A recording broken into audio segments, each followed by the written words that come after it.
Chapter 7. Containing the whole humours of a masquerade. Our cavaliers now arrived at that temple, where Heidegger, the great arbiter deliciarum, the great high priest of pleasure, presides, and, like other heathen priests, imposes on his votaries by the pretended presence of the deity, when in reality no such deity is there. Mr. Nightingale, having taken a turn or two with his companion, soon left him, and walked off with a female, saying, "Now you are here, sir, you must beat about for your own game." Jones began to entertain strong hopes that his Sophia was present, and these hopes gave him more spirits than the lights, the music, and the company, though these are pretty strong antidotes against the spleen. He now accosted every woman he saw, whose stature, shape, or air, bore any resemblance to his angel. To all of whom he endeavoured to say something smart, in order to engage in answer, by which he might discover that voice which he thought it impossible he should mistake. Some of these answered by a question, in a squeaking voice, "Do you know me?" Much the greater number said, "I don't know you, sir," and nothing more. Some called him an impertinent fellow, some made him no answer at all, some said, "Indeed I don't know your voice, and I shall have nothing to say to you," and many gave him as kind answers as he could wish, but not in the voice he desired to hear. Whilst he was talking with one of these last, who was in the habit of a shepherdess, a lady in a domino came up to him, and slapping him on the shoulder, whispered him, at the same time, in the ear, "If you talk any longer with that trollop, I will acquaint Miss Western." Jones no sooner heard that name, than, immediately quitting his former companion, he applied to the domino, begging and entreating her to show him the lady she had mentioned, if she was then in the room. The mask walked hastily to the upper end of the innermost apartment before she spoke, and then, instead of answering him, sat down, and declared she was tired. Jones sat down by her, and still persisted in his entreaties. At last the lady coldly answered, "I imagined Mr. Jones had been a more discerning lover, than to suffer any disguise to conceal his mistress from him." "Is she here, then, madam?" replied Jones, with some vehemence. Upon which the lady cried, "Hush, sir, you will be observed. I promise you, upon my honour, Miss Western is not here." Jones, now taking the mask by the hand, fell to entreating her in the most earnest manner, to acquaint him where he might find Sophia, and when he could obtain no direct answer, he began to upbraid her gently for having disappointed him the day before, and concluded, saying, "Indeed, my good fairy queen, I know your majesty very well, notwithstanding the affected disguise of your voice. Indeed, Mrs. Fitzpatrick, it is a little cruel to divert yourself at the expense of my torments." The mask answered, "Though you have so ingeniously discovered me, I must still speak in the same voice, lest I should be known by others. And do you think, good sir, that I have no greater regard for my cousin, than to assist in carrying on an affair between you two, which must end in her ruin, as well as your own? Besides, I promise you, my cousin is not mad enough to consent to her own destruction, if you are so much her enemy as to tempt her to it." "Alas, madam," said Jones, "you little know my heart, when you call me an enemy of Sophia. And yet to ruin anyone, cries the other, you will allow, is the act of an enemy, and when by the same act you must knowingly and certainly bring ruin on yourself, is it not folly or madness, as well as guilt? Now, sir, my cousin hath very little more than her father will please to give her, very little for one of her fashion, you know him, and you know your own situation." Jones vowed he had no such design on Sophia, that he would rather suffer the most violent of deaths than sacrifice her interest to his desires. He said, he knew how unworthy he was of her, every way, that he had long ago resolved to quit all such aspiring thoughts, but that some strange accidents had made him desirous to see her once more, when he promised he would take leave of her for ever. "No, madam," concluded he, "my love is not of that base kind which seeks its own satisfaction at the expense of what is most dear to its object. I would sacrifice everything to the possession of my Sophia, but Sophia herself." Though the reader may have already conceived no very sublime idea of the virtue of the lady in the mask, and though possibly she may hereafter appear not to deserve one of the first characters of her sex, yet, it is certain, these generous sentiments made a strong impression upon her, and greatly added to the affection she had before conceived for our young hero. The lady now, after silence of a few moments, said, she did not see his pretensions to Sophia so much in the light of presumption, as of imprudence. "Young fellows," says she, "can never have two aspiring thoughts. I love ambition in a young man, and I would have you cultivate it as much as possible. Perhaps you may succeed with those who are infinitely superior in fortune, nay, I am convinced there are women, but don't you think me a strange creature, Mr. Jones, to be thus giving advice to a man with whom I am so little acquainted, and one with whose behaviour to me I have so little reason to be pleased." Here Jones began to apologize, and to hope he had not offended in anything he had said of her cousin, to which the mask answered, "And are you so little versed in the sex, to imagine you can well affront a lady more than by entertaining her with your passion for another woman? If the fairy queen had conceived no better opinion of your gallantry, she would scarce have appointed you to meet her at the masquerade." Jones had never less inclination to an amour than at present, but gallantry to the ladies was among his principles of honor, and he held it as much incumbent on him to accept a challenge to love, as if it had been a challenge to fight. Nay, his very love to Sophia made it necessary for him to keep well with the lady, as he made no doubt but she was capable of bringing him into the presence of the other. He began therefore to make a very warm answer to her last speech, when a mask, in the character of an old woman, joined them. This mask was one of those ladies who go to a masquerade only to vent ill nature, by telling people rude truths, and by endeavouring, as the phrase is, to spoil as much sport as they are able. This good lady, therefore, having observed Jones, and his friend, whom she well knew, in close consultation together in a corner of the room, concluded she could nowhere satisfy her spleen better than by interrupting them. She attacked them, therefore, and soon drove them from their retirement, nor was she contented with this, but pursued them to every place which they shifted to avoid her, till Mr. Nightingale, seeing the distress of his friend, at last relieved him, and engaged the old woman in another pursuit. While Jones and his mask were walking together about the room, to rid themselves of the teaser, he observed his lady speak to several masks, with the same freedom of acquaintance as if they had been barefaced. He could not help expressing his surprise at this, saying, "Sure, madam, you must have infinite discernment, to know people in all disguises." To which the lady answered, "You cannot conceive anything more insipid and childish than a masquerade to the people of fashion, who in general know one another as well here as when they meet in an assembly or a drawing room, nor will any woman of condition converse with a person with whom she is not acquainted. In short, the generality of persons whom you see here may more properly be said to kill time in this place than in any other, and generally retire from hence more tired than from the longest sermon. To say the truth, I begin to be in that situation myself, and if I have any faculty at guessing, you are not much better pleased. I protest it would be almost charity in me to go home for your sake." "I know but one charity equal to it," cries Jones, "and that is to suffer me to wait on you home."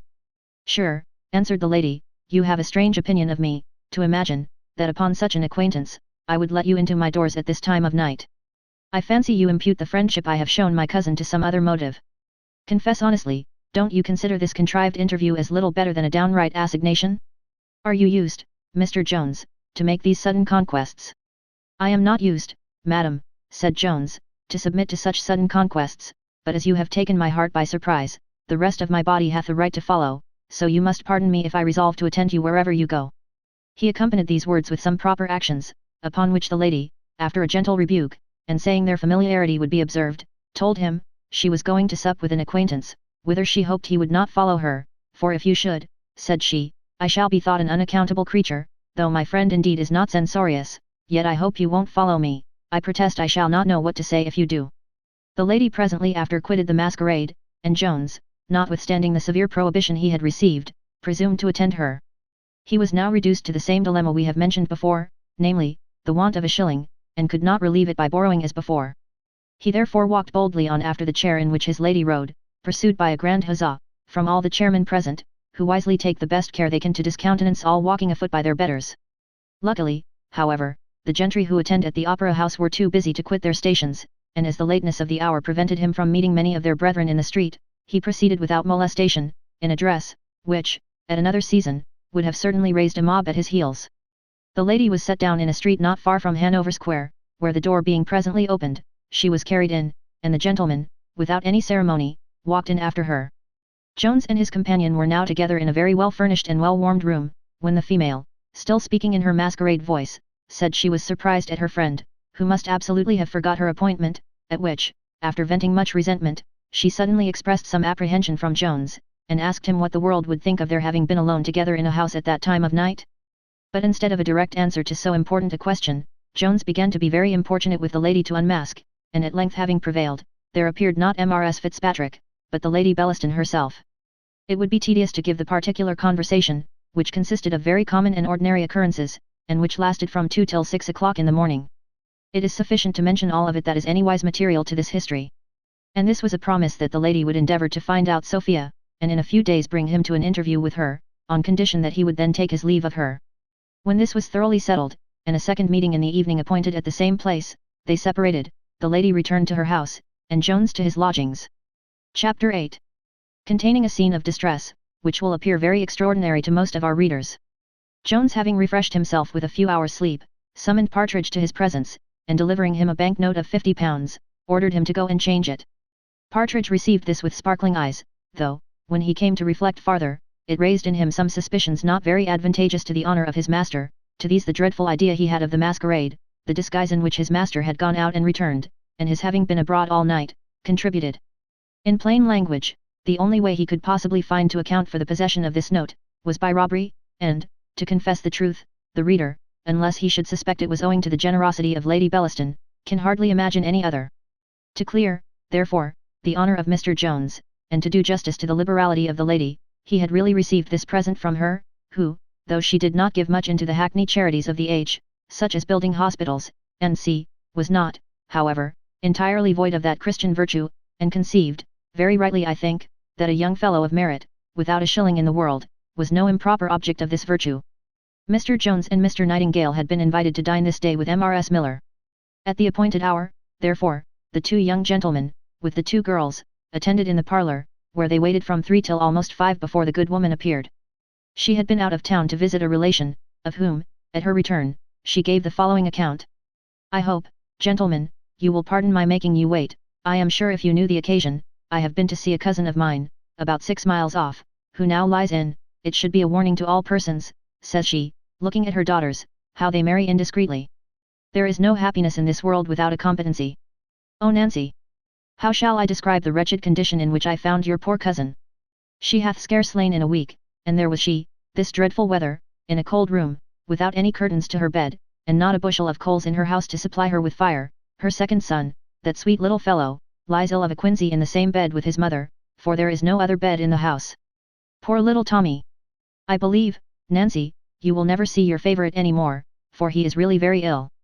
The rest of the children are in pretty good health, but Molly, I am afraid, will do herself an injury. She is but 13 years old, Mr. Nightingale, and yet, in my life, I never saw a better nurse. She tends both her mother and her brother, and, what is wonderful in a creature so young, she shows all the cheerfulness in the world to her mother, and yet I saw the poor child, Mr. Nightingale, turn about, and privately wipe the tears from her eyes. Here Mrs. Miller was prevented, by her own tears, from going on, and there was not, I believe, a person present who did not accompany her in them. At length she a little recovered herself, and proceeded thus. In all this distress the mother supports her spirits in a surprising manner. The danger of her son sits heaviest upon her, and yet she endeavours as much as possible to conceal even this concern, on her husband's account. Her grief, however, sometimes gets the better of all her endeavours, for she was always extravagantly fond of this boy, and a most sensible, sweet-tempered creature it is. I protest I was never more affected in my life than when I heard the little wretch, who is hardly yet 7 years old, while his mother was wetting him with her tears, beg her to be comforted. Indeed, mamma, cried the child, I shan't die, God Almighty, I'm sure, won't take Tommy away. Let heaven be ever so fine a place, I had rather stay here and starve with you and my papa than go to it. Pardon me, gentlemen, I can't help it, says she, wiping her eyes, such sensibility and affection in a child, and yet, perhaps, he is least the object of pity, for a day or two will, most probably, place him beyond the reach of all human evils.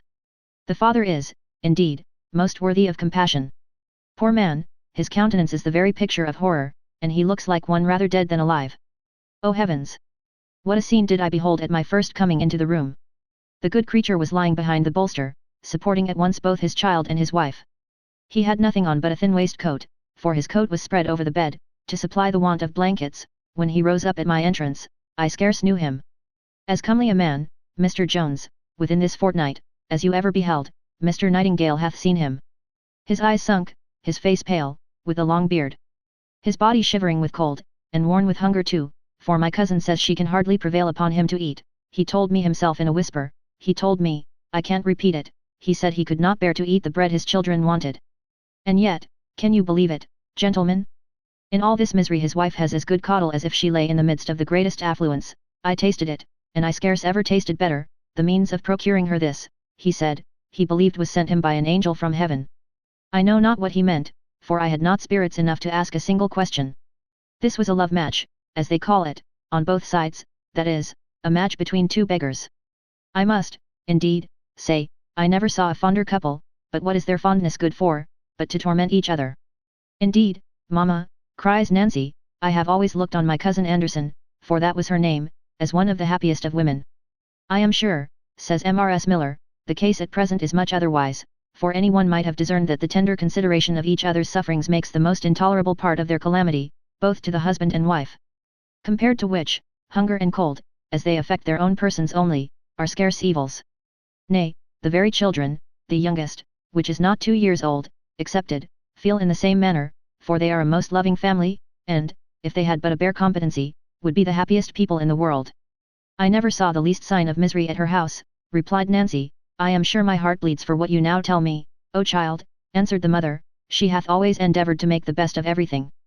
They have always been in great distress, but, indeed, this absolute ruin hath been brought upon them by others. The poor man was bail for the villain his brother, and about a week ago, the very day before her lying in, their goods were all carried away, and sold by an execution. He sent a letter to me of it by one of the bailiffs, which the villain never delivered. What must he think of my suffering a week to pass before he heard of me?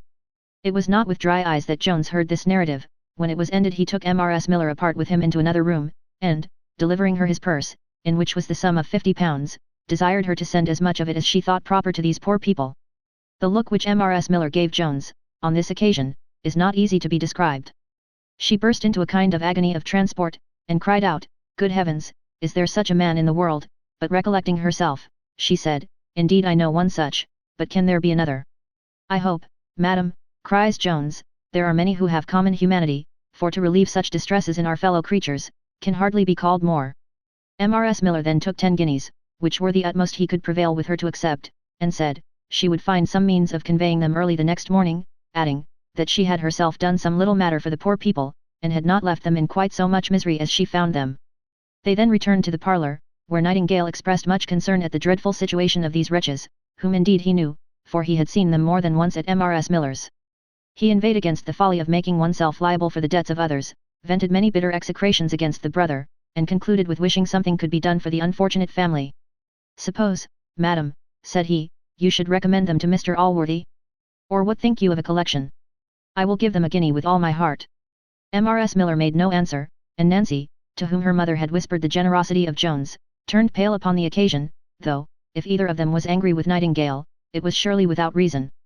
For the liberality of Jones, if he had known it, was not an example which he had any obligation to follow, and there are thousands who would not have contributed a single halfpenny, as indeed he did not in effect, for he made no tender of anything, and therefore, as the others thought proper to make no demand, he kept his money in his pocket. "I have, in truth, observed, and shall never have a better opportunity than at present to communicate my observation, that the world are in general divided into two opinions concerning charity, which are the very reverse of each other. One party seems to hold, that all acts of this kind are to be esteemed as voluntary gifts, and, however little you give, if indeed no more than your good wishes, you acquire a great degree of merit in so doing. Others, on the contrary, appear to be as firmly persuaded, that beneficence is a positive duty, and that whenever the rich fall greatly short of their ability in relieving the distresses of the poor, their pitiful largesses are so far from being meritorious, that they have only performed their duty by halves, and are in some sense more contemptible than those who have entirely neglected it. To reconcile these different opinions is not in my power. I shall only add, that the givers are generally of the former sentiment, and the receivers are almost universally inclined to the latter. Chapter 9. Which treats of matters of a very different kind from those in the preceding chapter. In the evening Jones met his lady again, and a long conversation again ensued between them, but as it consisted only of the same ordinary occurrences as before, we shall avoid mentioning particulars, which we despair of rendering agreeable to the reader, unless he is one whose devotion to the fair sex, like that of the papists to their saints, wants to be raised by the help of pictures. But I am so far from desiring to exhibit such pictures to the public, that I would wish to draw a curtain over those that have been lately set forth in certain French novels, very bungling copies of which have been presented us here under the name of translations. Jones grew still more and more impatient to see Sophia, and finding, after repeated interviews with Lady Bellaston, no likelihood of obtaining this by her means, for, on the contrary, the lady began to treat even the mention of the name of Sophia with resentment, he resolved to try some other method. He made no doubt but that Lady Bellaston knew where his angel was, so he thought it most likely that some of her servants should be acquainted with the same secret. Partridge therefore was employed to get acquainted with those servants, in order to fish this secret out of them. Few situations can be imagined more uneasy than that to which his poor master was at present reduced, for besides the difficulties he met with in discovering Sophia, besides the fears he had of having disobliged her, and the assurances he had received from Lady Bellaston of the resolution which Sophia had taken against him, and of her having purposely concealed herself from him, which he had sufficient reason to believe might be true, he had still a difficulty to combat which it was not in the power of his mistress to remove, however kind her inclination might have been. This was the exposing of her to be disinherited of all her father's estate, the almost inevitable consequence of their coming together without a consent, which he had no hopes of ever obtaining. Add to all these the many obligations which Lady Bellaston, whose violent fondness we can no longer conceal, had heaped upon him, so that by her means he was now become one of the best dressed men about town, and was not only relieved from those ridiculous distresses we have before mentioned, but was actually raised to a state of affluence beyond what he had ever known. Now, though there are many gentlemen who very well reconcile it to their consciences to possess themselves of the whole fortune of a woman, without making her any kind of return, yet to a mind, the proprietor of which doth not deserve to be hanged, nothing is, I believe, more irksome than to support love with gratitude only, especially where inclination pulls the heart a contrary way. Such was the unhappy case of Jones, for though the virtuous love he bore to Sophia, and which left very little affection for any other woman, had been entirely out of the question, he could never have been able to have made any adequate return to the generous passion of this lady, who had indeed been once an object of desire, but was now entered at least into the autumn of life, though she wore all the gaiety of youth, both in her dress and manner, nay, she contrived still to maintain the roses in her cheeks, but these, like flowers forced out of season by art, had none of that lively blooming freshness with which nature, at the proper time, bedecks her own productions. She had, besides, a certain imperfection, which renders some flowers, though very beautiful to the eye, very improper to be placed in a wilderness of sweets, and what above all others is most disagreeable to the breath of love. Though Jones saw all these discouragements on the one side, he felt his obligations full as strongly on the other, nor did he less plainly discern the ardent passion whence those obligations proceeded, the extreme violence of which if he failed to equal, he well knew the lady would think him ungrateful, and, what is worse, he would have thought himself so. He knew the tacit consideration upon which all her favours were conferred, and as his necessity obliged him to accept them, so his honour, he concluded, forced him to pay the price. This therefore he resolved to do, whatever misery it cost him, and to devote himself to her, from that great principle of justice, by which the laws of some countries oblige a debtor, who is no otherwise capable of discharging his debt, to become the slave of his creditor. While he was meditating on these matters, he received the following note from the lady. A very foolish, but a very perverse accident hath happened since our last meeting, which makes it improper I should see you any more at the usual place. I will, if possible, contrive some other place by tomorrow. In the meantime, adieu. This disappointment, perhaps, the reader may conclude was not very great, but if it was, he was quickly relieved, for in less than an hour afterwards another note was brought him from the same hand, which contained as follows. I have altered my mind since I wrote, a change which, if you are no stranger to the tenderest of all passions, you will not wonder at. I am now resolved to see you this evening at my own house, whatever may be the consequence. Come to me exactly at 7, I dine abroad, but will be at home by that time. A day, I find, to those that sincerely love, seems longer than I imagined. If you should accidentally be a few moments before me, bid them show you into the drawing room. To confess the truth, Jones was less pleased with this last epistle than he had been with the former, as he was prevented by it from complying with the earnest entreaties of Mr. Nightingale, with whom he had now contracted much intimacy and friendship. These entreaties were to go with that young gentleman and his company to a new play, which was to be acted that evening, and which a very large party had agreed to damn, from some dislike they had taken to the author, who was a friend to one of Mr. Nightingale's acquaintance. And this sort of fun, our hero, we are ashamed to confess, would willingly have preferred to the above kind appointment, but his honour got the better of his inclination. Before we attend him to this intended interview with the lady, we think proper to account for both the preceding notes, as the reader may possibly be not a little surprised at the imprudence of Lady Bellaston, in bringing her lover to the very house where her rival was lodged. First, then, the mistress of the house where these lovers had hitherto met, and who had been for some years a pensioner to that lady, was now become a Methodist, and had that very morning waited upon her ladyship, and after rebuking her very severely for her past life, had positively declared that she would, on no account, be instrumental in carrying on any of her affairs for the future. The hurry of spirits into which this accident threw the lady made her despair of possibly finding any other convenience to meet Jones that evening, but as she began a little to recover from her uneasiness at the disappointment, she set her thoughts to work, when luckily it came into her head to propose to Sophia to go to the play, which was immediately consented to, and a proper lady provided for her companion. Mrs. Honor was likewise dispatched with Mrs. Etoff on the same errand of pleasure, and thus her own house was left free for the safe reception of Mr. Jones, with whom she promised herself 2 or 3 hours of uninterrupted conversation after her return from the place where she dined, which was at a friend's house in a pretty distant part of the town, near her old place of assignation, where she had engaged herself before she was well apprised of the revolution that had happened in the mind and morals of her late confidant. Chapter 10. A chapter which, though short, may draw tears from some eyes. Mr. Jones was just dressed to wait on Lady Bellaston, when Mrs. Miller rapped at his door, and, being admitted, very earnestly desired his company below stairs, to drink tea in the parlour. Upon his entrance into the room, she presently introduced a person to him, saying, "This, sir, is my cousin, who hath been so greatly beholden to your goodness, for which he begs to return you his sincerest thanks." The man had scarce entered upon that speech which Mrs. Miller had so kindly prefaced, when both Jones and he, looking steadfastly at each other, showed at once the utmost tokens of surprise. The voice of the latter began instantly to falter, and, instead of finishing his speech, he sunk down into a chair, crying, "It is so, I am convinced it is so." "Bless me, what's the meaning of this?" cries Mrs. Miller. "You are not ill, I hope, cousin? Some water, a dram this instant." "Be not frightened, madam," cries Jones, "I have almost as much need of a dram as your cousin. We are equally surprised at this unexpected meeting. Your cousin is an acquaintance of mine, Mrs. Miller." "An acquaintance," cries the man, "oh, heaven!" "An acquaintance," repeated Jones, "and an honoured acquaintance too.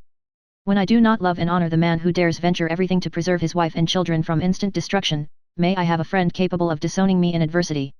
"Oh, you are an excellent young man," cries Mrs. Miller. "Yes, indeed, poor creature, he hath ventured everything. If he had not had one of the best of constitutions, it must have killed him." "Cousin," cries the man, who had now pretty well recovered himself, "this is the angel from heaven whom I meant. This is he to whom, before I saw you, I owed the preservation of my Peggy. He it was to whose generosity every comfort, every support which I have procured for her, was owing. He is, indeed, the worthiest, bravest, noblest, of all human beings. Oh cousin, I have obligations to this gentleman of such a nature." "Mention nothing of obligations," cries Jones eagerly, "not a word, I insist upon it, not a word," meaning, I suppose, that he would not have him betray the affair of the robbery to any person. "If, by the trifle you have received from me, I have preserved a whole family, sure pleasure was never bought so cheap." "Oh, sir," cries the man, "I wish you could this instant see my house. If any person had ever a right to the pleasure you mention, I am convinced it is yourself. My cousin tells me she acquainted you with the distress in which she found us. That, sir, is all greatly removed, and chiefly by your goodness. My children have now a bed to lie on, and they have, eternal blessings reward you for it, they have bread to eat. My little boy is recovered, my wife is out of danger, and I am happy. All owing to you, sir, and to my cousin here, one of the best of women. Indeed, sir, I must see you at my house, indeed my wife must see you, and thank you, my children too must express their gratitude, indeed, sir, they are not without a sense of their obligation, but what is my feeling when I reflect to whom I owe that they are now capable of expressing their gratitude? Oh, sir, the little hearts which you have warmed had now been cold as ice without your assistance." Here Jones attempted to prevent the poor man from proceeding, but indeed the overflowing of his own heart would of itself have stopped his words. And now Mrs. Miller likewise began to pour forth thanksgivings, as well in her own name, as in that of her cousin, and concluded with saying, she doubted not but such goodness would meet a glorious reward. Jones answered, he had been sufficiently rewarded already. "Your cousin's account, madam," said he, "hath given me a sensation more pleasing than I have ever known. He must be a wretch who is unmoved at hearing such a story, how transporting then must be the thought of having happily acted a part in this scene. If there are men who cannot feel the delight of giving happiness to others, I sincerely pity them, as they are incapable of tasting what is, in my opinion, a greater honour, a higher interest, and a sweeter pleasure than the ambitious, the avaricious, or the voluptuous man can ever obtain." The hour of appointment being now come, Jones was forced to take a hasty leave, but not before he had heartily shaken his friend by the hand, and desired to see him again as soon as possible, promising that he would himself take the first opportunity of visiting him at his own house. He then stepped into his chair, and proceeded to Lady Bellaston's, greatly exulting in the happiness which he had procured to this poor family, nor could he forbear reflecting, without horror, on the dreadful consequences which must have attended them, had he listened rather to the voice of strict justice than to that of mercy, when he was attacked on the high road. Mrs. Miller sung forth the praises of Jones during the whole evening, in which Mr. Anderson, while he stayed, so passionately accompanied her, that he was often on the very point of mentioning the circumstance of the robbery. However, he luckily recollected himself, and avoided an indiscretion which would have been so much the greater, as he knew Mrs. Miller to be extremely strict and nice in her principles. He was likewise well apprised of the loquacity of this lady, and yet such was his gratitude, that it had almost got the better both of discretion and shame, and made him publish that which would have defamed his own character, rather than omit any circumstances which might do the fullest honour to his benefactor. Chapter 11. In which the reader will be surprised. Mr. Jones was rather earlier than the time appointed, and earlier than the lady, whose arrival was hindered, not only by the distance of the place where she dined, but by some other cross accidents very vexatious to one in her situation of mind. He was accordingly shown into the drawing room, where he had not been many minutes before the door opened, and in came, no other than Sophia herself, who had left the play before the end of the first act. For this, as we have already said, being a new play, at which two large parties met, the one to damn, and the other to applaud, a violent uproar, and an engagement between the two parties, had so terrified our heroine, that she was glad to put herself under the protection of a young gentleman who safely conveyed her to her chair. As Lady Bellaston had acquainted her that she should not be at home till late, Sophia, expecting to find no one in the room, came hastily in, and went directly to a glass which almost fronted her, without once looking towards the upper end of the room, where the statue of Jones now stood motionless. In this glass it was, after contemplating her own lovely face, that she first discovered the said statue, when, instantly turning about, she perceived the reality of the vision, upon which she gave a violent scream, and scarce preserved herself from fainting, till Jones was able to move to her, and support her in his arms. To paint the looks or thoughts of either of these lovers, is beyond my power. As their sensations, from their mutual silence, may be judged to have been too big for their own utterance, it cannot be supposed that I should be able to express them, and the misfortune is, that few of my readers have been enough in love to feel by their own hearts what passed at this time in theirs.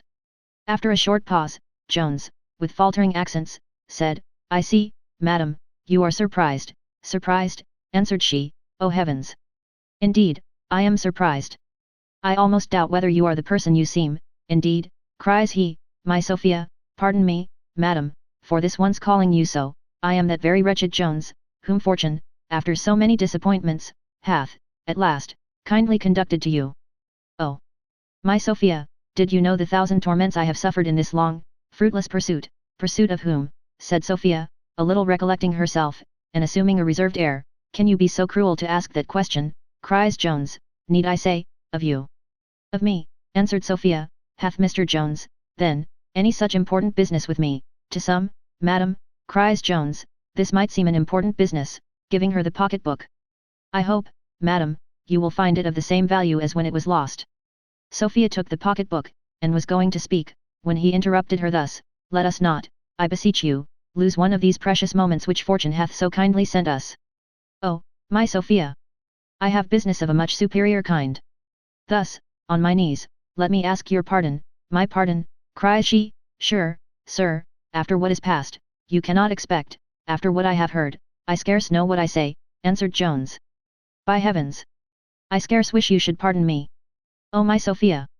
Henceforth never cast away a thought on such a wretch as I am. If any remembrance of me should ever intrude to give a moment's uneasiness to that tender bosom, think of my unworthiness, and let the remembrance of what passed at Upton blot me for ever from your mind." Sophia stood trembling all this while. Her face was whiter than snow, and her heart was throbbing through her stays. But, at the mention of Upton, a blush arose in her cheeks, and her eyes, which before she had scarce lifted up, were turned upon Jones with a glance of disdain. He understood this silent reproach, and replied to it thus: "Oh my Sophia, my only love, you cannot hate or despise me more for what happened there than I do myself, but yet do me the justice to think that my heart was never unfaithful to you. That had no share in the folly I was guilty of, it was even then unalterably yours. Though I despaired of possessing you, nay, almost of ever seeing you more, I dote still on your charming idea, and could seriously love no other woman. But if my heart had not been engaged, she, into whose company I accidentally fell at that cursed place, was not an object of serious love. Believe me, my angel, I never have seen her from that day to this, and never intend or desire to see her again." Sophia, in her heart, was very glad to hear this, but forcing into her face an air of more coldness than she had yet assumed, "Why," said she, "Mr. Jones, do you take the trouble to make a defence where you are not accused? If I thought it worth while to accuse you, I have a charge of unpardonable nature indeed." "What is it, for heaven's sake?" answered Jones, trembling and pale, expecting to hear of his amour with Lady Bellaston. "Oh," said she, "how is it possible? Can everything noble and everything base be lodged together in the same bosom?" Lady Bellaston, and the ignominious circumstance of having been kept, rose again in his mind, and stopped his mouth from any reply. "Could I have expected," proceeded Sophia, "such treatment from you? Nay, from any gentleman, from any man of honour? To have my name traduced in public, in inns, among the meanest vulgar? To have any little favours that my unguarded heart may have too lightly betrayed me to grant, boasted of there? Nay, even to hear that you had been forced to fly from my love." Nothing could equal Jones's surprise at these words of Sophia, but yet, not being guilty, he was much less embarrassed how to defend himself than if she had touched that tender string at which his conscience had been alarmed. By some examination he presently found, that her supposing him guilty of so shocking an outrage against his love, and her reputation, was entirely owing to Partridge's talk at the inns before landlords and servants, for Sophia confessed to him it was from them that she received her intelligence. He had no very great difficulty to make her believe that he was entirely innocent of an offence so foreign to his character, but she had a great deal to hinder him from going instantly home, and putting Partridge to death, which he more than once swore he would do. This point being cleared up, they soon found themselves so well pleased with each other, that Jones quite forgot he had begun the conversation with conjuring her to give up all thoughts of him, and she was in a temper to have given ear to a petition of a very different nature, for before they were aware they had both gone so far, that he let fall some words that sounded like a proposal of marriage. To which she replied, that, did not her duty to her father forbid her to follow her own inclinations, ruin with him would be more welcome to her than the most affluent fortune with another man. At the mention of the word ruin, he started, let drop her hand, which he had held for some time, and striking his breast with his own, cried out, "Oh, Sophia, can I then ruin thee? No, by heavens, no. I never will act so base a part. Dearest Sophia, whatever it costs me, I will renounce you, I will give you up, I will tear all such hopes from my heart as are inconsistent with your real good. My love I will ever retain, but it shall be in silence, it shall be at a distance from you, it shall be in some foreign land, from whence no voice, no sigh of my despair, shall ever reach and disturb your ears." And when I am dead, he would have gone on, but was stopped by a flood of tears which Sophia let fall in his bosom, upon which she leaned, without being able to speak one word. He kissed them off, which, for some moments, she allowed him to do without any resistance, but then recollecting herself, gently withdrew out of his arms, and, to turn the discourse from a subject too tender, and which she found she could not support, bethought herself to ask him a question she never had time to put to him before, how he came into that room. He began to stammer, and would, in all probability, have raised her suspicions by the answer he was going to give, when, at once, the door opened, and in came Lady Bellaston. Having advanced a few steps, and seeing Jones and Sophia together, she suddenly stopped, when, after a pause of a few moments, recollecting herself with admirable presence of mind, she said, though with sufficient indications of surprise both in voice and countenance, "I thought, Miss Western, you had been at the play." Though Sophia had no opportunity of learning of Jones by what means he had discovered her, yet, as she had not the least suspicion of the real truth, or that Jones and Lady Bellaston were acquainted, so she was very little confounded, and the less, as the lady had, in all their conversations on the subject, entirely taken her side against her father. With very little hesitation, therefore, she went through the whole story of what had happened at the playhouse, and the cause of her hasty return. The length of this narrative gave Lady Bellaston an opportunity of rallying her spirits, and of considering in what manner to act. And as the behaviour of Sophia gave her hopes that Jones had not betrayed her, she put on an air of good humour, and said, "I should not have broken so abruptly upon you, Miss Western, if I had known you had company." Lady Bellaston fixed her eyes on Sophia whilst she spoke these words. To which that poor young lady, having her face overspread with blushes and confusion, answered, in a stammering voice, "I am sure, madam, I shall always think the honour of your ladyship's company, I hope, at least," cries Lady Bellaston, "I interrupt no business."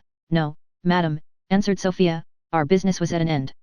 Your ladyship may be pleased to remember I have often mentioned the loss of my pocket-book, which this gentleman, having very luckily found, was so kind to return it to me with the bill in it." Jones, ever since the arrival of Lady Bellaston, had been ready to sink with fear. He sat kicking his heels, playing with his fingers, and looking more like a fool, if it be possible, than a young booby squire, when he is first introduced into a polite assembly. He began, however, now to recover himself, and taking a hint from the behaviour of Lady Bellaston, who he saw did not intend to claim any acquaintance with him, he resolved as entirely to affect the stranger on his part. He said, ever since he had the pocket-book in his possession, he had used great diligence in inquiring out the lady whose name was writ in it, but never till that day could be so fortunate to discover her. Sophia had indeed mentioned the loss of her pocket-book to Lady Bellaston, but as Jones, for some reason or other, had never once hinted to her that it was in his possession, she believed not one syllable of what Sophia now said, and wonderfully admired the extreme quickness of the young lady in inventing such an excuse. The reason of Sophia's leaving the playhouse met with no better credit, and though she could not account for the meeting between these two lovers, she was firmly persuaded it was not accidental. With an affected smile, therefore, she said, "Indeed, Miss Western, you have had very good luck in recovering your money. Not only as it fell into the hands of a gentleman of honour, but as he happened to discover to whom it belonged. I think you would not consent to have it advertised. It was great good fortune, sir, that you found out to whom the note belonged." "Oh, madam," cries Jones, "it was enclosed in a pocket-book, in which the young lady's name was written." "That was very fortunate, indeed," cries the lady, "and it was no less so, that you heard Miss Western was at my house, for she is very little known." Jones had at length perfectly recovered his spirits, and as he conceived he had now an opportunity of satisfying Sophia as to the question she had asked him just before Lady Bellaston came in, he proceeded thus, "Why, madam," answered he, it was by the luckiest chance imaginable I made this discovery. I was mentioning what I had found, and the name of the owner, the other night to a lady at the masquerade, who told me she believed she knew where I might see Miss Western, and if I would come to her house the next morning she would inform me. I went according to her appointment, but she was not at home, nor could I ever meet with her till this morning, when she directed me to your ladyship's house. I came accordingly, and did myself the honour to ask for your ladyship, and upon my saying that I had very particular business, a servant showed me into this room, where I had not been long before the young lady returned from the play. Upon his mentioning the masquerade, he looked very slyly at Lady Bellaston, without any fear of being remarked by Sophia, for she was visibly too much confounded to make any observations. This hint a little alarmed the lady, and she was silent, when Jones, who saw the agitation of Sophia's mind, resolved to take the only method of relieving her, which was by retiring, but, before he did this, he said, I believe, madam, it is customary to give some reward on these occasions. I must insist on a very high one for my honesty. It is, madam, no less than the honour of being permitted to pay another visit here. Sir, replied the lady, I make no doubt that you are a gentleman, and my doors are never shut to people of fashion. Jones then, after proper ceremonials, departed, highly to his own satisfaction, and no less to that of Sophia, who was terribly alarmed lest Lady Bellaston should discover what she knew already but too well. Upon the stairs Jones met his old acquaintance, Mrs. Honour, who, notwithstanding all she had said against him, was now so well bred to behave with great civility. This meeting proved indeed a lucky circumstance, as he communicated to her the house where he lodged, with which Sophia was unacquainted. Chapter 12. In which the 13th book is concluded. The elegant Lord Shaftesbury somewhere objects to telling too much truth, by which it may be fairly inferred, that, in some cases, to lie is not only excusable but commendable. And surely there are no persons who may so properly challenge a right to this commendable deviation from truth, as young women in the affair of love, for which they may plead precept, education, and above all, the sanction, nay, I may say the necessity of custom, by which they are restrained, not from submitting to the honest impulses of nature, for that would be a foolish prohibition, but from owning them. We are not, therefore, ashamed to say, that our heroine now pursued the dictates of the above-mentioned right honourable philosopher.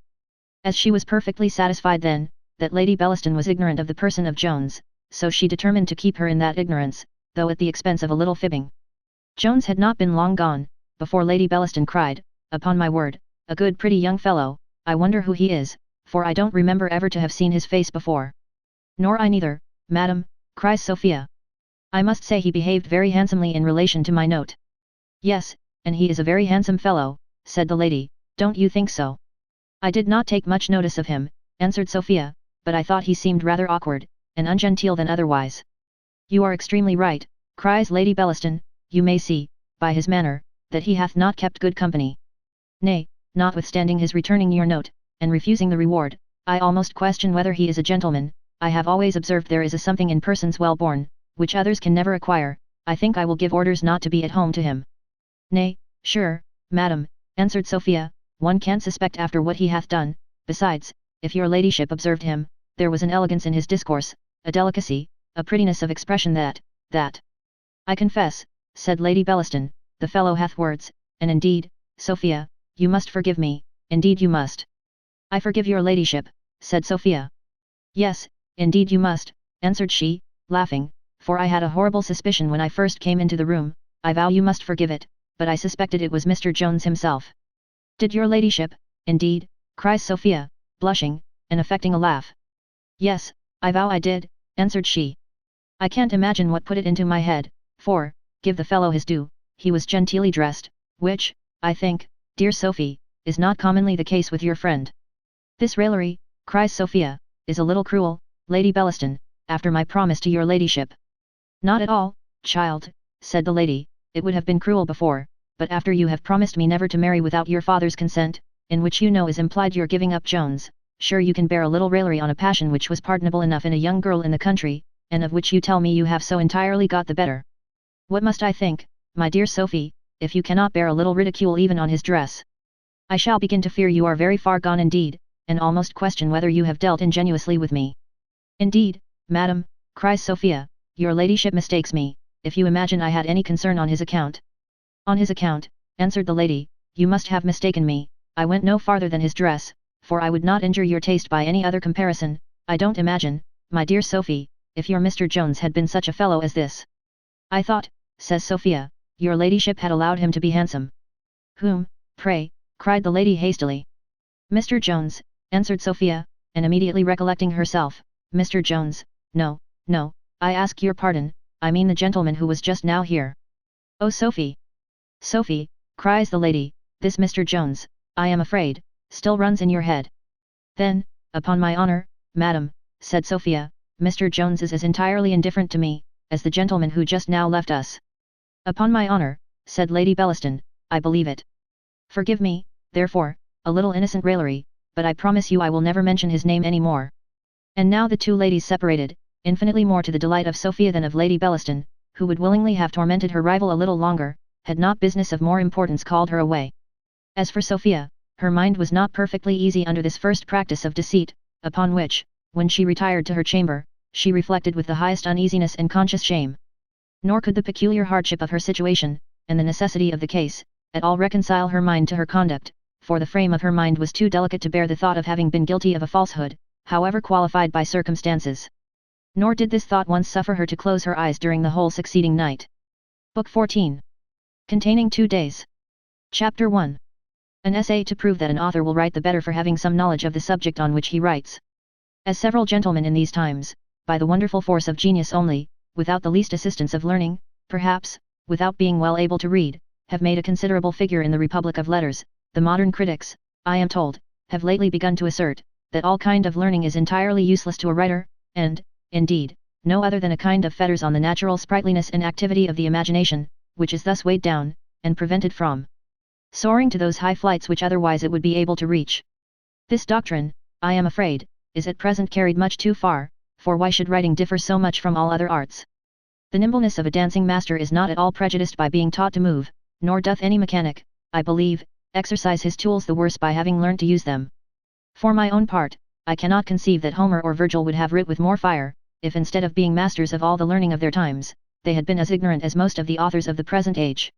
Nor do I believe that all the imagination, fire, and judgment of Pitt, could have produced those orations that have made the Senate of England, in these our times, a rival in eloquence to Greece and Rome, if he had not been so well read in the writings of Demosthenes and Cicero, as to have transferred their whole spirit into his speeches, and, with their spirit, their knowledge too.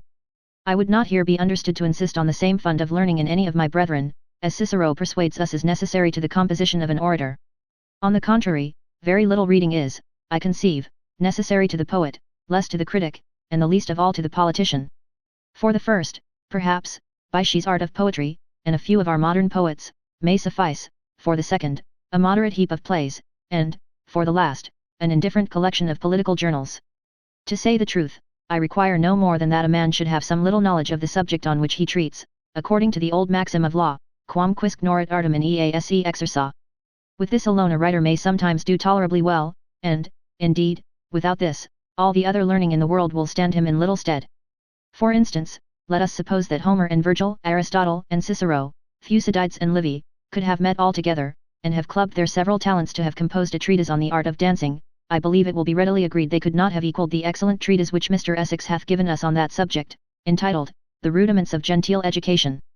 And, indeed, should the excellent Mr. Broughton be prevailed on to set fist to paper, and to complete the above said rudiments, by delivering down the true principles of athletics, I question whether the world will have any cause to lament, that none of the great writers, either ancient or modern, have ever treated about that noble and useful art.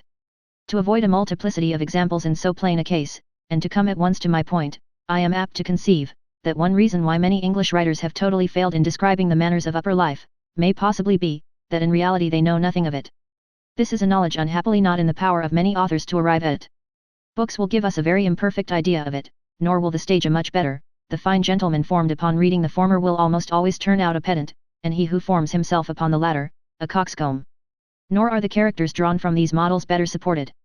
Vanbrugh and Congreve copied nature, but they who copy them draw as unlike the present age as Hogarth would do if he was to paint a rout or a drum in the dresses of Titian and of Van Dyck.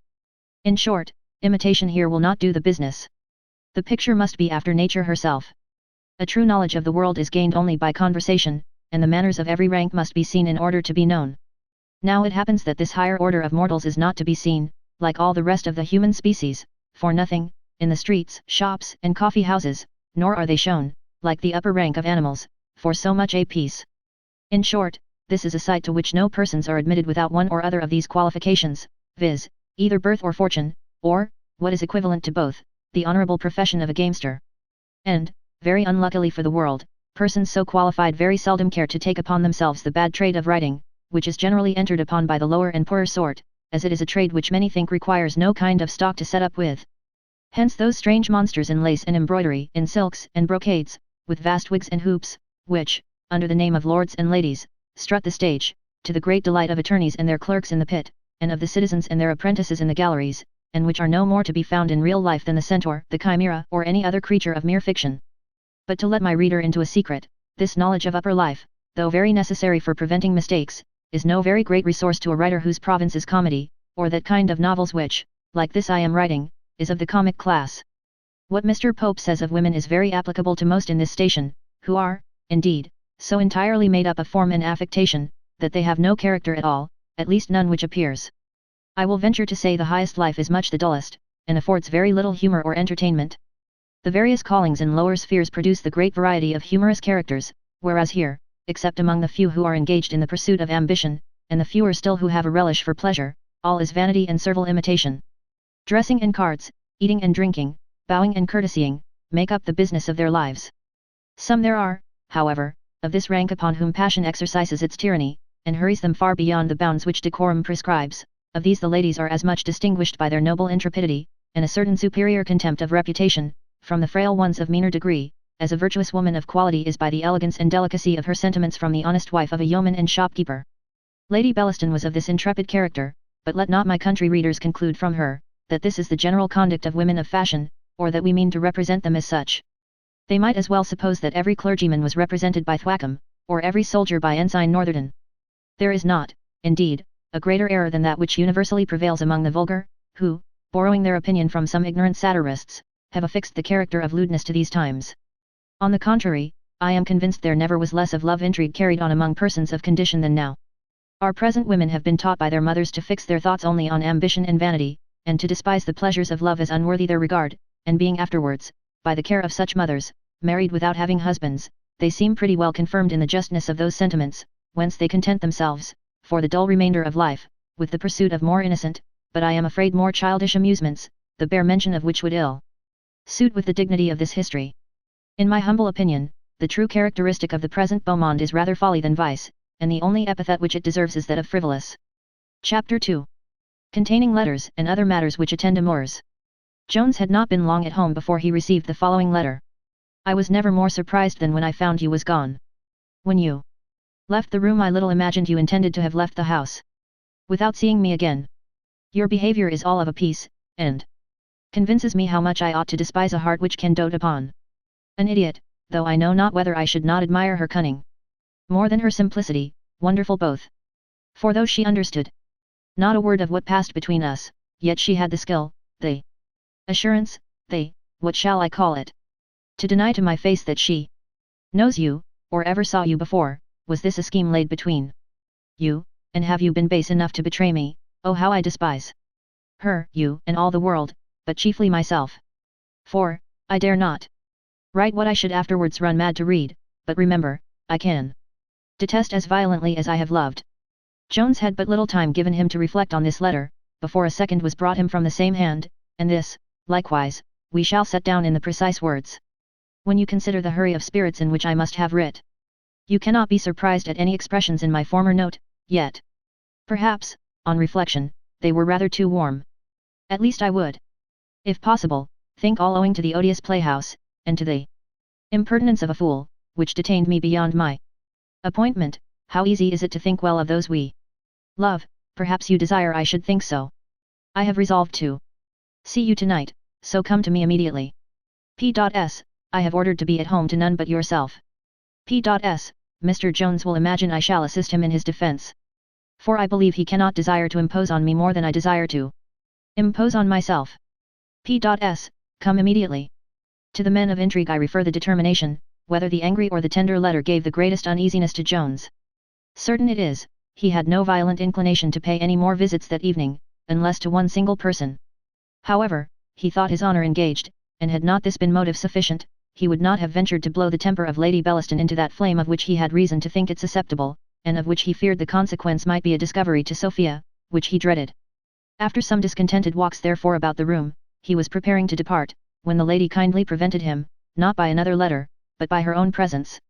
She entered the room very disordered in her dress, and very discomposed in her looks, and threw herself into a chair, where, having recovered her breath, she said, "You see, sir, when women have gone one length too far, they will stop at none. If any person would have sworn this to me a week ago, I would not have believed it of myself."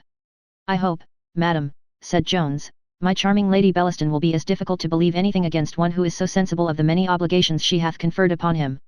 "Indeed," says she, "sensible of obligations. Did I expect to hear such cold language from Mr. Jones? Pardon me, my dear angel," said he, "if, after the letters I have received, the terrors of your anger, though I know not how I have deserved it, and have I then," says she, with a smile, "so angry a countenance, have I really brought a chiding face with me, if there be honour in man," said he, "I have done nothing to merit your anger, you remember the appointment you sent me, I went in pursuance, I beseech you," cried she, "do not run through the odious recital, answer me but one question, and I shall be easy. Have you not betrayed my honour to her?" Jones fell upon his knees, and began to utter the most violent protestations, when Partridge came dancing and caparaiing into the room, like one drunk with joy, crying out, she's found, here, sir, here, she's here, Mrs. Honour is upon the stairs." "Stop her a moment," cries Jones, "here, madam, step behind the bed, I have no other room nor closet, nor place on earth to hide you in, sure never was so damned an accident, indeed, said the lady, as she went to her place of concealment, and presently afterwards in came Mrs. Honour. "Heyday," says she, "Mr. Jones, what's the matter? That impudent rascal your servant would scarce let me come upstairs. I hope he hath not the same reason to keep me from you as he had at Upton. I suppose you hardly expected to see me, but you have certainly bewitched my lady. Poor dear young lady! To be sure, I loves her as tenderly as if she was my own sister. Lord have mercy upon you, if you don't make her a good husband. And to be sure, if you do not, nothing can be bad enough for you." Jones begged her only to whisper, for that there was a lady dying in the next room. "A lady," cries she, I suppose one of your ladies. Oh Mr. Jones, there are too many of them in the world, I believe we are got into the house of one, for my Lady Bellaston I darst to say is no better than she should be." "Hush, hush," cries Jones, "every word is overheard in the next room."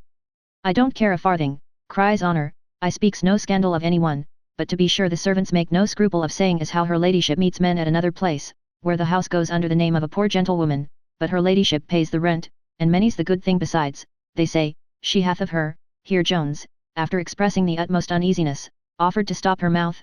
"Heyday, why sure, Mr. Jones, you will let me speak, I speaks no scandal, for I only says what I heard from others, and thinks I to myself, much good may it do the gentlewoman with her riches, if she comes by it in such a wicked manner. To be sure it is better to be poor and honest. The servants are villains," cries Jones, "and abuse their lady unjustly. To be sure, servants are always villains, and so my lady says, and won't hear a word of it. No, I am convinced," says Jones, "my Sophia is above listening to such base scandal." "Nay, I believe it is no scandal, neither," cries Honour, "for why should she meet men at another house? It can never be for any good, for if she had a lawful design of being courted, as to be sure any lady may lawfully give her company to men upon that account, why, where can be the sense? I protest," cries Jones, "I can't hear all this of a lady of such honour, and a relation of Sophia. Besides, you will distract the poor lady in the next room. Let me entreat you to walk with me down stairs." "Nay, sir, if you won't let me speak, I have done. Here, sir, is a letter from my young lady. What would some men give to have this? But, Mr. Jones, I think you are not over and above generous, and yet I have heard some servants say, but I am sure you will do me the justice to own I never saw the colour of your money." Here Jones hastily took the letter, and presently after slipped 5 pieces into her hand. He then returned 1,000 thanks to his dear Sophia in a whisper, and begged her to leave him to read her letter. She presently departed, not without expressing much grateful sense of his generosity. Lady Bellaston now came from behind the curtain. How shall I describe her rage? Her tongue was at first incapable of utterance, but streams of fire darted from her eyes, and well indeed they might, for her heart was all in a flame. And now as soon as her voice found way, instead of expressing any indignation against Honour or her own servants, she began to attack poor Jones. "You see," said she, "what I have sacrificed to you, my reputation, my honour, gone forever. And what return have I found? Neglected, slighted for a country girl, for an idiot. What neglect, madam, or what slight," cries Jones, "have I been guilty of?" "Mr. Jones," said she, "it is in vain to dissemble. If you will make me easy, you must entirely give her up, and as a proof of your intention, show me the letter." "What letter, madam?" said Jones. Nay, surely, said she, you cannot have the confidence to deny your having received a letter by the hands of that trollop, and can your ladyship, cries he, ask of me what I must part with my honour before I grant? Have I acted in such a manner by your ladyship? Could I be guilty of betraying this poor innocent girl to you, what security could you have that I should not act the same part by yourself? A moment's reflection will, I am sure, convince you that a man with whom the secrets of a lady are not safe must be the most contemptible of wretches. Very well, said she, I need not insist on your becoming this contemptible wretch in your own opinion, for the inside of the letter could inform me of nothing more than I know already. I see the footing you are upon. Here ensued a long conversation, which the reader, who is not too curious, will thank me for not inserting at length. It shall suffice, therefore, to inform him, that Lady Bellaston grew more and more pacified, and at length believed, or affected to believe, his protestations, that his meeting with Sophia that evening was merely accidental, and every other matter which the reader already knows, and which, as Jones set before her in the strongest light, it is plain that she had in reality no reason to be angry with him. She was not, however, in her heart perfectly satisfied with his refusal to show her the letter, so deaf are we to the clearest reason, when it argues against our prevailing passions.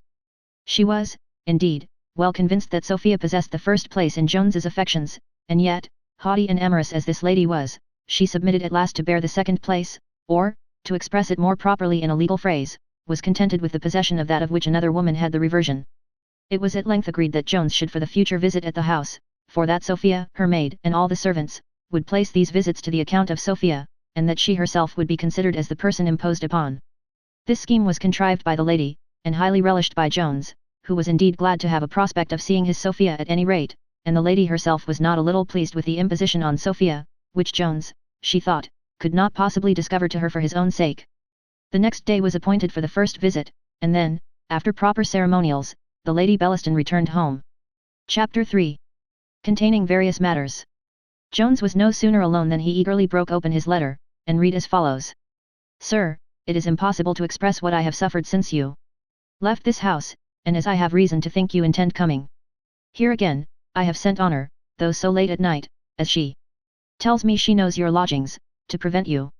I charge you, by all the regard you have for me, not to think of visiting here, for it will certainly be discovered, nay, I almost doubt, from some things which have dropped from her ladyship, that she is not already without some suspicion.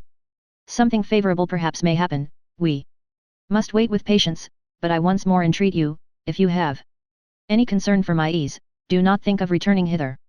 This letter administered the same kind of consolation to poor Jones, which Job formerly received from his friends. Besides disappointing all the hopes which he promised to himself from seeing Sophia, he was reduced to an unhappy dilemma, with regard to Lady Bellaston, for there are some certain engagements, which, as he well knew, do very difficultly admit of any excuse for the failure, and to go, after the strict prohibition from Sophia, he was not to be forced by any human power. At length, after much deliberation, which during that night supplied the place of sleep, he determined to feign himself sick, for this suggested itself as the only means of failing the appointed visit, without incensing Lady Bellaston, which he had more than one reason of desiring to avoid. The first thing, however, which he did in the morning, was, to write an answer to Sophia, which he enclosed in one to Honour. He then dispatched another to Lady Bellaston, containing the above-mentioned excuse, and to this he soon received the following answer. I am vexed that I cannot see you here this afternoon, but more concerned for the occasion, take great care of yourself, and have the best advice, and I hope there will be no danger. I am so tormented all this morning with fools, that I have scarce a moment's time to write to you. Adieu. P.S. I will endeavour to call on you this evening, at 9, be sure to be alone. Mr. Jones now received a visit from M.R.S. Miller, who, after some formal introduction, began the following speech. I am very sorry, sir, to wait upon you on such an occasion, but I hope you will consider the ill consequence which it must be to the reputation of my poor girls, if my house should once be talked of as a house of ill fame. I hope you won't think me, therefore, guilty of impertinence, if I beg you not to bring any more ladies in at that time of night. The clock had struck 2 before one of them went away. I do assure you, madam, said Jones, the lady who was here last night, and who stayed the latest, for the other only brought me a letter, is a woman of very great fashion, and my near relation. I don't know what fashion she is of, answered M.R.S. Miller, but I am sure no woman of virtue, unless a very near relation indeed, would visit a young gentleman at 10 at night, and stay 4 hours in his room with him alone.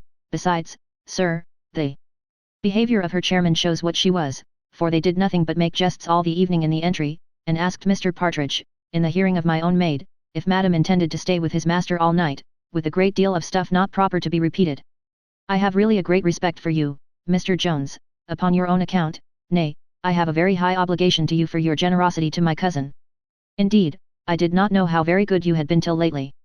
Little did I imagine to what dreadful courses the poor man's distress had driven him. Little did I think, when you gave me the 10 guineas, that you had given them to a highwayman. Oh heavens! What goodness have you shown? How have you preserved this family? The character which Mr. Allworthy hath formerly given me of you was, I find, strictly true, and indeed, if I had no obligation to you, my obligations to him are such, that, on his account, I should shew you the utmost respect in my power. Nay, believe me, dear Mr. Jones, if my daughter's and my own reputation were out of the case, I should, for your own sake, be sorry that so pretty a young gentleman should converse with these women, but if you are resolved to do it, I must beg you to take another lodging, for I do not myself like to have such things carried on under my roof, but more especially upon the account of my girls, who have little, heaven knows, besides their characters, to recommend them. Jones started and changed colour at the name of Allworthy. Indeed, Mrs. Miller, answered he, a little warmly, I do not take this at all kind. I will never bring any slander on your house, but I must insist on seeing what company I please in my own room, and if that gives you any offence, I shall, as soon as I am able, look for another lodging. I am sorry we must part then, sir, said she, but I am convinced Mr. Allworthy himself would never come within my doors, if he had the least suspicion of my keeping an ill house. Very well, madam, said Jones, I hope, sir, said she, you are not angry, for I would not for the world offend any of Mr. Allworthy's family. I have not slept a wink all night about this matter. I am sorry I have disturbed your rest, madam, said Jones, but I beg you will send Partridge up to me immediately, which she promised to do, and then with a very low courtesy retired. As soon as Partridge arrived, Jones fell upon him in the most outrageous manner. How often, said he, am I to suffer for your folly, or rather for my own in keeping you? Is that tongue of yours resolved upon my destruction? What have I done, sir? Answered affrighted Partridge. Who was it gave you authority to mention the story of the robbery, or that the man you saw here was the person? I, sir, cries Partridge. Now don't be guilty of a falsehood in denying it, said Jones. If I did mention such a matter, answers Partridge, I am sure I thought no harm, for I should not have opened my lips, if it had not been to his own friends and relations, who, I imagined, would have let it go no farther. But I have a much heavier charge against you, cries Jones, than this. How durst you, after all the precautions I gave you, mention the name of Mr. Allworthy in this house? Partridge denied that he ever had, with many oaths. How else, said Jones, should Mrs. Miller be acquainted that there was any connection between him and me? And it is but this moment she told me she respected me on his account. O Lord, sir, said Partridge, I desire only to be heard out, and to be sure, never was anything so unfortunate. Hear me but out, and you will own how wrongfully you have accused me. When Mrs. Honour came downstairs last night she met me in the entry, and asked me when my master had heard from Mr. Allworthy, and to be sure Mrs. Miller heard the very words, and the moment Madam Honour was gone, she called me into the parlour to her. Mr. Partridge, says she, what Mr. Allworthy is it that the gentlewoman mentioned? Is it the great Mr. Allworthy of Somersetshire? Upon my word, madam, says I know nothing of the matter. Sure, says she, your master is not the Mr. Jones I have heard Mr. Allworthy talk of. Upon my word, madam, says I know nothing of the matter. Then, says she, turning to her daughter Nancy, says she, as sure as tenpence this is the very young gentleman, and he agrees exactly with the squire's description. The Lord above knows who it was told her, for I am the arrantest villain that ever walked upon 2 legs if ever it came out of my mouth. I promise you, sir, I can keep a secret when I am desired. Nay, sir, so far was I from telling her anything about Mr. Allworthy, that I told her the very direct contrary, for, though I did not contradict it at that moment, yet, as second thoughts, they say, are best, so when I came to consider that somebody must have informed her, thinks I to myself, I will put an end to the story, and so I went back again into the parlour some time afterwards, and says I, upon my word, says I, whoever, says I, told you that this gentleman was Mr. Jones, that is, says I, that this Mr. Jones was that Mr. Jones, told you a confounded lie, and I beg, says I, you will never mention any such matter, says I, for my master, says I, will think I must have told you so, and I defy anybody in the house ever to say I mentioned any such word. To be certain, sir, it is a wonderful thing, and I have been thinking with myself ever since, how it was she came to know it, not but I saw an old woman here t'other day a-begging at the door, who looked as like her we saw in Warwickshire, that caused all that mischief to us. To be sure it is never good to pass by an old woman without giving her something, especially if she looks at you, for all the world shall never persuade me but that they have a great power to do mischief, and to be sure I shall never see an old woman again, but I shall think to myself, infandum, Regina, ubes renovare dolorum. The simplicity of Partridge set Jones a-laughing, and put a final end to his anger, which had indeed seldom any long duration in his mind, and, instead of commenting on his defence, he told him he intended presently to leave those lodgings, and ordered him to go and endeavour to get him others. Chapter 4. Which we hope will be very attentively perused by young people of both sexes. Partridge had no sooner left Mr. Jones than Mr. Nightingale, with whom he had now contracted a great intimacy, came to him, and, after a short salutation, said, "So, Tom, I hear you had company very late last night. Upon my soul you are a happy fellow, who have not been in town above a fortnight, and can keep chairs waiting at your door till 2 in the morning." He then ran on with much commonplace raillery of the same kind, till Jones at last interrupted him, saying, "I suppose you have received all this information from Mrs. Miller, who hath been up here a little while ago to give me warning. The good woman is afraid, it seems, of the reputation of her daughters." "Oh, she is wonderfully nice," says Nightingale, "upon that account, if you remember, she would not let Nancy go with us to the masquerade." "Nay, upon my honour, I think she's in the right of it," says Jones. "However, I have taken her at her word, and have sent Partridge to look for another lodging. If you will," says Nightingale, "we may, I believe, be again together, for, to tell you a secret, which I desire you won't mention in the family, I intend to quit the house today." "What, hath Mrs. Miller given you warning too, my friend?" cries Jones. "No," answered the other, "but the rooms are not convenient enough. Besides, I am grown weary of this part of the town. I want to be near the places of diversion, so I am going to Pall Mall." "And do you intend to make a secret of your going away?" said Jones. "I promise you," answered Nightingale, "I don't intend to bilk my lodgings, but I have a private reason for not taking a formal leave." "Not so private," answered Jones, "I promise you, I have seen it ever since the second day of my coming to the house. Here will be some wet eyes on your departure. Poor Nancy, I pity her, faith. Indeed, Jack, you have played the fool with that girl. You have given her a longing, which I am afraid nothing will ever cure her of." Nightingale answered, "What the devil would you have me do? Would you have me marry her to cure her?" "No," answered Jones, "I would not have had you make love to her, as you have often done in my presence. I have been astonished at the blindness of her mother in never seeing it." "Phew, see it," cries Nightingale. "What, the devil should she see?" "Why, see," said Jones, "that you have made her daughter distractedly in love with you. The poor girl cannot conceal it a moment, her eyes are never off from you, and she always colours every time you come into the room. Indeed, I pity her heartily, for she seems to be one of the best-natured and honestest of human creatures." "And so," answered Nightingale, "according to your doctrine, one must not amuse oneself by any common gallantries with women, for fear they should fall in love with us." "Indeed, Jack," said Jones, "you wilfully misunderstand me. I do not fancy women are so apt to fall in love, but you have gone far beyond common gallantries." "What, do you suppose," says Nightingale, "that we have been abed together?"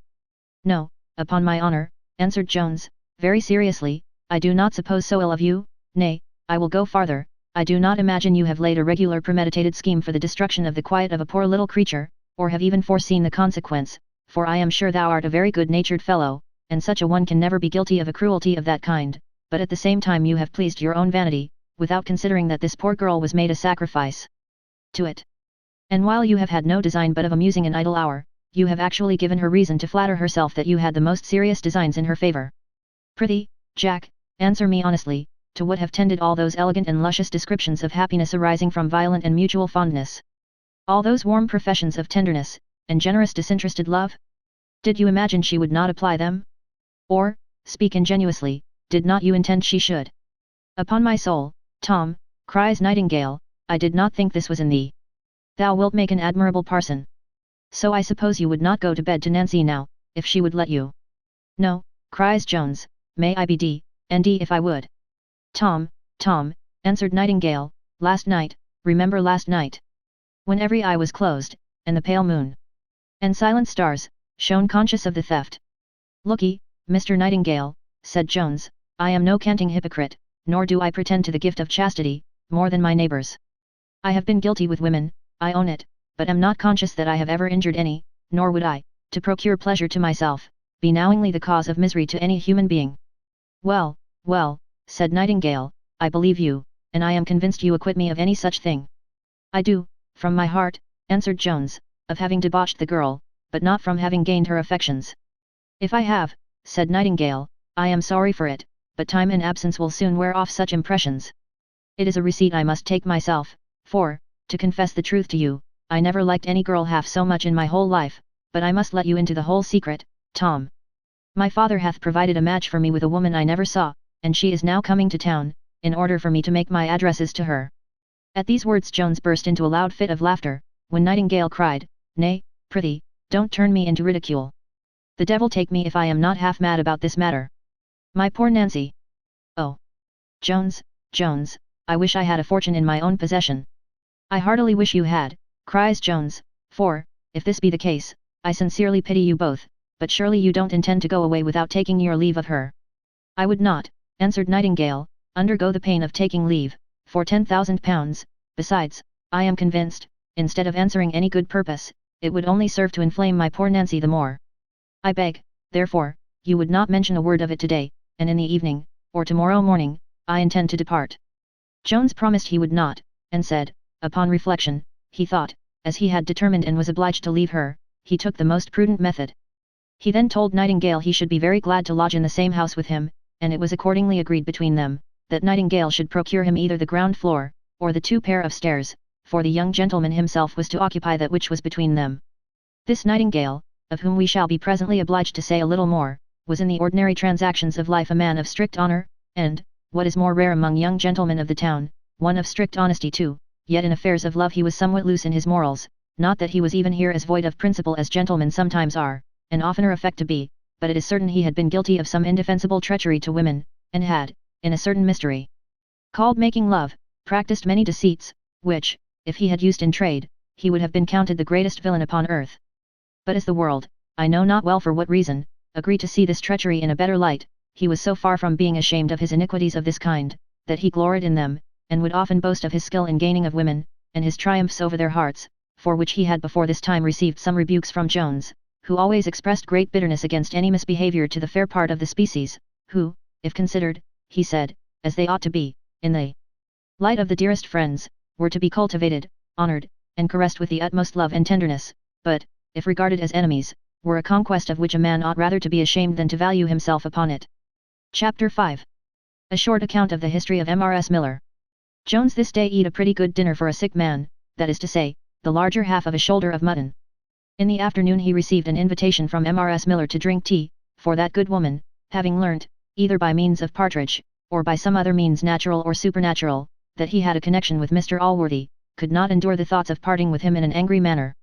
Jones accepted the invitation, and no sooner was the tea kettle removed, and the girls sent out of the room, than the widow, without much preface, began as follows, Well, there are very surprising things happen in this world, but certainly it is a wonderful business that I should have a relation of Mr. Allworthy in my house, and never know anything of the matter.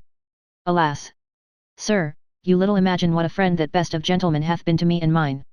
Yes, sir, I am not ashamed to own it, it is owing to his goodness that I did not long since perish for want, and leave my poor little wretches, 2 destitute, helpless, friendless orphans, to the care, or rather to the cruelty, of the world. You must know, sir, though I am now reduced to get my living by letting lodgings, I was born and bred a gentlewoman. My father was an officer of the army, and died in a considerable rank, but he lived up to his pay, and, as that expired with him, his family, at his death, became beggars. We were 3 sisters. One of us had the good luck to die soon after of the smallpox. A lady was so kind as to take the second out of charity, as she said, to wait upon her.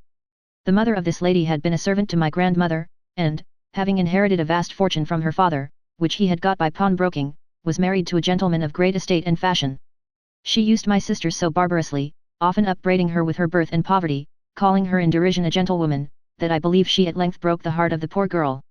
In short, she likewise died within a 12-month after my father. Fortune thought proper to provide better for me, and within a month from his decease I was married to a clergyman, who had been my lover a long time before, and who had been very ill used by my father on that account, for though my poor father could not give any of us a shilling, yet he bred us up as delicately, considered us, and would have had us consider ourselves, as highly as if we had been the richest heiresses. But my dear husband forgot all this usage, and the moment we were become fatherless he immediately renewed his addresses to me so warmly, that I, who always liked, and now more than ever esteemed him, soon complied. 5 years did I live in a state of perfect happiness with that best of men, till at last, oh! Cruel! Cruel fortune, that ever separated us, that deprived me of the kindest of husbands and my poor girls of the tenderest parent, oh my poor girls! You never knew the blessing which ye lost. I am ashamed, Mr. Jones, of this womanish weakness, but I shall never mention him without tears. I ought rather, madam, said Jones, to be ashamed that I do not accompany you. Well, sir, continued she, I was now left a second time in a much worse condition than before.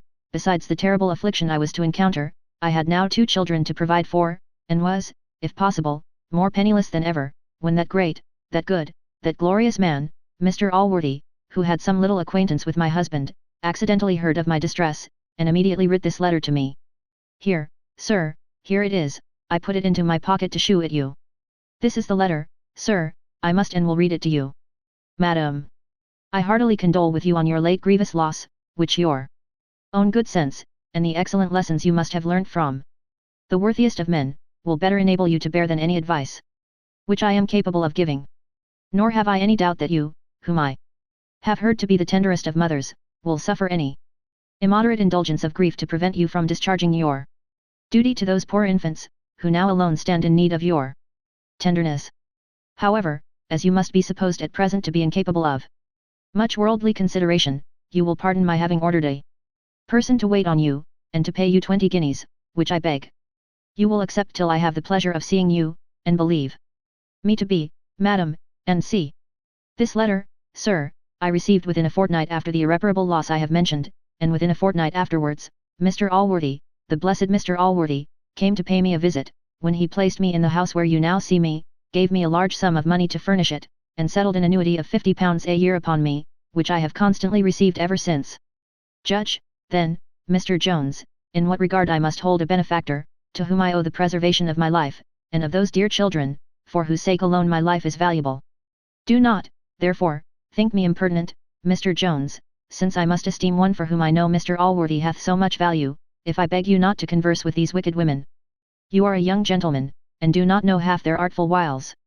Do not be angry with me, sir, for what I said upon account of my house. You must be sensible it would be the ruin of my poor dear girls. Besides, sir, you cannot but be acquainted that Mr. Allworthy himself would never forgive my conniving at such matters, and particularly with you. Upon my word, madam, said Jones, you need make no farther apology, nor do I in the least take anything ill you have said, but give me leave, as no one can have more value than myself for Mr. Allworthy, to deliver you from one mistake, which, perhaps, would not be altogether for his honour. I do assure you, I am no relation of his. Alas, sir, answered she, I know you are not, I know very well who you are, for Mr. Allworthy hath told me all, but I do assure you, had you been 20 times his son, he could not have expressed more regard for you than he hath often expressed in my presence. You need not be ashamed, sir, of what you are. I promise you no good person will esteem you the less on that account.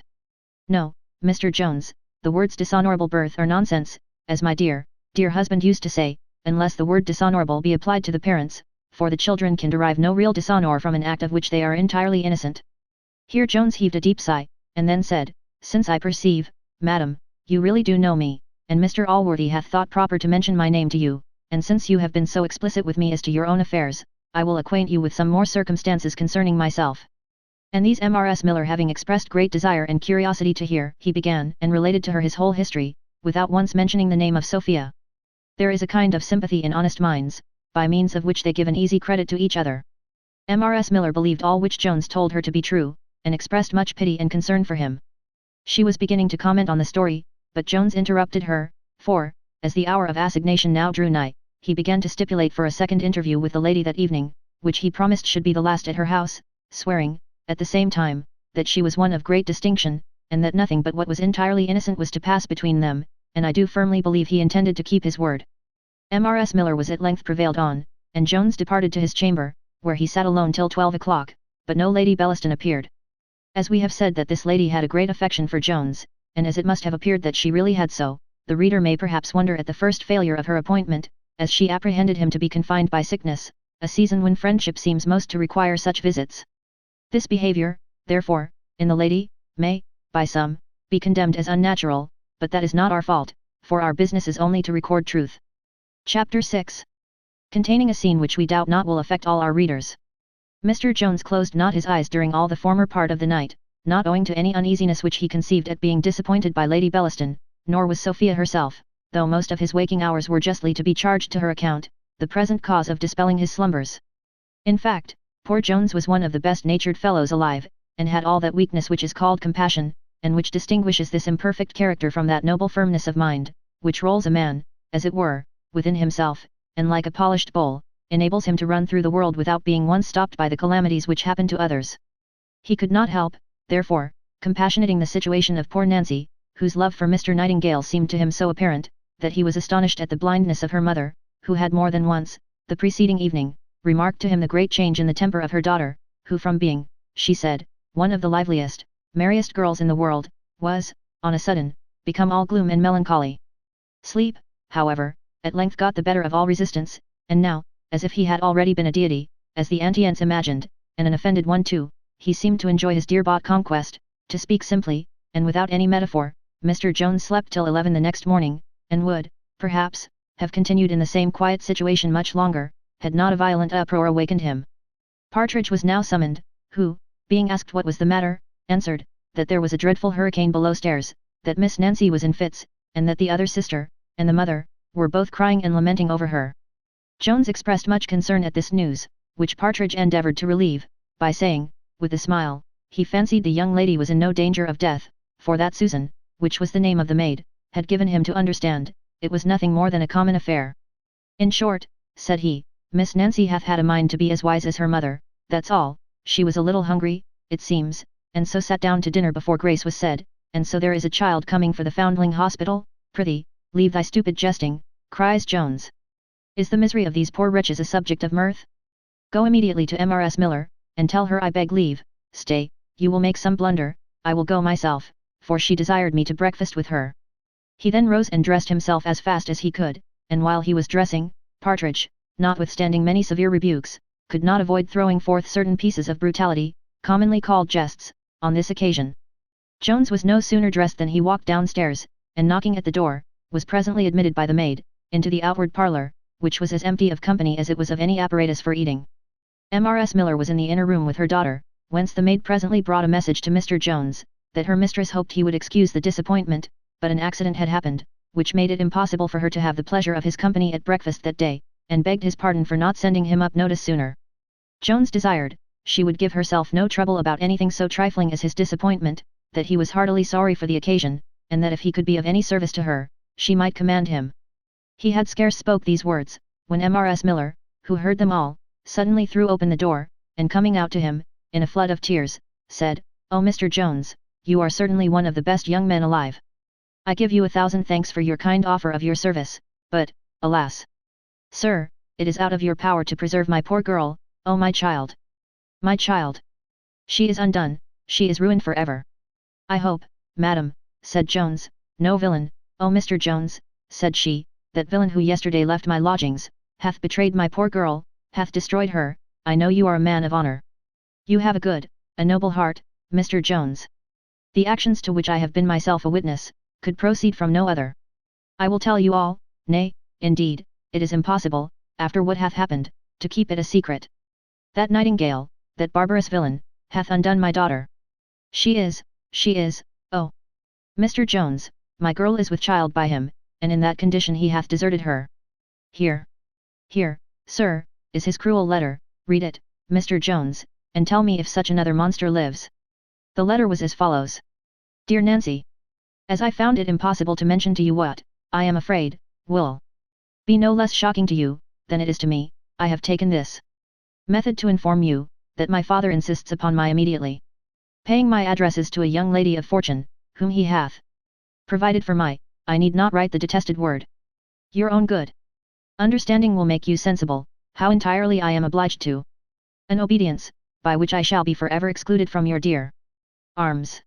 The fondness of your mother may encourage you to trust her with the unhappy consequence of our love, which may be easily kept a secret from the world, and for which I will take care to provide, as I will for you.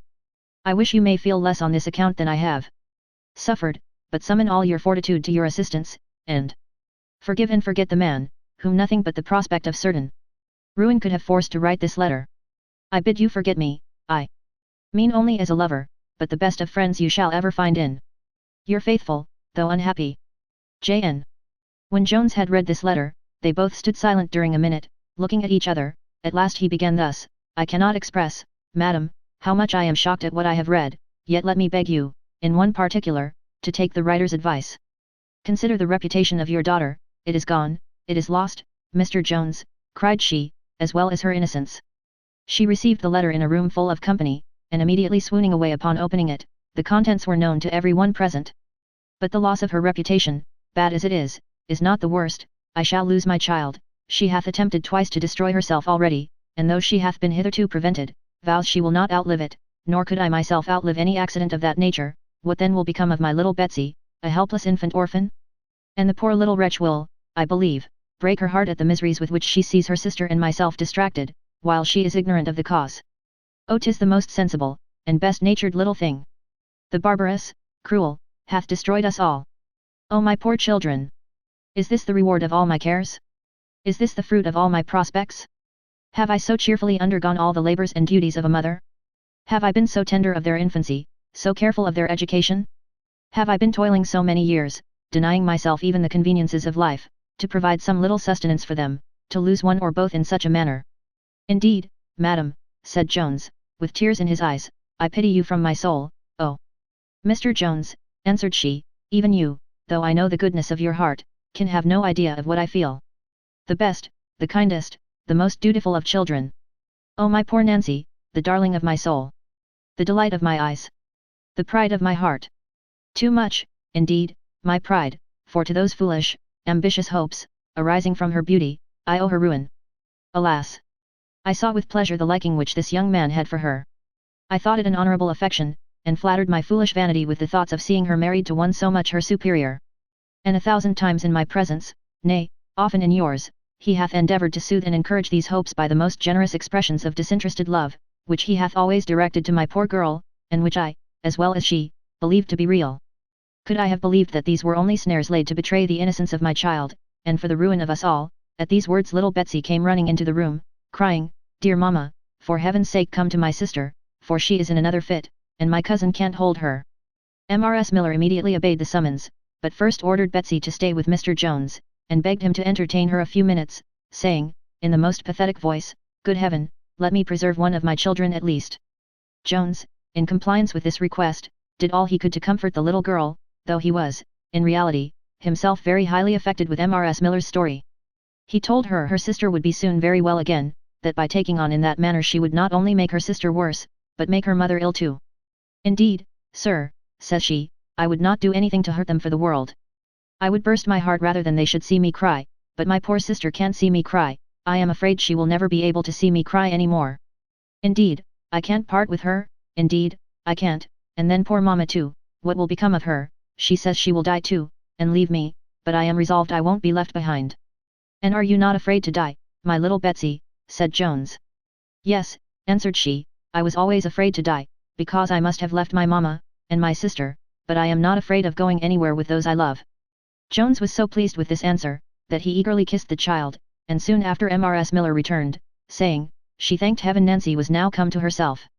And now, Betsy, says she, you may go in, for your sister is better, and longs to see you. She then turned to Jones, and began to renew her apologies for having disappointed him of his breakfast. I hope, madam, said Jones, I shall have a more exquisite repast than any you could have provided for me. This, I assure you, will be the case, if I can do any service to this little family of love. But whatever success may attend my endeavours, I am resolved to attempt it. I am very much deceived in Mr. Nightingale, if, notwithstanding what hath happened, he hath not much goodness of heart at the bottom, as well as a very violent affection for your daughter. If this be the case, I think the picture which I shall lay before him will affect him. Endeavour, madam, to comfort yourself, and Miss Nancy, as well as you can. I will go instantly in quest of Mr. Nightingale, and I hope to bring you good news. Mrs. Miller fell upon her knees and invoked all the blessings of heaven upon Mr. Jones, to which she afterwards added the most passionate expressions of gratitude. He then departed to find Mr. Nightingale, and the good woman returned to comfort her daughter, who was somewhat cheered at what her mother told her, and both joined in resounding the praises of Mr. Jones. Chapter 7. The interview between Mr. Jones and Mr. Nightingale. The good or evil we confer on others very often, I believe, recoils on ourselves. For as men of a benign disposition enjoy their own acts of beneficence equally with those to whom they are done, so there are scarce any natures so entirely diabolical, as to be capable of doing injuries, without paying themselves some pangs for the ruin which they bring on their fellow creatures. Mr. Nightingale, at least, was not such a person. On the contrary, Jones found him in his new lodgings, sitting melancholy by the fire, and silently lamenting the unhappy situation in which he had placed poor Nancy.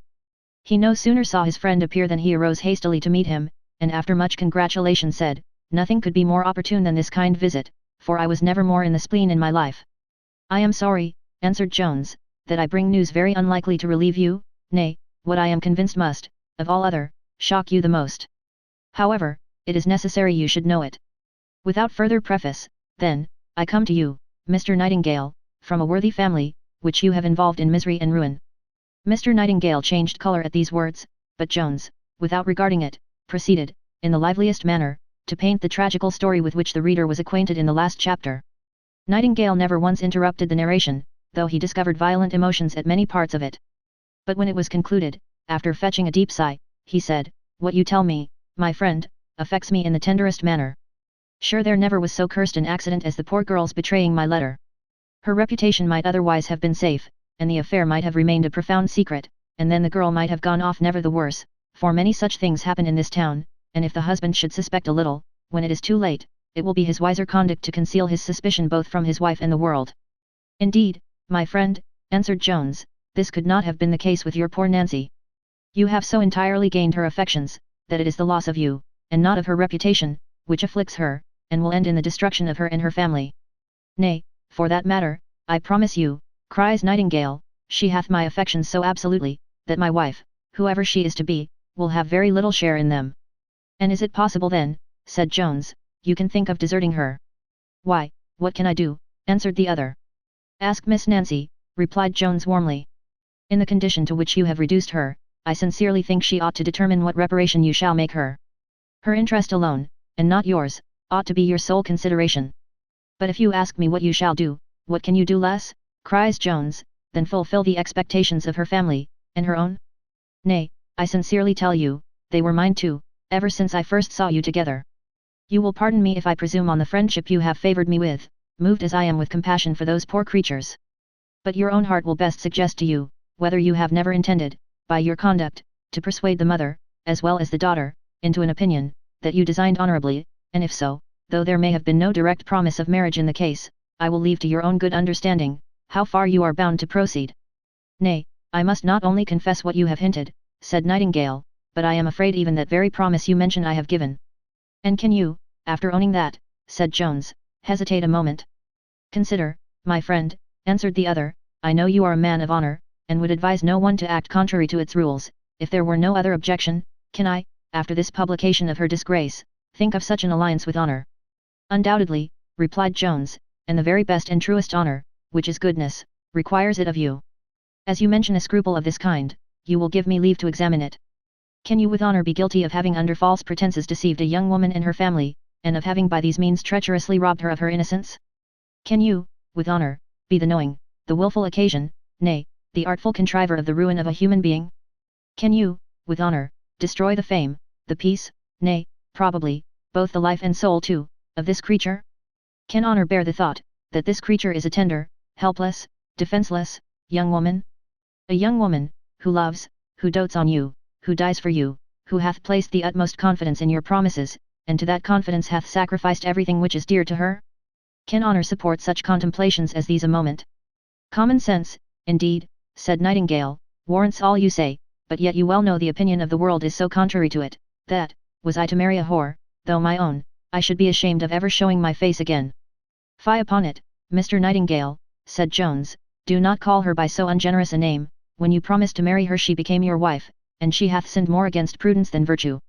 And what is this world which you would be ashamed to face but the vile, the foolish, and the profligate? Forgive me if I say such a shame must proceed from false modesty, which always attends false honour as its shadow, but I am well assured there is not a man of real sense and goodness in the world who would not honour and applaud the action. But, admit no other would not your own heart, my friend, applaud it? And do not the warm, rapturous sensations, which we feel from the consciousness of an honest, noble, generous, benevolent action, convey more delight to the mind than the undeserved praise of millions?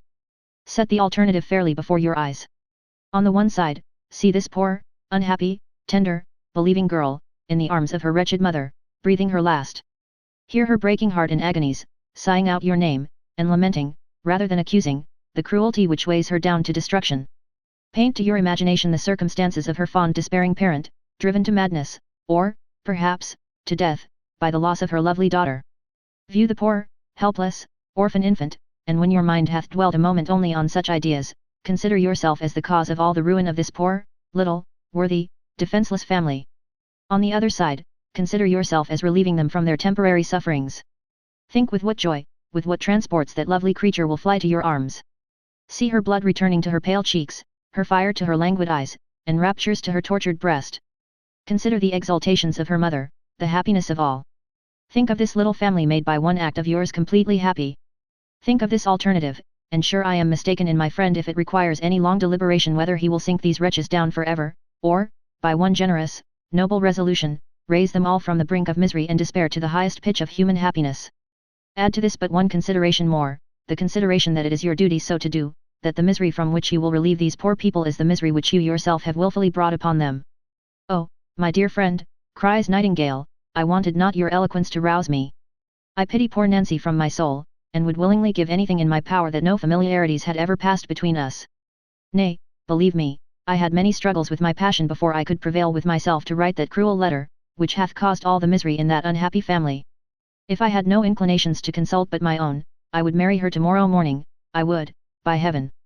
But you will easily imagine how impossible it would be to prevail on my father to consent to such a match. Besides, he hath provided another for me, and tomorrow, by his express command, I am to wait on the lady. I have not the honour to know your father, said Jones, but, suppose he could be persuaded, would you yourself consent to the only means of preserving these poor people? As eagerly as I would pursue my happiness, answered Nightingale, for I never shall find it in any other woman. Oh, my dear friend, could you imagine what I have felt within these 12 hours for my poor girl? I am convinced she would not engross all your pity. Passion leads me only to her, and, if I had any foolish scruples of honour, you have fully satisfied them. Could my father be induced to comply with my desires, nothing would be wanting to complete my own happiness or that of my Nancy. Then I am resolved to undertake it, said Jones. You must not be angry with me, in whatever light it may be necessary to set this affair, which, you may depend on it, could not otherwise be long hid from him, for things of this nature make a quick progress when once they get abroad, as this unhappily hath already. Besides, should any fatal accident follow, as upon my soul I am afraid will, unless immediately prevented, the public would ring of your name in a manner which, if your father hath common humanity, must offend him. If you will therefore tell me where I may find the old gentleman, I will not lose a moment in the business, which, while I pursue, you cannot do a more generous action than by paying a visit to the poor girl. You will find I have not exaggerated in the account I have given of the wretchedness of the family. Nightingale immediately consented to the proposal, and now, having acquainted Jones with his father's lodging, and the coffee house where he would most probably find him, he hesitated a moment, and then said, My dear Tom, you are going to undertake an impossibility. If you knew my father you would never think of obtaining his consent. Stay, there is one way. Suppose you told him I was already married, it might be easier to reconcile him to the fact after it was done, and, upon my honour, I am so affected with what you have said, and I love my Nancy so passionately, I almost wish it was done, whatever might be the consequence. Jones greatly approved the hint, and promised to pursue it. They then separated, Nightingale to visit his Nancy, and Jones in quest of the old gentleman. Chapter 8. What passed between Jones and old Mr. Nightingale, with the arrival of a person not yet mentioned in this history. Notwithstanding the sentiment of the Roman satirist, which denies the divinity of fortune, and the opinion of Seneca to the same purpose, Cicero, who was, I believe, a wiser man than either of them, expressly holds the contrary, and certain it is, there are some incidents in life so very strange and unaccountable, that it seems to require more than human skill and foresight in producing them. Of this kind was what now happened to Jones, who found Mr. Nightingale the elder in so critical a minute, that fortune, if she was really worthy all the worship she received at Rome, could not have contrived such another. In short, the old gentleman, and the father of the young lady whom he intended for his son, had been hard at it for many hours, and the latter was just now gone, and had left the former delighted with the thoughts that he had succeeded in a long contention, which had been between the two fathers of the future bride and bridegroom, in which both endeavoured to overreach the other, and, as it not rarely happens in such cases, both had retreated fully satisfied of having obtained the victory. This gentleman, whom Mr. Jones now visited, was what they call a man of the world, that is to say, a man who directs his conduct in this world as one who, being fully persuaded there is no other, is resolved to make the most of this. In his early years he had been bred to trade, but, having acquired a very good fortune, he had lately declined his business, or, to speak more properly, had changed it from dealing in goods, to dealing only in money, of which he had always a plentiful fund at command, and of which he knew very well how to make a very plentiful advantage, sometimes of the necessities of private men, and sometimes of those of the public. He had indeed conversed so entirely with money, that it may be almost doubted whether he imagined there was any other thing really existing in the world. This at least may be certainly averred, that he firmly believed nothing else to have any real value. The reader will, I fancy, allow that fortune could not have culled out a more improper person for Mr. Jones to attack with any probability of success, nor could the whimsical lady have directed this attack at a more unseasonable time. As money then was always uppermost in this gentleman's thoughts, so the moment he saw a stranger within his doors it immediately occurred to his imagination, that such stranger was either come to bring him money, or to fetch it from him. And according as one or other of these thoughts prevailed, he conceived a favourable or unfavourable idea of the person who approached him. Unluckily for Jones, the latter of these was the ascendant at present, for as a young gentleman had visited him the day before, with a bill from his son for a play debt, he apprehended, at the first sight of Jones, that he was come on such another errand.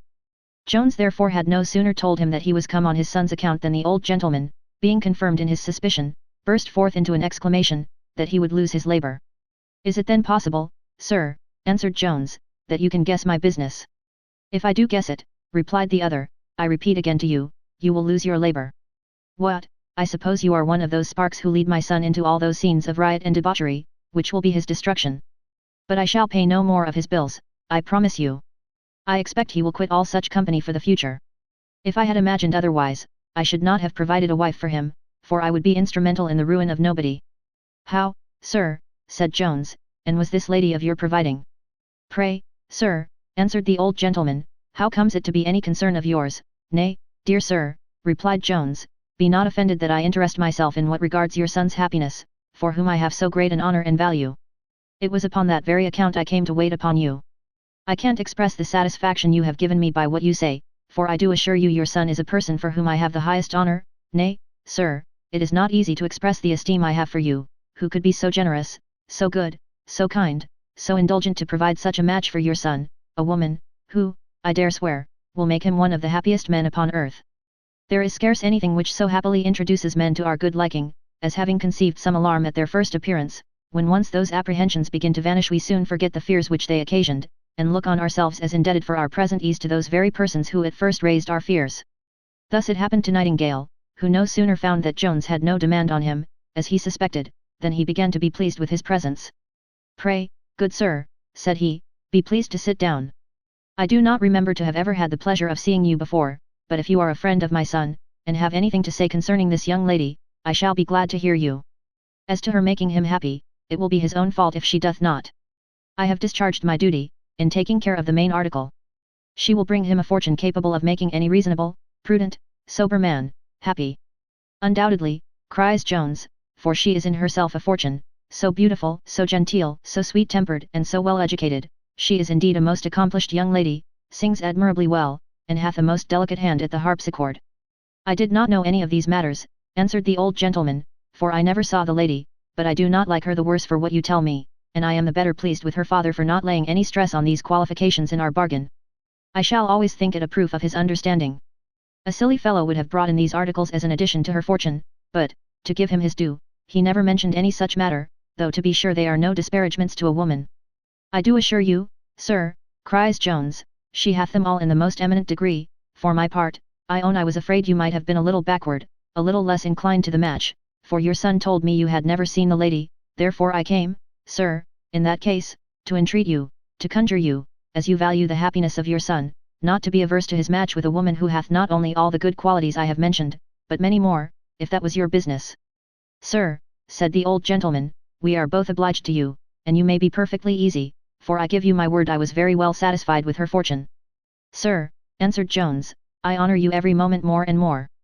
To be so easily satisfied, so very moderate on that account, is a proof of the soundness of your understanding, as well as the nobleness of your mind. Not so very moderate, young gentleman, not so very moderate," answered the father. "Still more and more noble," replied Jones, "and give me leave to add, sensible, for sure it is little less than madness to consider money as the sole foundation of happiness. Such a woman as this with her little, her nothing of a fortune, I find," cries the old gentleman, "you have a pretty just opinion of money, my friend, or else you are better acquainted with the person of the lady than with her circumstances. Why, pray, what fortune do you imagine this lady to have? What fortune, cries Jones, why, too contemptible a one to be named for your son. Well, well, well, said the other, perhaps he might have done better, that I deny, said Jones, for she is one of the best of women. I, but in point of fortune I mean, answered the other. And yet, as to that now, how much do you imagine your friend is to have? How much, cries Jones, how much? Why, at the utmost, perhaps £200. Do you mean to banter me, young gentleman, said the father, a little angry. No, upon my soul, answered Jones, I am in earnest, nay, I believe I have gone to the utmost farthing. If I do the lady an injury, I ask her pardon. Indeed you do, cries the father, I am certain she hath 50 times that sum, and she shall produce 50 to that before I consent that she shall marry my son. Nay, said Jones, it is too late to talk of consent now, if she had not 50 farthings your son is married. My son married, answered the old gentleman, with surprise. Nay, said Jones, I thought you was unacquainted with it. My son married to Miss Harris, answered he again. To Miss Harris, said Jones, no, sir, to Miss Nancy Miller, the daughter of M.R.S. Miller, at whose house he lodged, a young lady, who, though her mother is reduced to let lodgings. Are you bantering, or are you in earnest, cries the father, with a most solemn voice. Indeed, sir, answered Jones, I scorn the character of a banterer. I came to you in most serious earnest, imagining, as I find true, that your son had never dared acquaint you with a match so much inferior to him in point of fortune, though the reputation of the lady will suffer it no longer to remain a secret. While the father stood like one struck suddenly dumb at this news, a gentleman came into the room, and saluted him by the name of brother. But though these two were in consanguinity so nearly related, they were in their dispositions almost the opposites to each other. The brother who now arrived had likewise been bred to trade, in which he no sooner saw himself worth £6,000 than he purchased a small estate with the greatest part of it, and retired into the country, where he married the daughter of an unbeneficed clergyman, a young lady, who, though she had neither beauty nor fortune, had recommended herself to his choice entirely by her good humour, of which she possessed a very large share. With this woman he had, during 25 years, lived a life more resembling the model which certain poets ascribe to the Golden Age, than any of those patterns which are furnished by the present times. By her he had 4 children, but none of them arrived at maturity, except only one daughter, whom, in vulgar language, he and his wife had spoiled, that is, had educated with the utmost tenderness and fondness, which she returned to such a degree, that she had actually refused a very extraordinary match with a gentleman a little turned of 40, because she could not bring herself to part with her parents. The young lady whom Mr. Nightingale had intended for his son was a near neighbour of his brother, and an acquaintance of his niece, and in reality it was upon the account of his projected match that he was now come to town, not, indeed, to forward, but to dissuade his brother from a purpose which he conceived would inevitably ruin his nephew, for he foresaw no other event from a union with Miss Harris, notwithstanding the largeness of her fortune, as neither her person nor mind seemed to him to promise any kind of matrimonial felicity, for she was very tall, very thin, very ugly, very affected, very silly, and very ill-natured. His brother, therefore, no sooner mentioned the marriage of his nephew with Miss Miller, than he expressed the utmost satisfaction, and when the father had very bitterly reviled his son, and pronounced sentence of beggary upon him, the uncle began in the following manner. If you was a little cooler, brother, I would ask you whether you love your son for his sake or for your own. You would answer, I suppose, and so I suppose you think, for his sake, and doubtless it is his happiness which you intended in the marriage you proposed for him. Now, brother, to prescribe rules of happiness to others hath always appeared to me very absurd, and to insist on doing this, very tyrannical. It is a vulgar error, I know, but it is, nevertheless, an error. And if this be absurd in other things, it is mostly so in the affair of marriage, the happiness of which depends entirely on the affection which subsists between the parties. I have therefore always thought it unreasonable in parents to desire to choose for their children on this occasion, since to force affection is an impossible attempt, nay, so much doth love abhor force, that I know not whether, through an unfortunate but uncurable perverseness in our natures, it may not be even impatient of persuasion. It is, however, true that, though a parent will not, I think, wisely prescribe, he ought to be consulted on this occasion, and, in strictness, perhaps, should at least have a negative voice. My nephew, therefore, I own, in marrying, without asking your advice, hath been guilty of a fault. But, honestly speaking, brother, have you not a little promoted this fault? Have not your frequent declarations on this subject given him a moral certainty of your refusal, where there was any deficiency in point of fortune? Nay, doth not your present anger arise solely from that deficiency? And if he hath failed in his duty here, did you not as much exceed that authority when you absolutely bargained with him for a woman, without his knowledge, whom you yourself never saw, and whom, if you had seen and known as well as I, it must have been madness in you to have ever thought of bringing her into your family? Still I own my nephew in a fault, but surely it is not an unpardonable fault.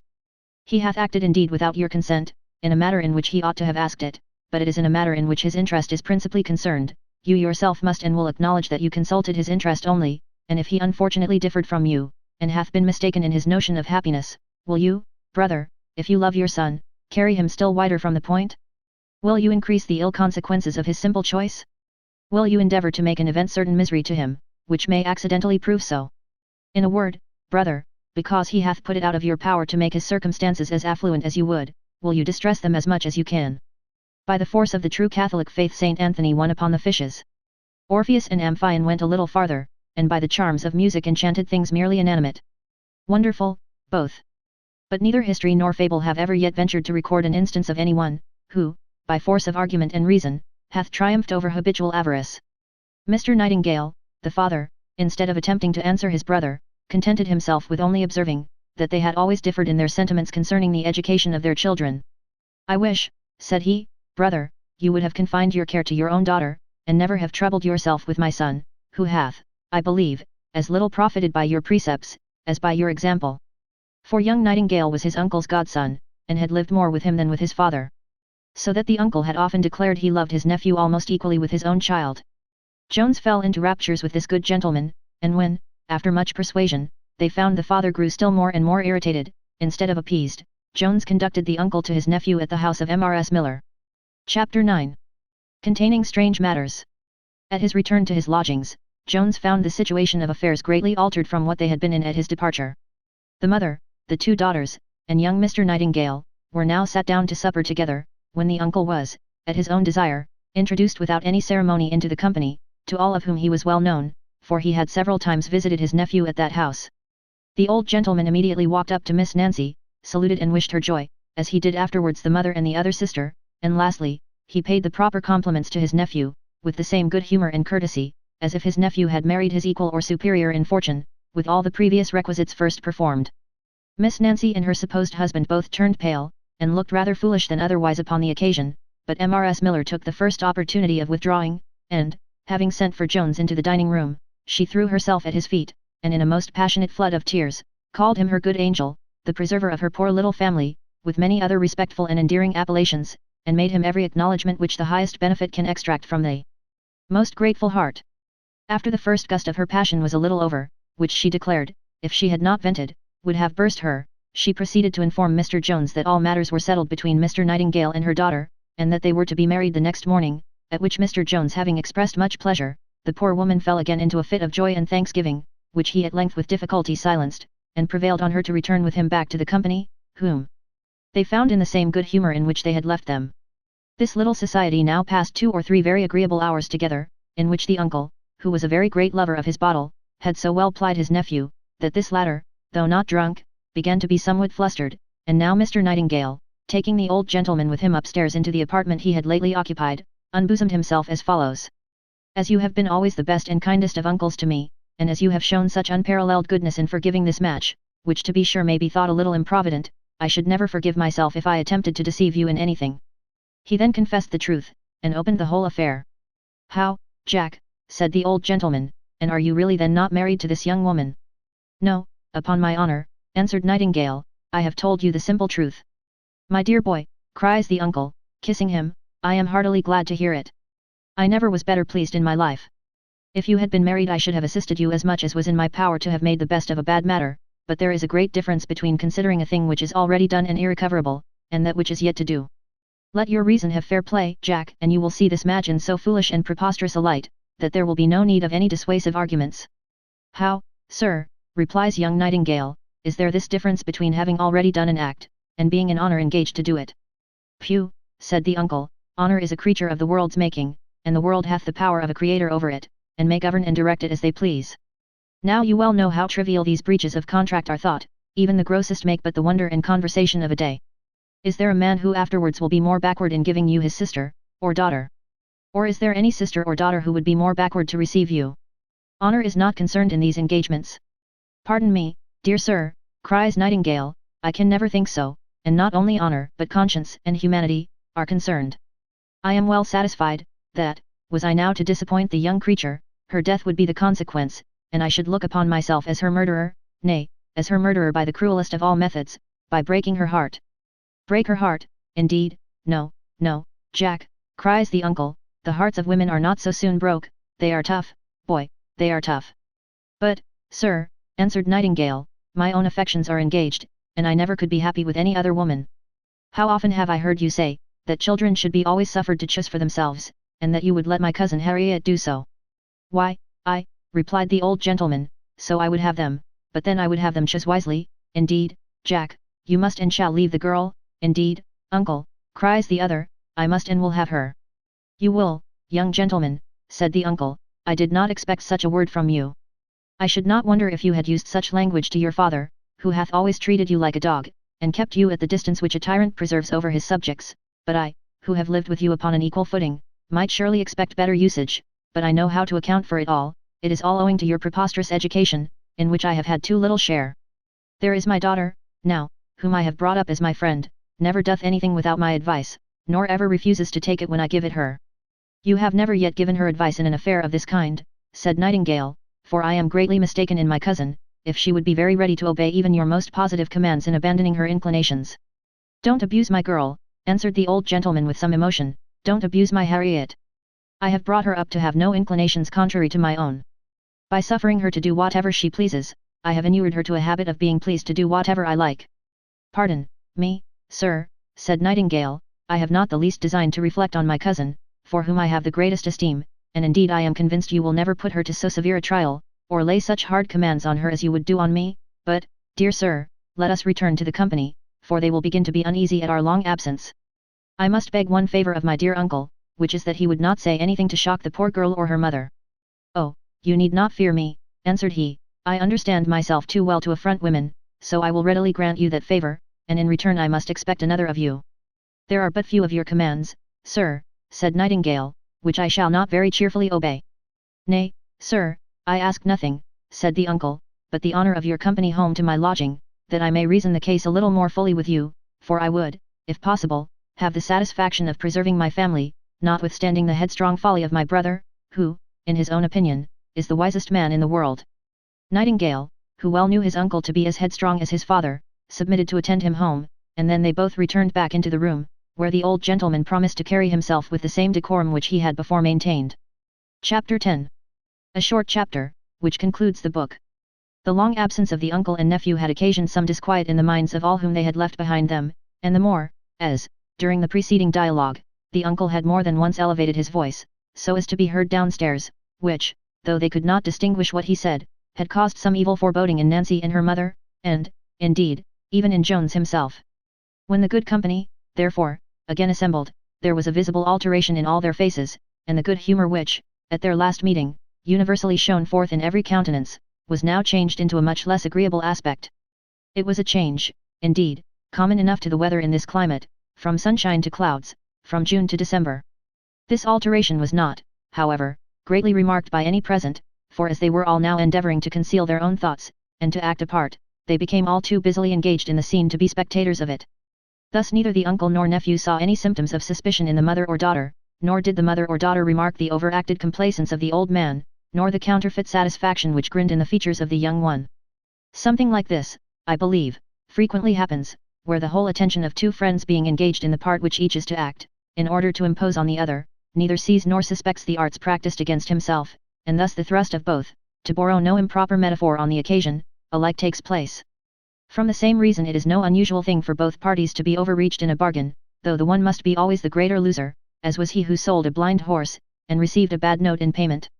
Our company in about half an hour broke up, and the uncle carried off his nephew, but not before the latter had assured Miss Nancy, in a whisper, that he would attend her early in the morning, and fulfill all his engagements. Jones, who was the least concerned in this scene, saw the most. He did indeed suspect the very fact, for, besides observing the great alteration in the behaviour of the uncle, the distance he assumed, and his overstrained civility to Miss Nancy, the carrying off a bridegroom from his bride at that time of night was so extraordinary a proceeding that it could be accounted for only by imagining that young Nightingale had revealed the whole truth, which the apparent openness of his temper, and his being flustered with liquor, made too probable. While he was reasoning with himself, whether he should acquaint these poor people with his suspicion, the maid of the house informed him that a gentlewoman desired to speak with him. He went immediately out, and, taking the candle from the maid, ushered his visitant upstairs, who, in the person of Mrs. Honor, acquainted him with such dreadful news concerning his Sophia, that he immediately lost all consideration for every other person, and his whole stock of compassion was entirely swallowed up in reflections on his own misery, and on that of his unfortunate angel. What this dreadful matter was, the reader will be informed, after we have first related the many preceding steps which produced it, and those will be the subject of the following book. Book 15. In which the history advances about 2 days. Chapter 1. Too short to need a preface. There are a set of religious, or rather moral writers, who teach that virtue is the certain road to happiness, and vice to misery, in this world. A very wholesome and comfortable doctrine, and to which we have but one objection, namely, that it is not true. Indeed, if by virtue these writers mean the exercise of those cardinal virtues, which like good housewives stay at home, and mind only the business of their own family, I shall very readily concede the point, for so surely do all these contribute and lead to happiness, that I could almost wish, in violation of all the antient and modern sages, to call them rather by the name of wisdom, than by that of virtue, for, with regard to this life, no system, I conceive, was ever wiser than that of the antient Epicureans, who held this wisdom to constitute the chief good, nor foolisher than that of their opposites, those modern epicures, who place all felicity in the abundant gratification of every sensual appetite. But if by virtue is meant, as I almost think it ought, a certain relative quality, which is always busying itself without doors, and seems as much interested in pursuing the good of others as its own, I cannot so easily agree that this is the surest way to human happiness, because I am afraid we must then include poverty and contempt, with all the mischiefs which backbiting, envy, and ingratitude, can bring on mankind, in our idea of happiness. Nay, sometimes perhaps we shall be obliged to wait upon the said happiness to a jail, since many by the above virtue have brought themselves thither. I have not now leisure to enter upon so large a field of speculation, as here seems opening upon me. My design was to wipe off a doctrine that lay in my way, since, while Mr. Jones was acting the most virtuous part imaginable in labouring to preserve his fellow creatures from destruction, the devil or some other evil spirit, one perhaps clothed in human flesh, was hard at work to make him completely miserable in the ruin of his Sophia. This therefore would seem an exception to the above rule, if indeed it was a rule, but as we have in our voyage through life seen so many other exceptions to it, we choose to dispute the doctrine on which it is founded, which we don't apprehend to be Christian, which we are convinced is not true, and which is indeed destructive of one of the noblest arguments that reason alone can furnish for the belief of immortality. But as the reader's curiosity, if he hath any, must be now awake, and hungry, we shall provide to feed it as fast as we can. Chapter 2. In which is opened a very black design against Sophia. I remember a wise old gentleman who used to say, when children are doing nothing, they are doing mischief. I will not enlarge this quaint saying to the most beautiful part of the creation in general, but so far I may be allowed, that when the effects of female jealousy do not appear openly in their proper colours of rage and fury, we may suspect that mischievous passion to be at work privately, and attempting to undermine, what it doth not attack above ground. This was exemplified in the conduct of Lady Bellaston, who, under all the smiles which she wore in her countenance, concealed much indignation against Sophia, and as she plainly saw that this young lady stood between her and the full indulgence of her desires, she resolved to get rid of her by some means or other, nor was it long before a very favourable opportunity of accomplishing this presented itself to her. The reader may be pleased to remember, that when Sophia was thrown into that consternation at the playhouse, by the wit and humour of a set of young gentlemen who call themselves the town, we informed him, that she had put herself under the protection of a young nobleman, who had very safely conducted her to her chair. This nobleman, who frequently visited Lady Bellaston, had more than once seen Sophia there, since her arrival in town, and had conceived a very great liking to her, which liking, as beauty never looks more amiable than in distress, Sophia had in this fright so increased, that he might now, without any great impropriety, be said to be actually in love with her. It may easily be believed, that he would not suffer so handsome an occasion of improving his acquaintance with the beloved object as now offered itself to elapse, when even good breeding alone might have prompted him to pay her a visit. The next morning therefore, after this accident, he waited on Sophia, with the usual compliments, and hopes that she had received no harm from her last night's adventure. As love, like fire, when once thoroughly kindled, is soon blown into a flame, Sophia in a very short time completed her conquest. Time now flew away unperceived, and the noble lord had been 2 hours in company with the lady, before it entered into his head that he had made too long a visit. Though this circumstance alone would have alarmed Sophia, who was somewhat more a mistress of computation at present, she had indeed much more pregnant evidence from the eyes of her lover of what passed within his bosom. Nay, though he did not make any open declaration of his passion, yet many of his expressions were rather too warm, and too tender, to have been imputed to complaisance, even in the age when such complaisance was in fashion, the very reverse of which is well known to be the reigning mode at present. Lady Bellaston had been apprised of his lordship's visit at his first arrival, and the length of it very well satisfied her, that things went as she wished, and as indeed she had suspected the second time she saw this young couple together. This business, she rightly I think concluded, that she should by no means forward by mixing in the company while they were together, she therefore ordered her servants, that when my lord was going, they should tell him she desired to speak with him, and employed the intermediate time in meditating how best to accomplish a scheme, which she made no doubt but his lordship would very readily embrace the execution of. Lord Fellamar, for that was the title of this young nobleman, was no sooner introduced to her ladyship, than she attacked him in the following strain: "Bless me, my lord, are you here yet? I thought my servants had made a mistake, and let you go away, and I wanted to see you about an affair of some importance. Indeed, Lady Bellaston," said he, "I don't wonder you are astonished at the length of my visit, for I have stayed above 2 hours, and I did not think I had stayed above half a one. What am I to conclude from thence, my lord?" said she. "The company must be very agreeable which can make time slide away so very deceitfully. Upon my honour," said he, "the most agreeable I ever saw. Pray tell me, Lady Bellaston, who is this blazing star which you have produced among us all of a sudden?" "What blazing star, my lord?" said she, affecting a surprise. "I mean," said he, "the lady I saw here the other day, whom I had last night in my arms at the playhouse, and to whom I have been making that unreasonable visit." "Oh, my cousin Western," said she. "Why, that blazing star, my lord, is the daughter of a country booby squire, and hath been in town about a fortnight, for the first time. Upon my soul," said he, "I should swear she had been bred up in a court, for besides her beauty, I never saw anything so genteel, so sensible, so polite." "Oh brave," cries the lady, "my cousin hath you, I find." "Upon my honour," answered he, "I wish she had, for I am in love with her to distraction." "Nay, my lord," said she, "it is not wishing yourself very ill neither, for she is a very great fortune. I assure you she is an only child, and her father's estate is a good £3,000 a year." "Then I can assure you, madam," answered the lord, "I think her the best match in England."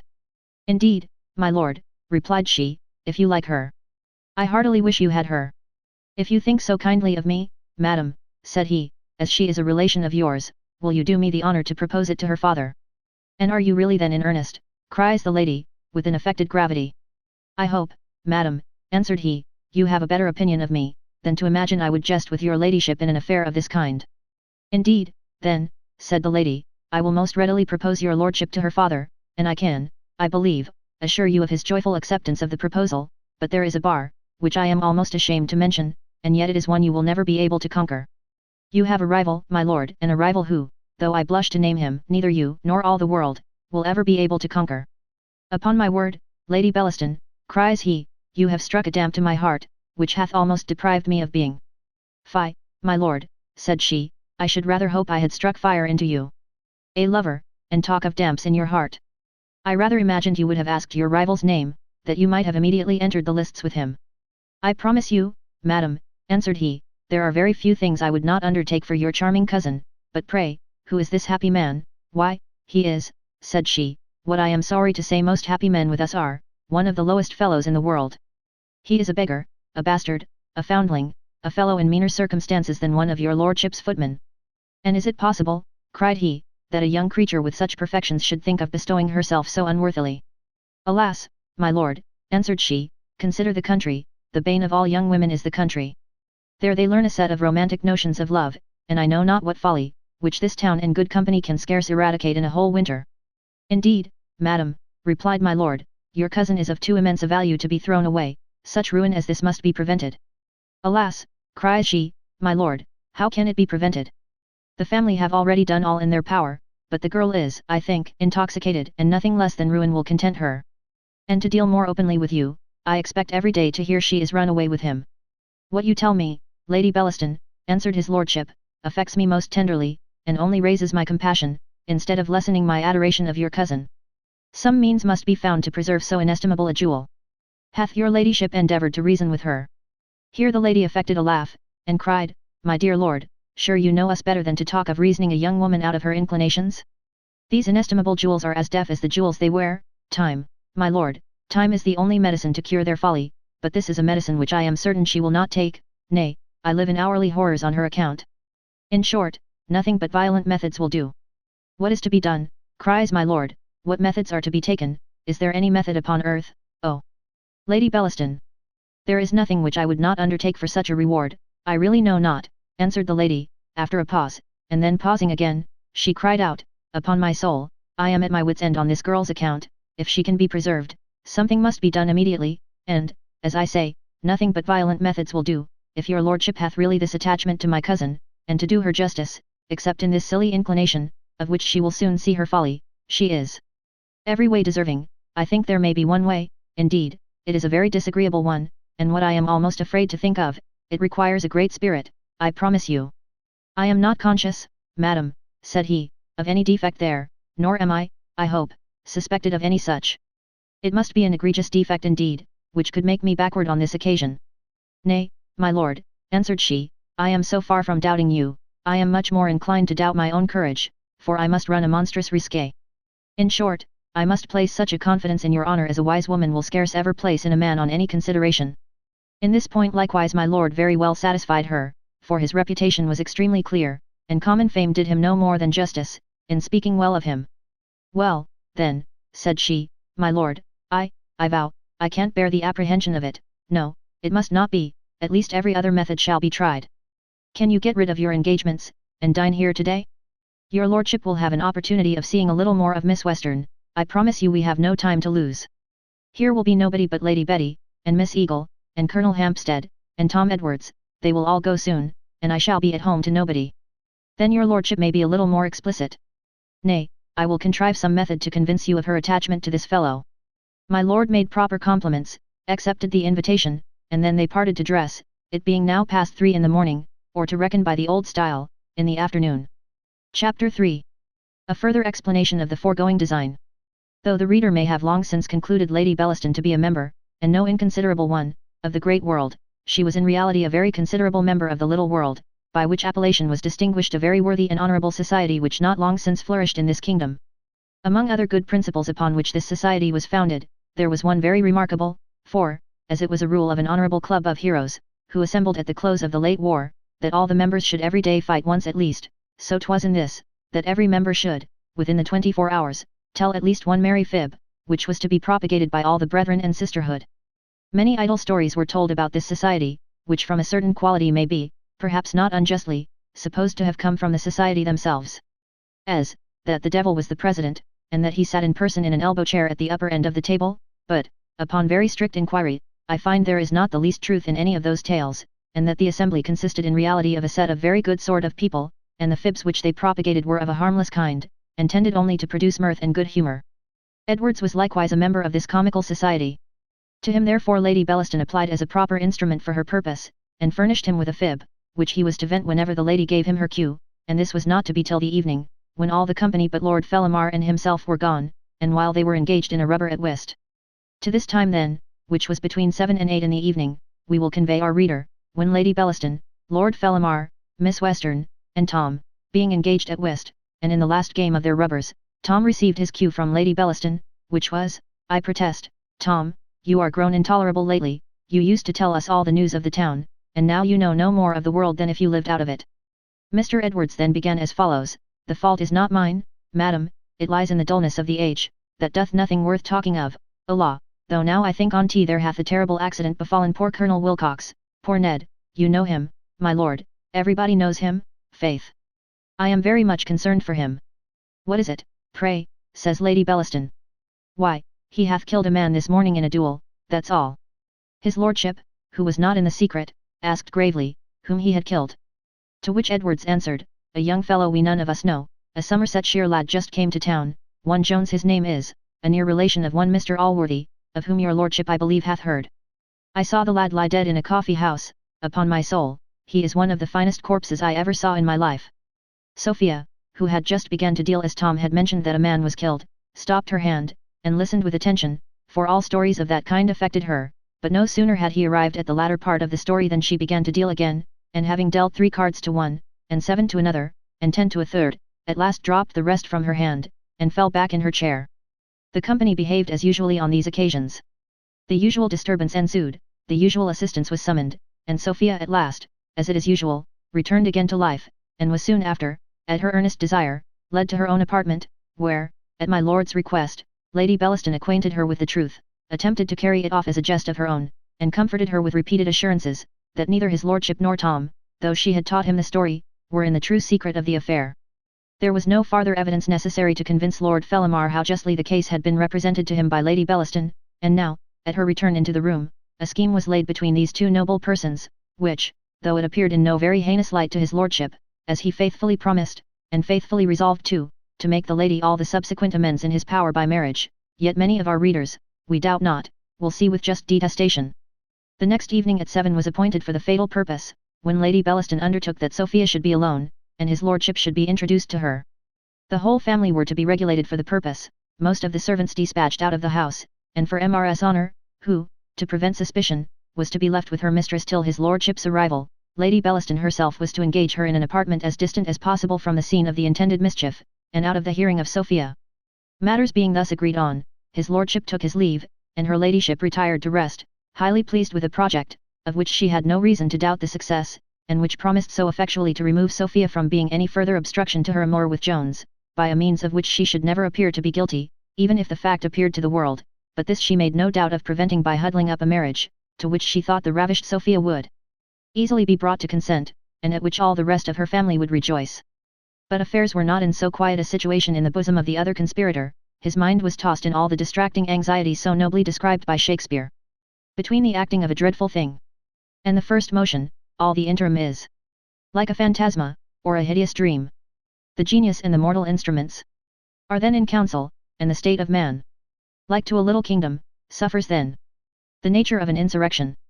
Though the violence of his passion had made him eagerly embrace the first hint of this design, especially as it came from a relation of the lady, yet when that friend to reflection, a pillow, had placed the action itself in all its natural black colours before his eyes, with all the consequences which must, and those which might probably attend it, his resolution began to abate, or rather indeed to go over to the other side, and after a long conflict, which lasted a whole night, between honour and appetite, the former at length prevailed, and he determined to wait on Lady Bellaston, and to relinquish the design. Lady Bellaston was in bed, though very late in the morning, and Sophia sitting by her bedside, when the servant acquainted her that Lord Fellamar was below in the parlour, upon which her ladyship desired him to stay, and that she would see him presently, but the servant was no sooner departed than poor Sophia began to entreat her cousin not to encourage the visits of that odious lord, so she called him, though a little unjustly, upon her account. I see his design, said she, for he made downright love to me yesterday morning, but as I am resolved never to admit it, I beg your ladyship not to leave us alone together any more, and to order the servants that, if he inquires for me, I may be always denied to him. La, child, says Lady Bellaston, you country girls have nothing but sweethearts in your head, you fancy every man who is civil to you is making love. He is one of the most gallant young fellows about town, and I am convinced means no more than a little gallantry. Make love to you indeed. I wish with all my heart he would, and you must be an arrant mad woman to refuse him. But as I shall certainly be that mad woman, cries Sophia, I hope his visits shall not be intruded upon me. Oh child, said Lady Bellaston, you need not be so fearful, if you resolve to run away with that Jones, I know no person who can hinder you. Upon my honour, madam, cries Sophia, your ladyship injures me. I will never run away with any man, nor will I ever marry contrary to my father's inclinations. Well, Miss Western, said the lady, if you are not in a humour to see company this morning, you may retire to your own apartment, for I am not frightened at his lordship, and must send for him up into my dressing room. Sophia thanked her ladyship, and withdrew, and presently afterwards Fellamar was admitted upstairs. Chapter 4. By which it will appear how dangerous an advocate a lady is when she applies her eloquence to an ill purpose. When Lady Bellaston heard the young lord's scruples, she treated them with the same disdain with which one of those sages of the law, called Newgate solicitors, treats the qualms of conscience in a young witness. My dear lord, said she, you certainly want a cordial. I must send to Lady Edgley for one of her best drams. Fie upon it. Have more resolution. Are you frightened by the word rape? Or are you apprehensive? Well, if the story of Helen was modern, I should think it unnatural. I mean the behaviour of Paris, not the fondness of the lady, for all women love a man of spirit. There is another story of the Sabine ladies, and that too, I thank heaven, is very antient.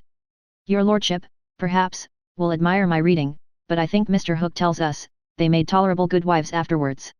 I fancy few of my married acquaintance were ravished by their husbands. Nay, dear Lady Bellaston, cried he, don't ridicule me in this manner. Why, my good lord, answered she, do you think any woman in England would not laugh at you in her heart, whatever prudery she might wear in her countenance?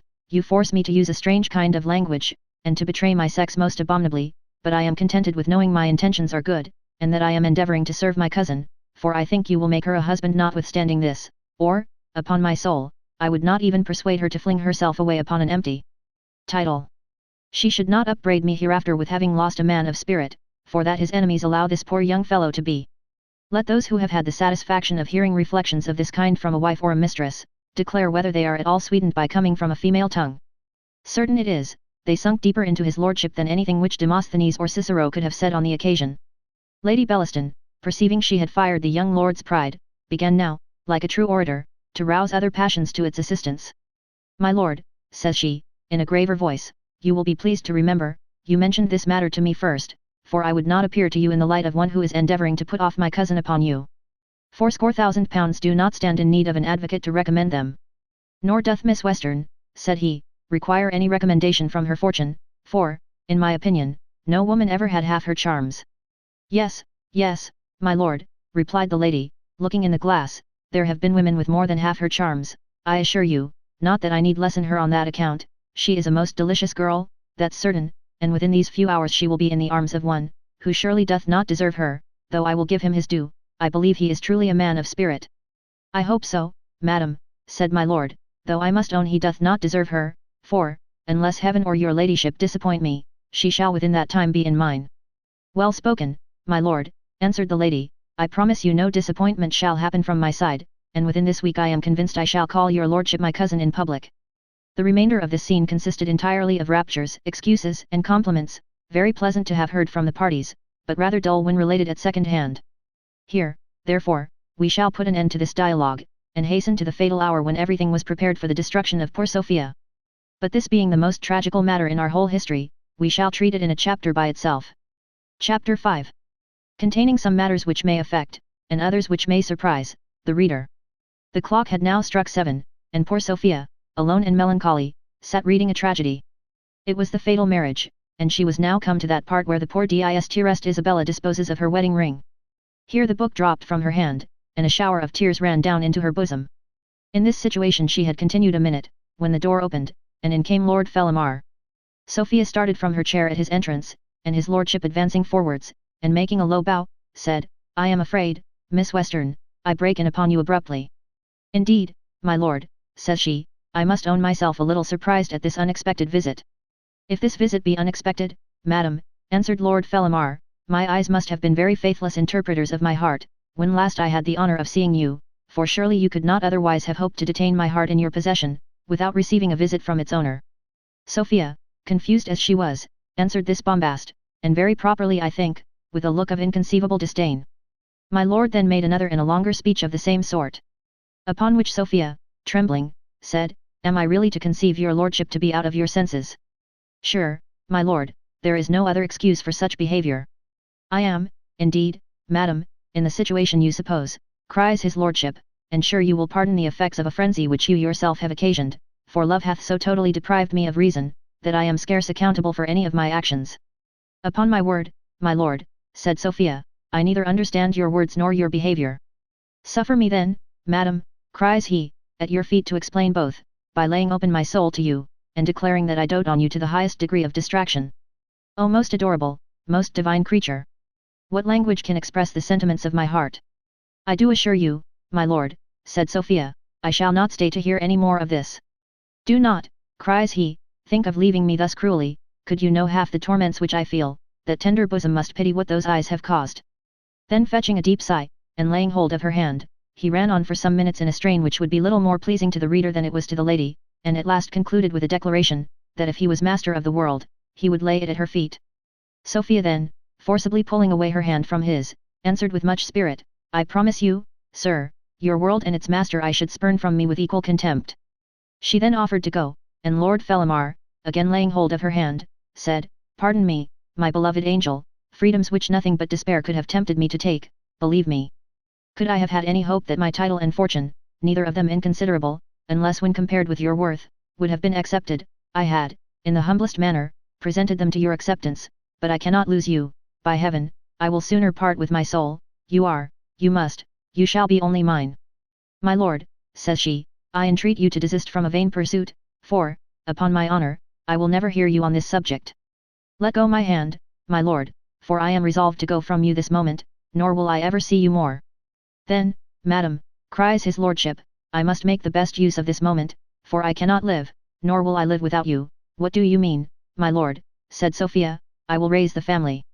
I have no fear, madam, answered he, but of losing you, and that I am resolved to prevent, the only way which despair points to me. He then caught her in his arms, upon which she screamed so loud, that she must have alarmed someone to her assistance, had not Lady Bellaston taken care to remove all ears. But a more lucky circumstance happened for poor Sophia. Another noise now broke forth, which almost drowned her cries, for now the whole house rang with, Where is she? Me, I'll unkennel her this instant. Show me her chamber, I say. Where is my daughter? I know she's in the house, and I'll see her if she's above ground. Show me where she is, at which last words the door flew open, and in came Squire Western, with his parson and a set of myrmidons at his heels. How miserable must have been the condition of poor Sophia, when the enraged voice of her father was welcome to her ears. Welcome indeed it was, and luckily did he come, for it was the only accident upon earth which could have preserved the peace of her mind from being forever destroyed. Sophia, notwithstanding her fright, presently knew her father's voice, and his lordship, notwithstanding his passion, knew the voice of reason, which peremptorily assured him, it was not now a time for the perpetration of his villainy. Hearing, therefore, the voice approach, and hearing likewise whose it was, for as the squire more than once roared forth the word daughter, so Sophia, in the midst of her struggling, cried out upon her father. He thought proper to relinquish his prey, having only disordered her handkerchief, and with his rude lips committed violence on her lovely neck. If the reader's imagination doth not assist me, I shall never be able to describe the situation of these two persons when Western came into the room. Sophia tottered into a chair, where she sat disordered, pale, breathless, bursting with indignation at Lord Fellamar, affrighted, and yet more rejoiced, at the arrival of her father. His lordship sat down near her, with the bag of his wig hanging over one of his shoulders, the rest of his dress being somewhat disordered, and rather a greater proportion of linen than is usual appearing at his bosom. As to the rest, he was amazed, affrighted, vexed, and ashamed. As to Squire Western, he happened at this time to be overtaken by an enemy, which very frequently pursues, and seldom fails to overtake, most of the country gentlemen in this kingdom.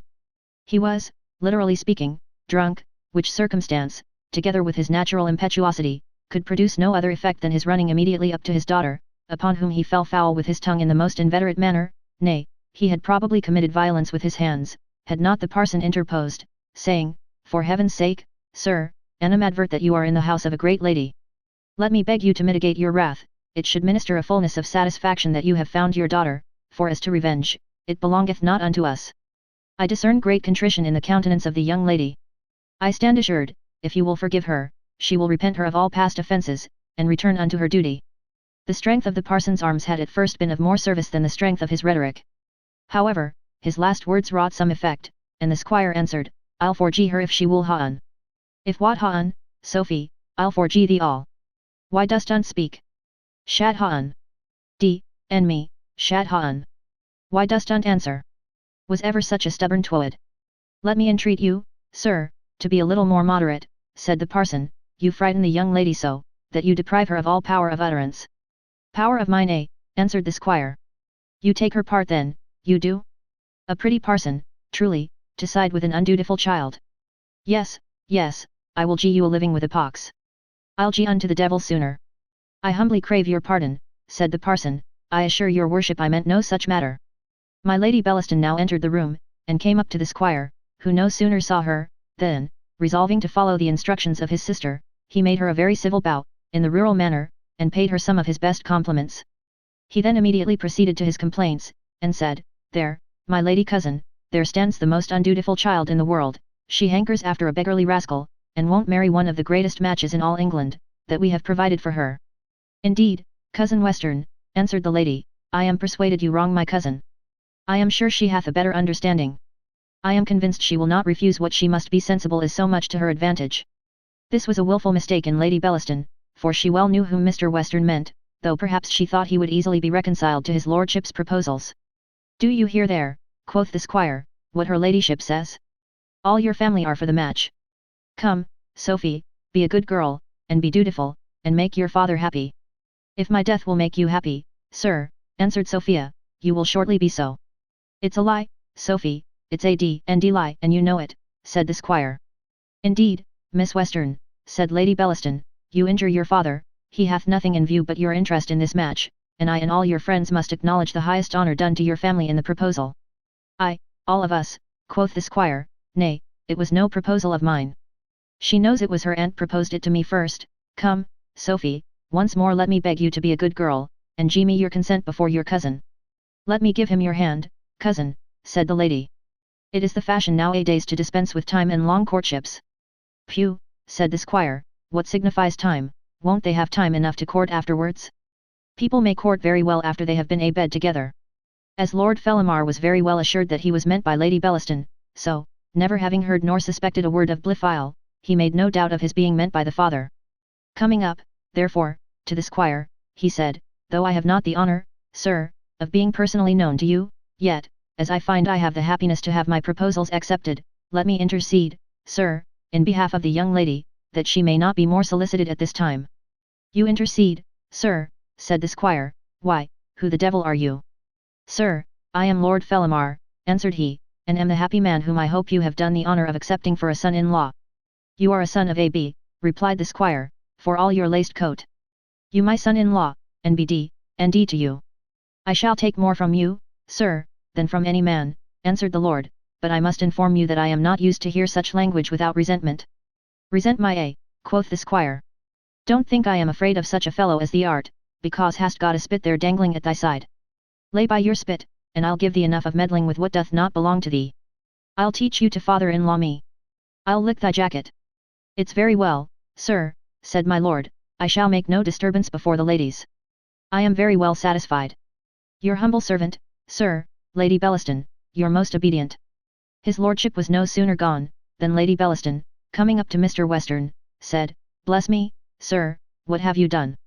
You know not whom you have affronted, he is a nobleman of the first rank and fortune, and yesterday made proposals to your daughter, and such as I am sure you must accept with the highest pleasure. Answer for yourself, lady cousin, said the squire, I will have nothing to do with any of your lords. My daughter shall have an honest country gentleman, I have pitched upon one for her, and she shall ha on, I am sorry for the trouble she hath given your ladyship with all my heart. Lady Bellaston made a civil speech upon the word trouble, to which the squire answered, Why, that's kind, and I would do as much for your ladyship. To be sure relations should do for one another. So I wish your ladyship a good night. Come, madam, you must go along with me by fair means, or I'll have you carried down to the coach. Sophia said she would attend him without force, but begged to go in a chair, for she said she should not be able to ride any other way. Prithee, cries the squire, wout unt persuade me canst not ride in a coach, wouldst? That's a pretty thing surely. No, no, I'll never let thee out of my sight any more till art married, that I promise thee. Sophia told him, she saw he was resolved to break her heart. Oh break thy heart and be D, quoth he, if a good husband will break it. I don't value a brass varden, not a halfpenny, of any undutiful be, upon earth. He then took violent hold of her hand, upon which the parson once more interfered, begging him to use gentle methods. At that the squire thundered out a curse, and bid the parson hold his tongue, saying, At nt in pulpit now, when art got up there I never mind what dost say, but I won't be priest-ridden, nor taught how to behave myself by thee. I wish your ladyship a good night. Come along, Sophie, be a good girl, and all shall be well. Shat ha-un, and me, shat ha-un. Mrs. Honor appeared below stairs, and with a low courtesy to the squire offered to attend her mistress, but he pushed her away, saying, Hold, madam, hold, you come no more near my house. And will you take my maid away from me, said Sophia. Yes, indeed, madam, will I, cries the squire, you need not fear being without a servant, I will get you another maid, and a better maid than this, who, I'd lay 5 pounds to a crown, is no more a maid than my granum. No, no, Sophie, she shall contrive no more escapes, I promise you. He then packed up his daughter and the parson into the hackney coach, after which he mounted himself, and ordered it to drive to his lodgings. In the way thither he suffered Sophia to be quiet, and entertained himself with reading a lecture to the parson on good manners, and a proper behaviour to his betters. It is possible he might not so easily have carried off his daughter from Lady Bellaston, had that good lady desired to have detained her, but, in reality, she was not a little pleased with the confinement into which Sophia was going, and as her project with Lord Fellamar had failed of success, she was well contented that other violent methods were now going to be used in favour of another man. Chapter 6. By what means the squire came to discover his daughter. Though the reader, in many histories, is obliged to digest much more unaccountable appearances than this of Mr. Western, without any satisfaction at all, yet, as we dearly love to oblige him whenever it is in our power, we shall now proceed to shew by what method the squire discovered where his daughter was. In the 3rd chapter, then, of the preceding book, we gave a hint, for it is not our custom to unfold at any time more than is necessary for the occasion, that Mrs. Fitzpatrick, who was very desirous of reconciling her uncle and Aunt Western, thought she had a probable opportunity, by the service of preserving Sophia from committing the same crime which had drawn on herself the anger of her family. After much deliberation, therefore, she resolved to inform her Aunt Western where her cousin was, and accordingly she writ the following letter, which we shall give the reader at length, for more reasons than one. Honored Madam, the occasion of my writing this will perhaps make a letter of mine agreeable to my dear aunt, for the sake of one of her nieces, though I have little reason to hope it will be so on the account of another. Without more apology, as I was coming to throw my unhappy self at your feet, I met, by the strangest accident in the world, my cousin Sophie, whose history you are better acquainted with than myself. Though, alas! I know infinitely too much, enough indeed to satisfy me, that unless she is immediately prevented, she is in danger of running into the same fatal mischief, which, by foolishly and ignorantly refusing your most wise and prudent advice, I have unfortunately brought on myself. In short, I have seen the man, nay, I was most part of yesterday in his company, and a charming young fellow I promise you he is. By what accident he came acquainted with me is too tedious to tell you now, but I have this morning changed my lodgings to avoid him, lest he should by my means discover my cousin, for he doth not yet know where she is, and it is advisable he should not, till my uncle hath secured her. No time therefore is to be lost, and I need only inform you, that she is now with Lady Bellaston, whom I have seen, and who hath, I find, a design of concealing her from her family. You know, madam, she is a strange woman, but nothing could misbecome me more than to presume to give any hint to one of your great understanding and great knowledge of the world, besides barely informing you of the matter of fact. I hope, madam, the care which I have shown on this occasion for the good of my family will recommend me again to the favour of a lady who hath always exerted so much zeal for the honour and true interest of us all, and that it may be a means of restoring me to your friendship, which hath made so great a part of my former, and is so necessary to my future happiness. I am, with the utmost respect, honoured madam, your most dutiful obliged niece, and most obedient humble servant, Harriet Fitzpatrick. Mrs. Western was now at her brother's house, where she had resided ever since the flight of Sophia, in order to administer comfort to the poor squire in his affliction. Of this comfort, which she doled out to him in daily portions, we have formerly given a specimen. She was now standing with her back to the fire, and, with a pinch of snuff in her hand, was dealing forth this daily allowance of comfort to the squire, while he smoked his afternoon pipe, when she received the above letter, which she had no sooner read than she delivered it to him, saying, There, sir, there is an account of your lost sheep. Fortune hath again restored her to you, and if you will be governed by my advice, it is possible you may yet preserve her. The squire had no sooner read the letter than he leaped from his chair, threw his pipe into the fire, and gave a loud huzzah for joy. He then summoned his servants, called for his boots, and ordered the Chevalier and several other horses to be saddled, and that Parson Supple should be immediately sent for. Having done this, he turned to his sister, caught her in his arms, and gave her a close embrace, saying, Zounds, you don't seem pleased, one would imagine you was sorry I have found the girl. Brother, answered she, the deepest politicians, who see to the bottom, discover often a very different aspect of affairs, from what swims on the surface. It is true, indeed, things do look rather less desperate than they did formerly in Holland, when Louis XIV was at the gates of Amsterdam, but there is a delicacy required in this matter, which you will pardon me, brother, if I suspect you want. There is a decorum to be used with a woman of figure, such as Lady Bellaston, brother, which requires a knowledge of the world, superior, I am afraid, to yours. Sister, cries the squire, I know you have no opinion of my parts, but I'll shew you on this occasion who is a fool. Knowledge, quotha! I have not been in the country so long without having some knowledge of warrants and the law of the land. I know I may take my own wherever I can find it. Shew me my own daughter, and if I don't know how to come at her, I'll suffer you to call me a fool as long as I live. There be justices of peace in London, as well as in other places. I protest, cries she, you make me tremble for the event of this matter, which, if you will proceed by my advice, you may bring to so good an issue. Do you really imagine, brother, that the house of a woman of figure is to be attacked by warrants and brutal justices of the peace? I will inform you how to proceed. As soon as you arrive in town, and have got yourself into a decent dress, for indeed, brother, you have none at present fit to appear in, you must send your compliments to Lady Bellaston, and desire leave to wait on her. When you are admitted to her presence, as you certainly will be, and have told her your story, and have made proper use of my name, for I think you just know one another only by sight, though you are relations, I am confident she will withdraw her protection from my niece, who hath certainly imposed upon her. This is the only method, justices of peace, indeed. Do you imagine any such event can arrive to a woman of figure in a civilized nation? And their figures, cries the squire, a pretty civilized nation, truly, where women are above the law. And what must I stand sending a parcel of compliments to a confounded whore, that keeps away a daughter from her own natural father? I tell you, sister, I am not so ignorant as you think me. I know you would have women above the law, but it is all a lie. I heard his lordship say at size, that no one is above the law. But this of yours is Hanover law, I suppose. Mr. Western, said she, I think you daily improve in ignorance. I protest you are grown an arrant bear. No more a bear than yourself, Sister Western, said the squire. Pox, you may talk of your civility and you will, I am sure you never shew any to me. I am no bear, no, nor no dog neither, though I know somebody, that is something that begins with a B, but pox. I will show you I have got more good manners than some folks. Mr. Western, answered the lady, you may say what you please, je vous mesprise de tout monde cur.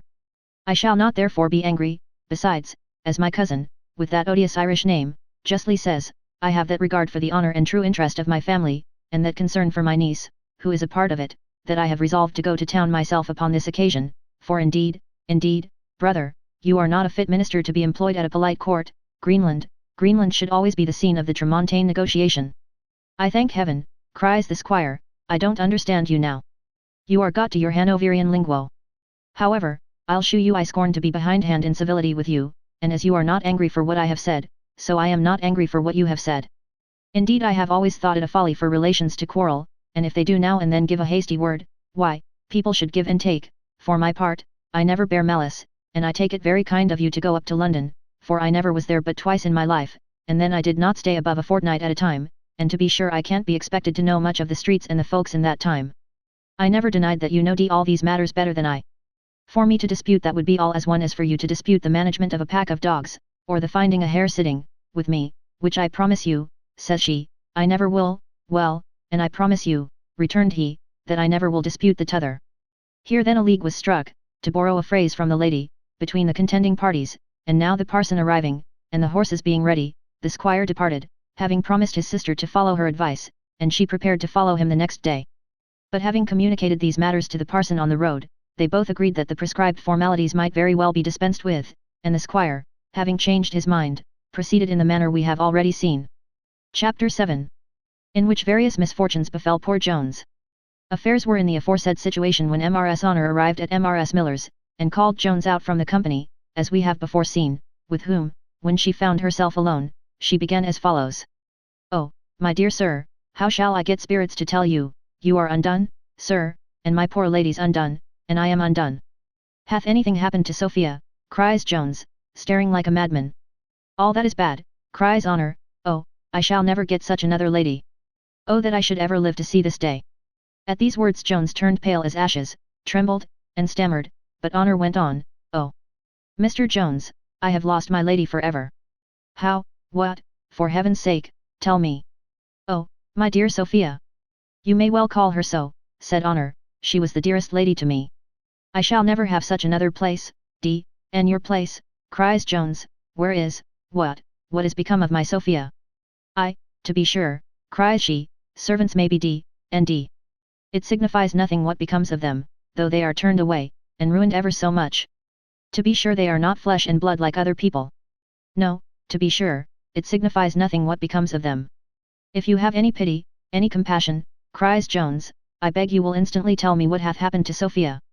To be sure, I have more pity for you than you have for me, answered Honor, I don't and you because you have lost the sweetest lady in the world. To be sure you are worthy to be pitied, and I am worthy to be pitied too, for, to be sure, if ever there was a good mistress, what hath happened, cries Jones, in almost a raving fit. What, said Honor, why, the worst that could have happened both for you and for me, her father is come to town, and hath carried her away from us both. Here Jones fell on his knees in thanksgiving that it was no worse. No worse, repeated Honor, what could be worse for either of us? He carried her off, swearing she should marry Mr. Blifil, that's for your comfort, and, for poor me, I am turned out of doors. Indeed, Mrs. Honor, answered Jones, you frightened me out of my wits. I imagined some most dreadful sudden accident had happened to Sophia, something, compared to which, even seeing her married to Blifil would be a trifle, but while there is life there are hopes, my dear Honor. Women in this land of liberty, cannot be married by actual brutal force. To be sure, sir, said she, that's true. There may be some hopes for you, but alack a day. What hopes are there for poor me? And to be sure, sir, you must be sensible I suffer all this upon your account. All the quarrel the squire hath to me is for taking your part, as I have done, against Mr. Blifil.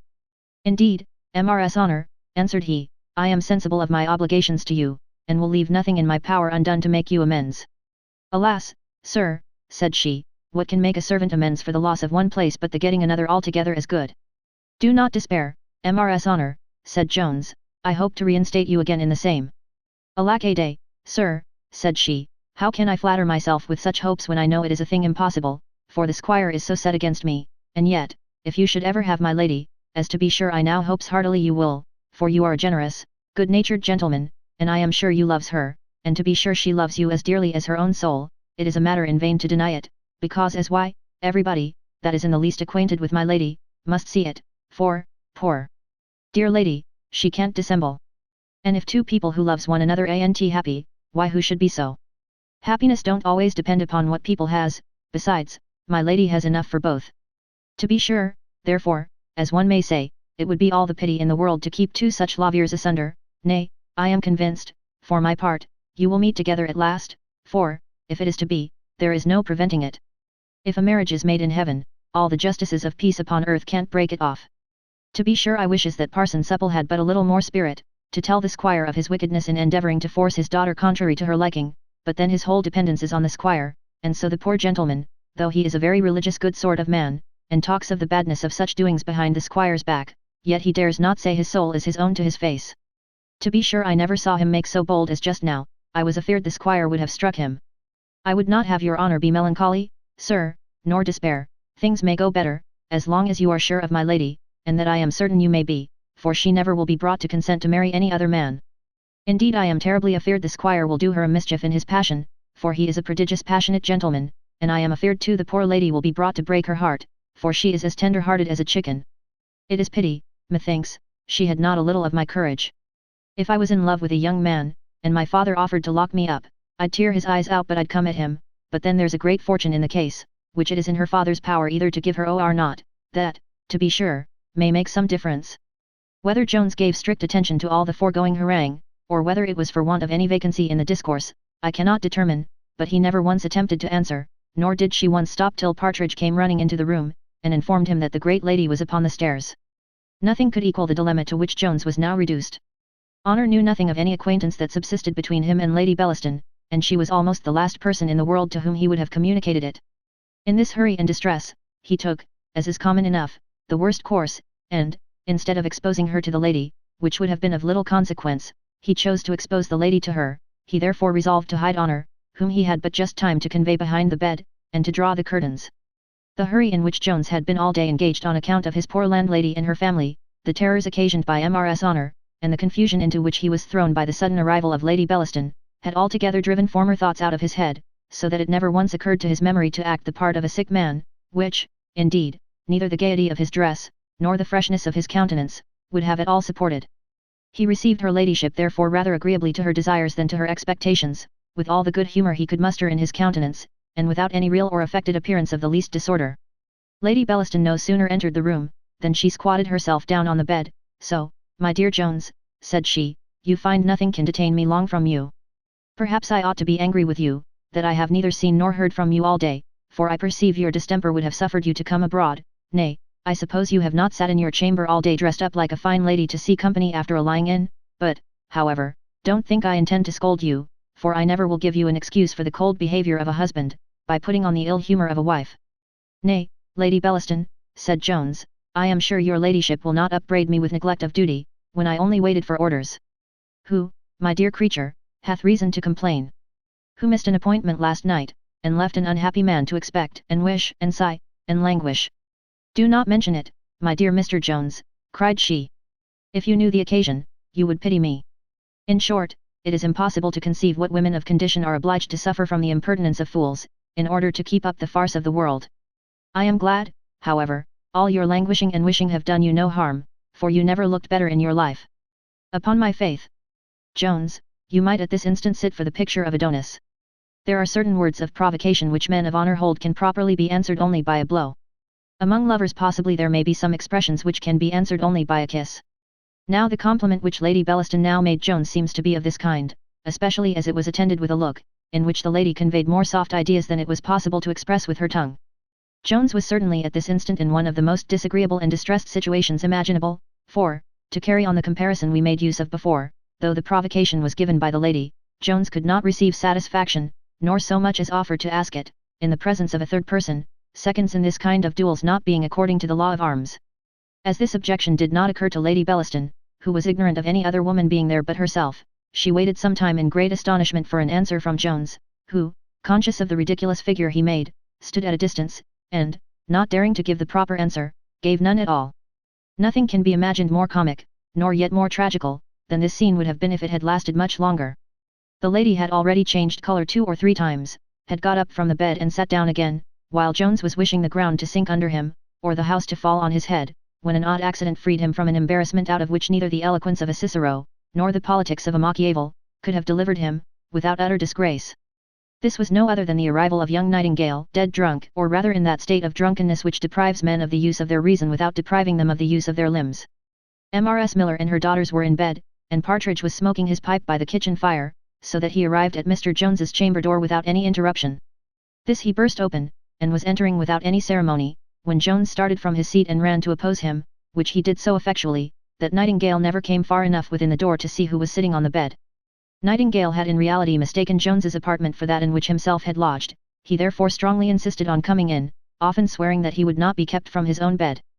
Jones, however, prevailed over him, and delivered him into the hands of Partridge, whom the noise on the stairs soon summoned to his master's assistance. And now Jones was unwillingly obliged to return to his own apartment, where at the very instant of his entrance he heard Lady Bellaston venting an exclamation, though not a very loud one, and at the same time saw her flinging herself into a chair in a vast agitation, which in a lady of a tender constitution would have been an hysteric fit. In reality the lady, frightened with the struggle between the two men, of which she did not know what would be the issue, as she heard Nightingale swear many oaths he would come to his own bed, attempted to retire to her known place of hiding, which to her great confusion she found already occupied by another. "Is this usage to be borne, Mr. Jones?" cries the lady, "basest of men, what wretch is this to whom you have exposed me?" "Wretch," cries Honour, bursting in a violent rage from her place of concealment, "marry come up, wretch forsooth, as poor a wretch as I am honest, this is more than some folks who are richer can say." Jones, instead of applying himself directly to take off the edge of Mrs. Honour's resentment, as a more experienced gallant would have done, fell to cursing his stars, and lamenting himself as the most unfortunate man in the world, and presently after, addressing himself to Lady Bellaston, he fell to some very absurd protestations of innocence. By this time the lady, having recovered the use of her reason, which she had as ready as any woman in the world, especially on such occasions, calmly replied, "Sir, you need make no apologies, I see now who the person is. I did not at first know Mrs. Honour, but now I do. I can suspect nothing wrong between her and you, and I am sure she is a woman of too good sense to put any wrong constructions upon my visit to you. I have been always her friend, and it may be in my power to be much more hereafter." Mrs. Honour was altogether as placable as she was passionate. Hearing, therefore, Lady Bellaston assume the soft tone, she likewise softened hers. "I'm sure, madam," says she, "I have been always ready to acknowledge your ladyship's friendships to me, sure I never had so good a friend as your ladyship, and to be sure, now I see it is your ladyship that I spoke to, I could almost bite my tongue off for very mad, I constructions upon your ladyship, to be sure it doth not become a servant as I am to think about such a great lady, I mean I was a servant. For indeed I am nobody's servant now, the more miserable wretch is me, I have lost the best mistress." Here Honour thought fit to produce a shower of tears. "Don't cry, child," says the good lady, "ways perhaps may be found to make you amends. Come to me tomorrow morning."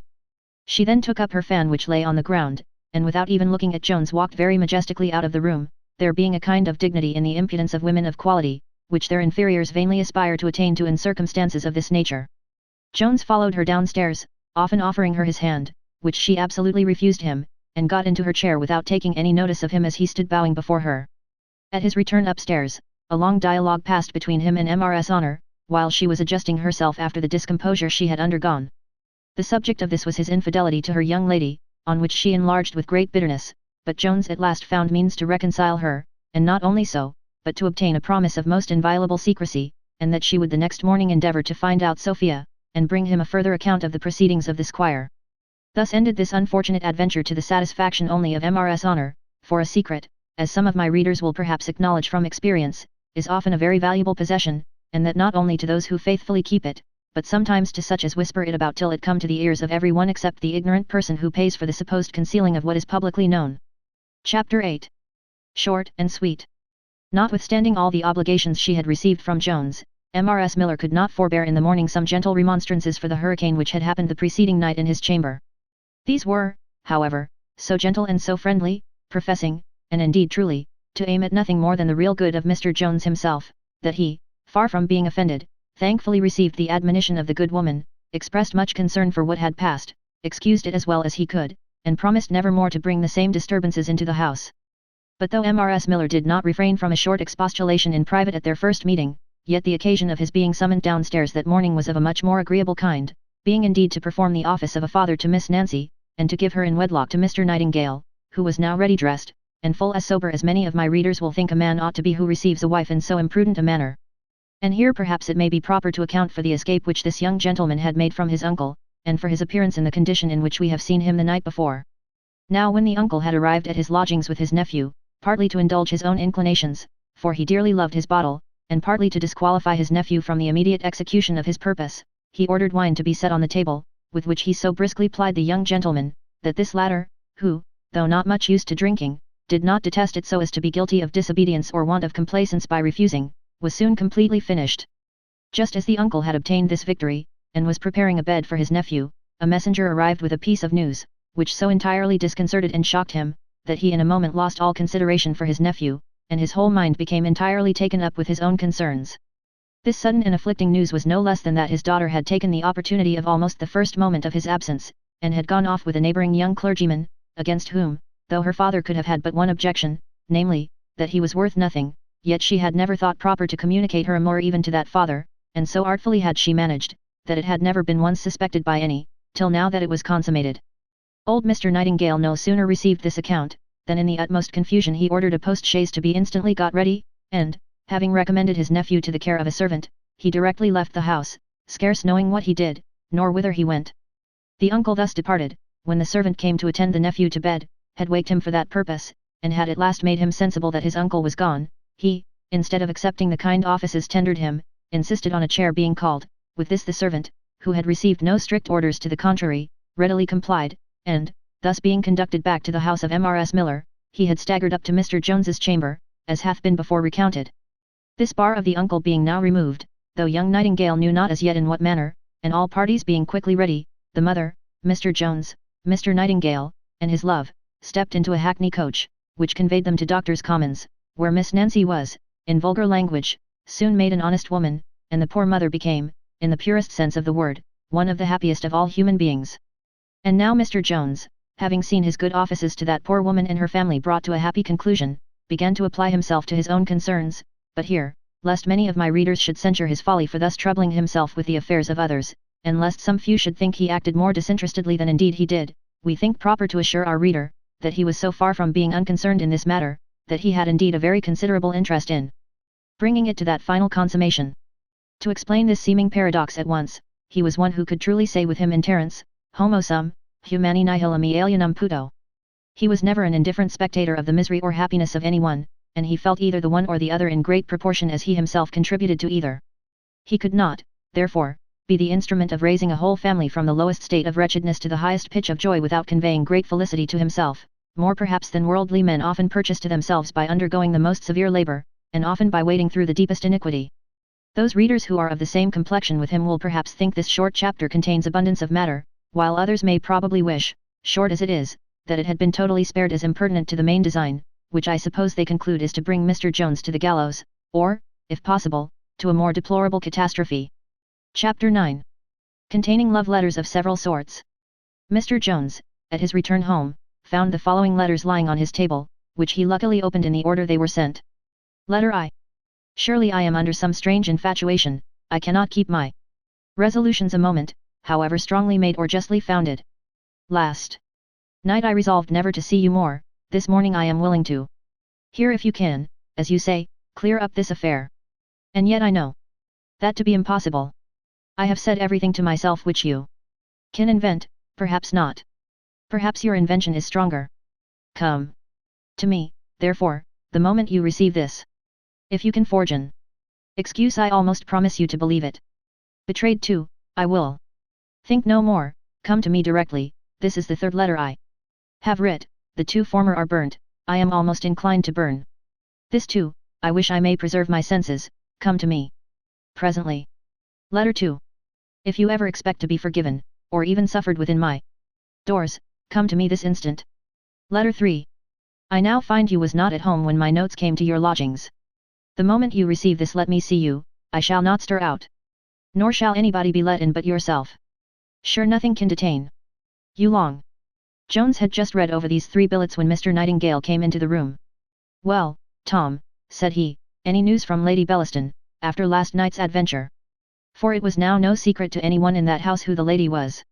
The Lady Bellaston, answered Jones very gravely. Nay, dear Tom, cries Nightingale, don't be so reserved to your friends. Though I was too drunk to see her last night, I saw her at the masquerade. Do you think I am ignorant who the Queen of the Fairies is? And did you really then know the lady at the masquerade? Said Jones. Yes, upon my soul, did I, said Nightingale, and have given you 20 hints of it since, though you seemed always so tender on that point, that I would not speak plainly. I fancy, my friend, by your extreme nicety in this matter, you are not so well acquainted with the character of the lady as with her person. Don't be angry, Tom, but upon my honour, you are not the first young fellow she hath debauched. Her reputation is in no danger, believe me. Though Jones had no reason to imagine the lady to have been of the vestal kind when his amour began, yet, as he was thoroughly ignorant of the town, and had very little acquaintance in it, he had no knowledge of that character which is vulgarly called a demi-rab, that is to say, a woman who intrigues with every man she likes, under the name and appearance of virtue, and who, though some overnice ladies will not be seen with her, is visited, as they term it, by the whole town, in short, whom everybody knows to be what nobody calls her. When he found, therefore, that Nightingale was perfectly acquainted with his intrigue, and began to suspect that so scrupulous a delicacy as he had hitherto observed was not quite necessary on the occasion, he gave a latitude to his friend's tongue, and desired him to speak plainly what he knew, or had ever heard of the lady. Nightingale, who, in many other instances, was rather too effeminate in his disposition, had a pretty strong inclination to tittle-tattle. He had no sooner, therefore, received a full liberty of speaking from Jones, than he entered upon a long narrative concerning the lady, which, as it contained many particulars highly to her dishonour, we have too great a tenderness for all women of condition to repeat. We would cautiously avoid giving an opportunity to the future commentators on our works, of making any malicious application and of forcing us to be, against our will, the author of scandal, which never entered into our head. Jones, having very attentively heard all that Nightingale had to say, fetched a deep sigh, which the other, observing, cried, Heyday, why, thou art not in love, I hope. Had I imagined my stories would have affected you, I promise you should never have heard them. Oh my dear friend, cries Jones, I am so entangled with this woman, that I know not how to extricate myself. In love, indeed. No, my friend, but I am under obligations to her, and very great ones. Since you know so much, I will be very explicit with you. It is owing, perhaps, solely to her, that I have not, before this, wanted a bit of bread. How can I possibly desert such a woman? And yet I must desert her, or be guilty of the blackest treachery to one who deserves infinitely better of me than she can, a woman, my Nightingale, for whom I have a passion which few can have an idea of. I am half distracted with doubts how to act. And is this other, pray, an honourable mistress, cries Nightingale. Honourable, answered Jones, no breath ever yet durst sully her reputation. The sweetest air is not purer, the limpid stream not clearer, than her honour. She is all over, both in mind and body, consummate perfection. She is the most beautiful creature in the universe, and yet she is mistress of such noble elevated qualities, that, though she is never from my thoughts, I scarce ever think of her beauty but when I see it, and can you, my good friend, cries Nightingale, with such an engagement as this upon your hands, hesitate a moment about quitting such a, hold, said Jones, no more abuse of her, I detest the thought of ingratitude. Pooh, answered the other, you are not the first upon whom she hath conferred obligations of this kind. She is remarkably liberal where she likes, though, let me tell you, her favours are so prudently bestowed, that they should rather raise a man's vanity than his gratitude. In short, Nightingale proceeded so far on this head, and told his friend so many stories of the lady, which he swore to the truth of, that he entirely removed all esteem for her from the breast of Jones, and his gratitude was lessened in proportion. Indeed, he began to look on all the favours he had received rather as wages than benefits, which depreciated not only her, but himself too in his own conceit, and put him quite out of humour with both. From this disgust, his mind, by a natural transition, turned towards Sophia, her virtue, her purity, her love to him, her sufferings on his account, filled all his thoughts, and made his commerce with Lady Bellaston appear still more odious. The result of all was, that, though his turning himself out of her service, in which light he now saw his affair with her, would be the loss of his bread, yet he determined to quit her, if he could but find a handsome pretence, which being communicated to his friend, Nightingale considered a little, and then said, I have it, my boy. I have found out a sure method, propose marriage to her, and I would venture hanging upon the success. Marriage, cries Jones.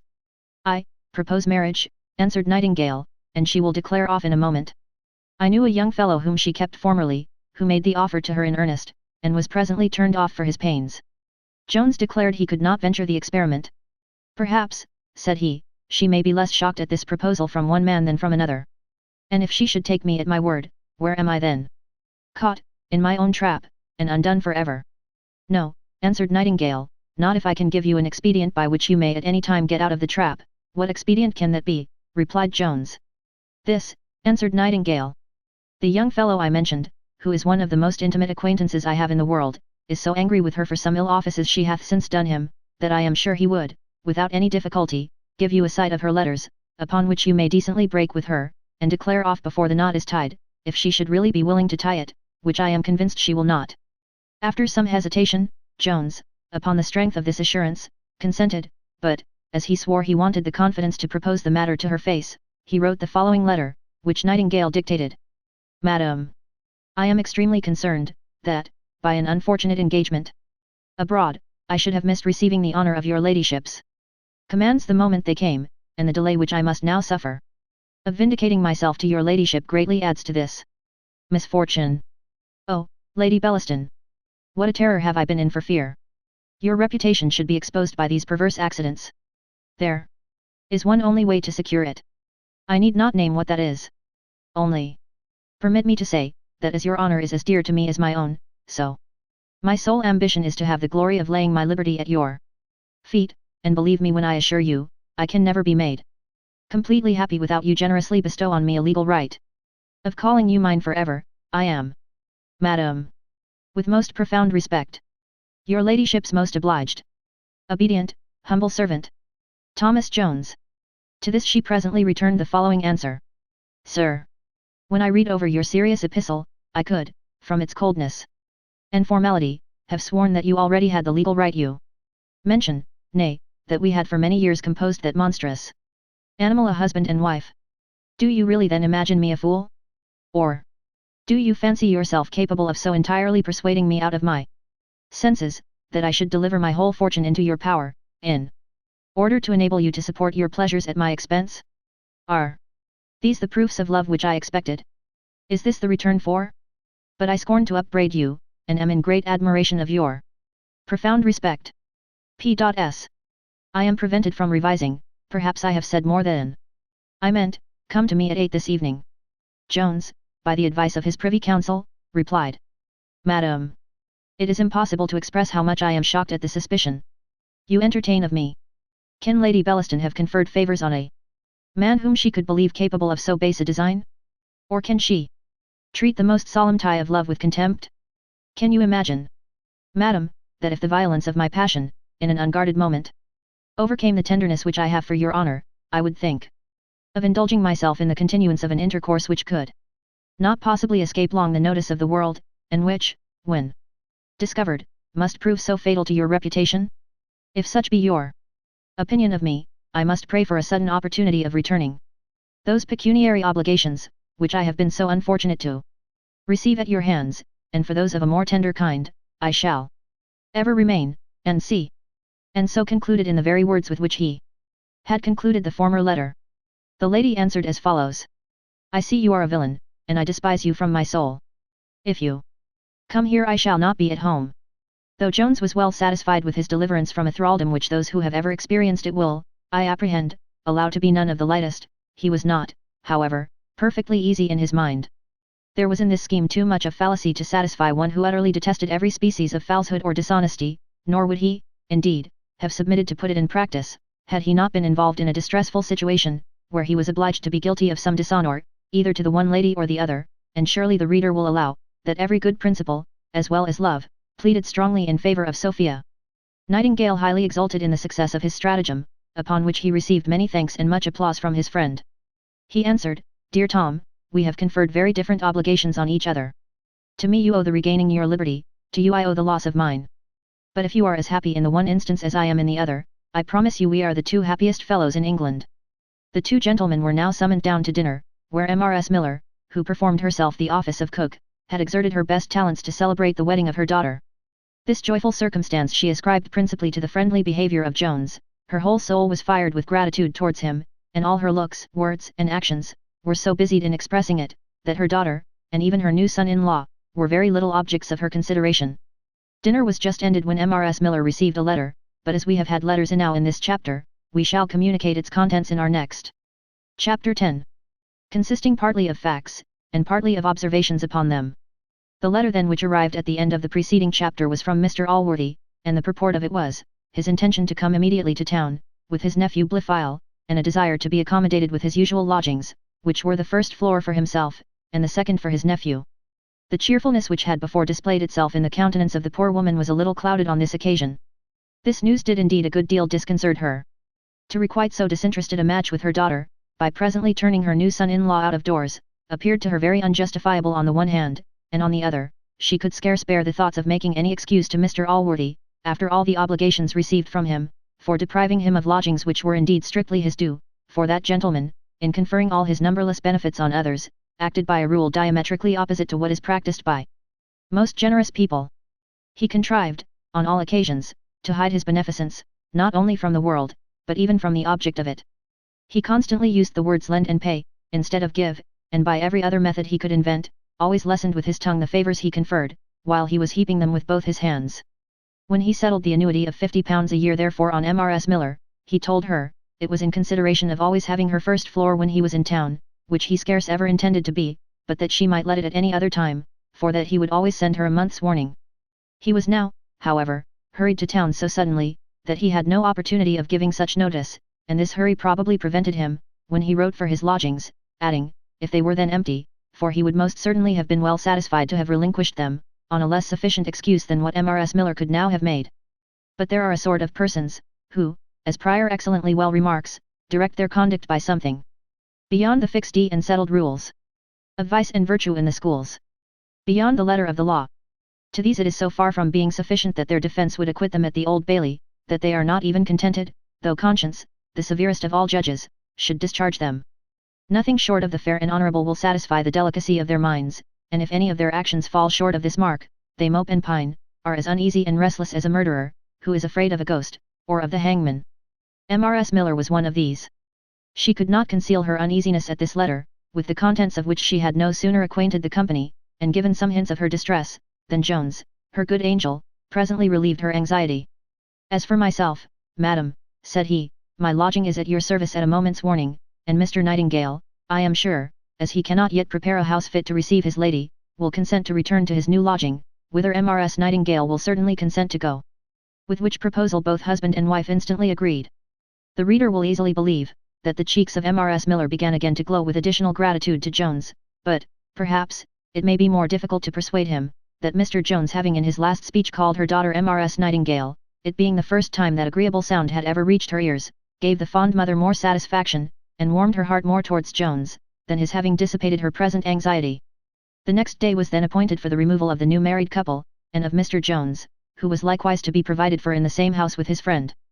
And now the serenity of the company was again restored, and they passed the day in the utmost cheerfulness, all except Jones, who, though he outwardly accompanied the rest in their mirth, felt many a bitter pang on the account of his Sophia, which were not a little heightened by the news of Mr. Blifil's coming to town, for he clearly saw the intention of his journey, and what greatly aggravated his concern was, that Mrs. Honour, who had promised to inquire after Sophia, and to make her report to him early the next evening, had disappointed him.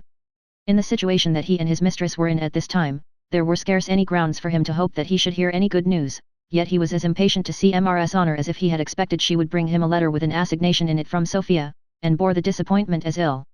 Whether this impatience arose from that natural weakness of the human mind, which makes it desirous to know the worst, and renders uncertainty the most intolerable of pains, or whether he still flattered himself with some secret hopes, we will not determine. But that it might be the last, whoever has loved cannot but know. For of all the powers exercised by this passion over our minds, one of the most wonderful is that of supporting hope in the midst of despair. Difficulties, improbabilities, nay, impossibilities, are quite overlooked by it, so that to any man extremely in love, may be applied what Addison says of Caesar. The Alps, and Pyrenees, sink before him. Yet it is equally true, that the same passion will sometimes make mountains of molehills, and produce despair in the midst of hope, but these cold fits last not long in good constitutions. Which temper Jones was now in, we leave the reader to guess, having no exact information about it, but this is certain, that he had spent 2 hours in expectation, when, being unable any longer to conceal his uneasiness, he retired to his room, where his anxiety had almost made him frantic, when the following letter was brought him from Mrs. Honor, with which we shall present the reader verbatim et literatum. Sir, I should certainly have called on you according to me promise hadn't. It been that her laship prevent me, for to be sir, you knows very well that ever a person must look first at 'ome, and certainly such another offer might not have ever happened, so as I should have been justly to blame, had I not accepted of it when her laship was so very kind as to offer to mak me her one woman without me ever askin any such thing. To be sure she is one of the best laddies in the world, and people who say to the contrary must be very wicked people in their hearts. To be sure if ever I have said anything of that kind it has been through ignorance, and I am heartily sorry for it. I knows your honour to be a gentleman of more honour and honesty, if I ever said any such thing. To repeat it to her a poor servant that is always at the greatest respect in the world for your honour. To be sure one should keep one's tongue within one's teeth, for nobody knows what may happen, and to be sir if anybody had told me yesterday, that I should have been in so good a place today, I should not have believed it, for to be sure I never was a dreamed of any such thing, nor should I ever have soft after any other body's plays, but as her laship was so kind of her one a cord to give it me without a skin, to be sir Mrs. Etoff herself, nor no other body can blame me for accepting such a thing when it falls in me way. I beg your honour not to mention anything of what I have said, for I wish your honour all the good luck in the world, and I don't question but that you will have Madam Sophia in the end, but as to myself your honour knows I can't be of any farther service to you in that matter, no bane under the command of another parson, and not me one mistress. I beg your honour to say nothing of what passed, and believe me to be, sir, your honour's humble servant to cumin till death. Honour Blackmore. Various were the conjectures which Jones entertained on this step of Lady Bellaston, who, in reality, had little farther design than to secure within her own house the repository of a secret, which she chose should make no farther progress than it had made already, but mostly, she desired to keep it from the ears of Sophia, for though that young lady was almost the only one who would never have repeated it again, her ladyship could not persuade herself of this, since, as she now hated poor Sophia with most implacable hatred, she conceived a reciprocal hatred to herself to be lodged in the tender breast of our heroine, where no such passion had ever yet found an entrance. While Jones was terrifying himself with the apprehension of 1,000 dreadful machinations, and deep political designs, which he imagined to be at the bottom of the promotion of honour, Fortune, who hitherto seems to have been an utter enemy to his match with Sophia, tried a new method to put a final end to it, by throwing a temptation in his way, which in his present desperate situation it seemed unlikely he should be able to resist. Chapter 11. Containing curious, but not unprecedented matter. There was a lady, one Mrs. Hunt, who had often seen Jones at the house where he lodged, being intimately acquainted with the women there, and indeed a very great friend to Mrs. Miller. Her age was about 30, for she owned 26, her face and person very good, only inclining a little too much to be fat. She had been married young by her relations to an old Turkey merchant, who, having got a great fortune, had left off trade.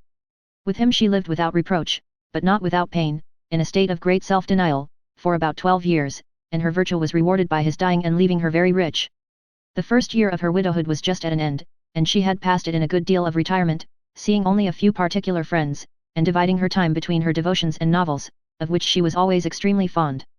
Very good health, a very warm constitution, and a good deal of religion, made it absolutely necessary for her to marry again, and she resolved to please herself in her second husband, as she had done her friends in the first. From her the following billet was brought to Jones. Sir, from the first day I saw you, I doubt my eyes have told you too plainly that you were not indifferent to me, but neither my tongue nor my hand should have ever avowed it, had not the ladies of the family where you are lodged given me such a character of you, and told me such proofs of your virtue and goodness, as convince me you are not only the most agreeable, but the most worthy of men.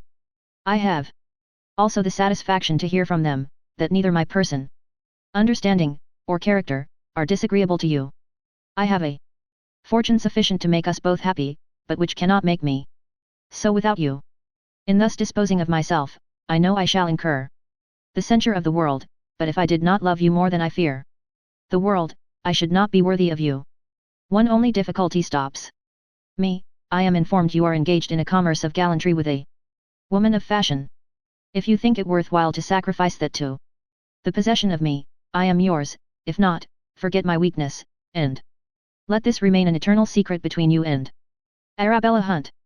At the reading of this, Jones was put into a violent flutter. His fortune was then at a very low ebb, the source being stopped from which hitherto he had been supplied. Of all he had received from Lady Bellaston, not above 5 guineas remained, and that very morning he had been dunned by a tradesman for twice that sum. His honourable mistress was in the hands of her father, and he had scarce any hopes ever to get her out of them again. To be subsisted at her expense, from that little fortune she had independent of her father, went much against the delicacy both of his pride and his love. This lady's fortune would have been exceeding convenient to him, and he could have no objection to her in any respect. On the contrary, he liked her as well as he did any woman except Sophia. But to abandon Sophia, and marry another, that was impossible. He could not think of it upon any account, yet why should he not, since it was plain she could not be his? Would it not be kinder to her, than to continue her longer engaged in a hopeless passion for him? Ought he not to do so in friendship to her? This notion prevailed some moments, and he had almost determined to be false to her from a high point of honour, but that refinement was not able to stand very long against the voice of nature, which cried in his heart that such friendship was treason to love. At last he called for pen, ink, and paper, and writ as follows to Mrs. Hunt.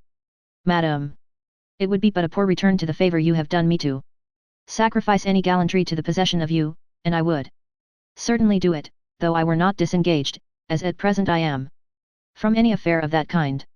But I should not be the honest man you think me, if I did not tell you that my affections are engaged to another, who is a woman of virtue, and one that I never can leave. Though it is probable I shall never possess her. God forbid that, in return of your kindness to me, I should do you such an injury as to give you my hand when I cannot give my heart. No, I had much rather starve than be guilty of that. Even though my mistress were married to another, I would not marry you unless my heart had entirely effaced all impressions of her.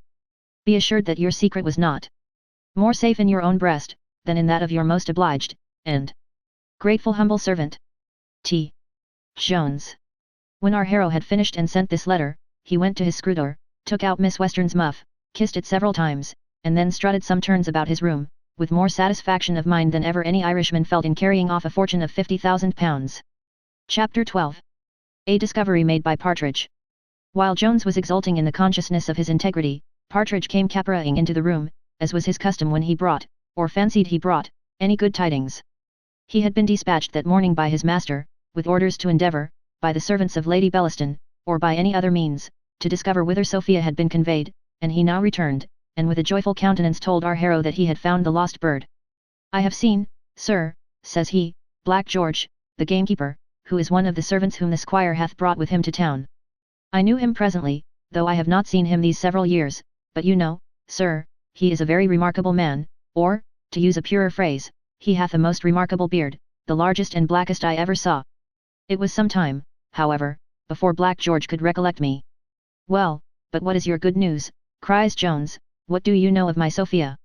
You shall know presently, sir, answered Partridge, I am coming to it as fast as I can. You are so impatient, sir, you would come at the infinitive mood before you can get to the imperative. As I was saying, sir, it was some time before he recollected my face. Confound your face, cries Jones, what of my Sophia?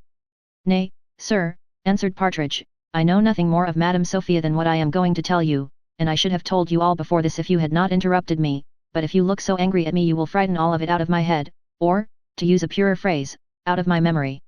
I never saw you look so angry since the day we left Upton, which I shall remember if I was to live 1,000 years. Well, pray go on your own way, said Jones, you are resolved to make me mad I find. Not for the world, answered Partridge, I have suffered enough for that already, which, as I said, I shall bear in my remembrance the longest day I have to live. Well, but Black George, cries Jones. Well, sir, as I was saying, it was a long time before he could recollect me, for, indeed, I am very much altered since I saw him. Non sum qualis eram. I have had troubles in the world, and nothing alters a man so much as grief. I have heard it will change the color of a man's hair in a night. However, at last, know me he did, that's sure enough, for we are both of an age, and were at the same charity school. George was a great dunce, but no matter for that, all men do not thrive in the world according to their learning. I am sure I have reason to say so, but it will be all 1,000 years hence.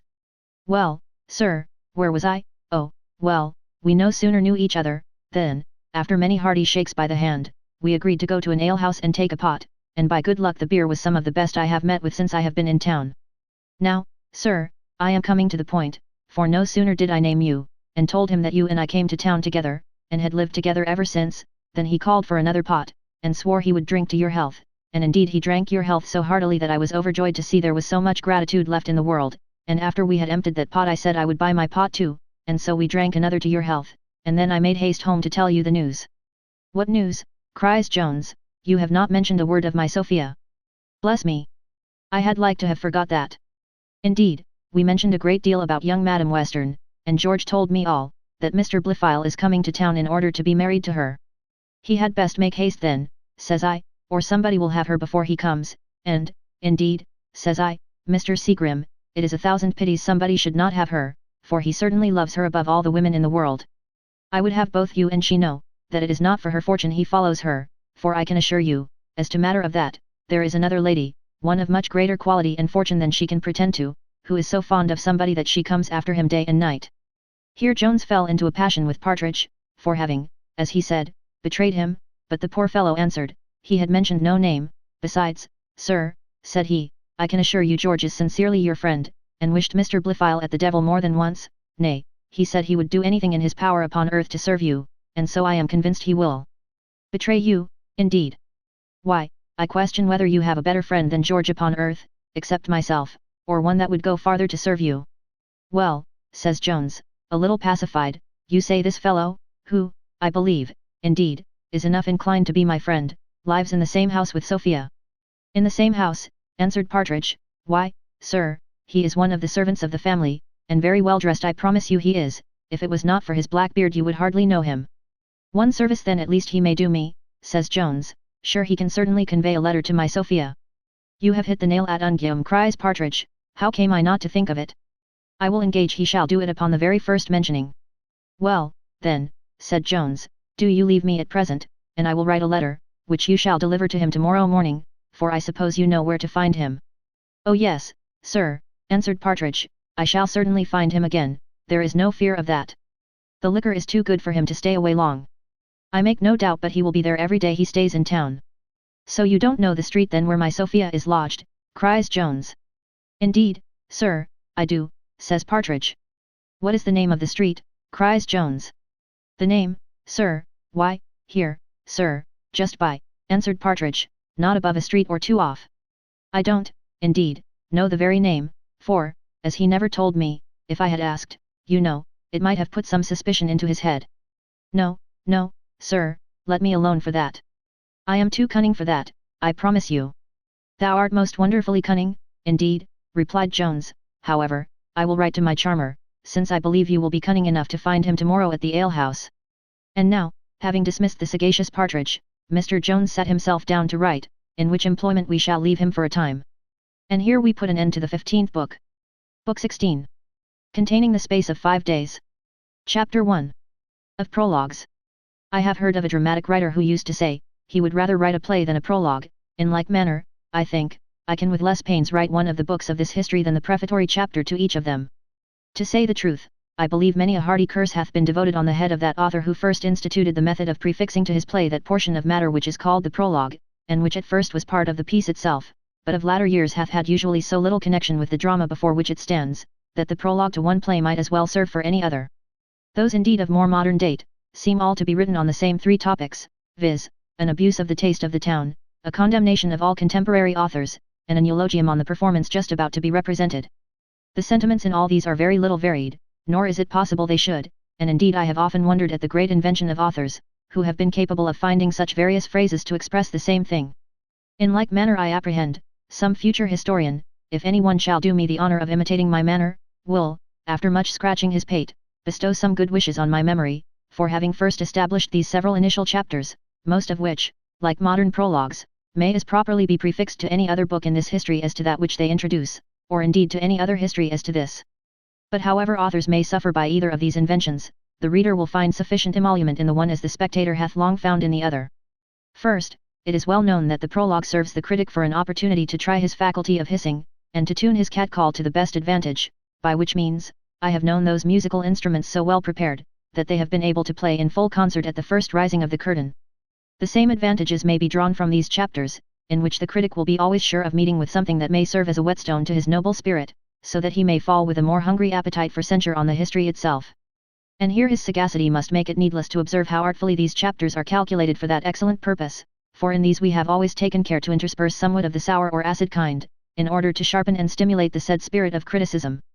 Again, the indolent reader, as well as spectator, finds great advantage from both these, for, as they are not obliged either to see the one or read the others, and both the play and the book are thus protracted, by the former they have a quarter of an hour longer allowed them to sit at dinner, and by the latter they have the advantage of beginning to read at the 4th or 5th page instead of the first, a matter by no means of trivial consequence to persons who read books with no other view than to say they have read them, a more general motive to reading than is commonly imagined, and from which not only law books, and good books, but the pages of Homer and Virgil, of Swift and Cervantes, have been often turned over. Many other are the emoluments which arise from both these, but they are for the most part so obvious, that we shall not at present stay to enumerate them, especially since it occurs to us that the principal merit of both the prologue and the preface is that they be short. Chapter 2. A whimsical adventure which befell the squire, with the distressed situation of Sophia. We must now convey the reader to Mr. Western's lodgings, which were in Piccadilly, where he was placed by the recommendation of the landlord at the Hercules Pillars at Hyde Park Corner, for at the inn, which was the first he saw on his arrival in town, he placed his horses, and in those lodgings, which were the first he heard of, he deposited himself. Here, when Sophia alighted from the hackney coach, which brought her from the house of Lady Bellaston, she desired to retire to the apartment provided for her, to which her father very readily agreed, and whither he attended her himself. A short dialogue, neither very material nor pleasant to relate minutely, then passed between them, in which he pressed her vehemently to give her consent to the marriage with Blifil, who, as he acquainted her, was to be in town in a few days, but, instead of complying, she gave a more peremptory and resolute refusal than she had ever done before. This so incensed her father, that after many bitter vows, that he would force her to have him whether she would or no, he departed from her with many hard words and curses, locked the door, and put the key into his pocket. While Sophia was left with no other company than what attend the closest state prisoner, namely, fire and candle, the squire sat down to regale himself over a bottle of wine, with his parson and the landlord of the Hercules Pillars, who, as the squire said, would make an excellent third man, and could inform them of the news of the town, and how affairs went, for to be sure, says he knows a great deal, since the horses of many of the quality stand at his house. In this agreeable society Mr. Western passed that evening and great part of the succeeding day, during which period nothing happened of sufficient consequence to find a place in this history.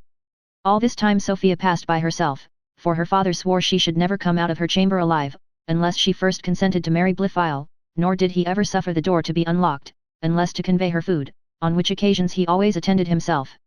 The second morning after his arrival, while he and the parson were at breakfast together on a toast and tankard, he was informed that a gentleman was below to wait on him.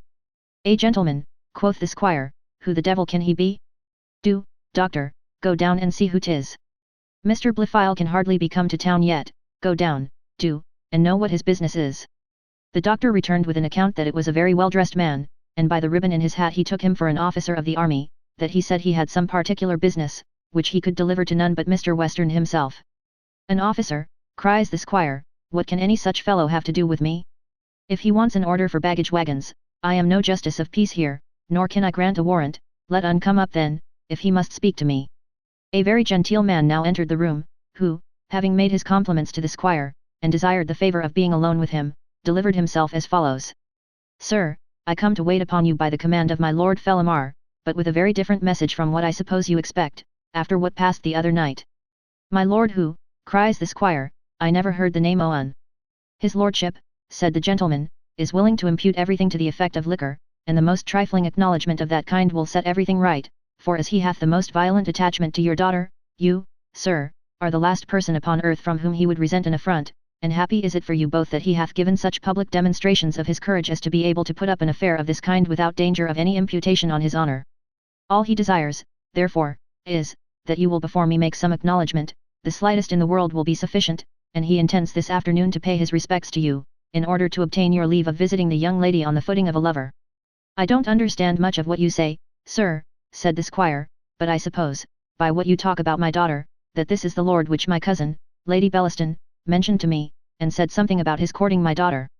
If so be that how that be the case, you may give my service to his lordship, and tell the girl is disposed of already. Perhaps, sir, said the gentleman, you are not sufficiently apprised of the greatness of this offer. I believe such a person, title, and fortune would be nowhere refused. Lookee, sir, answered the squire, to be very plain, my daughter is bespoke already, but if she was not, I would not marry her to a lord upon any account.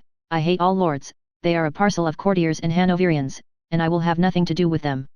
Well, sir, said the gentleman, if that is your resolution, the message I am to deliver to you is that my lord desires the favour of your company this morning in Hyde Park.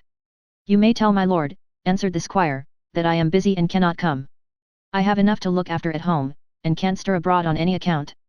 I am sure, sir, quoth the other, you are too much a gentleman to send such a message. You will not, I am convinced, have it said of you, that, after having affronted a noble peer, you refuse him satisfaction. His lordship would have been willing, from his great regard to the young lady, to have made up matters in another way, but unless he is to look on you as a father, his honour will not suffer his putting up such an indignity as you must be sensible you offered him. I offered him, cries the squire, it is a lie. I never offered him anything. Upon these words the gentleman returned a very short verbal rebuke, and this he accompanied at the same time with some manual remonstrances, which no sooner reached the ears of Mr. Western, than that worthy squire began to caper very briskly about the room, bellowing at the same time with all his might, as if desirous to summon a greater number of spectators to behold his agility. The parson, who had left great part of the tankard unfinished, was not retired far, he immediately attended therefore on the squire's vociferation, crying, bless me, sir, what's the matter? Matter, quoth the squire, here's a highwayman, I believe, who wants to rob and murder me, for he hath fallen upon me with that stick there in his hand, when I wish I may be d if I get on the least provocation. How, sir, said the captain, did you not tell me I lead? No, as I hope to be saved, answered the squire, I believe I might say, 'twas a lie that I had offered any affront to my lord, but I never said the word, you lie, I understand myself better, and you might have understood yourself better than to fall upon a naked man. If I had a stick in my hand, you would not have dared strike me. I'd have knocked thy lantern jaws about thy ears. Come down into yard this minute, and I'll take a bout with thee at single stick for a broken head, that I will, or I will go into naked room and box thee for a belly full. At half a man, at I'm sure. The captain, with some indignation, replied, I see, sir, you are below my notice, and I shall inform his lordship you are below his. I am sorry I have dirted my fingers with you. At which words he withdrew, the parson interposing to prevent the squire from stopping him, in which he easily prevailed, as the other, though he made some efforts for the purpose, did not seem very violently bent on success. However, when the captain was departed, the squire sent many curses and some menaces after him, but as these did not set out from his lips till the officer was at the bottom of the stairs, and grew louder and louder as he was more and more remote, they did not reach his ears, or at least did not retard his departure. Poor Sophia, however, who, in her prison, heard all her father's outcries from first to last, began now first to thunder with her foot, and afterwards to scream as loudly as the old gentleman himself had done before, though in a much sweeter voice. These screams soon silenced the squire, and turned all his consideration towards his daughter, whom he loved so tenderly, that the least apprehension of any harm happening to her, threw him presently into agonies, for, except in that single instance in which the whole future happiness of her life was concerned, she was sovereign mistress of his inclinations. Having ended his rage against the captain, with swearing he would take the law of him, the squire now mounted upstairs to Sophia, whom, as soon as he had unlocked and opened the door, he found all pale and breathless. The moment, however, that she saw her father, she collected all her spirits, and, catching him hold by the hand, she cried passionately, Oh my dear sir, I am almost frightened to death. I hope to heaven no harm hath happened to you. No, no, cries the squire, no great harm. The rascal hath not hurt me much, but rat me if I don't ha the law on. Pray, dear sir, says she, tell me what's the matter, who is it that hath insulted you? I don't know the name on, answered Western, some officer fellow, I suppose, that we are to pay for beating us, but I'll make him pay the spout, if the rascal hath got anything, which I suppose he hath not. For though he was dressed out so fine, I question whether he had got a voot of land in the world. But, dear sir, cries she, what was the occasion of your quarrel? What should it be, Sophy, answered the squire, but about you, Sophy? All my misfortunes are about you, you will be the death of your poor father at last. Here's a varlet of a lord, the Lord knows who, forsooth. Who hath a ton a liking to you, and because I would not gi on my consent, he sent me a challenge. Come, do be a good girl, Sophie, and put an end to all your father's troubles. Come, do consent to Han, he will be in town within this day or two, do but promise me to marry as soon as he comes, and you will make me the happiest man in the world, and I will make you the happiest woman. You shall have the finest clothes in London, and the finest jewels, and a coach and 6 at your command. I promised Allworthy already to give up half my estate, oh de-rabbit it. I should hardly stick at giving up the whole. Will my papa be so kind, says she, as to hear me speak? Why wout ask, Sophie, cries he, when dost know I had rather hear thy voice than the music of the best pack of dogs in England, hear thee, my dear little girl. I hope I shall hear thee as long as I live, for if I was ever to lose that pleasure, I would not gi a brass varden to live a moment longer. Indeed, Sophie, you do not know how I love you, indeed you don't, or you never could have run away and left your poor father, who hath no other joy, no other comfort upon earth, but his little Sophie.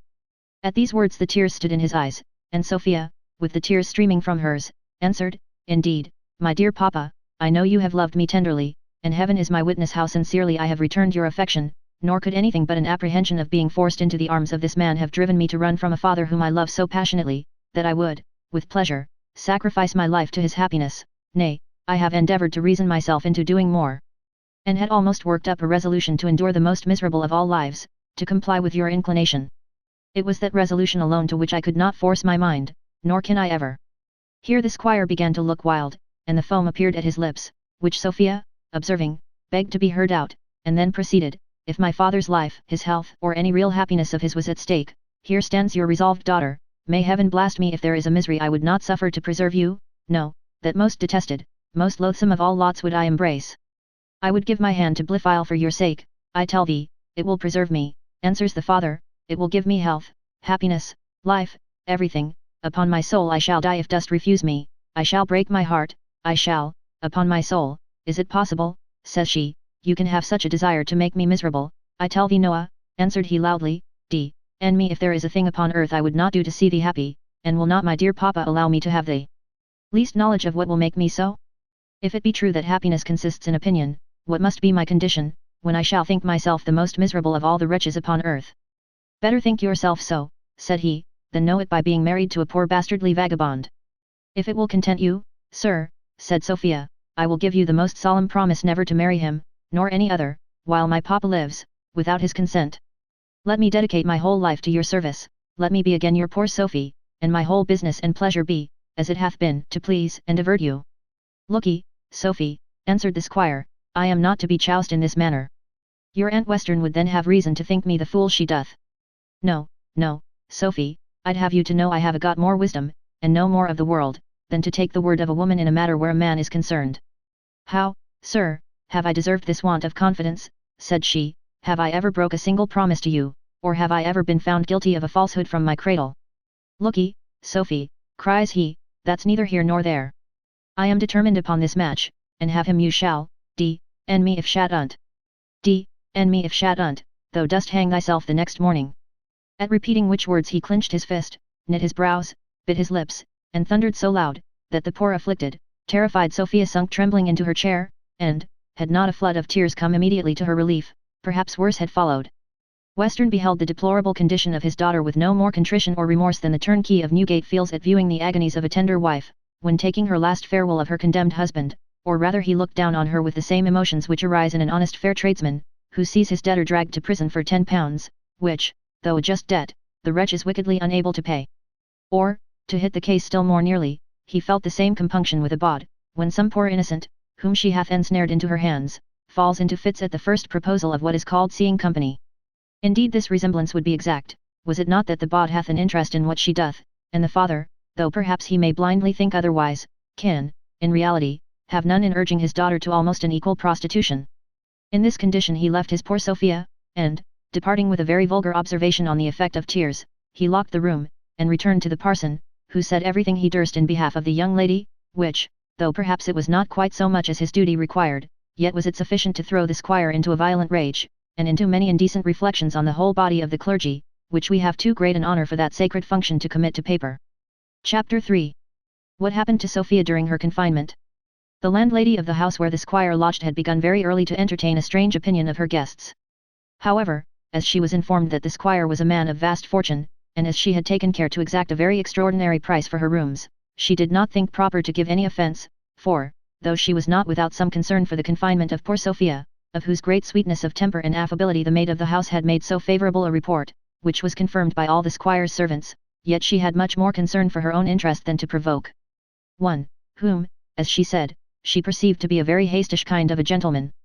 Though Sophia eat but little, yet she was regularly served with her meals. Indeed, I believe, if she had liked any one rarity, that the squire, however angry, would have spared neither pains nor cost to have procured it for her, since, however strange it may appear to some of my readers, he really doted on his daughter, and to give her any kind of pleasure was the highest satisfaction of his life. The dinner hour being arrived, Black George carried her up a pullet, the squire himself, for he had sworn not to part with the key, attending the door. As George deposited the dish, some compliments passed between him and Sophia, for he had not seen her since she left the country, and she treated every servant with more respect than some persons shew to those who are in a very slight degree their inferiors. Sophia would have had him take the pullet back, saying, she could not eat, but George begged her to try, and particularly recommended to her the eggs, of which he said it was full. All this time the squire was waiting at the door, but George was a great favourite with his master, as his employment was in concerns of the highest nature, namely, about the game, and was accustomed to take many liberties. He had officiously carried up the dinner, being, as he said, very desirous to see his young lady. He made therefore no scruple of keeping his master standing above 10 minutes, while civilities were passing between him and Sophia, for which he received only a good-humoured rebuke at the door when he returned. The eggs of pullets, partridges, pheasants, and were, as George well knew, the most favourite dainties of Sophia. It was therefore no wonder that he, who was a very good-natured fellow, should take care to supply her with this kind of delicacy, at a time when all the servants in the house were afraid she would be starved, for she had scarce swallowed a single morsel in the last 40 hours. Though vexation hath not the same effect on all persons as it usually hath on a widow, whose appetite it often renders sharper than it can be rendered by the air on Banstead Downs, or Salisbury Plain, yet the sublimest grief, notwithstanding what some people may say to the contrary, will eat at last. And Sophia, herself, after some little consideration, began to dissect the fowl, which she found to be as full of eggs as George had reported it.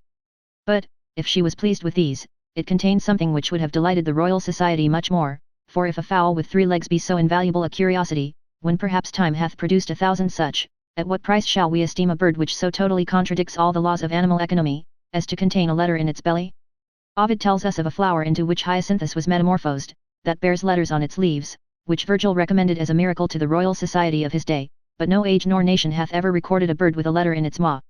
But though a miracle of this kind might have engaged all the Academy's day sciences in Europe, and perhaps in a fruitless inquiry, yet the reader, by barely recollecting the last dialogue which passed between Messrs. Jones and Partridge, will be very easily satisfied from whence this letter came, and how it found its passage into the fowl. Sophia, notwithstanding her long fast, and notwithstanding her favourite dish was there before her, no sooner saw the letter than she immediately snatched it up, tore it open, and read as follows. Madam, was I not sensible to whom I have the honour of writing, I should endeavour, however difficult, to paint the horrors of my mind at the account brought me by Mrs. Honour, but as tenderness alone can have any true idea of the pangs which tenderness is capable of feeling, so can this most amiable quality, which my Sophia possesses in the most eminent degree, sufficiently inform her what her Jones must have suffered on this melancholy occasion. Is there a circumstance in the world which can heighten my agonies, when I hear of any misfortune which hath befallen you? Surely there is one only, and with that I am accursed. It is, my Sophia, the dreadful consideration that I am myself the wretched cause. Perhaps I here do myself too much honour, but none will envy me an honour which costs me so extremely dear.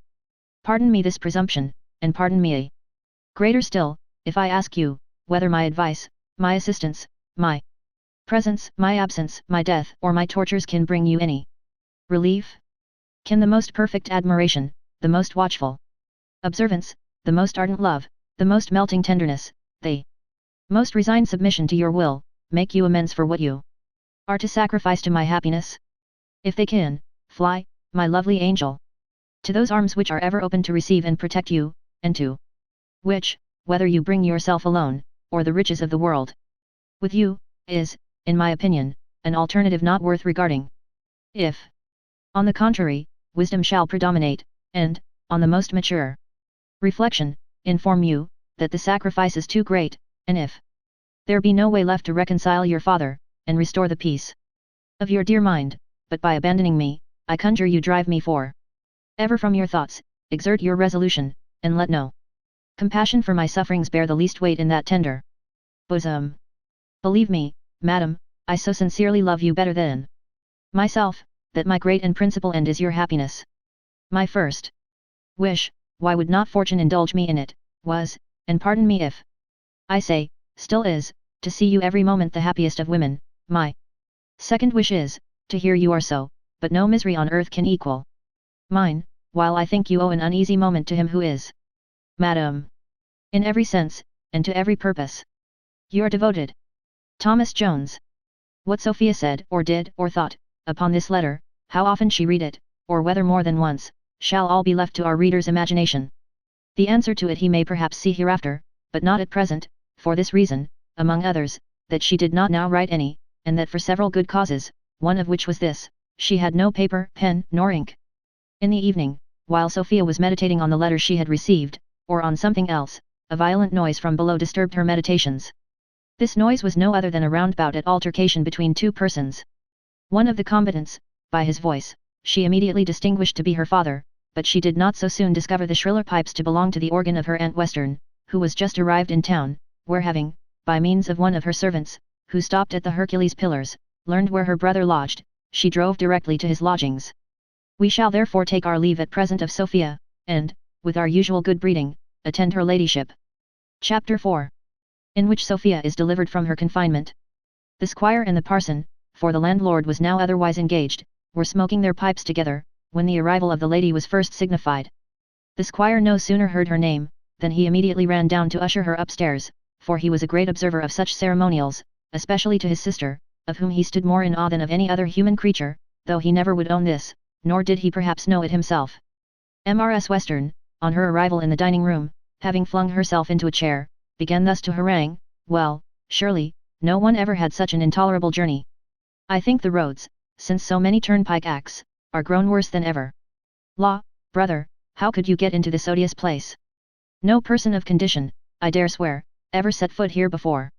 "I don't know," cries the squire, "I think they do well enough, it was landlord recommended them. I thought, as he knew most of the quality, he could best shew me where to get among 'em." "Well, and where's my niece?" says the lady, "have you been to wait upon Lady Bellaston yet?" I, cries the squire, "your niece is safe enough, she is upstairs in chamber." "How," answered the lady, "is my niece in this house, and does she not know of my being here?" "No, nobody can well get to her," says the squire, "for she is under lock and key. I have her safe, I fetched her from my lady cousin the first night I came to town, and I have taken care o' her ever since, she is as secure as a fox in a bag, I promise you." "Good heaven," returned Mrs. Western, "what do I hear?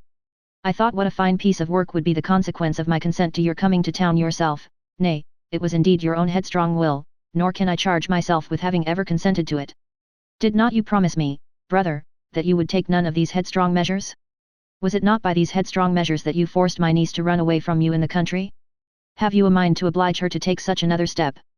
"Z.D.S. and the devil," cries the squire, dashing his pipe on the ground, "did ever mortal hear the like, when I expected you would have commended me for all I have done, to be fallen upon in this manner." "How, brother," said the lady, "have I ever given you the least reason to imagine I should commend you for locking up your daughter? Have I not often told you that women in a free country are not to be treated with such arbitrary power? We are as free as the men, and I heartily wish I could not say we deserve that freedom better. If you expect I should stay a moment longer in this wretched house, or that I should ever own you again as my relation, or that I should ever trouble myself again with the affairs of your family, I insist upon it that my niece be set at liberty this instant." This she spoke with so commanding an air, standing with her back to the fire, with one hand behind her, and a pinch of snuff in the other, that I question whether Thales tries, at the head of her Amazons, ever made a more tremendous figure. It is no wonder, therefore, that the poor squire was not proof against the awe which she inspired. "There," he cried, throwing down the key, "there it is, do whatever you please. I intended only to have kept her up till Blifil came to town, which can't be long, and now if any harm happens in the meantime, remember who is to be blamed for it."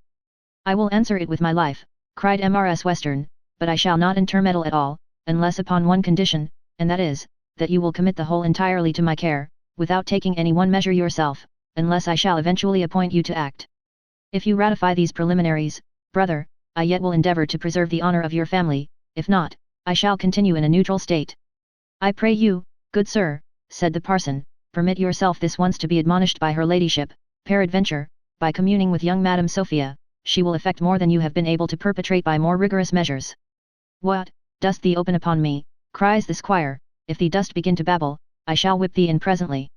Fie, brother, answered the lady, is this language to a clergyman? Mr. Supple is a man of sense, and gives you the best advice, and the whole world, I believe, will concur in his opinion, but I must tell you I expect an immediate answer to my categorical proposals. Either cede your daughter to my disposal, or take her wholly to your own surprising discretion, and then I hear, before Mr. Supple, evacuate the garrison, and renounce you and your family forever. I pray you let me be a mediator, cries the parson, let me supplicate you. Why, there lies the key on the table, cries the squire.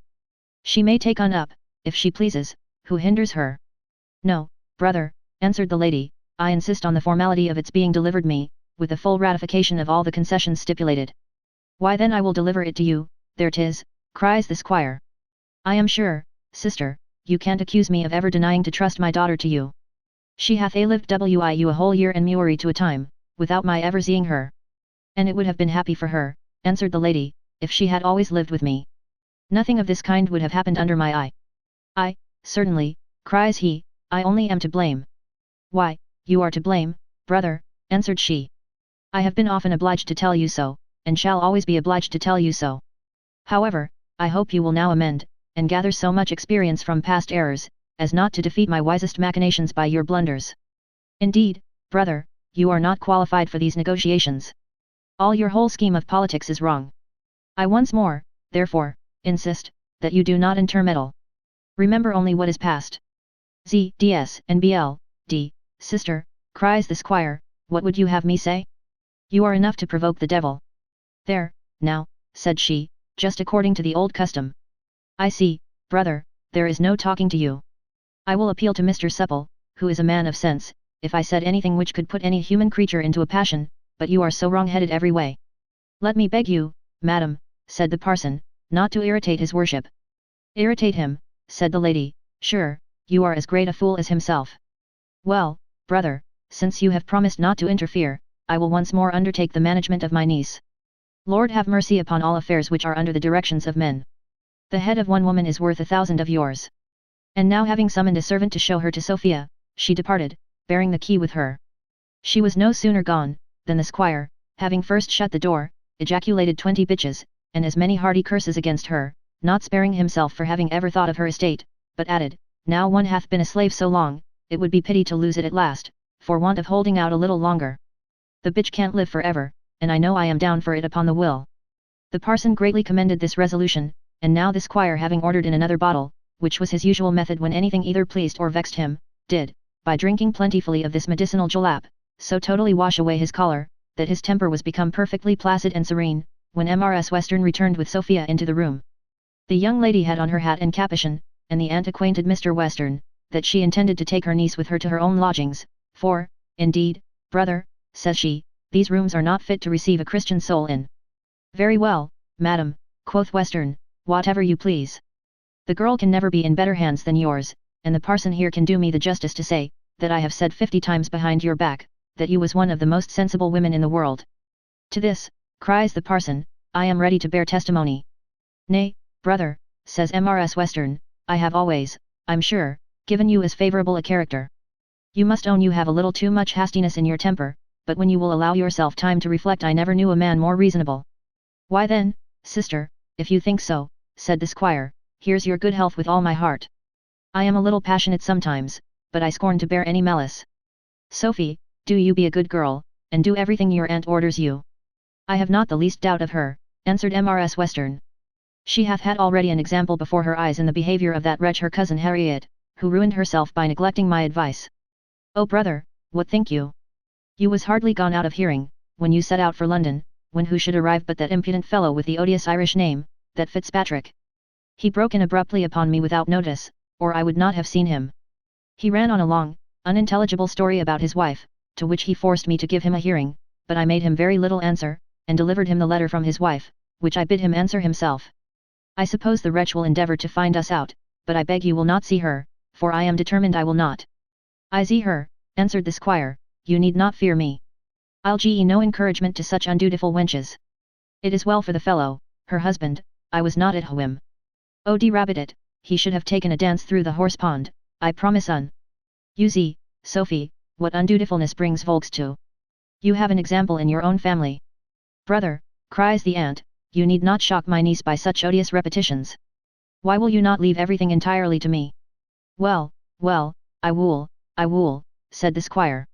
And now Mrs. Western, luckily for Sophia, put an end to the conversation by ordering chairs to be called. I say luckily, for had it continued much longer, fresh matter of dissension would, most probably, have arisen between the brother and sister, between whom education and sex made the only difference, for both were equally violent and equally positive, they had both a vast affection for Sophia, and both a sovereign contempt for each other. Chapter 5. In which Jones receives a letter from Sophia, and goes to a play with Mrs. Miller and Partridge. The arrival of Black George in town, and the good offices which that grateful fellow had promised to do for his old benefactor, greatly comforted Jones in the midst of all the anxiety and uneasiness which he had suffered on the account of Sophia, from whom, by the means of the said George, he received the following answer to his letter, which Sophia, to whom the use of pen, ink, and paper was restored with her liberty, wrote the very evening when she departed from her confinement. Sir, as I do not doubt your sincerity in what you write, you will be pleased to hear that some of my afflictions are at an end, by the arrival of my Aunt Western, with whom I am at present, and with whom I enjoy all the liberty I can desire. One promise my aunt hath insisted on my making, which is, that I will not see or converse with any person without her knowledge and consent. This promise I have most solemnly given, and shall most inviolably keep, and though she hath not expressly forbidden me writing, yet that must be an omission from forgetfulness, or this, perhaps, is included in the word conversing. However, as I cannot but consider this as a breach of her generous confidence in my honor, you cannot expect that I shall, after this, continue to write myself or to receive letters without her knowledge. A promise is with me a very sacred thing, and to be extended to everything understood from it, as well as to what is expressed by it, and this consideration may, perhaps, on reflection, afford you some comfort. But why should I mention a comfort to you of this kind, for though there is one thing in which I can never comply with the best of fathers, yet am I firmly resolved never to act in defiance of him, or to take any step of consequence without his consent. A firm persuasion of this must teach you to divert your thoughts from what fortune hath, perhaps, made impossible. This your own interest persuades you. This may reconcile, I hope, Mr. Allworthy to you, and if it will, you have my injunctions to pursue it. Accidents have laid some obligations on me, and your good intentions probably more. Fortune may, perhaps, be sometime kinder to us both than at present. Believe this, that I shall always think of you as I think you deserve, and am, Sir, your obliged humble servant, Sophia Western. I charge you write to me no more, at present at least, and accept this, which is now of no service to me, which I know you must want. And think you owe the trifle only to that fortune by which you found it. Meaning, perhaps, the bank bill for £100. A child who hath just learned his letters would have spelt this letter out in less time than Jones took in reading it. The sensations it occasioned were a mixture of joy and grief, somewhat like what divide the mind of a good man when he peruses the will of his deceased friend, in which a large legacy, which his distresses make the more welcome, is bequeathed to him. Upon the whole, however, he was more pleased than displeased, and, indeed, the reader may probably wonder that he was displeased at all, but the reader is not quite so much in love as was poor Jones, and love is a disease which, though it may, in some instances, resemble a consumption, which it sometimes causes, in others proceeds in direct opposition to it, and particularly in this, that it never flatters itself, or sees any one symptom in a favourable light. One thing gave him complete satisfaction, which was, that his mistress had regained her liberty, and was now with a lady where she might at least assure herself of a decent treatment. Another comfortable circumstance was the reference which she made to her promise of never marrying any other man, for however disinterested he might imagine his passion, and notwithstanding all the generous overtures made in his letter, I very much question whether he could have heard a more afflicting piece of news than that Sophia was married to another, though the match had been never so great, and never so likely to end in making her completely happy. That refined degree of platonic affection which is absolutely detached from the flesh, and is, indeed, entirely and purely spiritual, is a gift confined to the female part of the creation, many of whom I have heard declare, and, doubtless, with great truth, that they would, with the utmost readiness, resign a lover to a rival, when such resignation was proved to be necessary for the temporal interest of such lover. Hence, therefore, I conclude that this affection is in nature, though I cannot pretend to say I have ever seen an instance of it. Mr. Jones, having spent 3 hours in reading and kissing the aforesaid letter, and being, at last, in a state of good spirits, from the last mentioned considerations, he agreed to carry an appointment, which he had before made, into execution. This was, to attend Mrs. Miller, and her younger daughter, into the gallery at the playhouse, and to admit Mr. Partridge as one of the company. For as Jones had really that taste for humour which many affect, he expected to enjoy much entertainment in the criticisms of Partridge, from whom he expected the simple dictates of nature, unimproved, indeed, but likewise unadulterated, by art. In the first row then of the first gallery did Mr. Jones, Mrs. Miller, her youngest daughter, and Partridge, take their places. Partridge immediately declared it was the finest place he had ever been in. When the first music was played, he said, it was a wonder how so many fiddlers could play at one time, without putting one another out. While the fellow was lighting the upper candles, he cried out to Mrs. Miller, "Look, look, madam, the very picture of the man in the end of the common prayer book before the gunpowder treason service." Nor could he help observing, with a sigh, when all the candles were lighted, that here were candles enough burned in one night, to keep an honest poor family for a whole 12-month. As soon as the play, which was Hamlet, Prince of Denmark, began, Partridge was all attention, nor did he break silence till the entrance of the ghost, upon which he asked Jones, what man that was in the strange dress. "Something," said he, "like what I have seen in a picture." "Sure it is not armour, is it?" Jones answered, "That is the ghost." To which Partridge replied with a smile, "Persuade me to that, sir, if you can. Though I can't say I ever actually saw a ghost in my life, yet I am certain I should know one, if I saw him, better than that comes to." "No, no, sir, ghosts don't appear in such dresses as that, neither."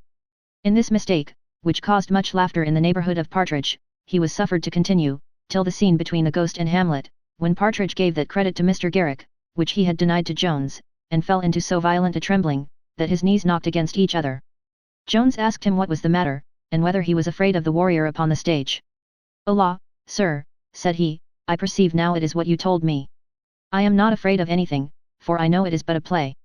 And if it was really a ghost, it could do one no harm at such a distance, and in so much company, and yet if I was frightened, I am not the only person." "Why, who," cries Jones, "dost thou take to be such a coward here besides thyself?" "Nay, you may call me coward if you will, but if that little man there upon the stage is not frightened, I never saw any man frightened in my life." I, go along with you, to be sure." "Who's fool then? Will you? Lud have mercy upon such foolhardiness. Whatever happens, it is good enough for you. Follow you? I'd follow the devil as soon." "Nay, perhaps it is the devil, for they say he can put on what likeness he pleases. Oh! Here he is again, no farther." "No, you have gone far enough already, farther than I'd have gone for all the king's dominions." Jones offered to speak, but Partridge cried, "Hush, hush, dear sir, don't you hear him?" And during the whole speech of the ghost, he sat with his eyes fixed partly on the ghost and partly on Hamlet, and with his mouth open, the same passions which succeeded each other in Hamlet, succeeding likewise in him. When the scene was over, Jones said, "Why, Partridge, you exceed my expectations. You enjoy the play more than I conceived possible." "Nay, sir," answered Partridge, "if you are not afraid of the devil, I can't help it, but to be sure, it is natural to be surprised at such things, though I know there is nothing in them, not that it was the ghost that surprised me, neither, for I should have known that to have been only a man in a strange dress, but when I saw the little man so frightened himself, it was that which took hold of me." "And dost thou imagine, then, Partridge," cries Jones, "that he was really frightened?"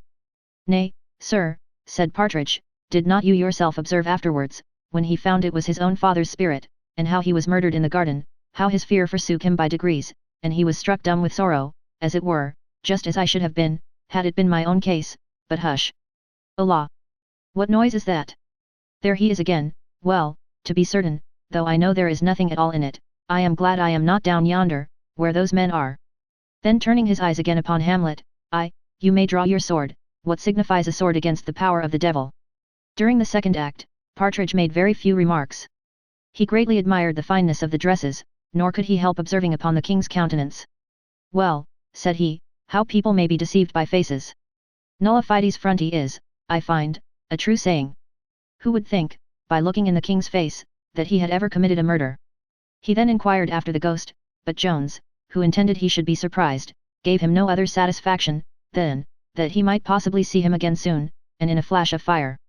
Partridge sat in a fearful expectation of this, and now, when the ghost made his next appearance, Partridge cried out, "There, sir, now, what say you now, is he frightened now or no?" "As much frightened as you think me, and, to be sure, nobody can help some fears. I would not be in so bad a condition as what's his name, Squire Hamlet, is there, for all the world. Bless me! What's become of the spirit? As I am a living soul, I thought I saw him sink into the earth." "Indeed, you saw right," answered Jones. "Well, well," cries Partridge, "I know it is only a play, and besides, if there was anything in all this, Madam Miller would not laugh so, for as to you, sir, you would not be afraid, I believe, if the devil was here in person. There, no wonder you are in such a passion, shake the vile wicked wretch to pieces. If she was my own mother, I would serve her so. To be sure all duty to a mother is forfeited by such wicked doings. Go about your business, I hate the sight of you." Our critic was now pretty silent till the play, which Hamlet introduces before the king. This he did not at first understand, till Jones explained it to him, but he no sooner entered into the spirit of it, than he began to bless himself that he had never committed murder. Then turning to Mrs. Miller, he asked her, if she did not imagine the king looked as if he was touched, though he is, said he, a good actor, and doth all he can to hide it. "Well, I would not have so much to answer for, as that wicked man there hath, to sit upon a much higher chair than he sits upon.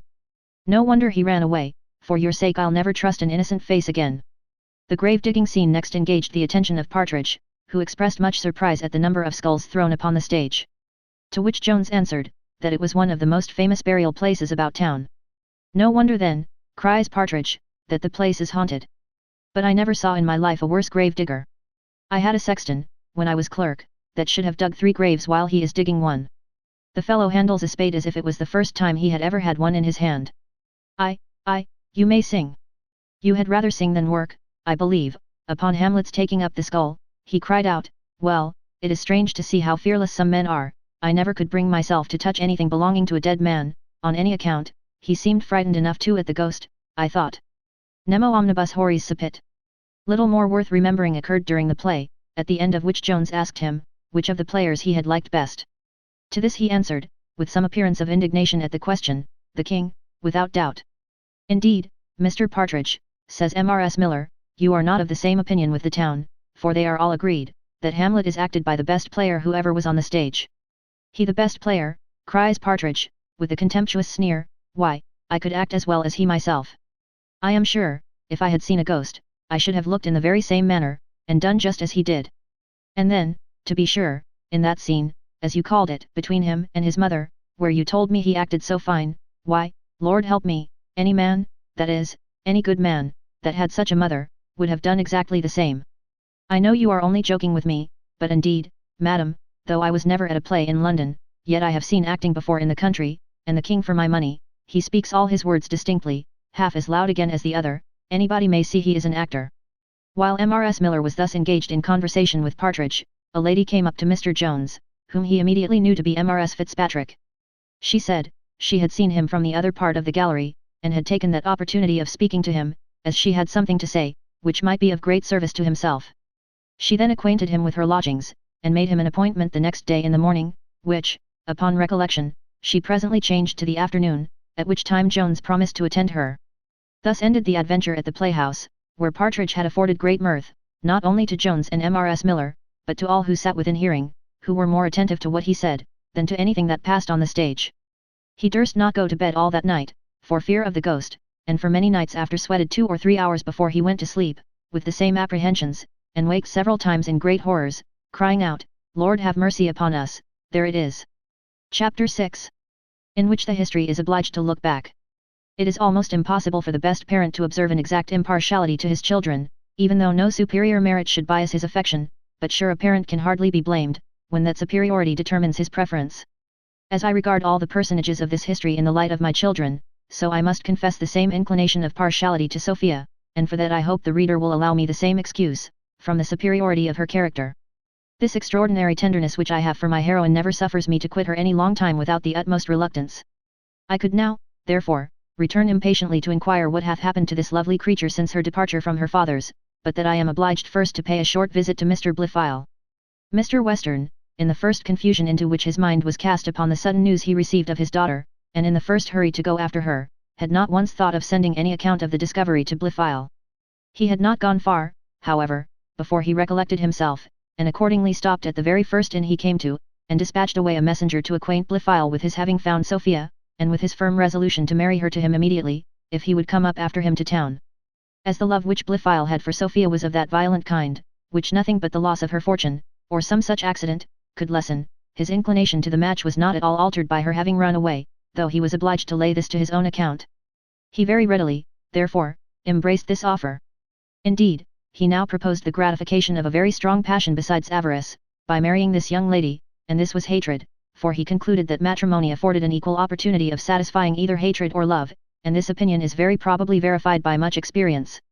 To say the truth, if we are to judge by the ordinary behavior of married persons to each other, we shall perhaps be apt to conclude that the generality seek the indulgence of the former passion only, in their union of everything but of hearts. There was one difficulty, however, in his way, and this arose from Mr. Allworthy. That good man, when he found by the departure of Sophia, for neither that, nor the cause of it, could be concealed from him, the great aversion which she had for his nephew, began to be seriously concerned that he had been deceived into carrying matters so far. He by no means concurred with the opinion of those parents, who think it is immaterial to consult the inclinations of their children in the affair of marriage, as to solicit the good pleasure of their servants when they intend to take a journey, and who are by law, or decency at least, withheld often from using absolute force. On the contrary, as he esteemed the institution to be of the most sacred kind, he thought every preparatory caution necessary to preserve it holy and inviolate, and very wisely concluded, that the surest way to effect this was by laying the foundation in previous affection. Blifil indeed soon cured his uncle of all anger on the score of deceit, by many vows and protestations that he had been deceived himself, with which the many declarations of Western very well tallied, but now to persuade Allworthy to consent to the renewing his addresses was a matter of such apparent difficulty, that the very appearance was sufficient to have deterred a less enterprising genius, but this young gentleman so well knew his own talents, that nothing within the province of cunning seemed to him hard to be achieved. Here then he represented the violence of his own affection, and the hopes of subduing aversion in the lady by perseverance. He begged that, in an affair on which depended all his future repose, he might at least be at liberty to try all fair means for success. Heaven forbid, he said, that he should ever think of prevailing by any other than the most gentle methods. Besides, sir, said he, if they fail, you may then, which will be surely time enough, deny your consent. He urged the great and eager desire which Mr. Western had for the match, and lastly, he made great use of the name of Jones, to whom he imputed all that had happened, and from whom, he said, to preserve so valuable a young lady was even an act of charity. All these arguments were well seconded by Thwackum, who dwelt a little stronger on the authority of parents than Mr. Blifil himself had done. He ascribed the measures which Mr. Blifil was desirous to take to Christian motives, and though, says he, the good young gentleman hath mentioned charity last, I am almost convinced it is his first and principal consideration. Square, possibly, had he been present, would have sung to the same tune, though in a different key, and would have discovered much moral fitness in the proceeding, but he was now gone to Bath for the recovery of his health. Allworthy, though not without reluctance, at last yielded to the desires of his nephew. He said he would accompany him to London, where he might be at liberty to use every honest endeavour to gain the lady, but I declare, said he, I will never give my consent to any absolute force being put on her inclinations, nor shall you ever have her, unless she can be brought freely to compliance. Thus did the affection of Allworthy for his nephew betray the superior understanding to be triumphed over by the inferior, and thus is the prudence of the best of heads often defeated by the tenderness of the best of hearts. Blifil, having obtained this unhoped for acquiescence in his uncle, rested not till he carried his purpose into execution. And as no immediate business required Mr. Allworthy's presence in the country, and little preparation is necessary to men for a journey, they set out the very next day, and arrived in town that evening, when Mr. Jones, as we have seen, was diverting himself with Partridge at the play. The morning after his arrival Mr. Blifil waited on Mr. Western, by whom he was most kindly and graciously received, and from whom he had every possible assurance, perhaps more than was possible, that he should very shortly be as happy as Sophia could make him, nor would the squire suffer the young gentleman to return to his uncle till he had, almost against his will, carried him to his sister. Chapter 7. In which Mr. Western pays a visit to his sister, in company with Mr. Blifil. Mrs. Western was reading a lecture on prudence, and matrimonial politics, to her niece, when her brother and Blifil broke in with less ceremony than the laws of visiting require. Sophia no sooner saw Blifil than she turned pale, and almost lost the use of all her faculties, but her aunt, on the contrary, waxed red, and, having all her faculties at command, began to exert her tongue on the squire. Brother, said she, I am astonished at your behaviour, will you never learn any regard to decorum? Will you still look upon every apartment as your own, or as belonging to one of your country tenants? Do you think yourself at liberty to invade the privacies of women of condition, without the least decency or notice? Why, what a pox is the matter now, quoth the squire, one would think I had caught you it, none of your brutality, sir, I beseech you, answered she, you have surprised my poor niece so, that she can hardly, I see, support herself, go, my dear, retire, and endeavour to recruit your spirits, for I see you have occasion. At which words Sophia, who never received a more welcome command, hastily withdrew. To be sure, sister, cries the squire, you are mad, when I have brought Mr. Blifil here to court her, to force her away. Sure, brother, says she, you are worse than mad, when you know in what situation affairs are, too. I am sure I ask Mr. Blifil's pardon, but he knows very well to whom to impute so disagreeable a reception. For my own part, I am sure I shall always be very glad to see Mr. Blifil, but his own good sense would not have suffered him to proceed so abruptly, had you not compelled him to it. Blifil bowed and stammered, and looked like a fool, but Western, without giving him time to form a speech for the purpose, answered, well, well, I am to blame, if you will, I always am, certainly, but come, let the girl be fetched back again, or let Mr. Blifil go to her, he's come up on purpose, and there is no time to be lost. Brother, cries Mrs. Western, Mr. Blifil, I am confident, understands himself better than to think of seeing my niece any more this morning, after what hath happened. Women are of a nice contexture, and our spirits, when disordered, are not to be recomposed in a moment. Had you suffered Mr. Blifil to have sent his compliments to my niece, and to have desired the favour of waiting on her in the afternoon, I should possibly have prevailed on her to have seen him, but now I despair of bringing about any such matter. I am very sorry, madam, cried Blifil, that Mr. Western's extraordinary kindness to me, which I can never enough acknowledge, should have occasioned, indeed, sir, said she, interrupting him, you need make no apologies, we all know my brother so well. I don't care what anybody knows of me, answered the squire, but when must he come to see her, for, consider, I tell you, he is come up on purpose, and so is Allworthy, brother, said she, whatever message Mr. Blifil thinks proper to send to my niece shall be delivered to her, and I suppose she will want no instructions to make a proper answer. I am convinced she will not refuse to see Mr. Blifil at a proper time, the devil she won't, answered the squire, Oddsbud, don't we know, I say nothing, but some folk are wiser than all the world, if I might have had my will, she had not run away before, and now I expect to hear every moment she is on again. For as great a fool as some folk think me, I know very well she hates, no matter, brother, replied Mrs. Western, I will not hear my niece abused. It is a reflection on my family. She is an honour to it, and she will be an honour to it, I promise you. I will pawn my whole reputation in the world on her conduct. I shall be glad to see you, brother, in the afternoon, for I have somewhat of importance to mention to you. At present, Mr. Blifil, as well as you, must excuse me, for I am in haste to dress. Well, but, said the squire, do appoint a time. Indeed, said she, I can appoint no time. I tell you I will see you in the afternoon. What the devil would you have me do, cries the squire, turning to Blifil, I can no more turn her, than a beagle can turn an old hare. Perhaps she will be in a better humour in the afternoon, I am condemned, I see, sir, to misfortune, answered Blifil, but I shall always own my obligations to you. He then took a ceremonious leave of Mrs. Western, who was altogether as ceremonious on her part, and then they departed, the squire muttering to himself with an oath, that Blifil should see his daughter in the afternoon. If Mr. Western was little pleased with this interview, Blifil was less. As to the former, he imputed the whole behaviour of his sister to her humour only, and to her dissatisfaction at the omission of ceremony in the visit, but Blifil saw a little deeper into things. He suspected somewhat of more consequence, from 2 or 3 words which dropped from the lady, and, to say the truth, he suspected right, as will appear when I have unfolded the several matters which will be contained in the following chapter.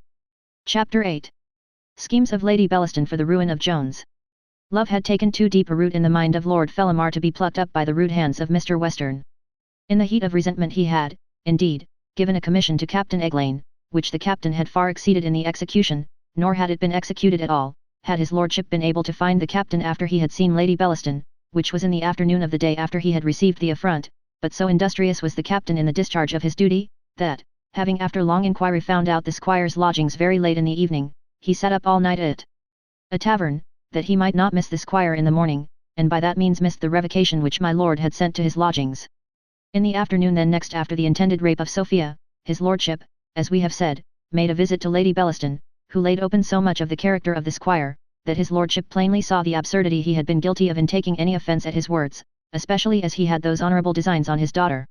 He then unbosomed the violence of his passion to Lady Bellaston, who readily undertook the cause, and encouraged him with certain assurance of a most favourable reception from all the elders of the family, and from the father himself when he should be sober, and should be made acquainted with the nature of the offer made to his daughter. The only danger, she said, lay in the fellow she had formerly mentioned, who, though a beggar and a vagabond, had, by some means or other, she knew not what, procured himself tolerable clothes, and passed for a gentleman. Now, says she, as I have, for the sake of my cousin, made it my business to inquire after this fellow, I have luckily found out his lodgings, with which she then acquainted his lordship. I am thinking, my lord, added she, for this fellow is too mean for your personal resentment, whether it would not be possible for your lordship to contrive some method of having him pressed and sent on board a ship.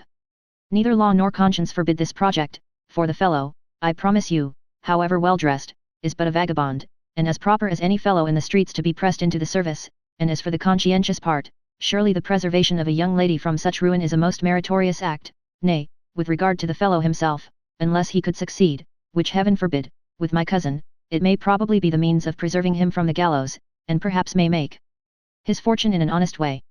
Lord Fellamar very heartily thanked her ladyship for the part which she was pleased to take in the affair, upon the success of which his whole future happiness entirely depended.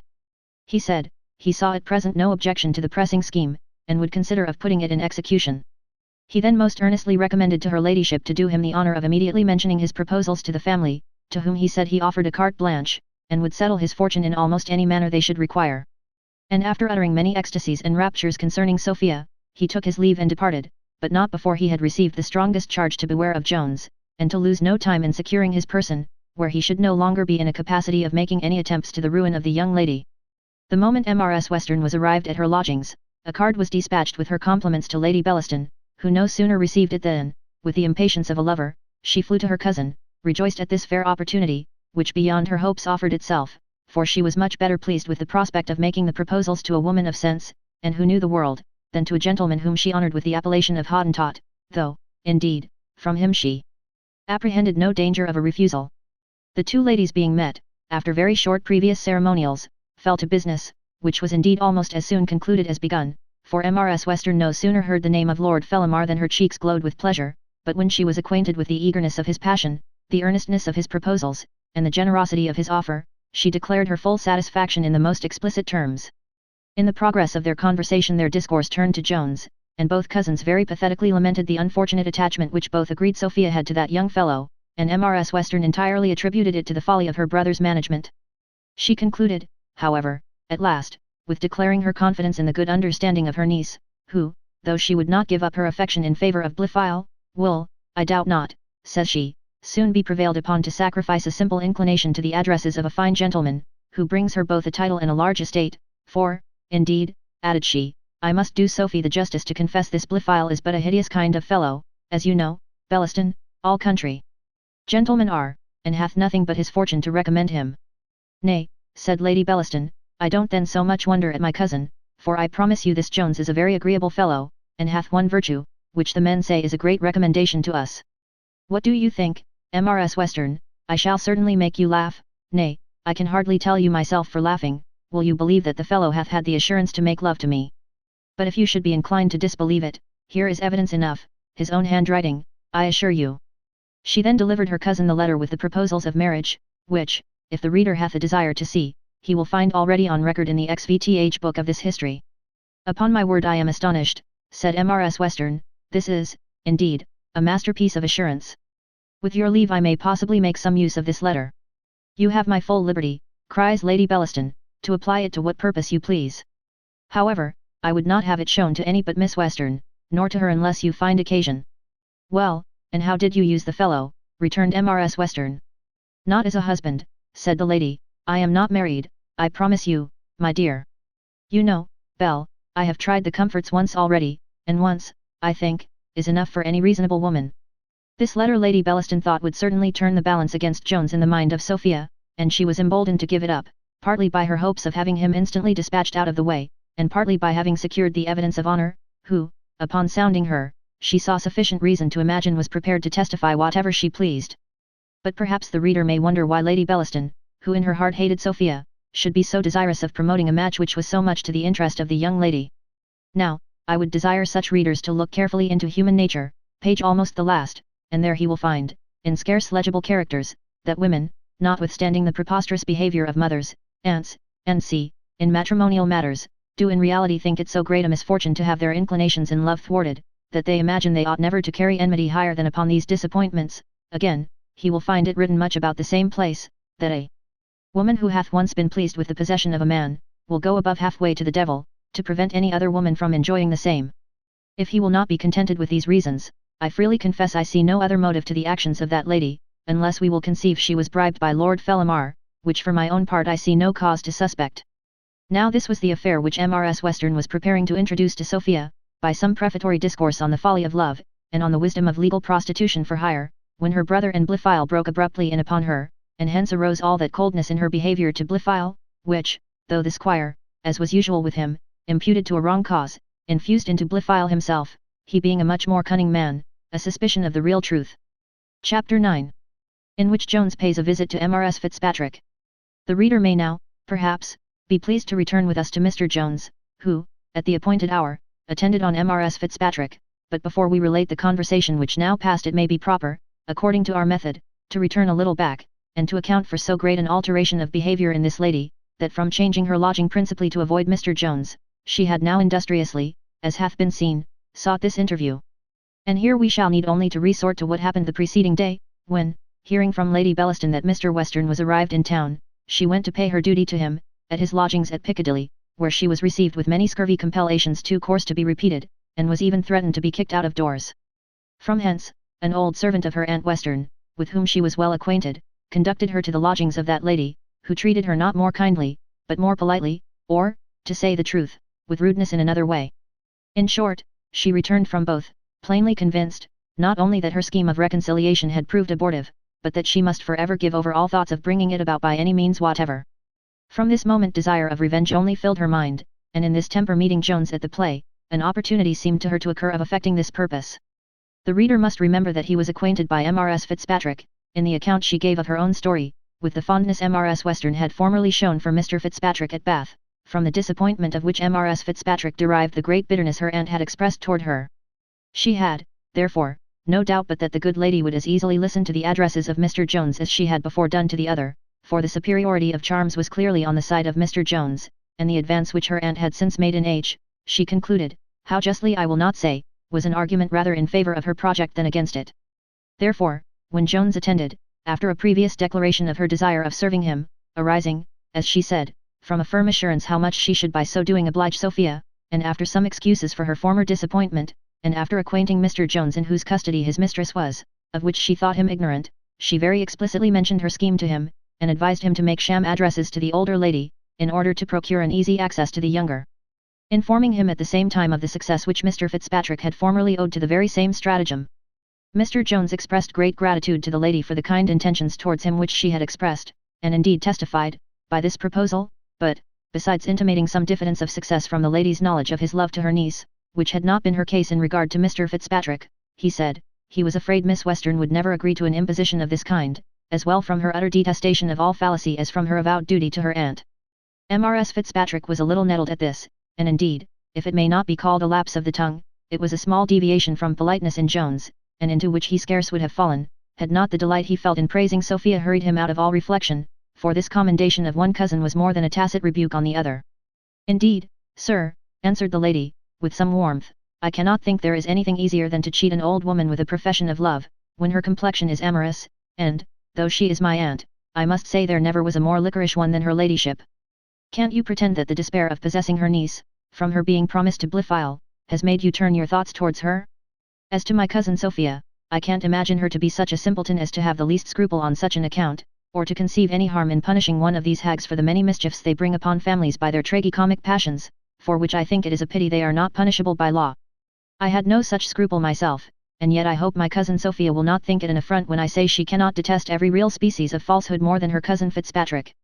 To my aunt, indeed, I pretend no duty, nor doth she deserve any. However, sir, I have given you my advice, and if you decline pursuing it, I shall have the less opinion of your understanding, that's all. Jones now clearly saw the error he had committed, and exerted his utmost power to rectify it, but he only faltered and stuttered into nonsense and contradiction.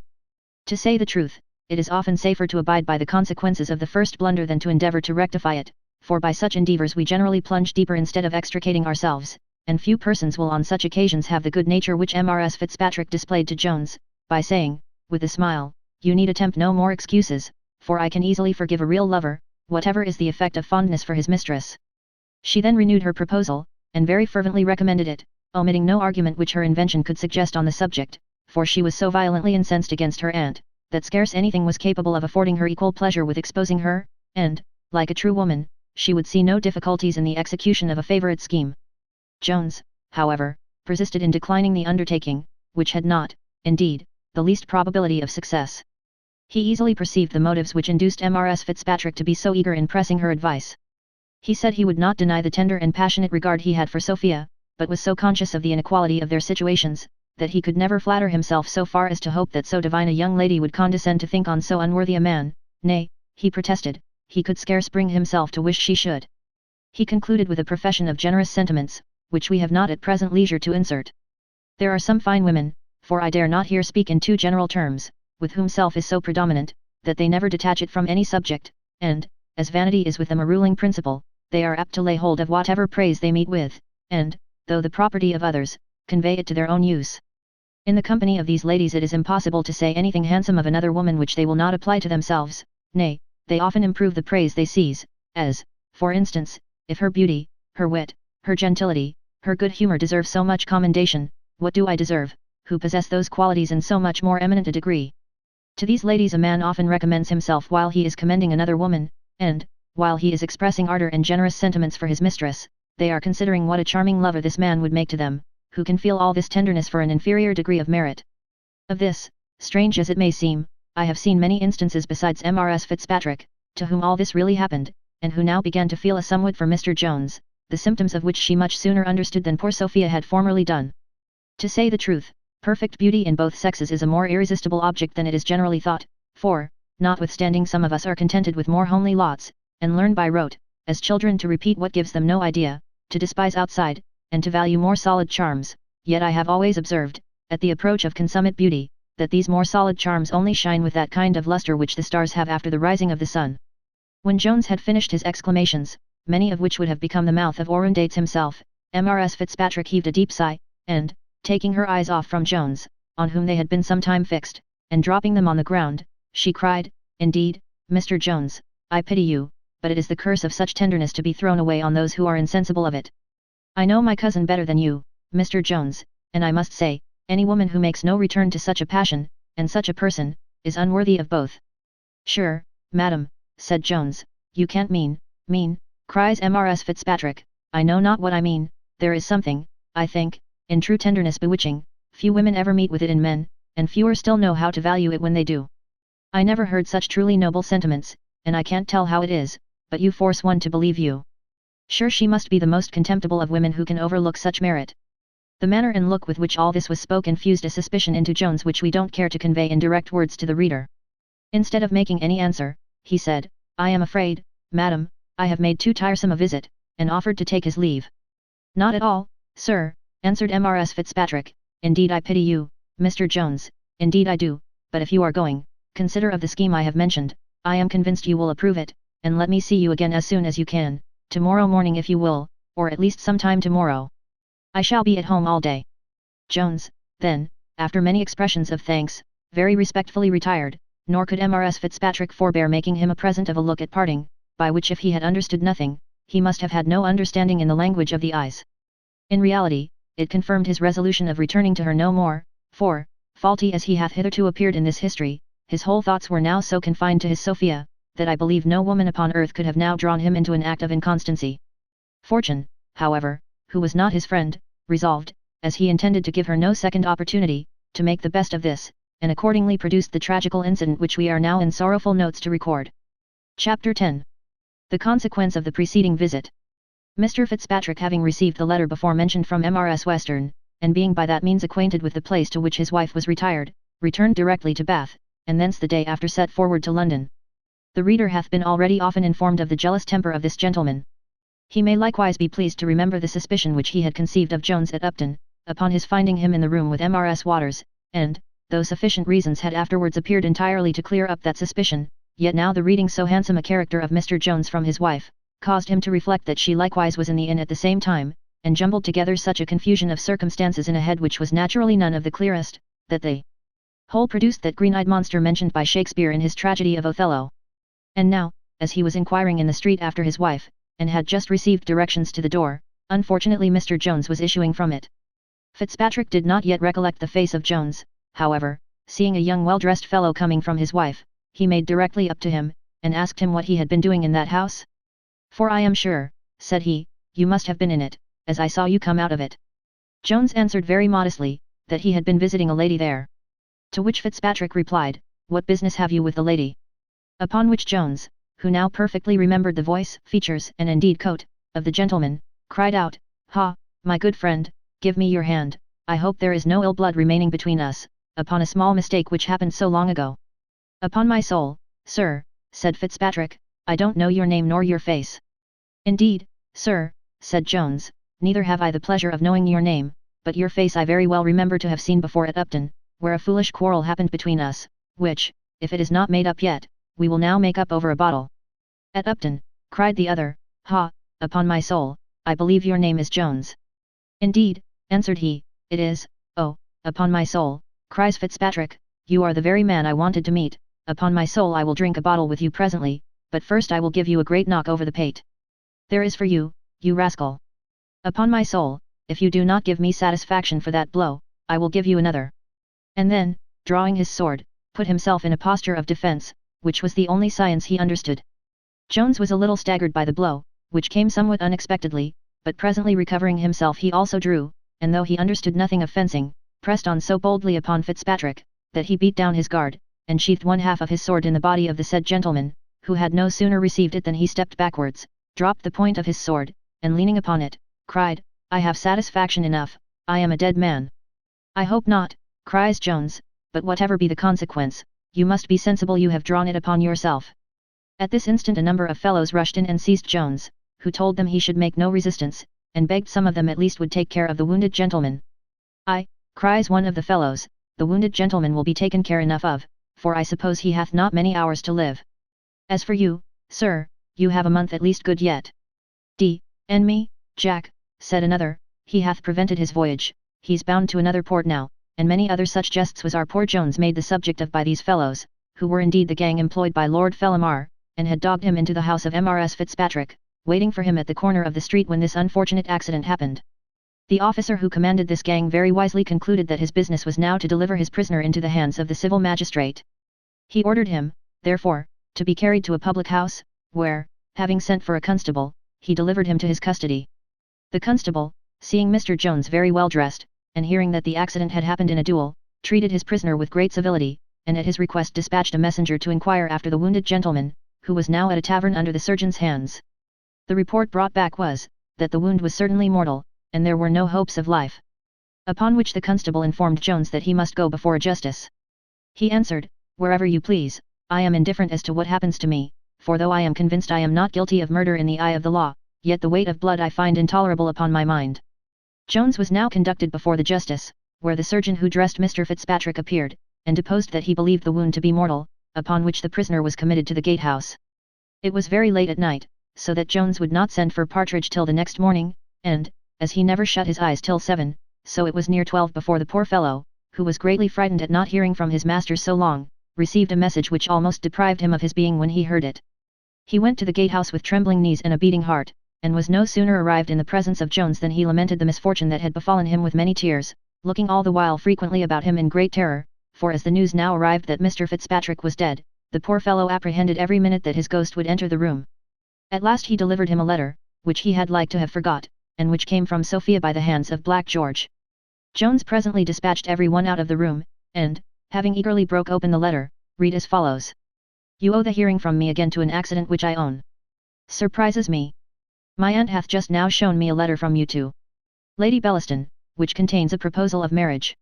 I am convinced it is your own hand, and what more surprises me is, that it is dated at the very time when you would have me imagine you was under such concern on my account. I leave you to comment on this fact.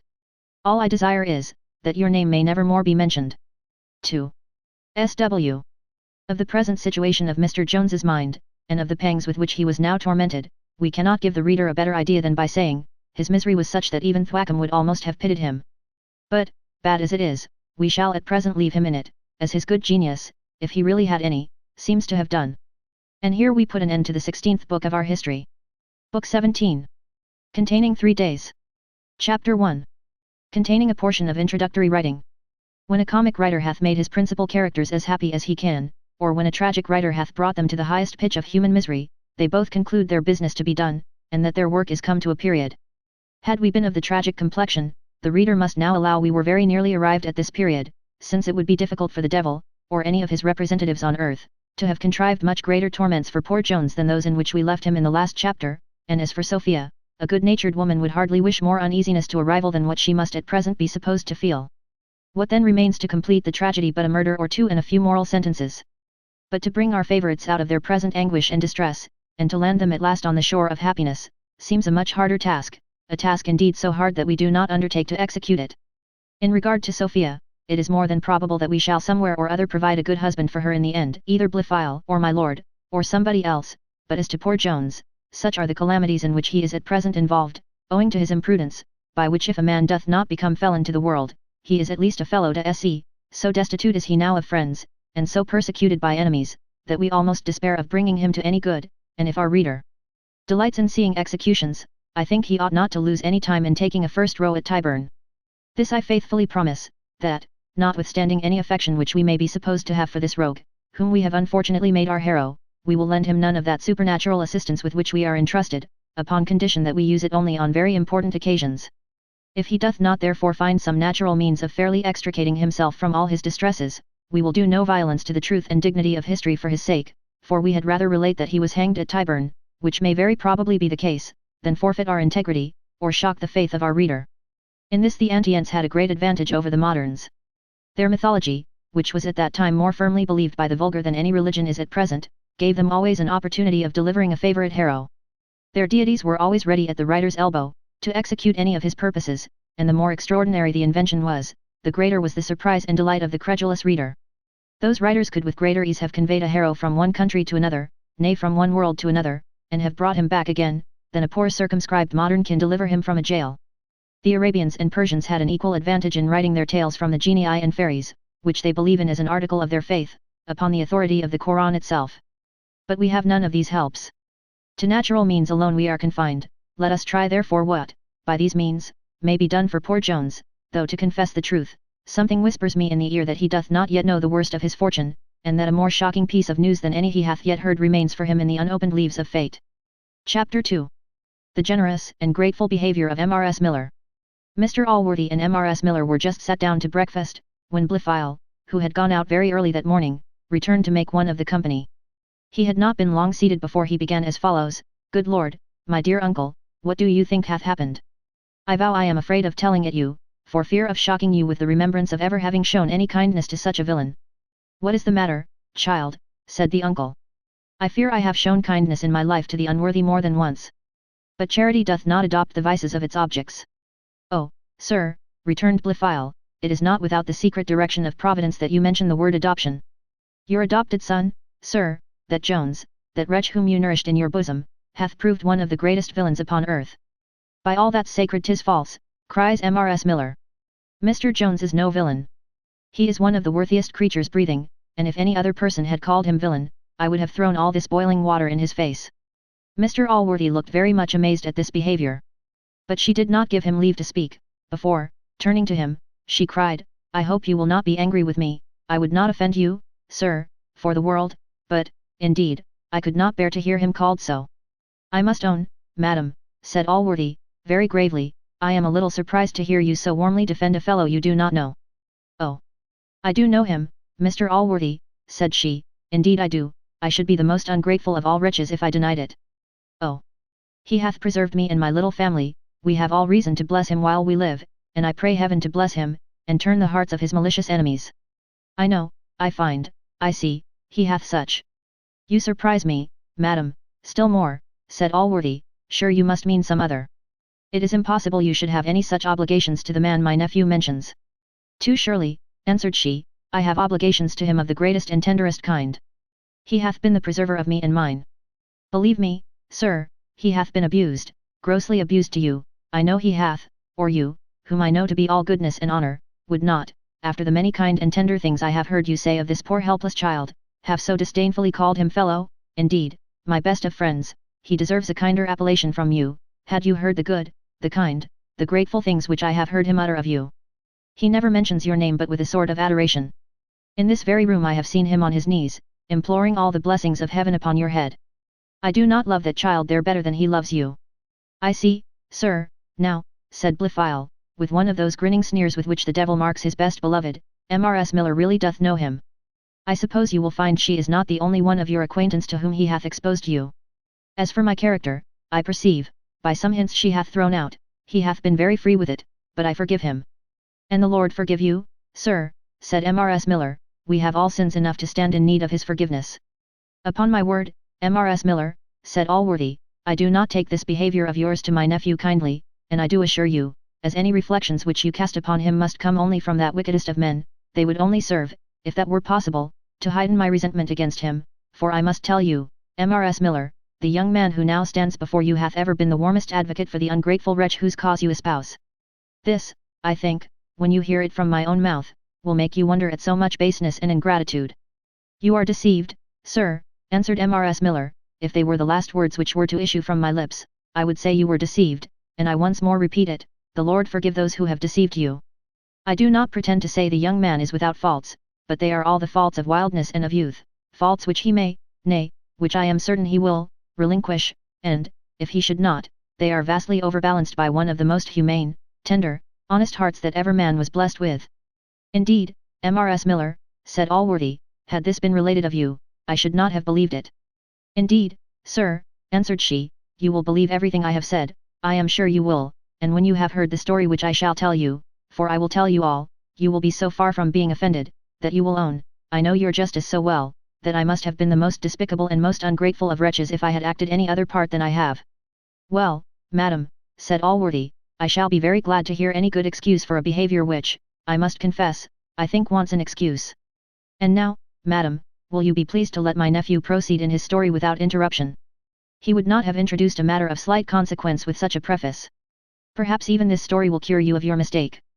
Mrs. Miller gave tokens of submission, and then Mr. Blifil began thus, I am sure, sir, if you don't think proper to resent the ill usage of Mrs. Miller, I shall easily forgive what affects me only. I think your goodness hath not deserved this indignity at her hands. Well, child, said Allworthy, but what is this new instance? What hath he done of late? What, cries Blifil, notwithstanding all Mrs. Miller hath said, I am very sorry to relate, and what you should never have heard from me, had it not been a matter impossible to conceal from the whole world. In short, he hath killed a man, I will not say murdered, for perhaps it may not be so construed in law, and I hope the best for his sake. Allworthy looked shocked, and blessed himself, and then, turning to Mrs. Miller, he cried, well, madam, what say you now? Why, I say, sir, answered she, that I never was more concerned at anything in my life, but, if the fact be true, I am convinced the man, whoever he is, was in fault. Heaven knows there are many villains in this town who make it their business to provoke young gentlemen. Nothing but the greatest provocation could have tempted him, for of all the gentlemen I ever had in my house, I never saw one so gentle or so sweet-tempered. He was beloved by every one in the house, and every one who came near it. While she was thus running on, a violent knocking at the door interrupted their conversation, and prevented her from proceeding further, or from receiving any answer, for, as she concluded this was a visitor to Mr. Allworthy, she hastily retired, taking with her her little girl, whose eyes were all over blubbered at the melancholy news she heard of Jones, who used to call her his little wife, and not only gave her many playthings, but spent whole hours in playing with her himself. Some readers may, perhaps, be pleased with these minute circumstances, in relating of which we follow the example of Plutarch, one of the best of our brother historians, and others, to whom they may appear trivial, will, we hope, at least pardon them, as we are never prolix on such occasions. Chapter 3. The arrival of Mr. Western, with some matters concerning the paternal authority.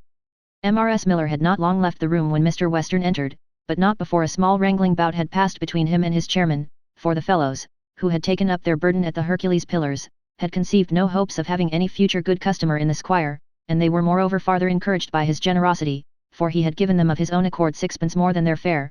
They therefore very boldly demanded another shilling, which so provoked the squire, that he not only bestowed many hearty curses on them at the door, but retained his anger after he came into the room, swearing that all the Londoners were like the court, and thought of nothing but plundering country gentlemen. And me, says he, if I won't walk in the rain rather than get into one of their hand barrows again. They have jolted me more in a mile than Brown Bess would in a long fox chase. When his wrath on this occasion was a little appeased, he resumed the same passionate tone on another.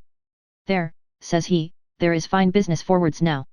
The hounds have changed at last, and when we imagined we had a fox to deal with, oh dear at it, it turns out to be a badger at last.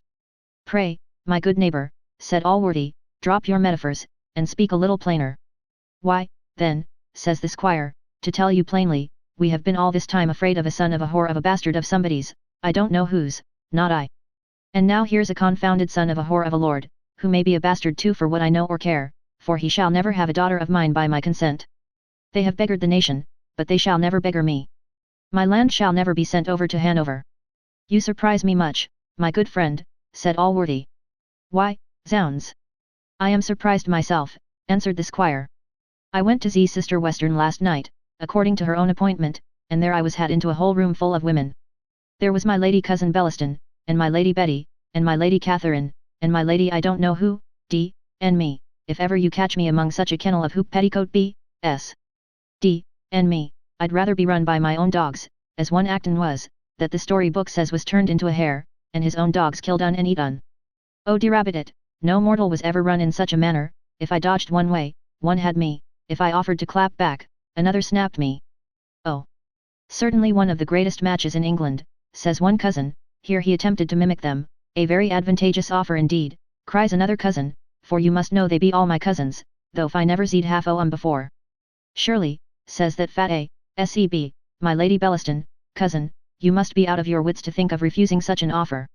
Now I begin to understand, says Allworthy, some person hath made proposals to Miss Western, which the ladies of the family approve, but is not to your liking. My liking, said Western, how the devil should it? I tell you it is a lord, and those are always volks whom you know I always resolved to have nothing to do with. Didn't I refuse a matter of 40 years' purchase now for a bit of land, which one had a mind to put into a park, only because I would have no dealings with lords, and dost think I would marry my daughter's you? Besides, ben't I engaged to you, and did I ever go off any bargain when I had promised? As to that point, neighbour, said Allworthy, I entirely release you from any engagement. No contract can be binding between parties who have not a full power to make it at the time, nor ever afterwards acquire the power of fulfilling it.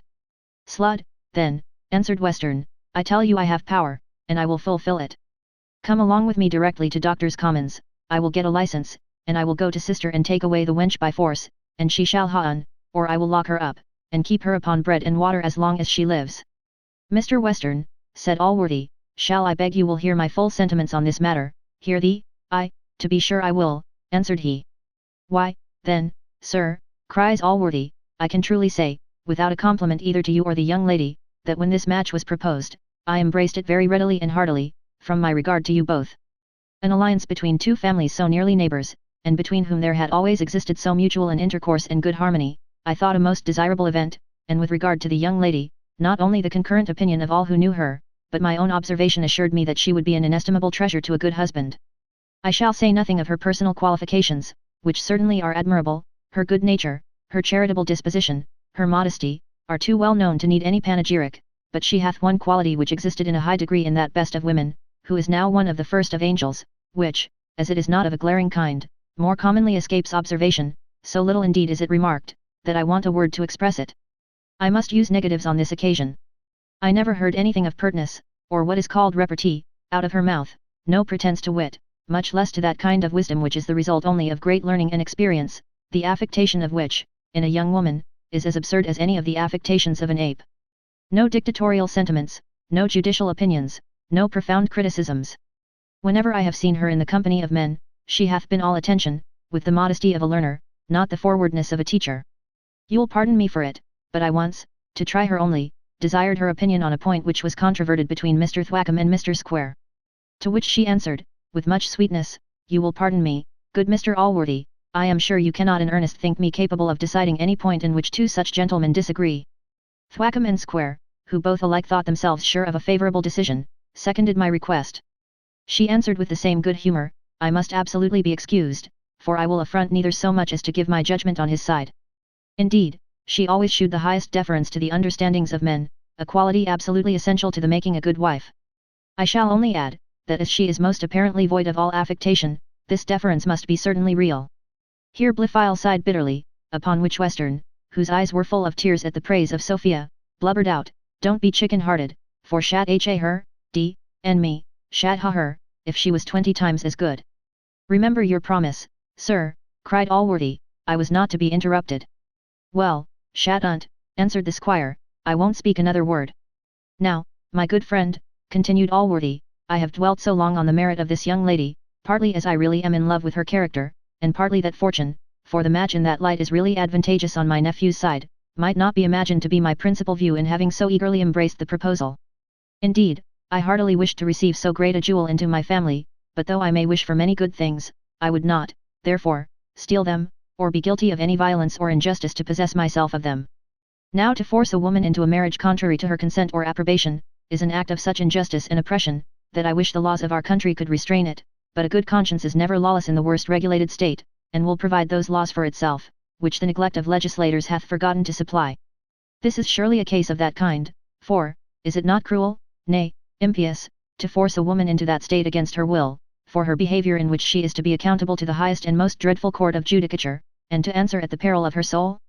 To discharge the matrimonial duties in an adequate manner is no easy task, and shall we lay this burthen upon a woman, while we at the same time deprive her of all that assistance which may enable her to undergo it? Shall we tear her very heart from her, while we enjoin her duties to which a whole heart is scarce equal? I must speak very plainly here. I think parents who act in this manner are accessories to all the guilt which their children afterwards incur, and of course must, before a just judge, expect to partake of their punishment, but if they could avoid this, good heaven! Is there a soul who can bear the thought of having contributed to the damnation of his child? For these reasons, my best neighbour, as I see the inclinations of this young lady are most unhappily averse to my nephew, I must decline any further thoughts of the honour you intended him, though I assure you I shall always retain the most grateful sense of it. Well, sir, said Western, the froth bursting forth from his lips the moment they were uncorked, you cannot say but I have heard you out, and now I expect you'll hear me, and if I don't answer every word on T, why then I'll consent to G the matter up. First then, I desire you to answer me one question, did not I beget her? Did not I beget her? Answer me that. They say, indeed, it is a wise father that knows his own child, but I am sure I have the best title to her, for I bred her up. But I believe you will allow me to be her father, and if I be, am I not to govern my own child? I ask you that, am I not to govern my own child? And if I am to govern her in other matters, surely I am to govern her in this, which concerns her most. And what am I desiring all this while? Am I desiring her to do anything for me? To give me anything, zia much on t'other side, that I am only desiring her to take away half my estate now, and t'other half when I die. Well, and what is it all for? Why, isn't it to make her happy? It's enough to make one mad to hear volks talk. If I was going to marry myself, then she would ha reason to cry and to blubber, but, on the contrary, Hanti I offered to bind down my land in such a manner, that I could not marry if I would, seeing as naro woman upon earth would ha me. What the devil in hell can I do more? I contribute to her damnation, zounds. I'd see all the world and bevery her little finger should be hurt. Indeed, Mr. Allworthy, you must excuse me, but I am surprised to hear you talk in such a manner, and I must say, take it how you will, that I thought you had more sense. Allworthy resented this reflection only with a smile, nor could he, if he would have endeavoured it, have conveyed into that smile any mixture of malice or contempt. His smiles at folly were indeed such as we may suppose the angels bestow on the absurdities of mankind. Blifil now desired to be permitted to speak a few words. As to using any violence on the young lady, I am sure I shall never consent to it.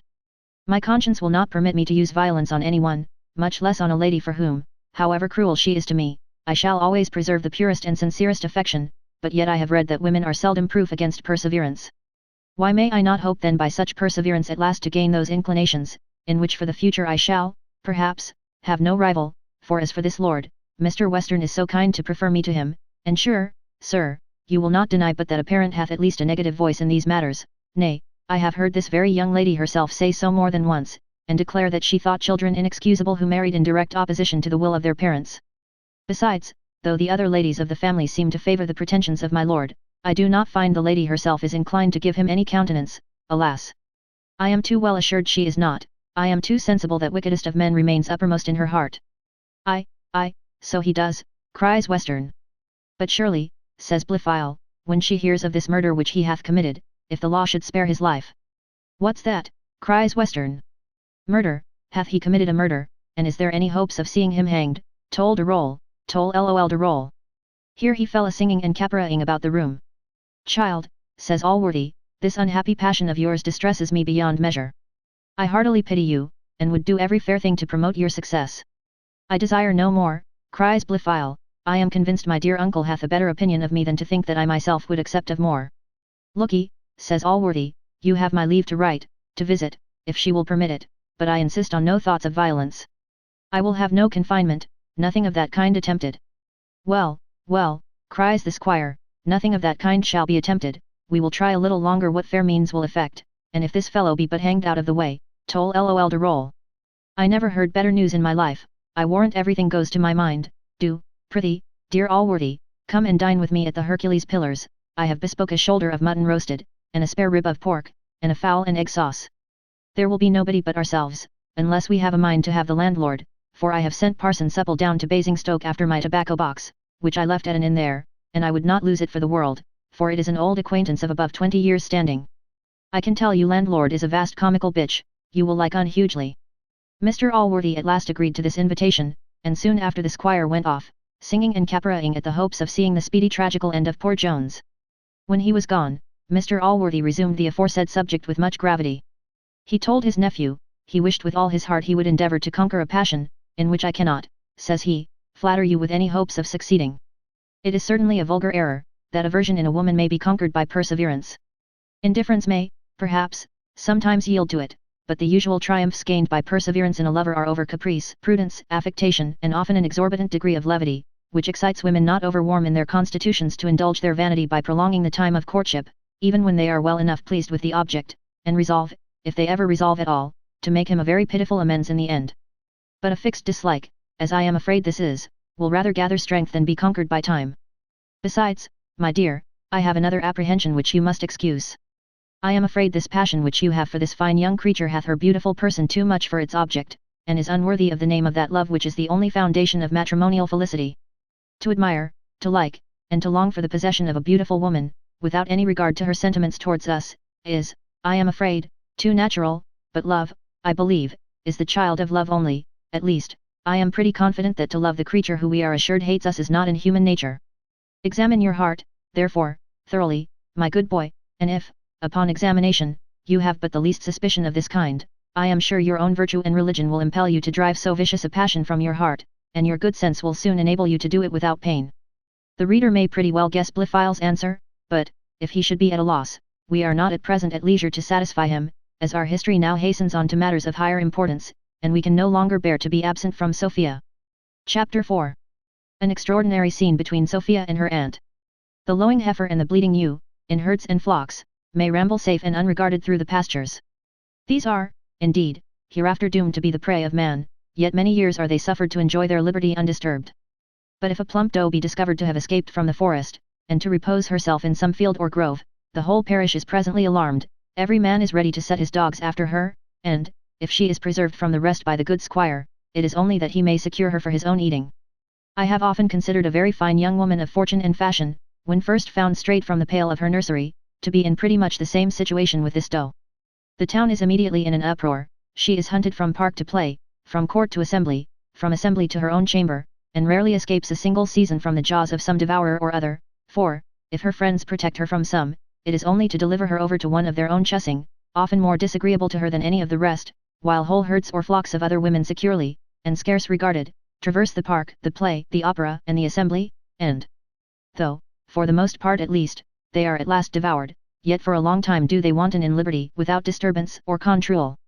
Of all these paragons none ever tasted more of this persecution than poor Sophia. Her ill stars were not contented with all that she had suffered on account of Blifil, they now raised her another pursuer, who seemed likely to torment her no less than the other had done. For though her aunt was less violent, she was no less assiduous in teasing her, than her father had been before. The servants were no sooner departed after dinner than Mrs. Western, who had opened the matter to Sophia, informed her, that she expected his lordship that very afternoon, and intended to take the first opportunity of leaving her alone with him. If you do, madam, answered Sophia, with some spirit, I shall take the first opportunity of leaving him by himself. How, madam, cries the aunt, is this the return you make me for my kindness in relieving you from your confinement at your father's? You know, madam, said Sophia, the cause of that confinement was a refusal to comply with my father in accepting a man I detested, and will my dear aunt, who hath relieved me from that distress, involve me in another equally bad? And do you think then, madam, answered Mrs. Western, that there is no difference between my Lord Fellamar and Mr. Blifil?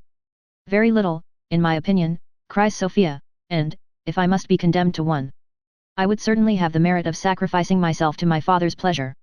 Then my pleasure, I find, said the aunt, hath very little weight with you, but that consideration shall not move me. I act from nobler motives. The view of aggrandizing my family, of ennobling yourself, is what I proceed upon. Have you no sense of ambition? Are there no charms in the thoughts of having a coronet on your coach? None, upon my honour, said Sophia. A pincushion upon my coach would please me just as well. Never mention honour, cries the aunt. It becomes not the mouth of such a wretch. I am sorry, niece, you force me to use these words, but I cannot bear your grovelling temper, you have none of the blood of the Westerns in you.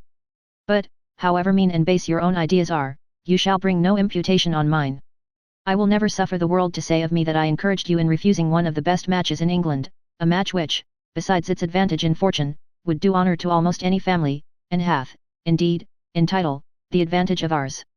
Surely, says Sophia, I am born deficient, and have not the senses with which other people are blessed, there must be certainly some sense which can relish the delights of sound and show, which I have not, for surely mankind would not labour so much, nor sacrifice so much for the obtaining, nor would they be so elate and proud with possessing, what appeared to them, as it doth to me, the most insignificant of all trifles.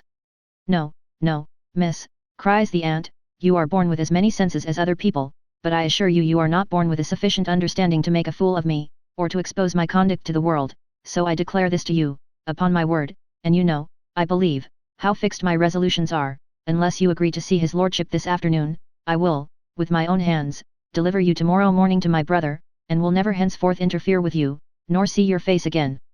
Sophia stood a few moments silent after this speech, which was uttered in a most angry and peremptory tone, and then, bursting into tears, she cried, do with me, madam, whatever you please, I am the most miserable undone wretch upon earth, if my dear aunt forsakes me where shall I look for a protector? My dear niece, cries she, you will have a very good protector in his lordship, a protector whom nothing but a hankering after that vile fellow Jones can make you decline. Indeed, madam, said Sophia. You wrong me. How can you imagine, after what you have shown me, if I had ever any such thoughts, that I should not banish them forever? If it will satisfy you, I will receive the sacrament upon it never to see his face again.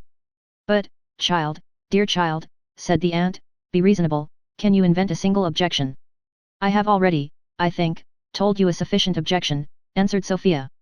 What, cries the aunt, I remember none. Sure, madam, said Sophia, I told you he had used me in the rudest and vilest manner. Indeed, child, answered she, I never heard you, or did not understand you, but what do you mean by this rude, vile manner? Indeed, madam, said Sophia, I am almost ashamed to tell you. He caught me in his arms, pulled me down upon the settee, and thrust his hand into my bosom, and kissed it with such violence that I have the mark upon my left breast at this moment. Indeed, said Mrs. Western. Yes, indeed, madam, answered Sophia, my father luckily came in at that instant, or heaven knows what rudeness he intended to have proceeded to. I am astonished and confounded, cries the aunt. No woman of the name of Western hath been ever treated so since we were a family. I would have torn the eyes of a prince out, if he had attempted such freedoms with me. It is impossible. Sure, Sophia, you must invent this to raise my indignation against him. I hope, madam, said Sophia, you have too good an opinion of me to imagine me capable of telling an untruth. Upon my soul it is true. I should have stabbed him to the heart, had I been present, returned the aunt. Yet surely he could have no dishonourable design, it is impossible, he durst not, besides, his proposals shew he hath not, for they are not only honourable, but generous. I don't know, the age allows too great freedoms. A distant salute is all I would have allowed before the ceremony. I have had lovers formerly, not so long ago neither, several lovers, though I never would consent to marriage, and I never encouraged the least freedom. It is a foolish custom, and what I never would agree to. No man kissed more of me than my cheek. It is as much as one can bring oneself to give lips up to a husband, and, indeed, could I ever have been persuaded to marry, I believe I should not have soon been brought to endure so much. You will pardon me, dear madam, said Sophia, if I make one observation, you own you have had many lovers, and the world knows it, even if you should deny it. You refused them all, and, I am convinced, one coronet at least among them. You say true, dear Sophie, answered she, I had once the offer of a title. Why, then, said Sophia, will you not suffer me to refuse this once? It is true, child, said she, I have refused the offer of a title, but it was not so good an offer, that is, not so very, very good an offer. Yes, madam, said Sophia, but you have had very great proposals from men of vast fortunes. It was not the first, nor the second, nor the third advantageous match that offered itself. I own it was not, said she. Well, madam, continued Sophia, and why may not I expect to have a second, perhaps, better than this? You are now but a young woman, and I am convinced would not promise to yield to the first lover of fortune, nay, or of title too. I am a very young woman, and sure I need not despair. Well, my dear, dear Sophie, cries the aunt, what would you have me say? Why, I only beg that I may not be left alone, at least this evening, grant me that, and I will submit, if you think, after what is past, I ought to see him in your company. Well, I will grant it, cries the aunt. Sophie, you know I love you, and can deny you nothing. You know the easiness of my nature, I have not always been so easy. I have been formerly thought cruel, by the men, I mean. I was called the cruel Parthenissa. I have broke many a window that has had verses to the cruel Parthenissa in it. Sophie, I was never so handsome as you, and yet I had something of you formerly. I am a little altered. Kingdoms and states, as Tully Cicero says in his epistles, undergo alterations, and so must the human form. Thus run she on for near half an hour upon herself, and her conquests, and her cruelty, till the arrival of my lord, who, after a most tedious visit, during which Mrs. Western never once offered to leave the room, retired, not much more satisfied with the aunt than with the niece, for Sophia had brought her aunt into so excellent a temper, that she consented to almost everything her niece said, and agreed that a little distant behaviour might not be improper to so forward a lover. Thus Sophia, by a little well-directed flattery, for which surely none will blame her, obtained a little ease for herself, and, at least, put off the evil day. And now we have seen our heroine in a better situation than she hath been for a long time before, we will look a little after Mr. Jones, whom we left in the most deplorable situation that can be well imagined. Chapter 5. Mrs. Miller and Mr. Nightingale visit Jones in the prison. When Mr. Allworthy and his nephew went to meet Mr. Western, Mrs. Miller set forwards to her son-in-law's lodgings, in order to acquaint him with the accident which had befallen his friend Jones, but he had known it long before from Partridge, for Jones, when he left Mrs. Miller, had been furnished with a room in the same house with Mr. Nightingale. The good woman found her daughter under great affliction on account of Mr. Jones, whom having comforted as well as she could, she set forwards to the gatehouse, where she heard he was, and where Mr. Nightingale was arrived before her. The firmness and constancy of a true friend is a circumstance so extremely delightful to persons in any kind of distress, that the distress itself, if it be only temporary, and admits of relief, is more than compensated by bringing this comfort with it. Nor are instances of this kind so rare as some superficial and inaccurate observers have reported. To say the truth, want of compassion is not to be numbered among our general faults. The black ingredient which fouls our disposition is envy. Hence our eye is seldom, I am afraid, turned upward to those who are manifestly greater, better, wiser, or happier than ourselves, without some degree of malignity, while we commonly look downwards on the mean and miserable with sufficient benevolence and pity. In fact, I have remarked, that most of the defects which have discovered themselves in the friendships within my observation have arisen from envy only, a hellish vice, and yet one from which I have known very few absolutely exempt. But enough of a subject which, if pursued, would lead me too far. Whether it was that fortune was apprehensive lest Jones should sink under the weight of his adversity, and that she might thus lose any future opportunity of tormenting him, or whether she really abated somewhat of her severity towards him, she seemed a little to relax her persecution, by sending him the company of two such faithful friends, and what is perhaps more rare, a faithful servant. For Partridge, though he had many imperfections, wanted not fidelity, and though fear would not suffer him to be hanged for his master, yet the world, I believe, could not have bribed him to desert his cause. While Jones was expressing great satisfaction in the presence of his friends, Partridge brought an account that Mr. Fitzpatrick was still alive, though the surgeon declared that he had very little hopes. Upon which, Jones fetching a deep sigh, Nightingale said to him, "My dear Tom, why should you afflict yourself so upon an accident, which, whatever be the consequence, can be attended with no danger to you, and in which your conscience cannot accuse you of having been the least to blame? If the fellow should die, what have you done more than taken away the life of a ruffian in your own defence? So will the coroner's inquest certainly find it, and then you will be easily admitted to bail, and, though you must undergo the form of a trial, yet it is a trial which many men would stand for you for a shilling. Come, come, Mr. Jones, says Mrs. Miller, cheer yourself up. I knew you could not be the aggressor, and so I told Mr. Allworthy, and so he shall acknowledge too, before I have done with him."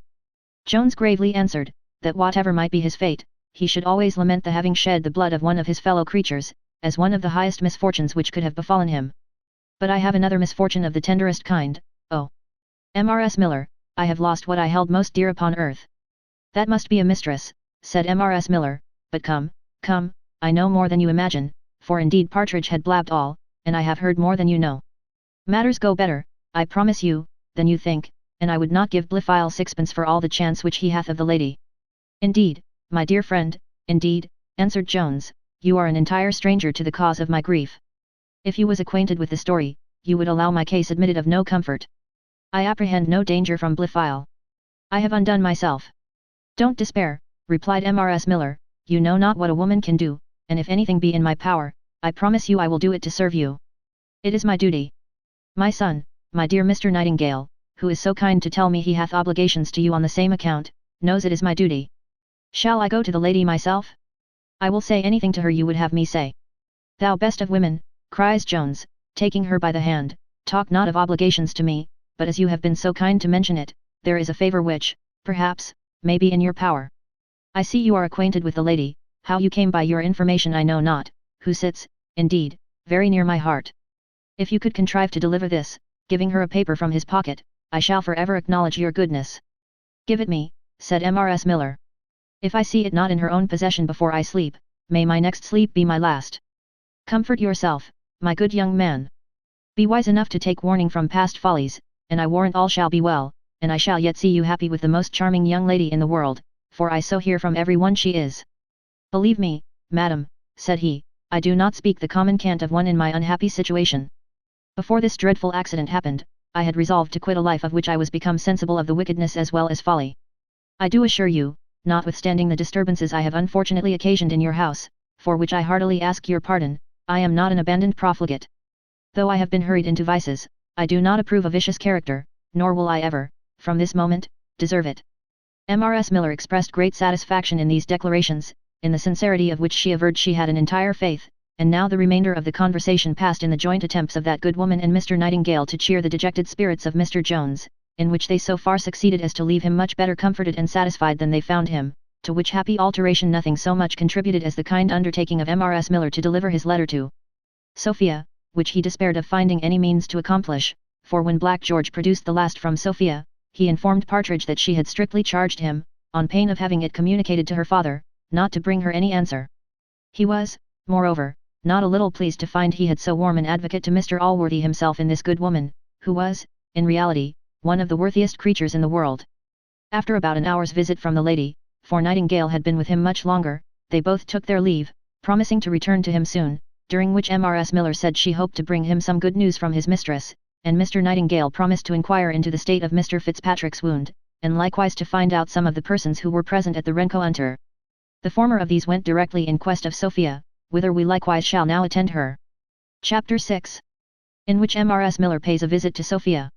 Access to the young lady was by no means difficult, for, as she lived now on a perfect friendly footing with her aunt, she was at full liberty to receive what visitants she pleased. Sophia was dressing when she was acquainted that there was a gentlewoman below to wait on her. As she was neither afraid, nor ashamed, to see any of her own sex, M.R.S. Miller was immediately admitted. Curtsies and the usual ceremonials between women who are strangers to each other, being passed, Sophia said, I have not the pleasure to know you, madam. No, madam, answered M.R.S. Miller, and I must beg pardon for intruding upon you. But when you know what has induced me to give you this trouble, I hope, pray, what is your business, madam, said Sophia, with a little emotion. Madam, we are not alone, replied M.R.S. Miller, in a low voice. Go out, Betty, said Sophia. When Betty was departed, M.R.S. Miller said, I was desired, madam, by a very unhappy young gentleman, to deliver you this letter. Sophia changed colour when she saw the direction, well knowing the hand, and after some hesitation, said, I could not conceive, madam, from your appearance, that your business had been of such a nature, whomever you brought this letter from, I shall not open it. I should be sorry to entertain an unjust suspicion of any one, but you are an utter stranger to me. If you will have patience, madam, answered M.R.S. Miller, I will acquaint you who I am, and how I came by that letter. I have no curiosity, madam, to know anything, cries Sophia, but I must insist on your delivering that letter back to the person who gave it you. M.R.S. Miller then fell upon her knees, and in the most passionate terms implored her compassion, to which Sophia answered, Sure, madam, it is surprising you should be so very strongly interested in the behalf of this person. I would not think, madam, no, madam, says Mrs. Miller, you shall not think anything but the truth. I will tell you all, and you will not wonder that I am interested. He is the best-natured creature that ever was born. She then began and related the story of Mr. Anderson. After this she cried, this, madam, this is his goodness, but I have much more tender obligations to him. He hath preserved my child. Here, after shedding some tears, she related everything concerning that fact, suppressing only those circumstances which would have most reflected on her daughter, and concluded with saying, now, madam, you shall judge whether I can ever do enough for so kind, so good, so generous a young man, and sure he is the best and worthiest of all human beings.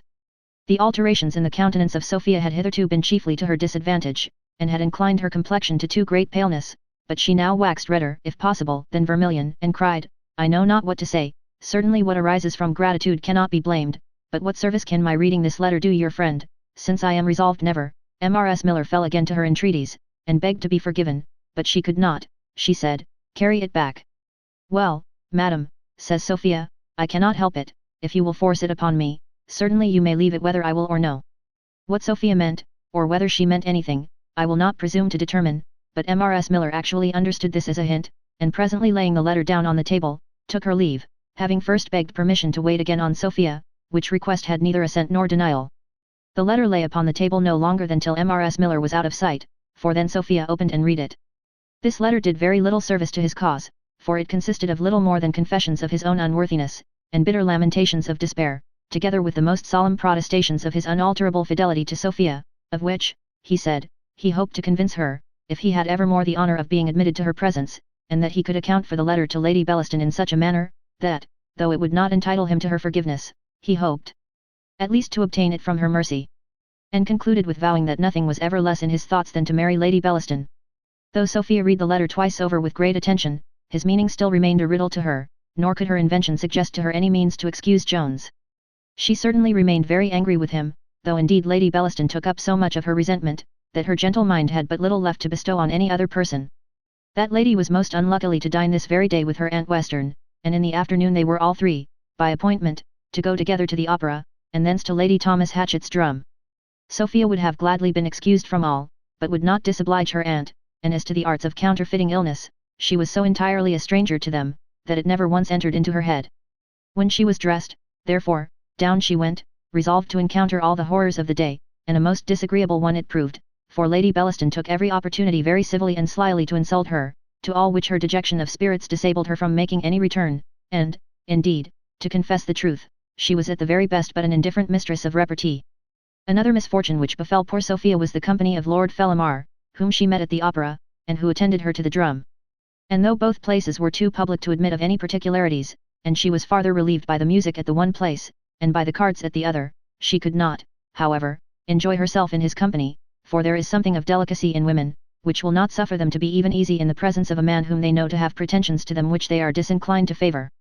Having in this chapter twice mentioned a drum, a word which our posterity, it is hoped, will not understand in the sense it is here applied, we shall, notwithstanding our present haste, stop a moment to describe the entertainment here meant, and the rather as we can in a moment describe it. A drum, then, is an assembly of well-dressed persons of both sexes, most of whom play at cards, and the rest do nothing at all, while the mistress of the house performs the part of the landlady at an inn, and like the landlady of an inn prides herself in the number of her guests, though she doth not always, like her, get anything by it. No wonder then, as so much spirits must be required to support any vivacity in these scenes of dullness, that we hear persons of fashion eternally complaining of the want of them, a complaint confined entirely to upper life. How insupportable must we imagine this round of impertinence to have been to Sophia at this time, how difficult must she have found it to force the appearance of gaiety into her looks, when her mind dictated nothing but the tenderest sorrow, and when every thought was charged with tormenting ideas. Night, however, at last restored her to her pillow, where we will leave her to soothe her melancholy at least, though incapable we fear of rest, and shall pursue our history, which, something whispers us, is now arrived at the eve of some great event. Chapter 7. A pathetic scene between Mr. Allworthy and Mrs. Miller. Mrs. Miller had a long discourse with Mr. Allworthy, at his return from dinner, in which she acquainted him with Jones's having unfortunately lost all which he was pleased to bestow on him at their separation, and with the distresses to which that loss had subjected him, of all which she had received a full account from the faithful retailer Partridge. She then explained the obligations she had to Jones, not that she was entirely explicit with regard to her daughter, for though she had the utmost confidence in Mr. Allworthy, and though there could be no hopes of keeping an affair secret which was unhappily known to more than half a dozen, yet she could not prevail with herself to mention those circumstances which reflected most on the chastity of poor Nancy, but smothered that part of her evidence as cautiously as if she had been before a judge, and the girl was now on her trial for the murder of a bastard. Allworthy said, there were few characters so absolutely vicious as not to have the least mixture of good in them. However, says he, I cannot deny but that you have some obligations to the fellow, bad as he is, and I shall therefore excuse what hath passed already, but must insist you never mention his name to me more, for, I promise you, it was upon the fullest and plainest evidence that I resolved to take the measures I have taken. Well, sir, says she, I make not the least doubt but time will shew all matters in their true and natural colours, and that you will be convinced this poor young man deserves better of you than some other folks that shall be nameless. Madam, cries Allworthy, a little ruffled, I will not hear any reflections on my nephew, and if ever you say a word more of that kind, I will depart from your house that instant. He is the worthiest and best of men, and I once more repeat it to you, he hath carried his friendship to this man to a blamable length, by too long concealing facts of the blackest dye. The ingratitude of the wretch to this good young man is what I most resent, for, madam, I have the greatest reason to imagine he had laid a plot to supplant my nephew in my favour, and to have disinherited him. I am sure, sir, answered M.R.S. Miller, a little frightened, for, though Mr. Allworthy had the utmost sweetness and benevolence in his smiles, he had great terror in his frowns. I shall never speak against any gentleman you are pleased to think well of. I am sure, sir, such behaviour would very little become me, especially when the gentleman is your nearest relation, but, sir, you must not be angry with me, you must not indeed, for my good wishes to this poor wretch. Sure I may call him so now, though once you would have been angry with me if I had spoke of him with the least disrespect. How often have I heard you call him your son? How often have you prattled to me of him with all the fondness of a parent? Nay, sir, I cannot forget the many tender expressions, the many good things you have told me of his beauty, and his parts, and his virtues, of his good nature and generosity. I am sure, sir, I cannot forget them, for I find them all true. I have experienced them in my own cause. They have preserved my family. You must pardon my tears, sir, indeed you must. When I consider the cruel reverse of fortune which this poor youth, to whom I am so much obliged, hath suffered, when I consider the loss of your favour, which I know he valued more than his life, I must lament him. If you had a dagger in your hand, ready to plunge into my heart, I must lament the misery of one whom you have loved, and I shall ever love. Allworthy was pretty much moved with this speech, but it seemed not to be with anger, for, after a short silence, taking M.R.S. Miller by the hand, he said very affectionately to her, Come, madam, let us consider a little about your daughter. I cannot blame you for rejoicing in a match which promises to be advantageous to her, but you know this advantage, in a great measure, depends on the father's reconciliation. I know Mr. Nightingale very well, and have formerly had concerns with him. I will make him a visit, and endeavour to serve you in this matter. I believe he is a worldly man, but as this is an only son, and the thing is now irretrievable, perhaps he may in time be brought to reason. I promise you I will do all I can for you. Many were the acknowledgments which the poor woman made to Allworthy for this kind and generous offer, nor could she refrain from taking this occasion again to express her gratitude towards Jones, to whom, said she, I owe the opportunity of giving you, sir, this present trouble. Allworthy gently stopped her, but he was too good a man to be really offended with the effects of so noble a principle as now actuated M.R.S. Miller, and indeed, had not this new affair inflamed his former anger against Jones, it is possible he might have been a little softened towards him, by the report of an action which malice itself could not have derived from an evil motive. Mr. Allworthy and M.R.S. Miller had been above an hour together, when their conversation was put an end to by the arrival of Blifil and another person, which other person was no less than Mr. Dowling, the attorney, who was now become a great favourite with Mr. Blifil, and whom Mr. Allworthy, at the desire of his nephew, had made his steward, and had likewise recommended him to Mr. Western, from whom the attorney received a promise of being promoted to the same office upon the first vacancy, and, in the meantime, was employed in transacting some affairs which the squire then had in London in relation to a mortgage.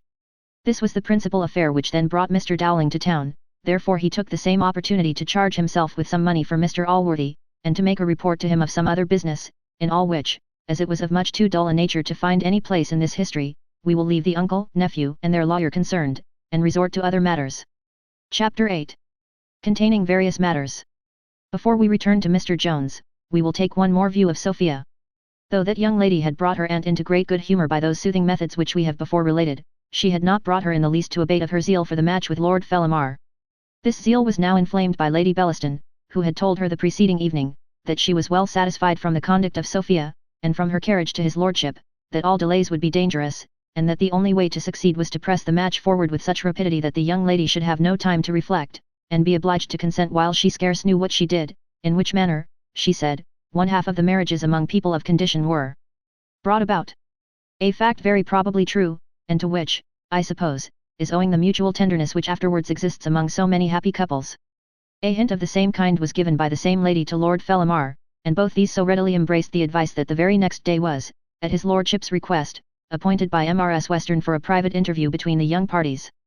This was communicated to Sophia by her aunt, and insisted upon in such high terms, that, after having urged everything she possibly could invent against it without the least effect, she at last agreed to give the highest instance of complaisance which any young lady can give, and consented to see his lordship.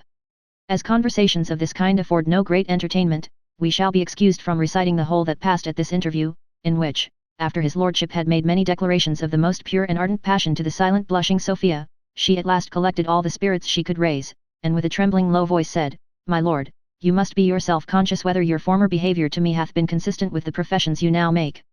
"Is there," answered he, "no way by which I can atone for madness? What I did I am afraid must have too plainly convinced you, that the violence of love had deprived me of my senses." "Indeed, my lord," said she, "it is in your power to give me a proof of an affection which I much rather wish to encourage, and to which I should think myself more beholden." "Name it, madam," said my lord, very warmly. "My lord," says she, looking down upon her fan, "I know you must be sensible how uneasy this pretended passion of yours hath made me." "Can you be so cruel to call it pretended?" says he. "Yes, my lord," answered Sophia, "all professions of love to those whom we persecute are most insulting pretences. This pursuit of yours is to me a most cruel persecution, nay, it is taking a most ungenerous advantage of my unhappy situation. Most lovely, most adorable charmer, do not accuse me," cries he, "of taking an ungenerous advantage, while I have no thoughts but what are directed to your honour and interest, and while I have no view, no hope, no ambition, but to throw myself, honour, fortune, everything at your feet." "My lord," says she, "it is that fortune and those honours which gave you the advantage of which I complain. These are the charms which have seduced my relations, but to me they are things indifferent. If your lordship will merit my gratitude, there is but one way." "Pardon me, divine creature," said he, "there can be none. All I can do for you is so much your due, and will give me so much pleasure, that there is no room for your gratitude." "Indeed, my lord," answered she, "you may obtain my gratitude, my good opinion, every kind thought and wish which it is in my power to bestow, nay, you may obtain them with ease, for sure to a generous mind it must be easy to grant my request. Let me beseech you, then, to cease a pursuit in which you can never have any success. For your own sake as well as mine I entreat this favour, for sure you are too noble to have any pleasure in tormenting an unhappy creature. What can your lordship propose but uneasiness to yourself, by a perseverance, which, upon my honour, upon my soul, cannot, shall not prevail with me, whatever distresses you may drive me to." Here my lord fetched a deep sigh, and then said, "Is it then, madam, that I am so unhappy to be the object of your dislike and scorn, or will you pardon me if I suspect there is some other?" Here he hesitated, and Sophia answered with some spirit, "My lord, I shall not be accountable to you for the reasons of my conduct. I am obliged to your lordship for the generous offer you have made, I own it is beyond either my deserts or expectations, yet I hope, my lord, you will not insist on my reasons, when I declare I cannot accept it." Lord Fellamar returned much to this, which we do not perfectly understand, and perhaps it could not all be strictly reconciled either to sense or grammar, but he concluded his ranting speech with saying, that if she had pre-engaged herself to any gentleman, however unhappy it would make him, he should think himself bound in honour to desist. Perhaps my lord laid too much emphasis on the word gentleman, for we cannot else well account for the indignation with which he inspired Sophia, who, in her answer, seemed greatly to resent some affront he had given her. While she was speaking, with her voice more raised than usual, Mrs. Western came into the room, the fire glaring in her cheeks, and the flames bursting from her eyes. "I am ashamed," says she, "my lord, of the reception which you have met with. I assure your lordship we are all sensible of the honour done us, and I must tell you, Miss Western, the family expect a different behaviour from you." Here my lord interfered on behalf of the young lady, but to no purpose. The aunt proceeded till Sophia pulled out her handkerchief, threw herself into a chair, and burst into a violent fit of tears. The remainder of the conversation between Mrs. Western and his lordship, till the latter withdrew, consisted of bitter lamentations on his side, and on hers of the strongest assurances that her niece should and would consent to all he wished.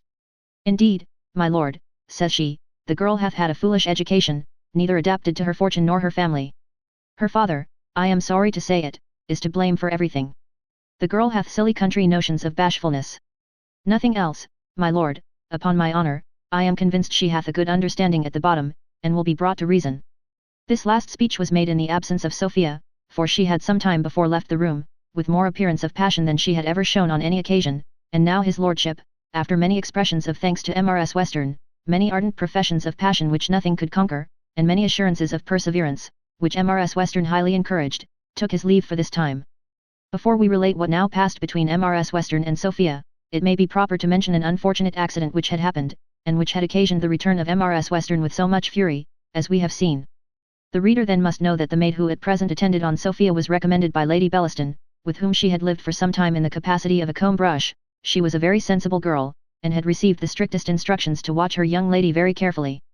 These instructions, we are sorry to say, were communicated to her by Mrs. Honour, into whose favour Lady Bellaston had now so ingratiated herself, that the violent affection which the good waiting woman had formerly borne to Sophia was entirely obliterated by that great attachment which she had to her new mistress. Now, when Mrs. Miller was departed, Betty, for that was the name of the girl, returning to her young lady, found her very attentively engaged in reading a long letter, and the visible emotions which she betrayed on that occasion might have well accounted for some suspicions which the girl entertained, but indeed they had yet a stronger foundation, for she had overheard the whole scene which passed between Sophia and Mrs. Miller. Mrs. Western was acquainted with all this matter by Betty, who, after receiving many commendations and some rewards for her fidelity, was ordered, that, if the woman who brought the letter came again, she should introduce her to Mrs. Western herself. Unluckily, Mrs. Miller returned at the very time when Sophia was engaged with his lordship. Betty, according to order, sent her directly to the aunt, who, being mistress of so many circumstances relating to what had passed the day before, easily imposed upon the poor woman to believe that Sophia had communicated the whole affair, and so pumped everything out of her which she knew relating to the letter and relating to Jones. This poor creature might, indeed, be called simplicity itself. She was one of that order of mortals who are apt to believe everything which is said to them, to whom nature hath neither indulged the offensive nor defensive weapons of deceit, and who are consequently liable to be imposed upon by any one who will only be at the expense of a little falsehood for that purpose. Mrs. Western, having drained Mrs. Miller of all she knew, which, indeed, was but little, but which was sufficient to make the aunt suspect a great deal, dismissed her with assurances that Sophia would not see her, that she would send no answer to the letter, nor ever receive another, nor did she suffer her to depart without a handsome lecture on the merits of an office to which she could afford no better name than that of procuress. This discovery had greatly discomposed her temper, when, coming into the apartment next to that in which the lovers were, she overheard Sophia very warmly protesting against his lordship's addresses.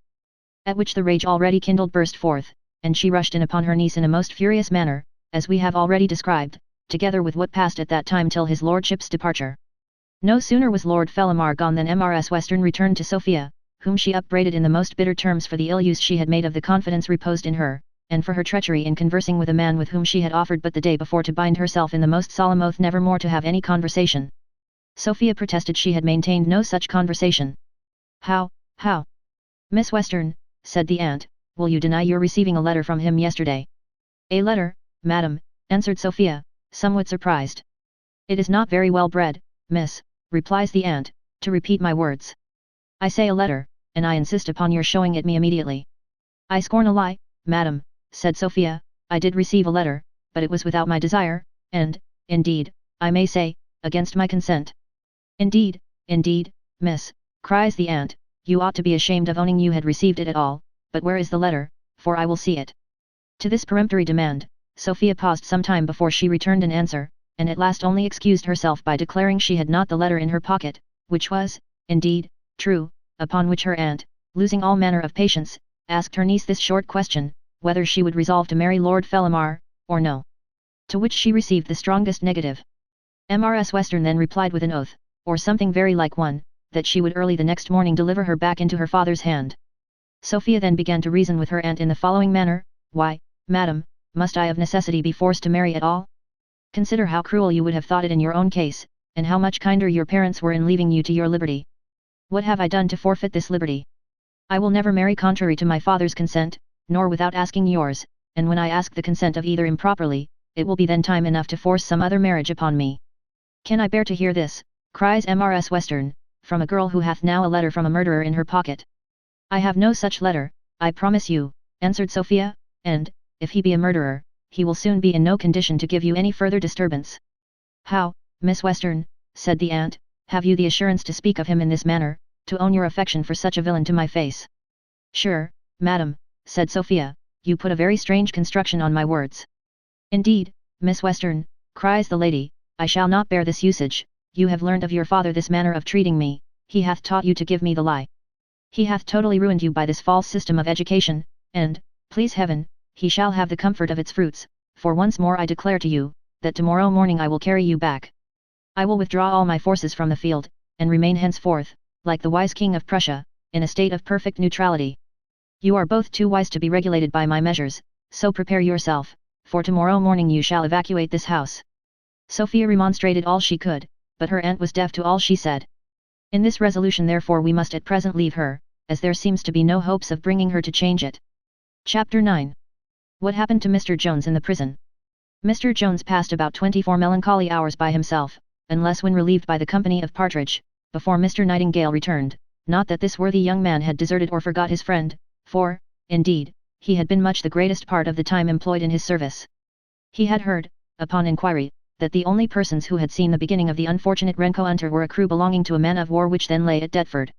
To Deptford therefore he went in search of this crew, where he was informed that the men he sought after were all gone ashore. He then traced them from place to place, till at last he found two of them drinking together, with the third person, at a hedge tavern near Aldersgate. Nightingale desired to speak with Jones by himself, for Partridge was in the room when he came in.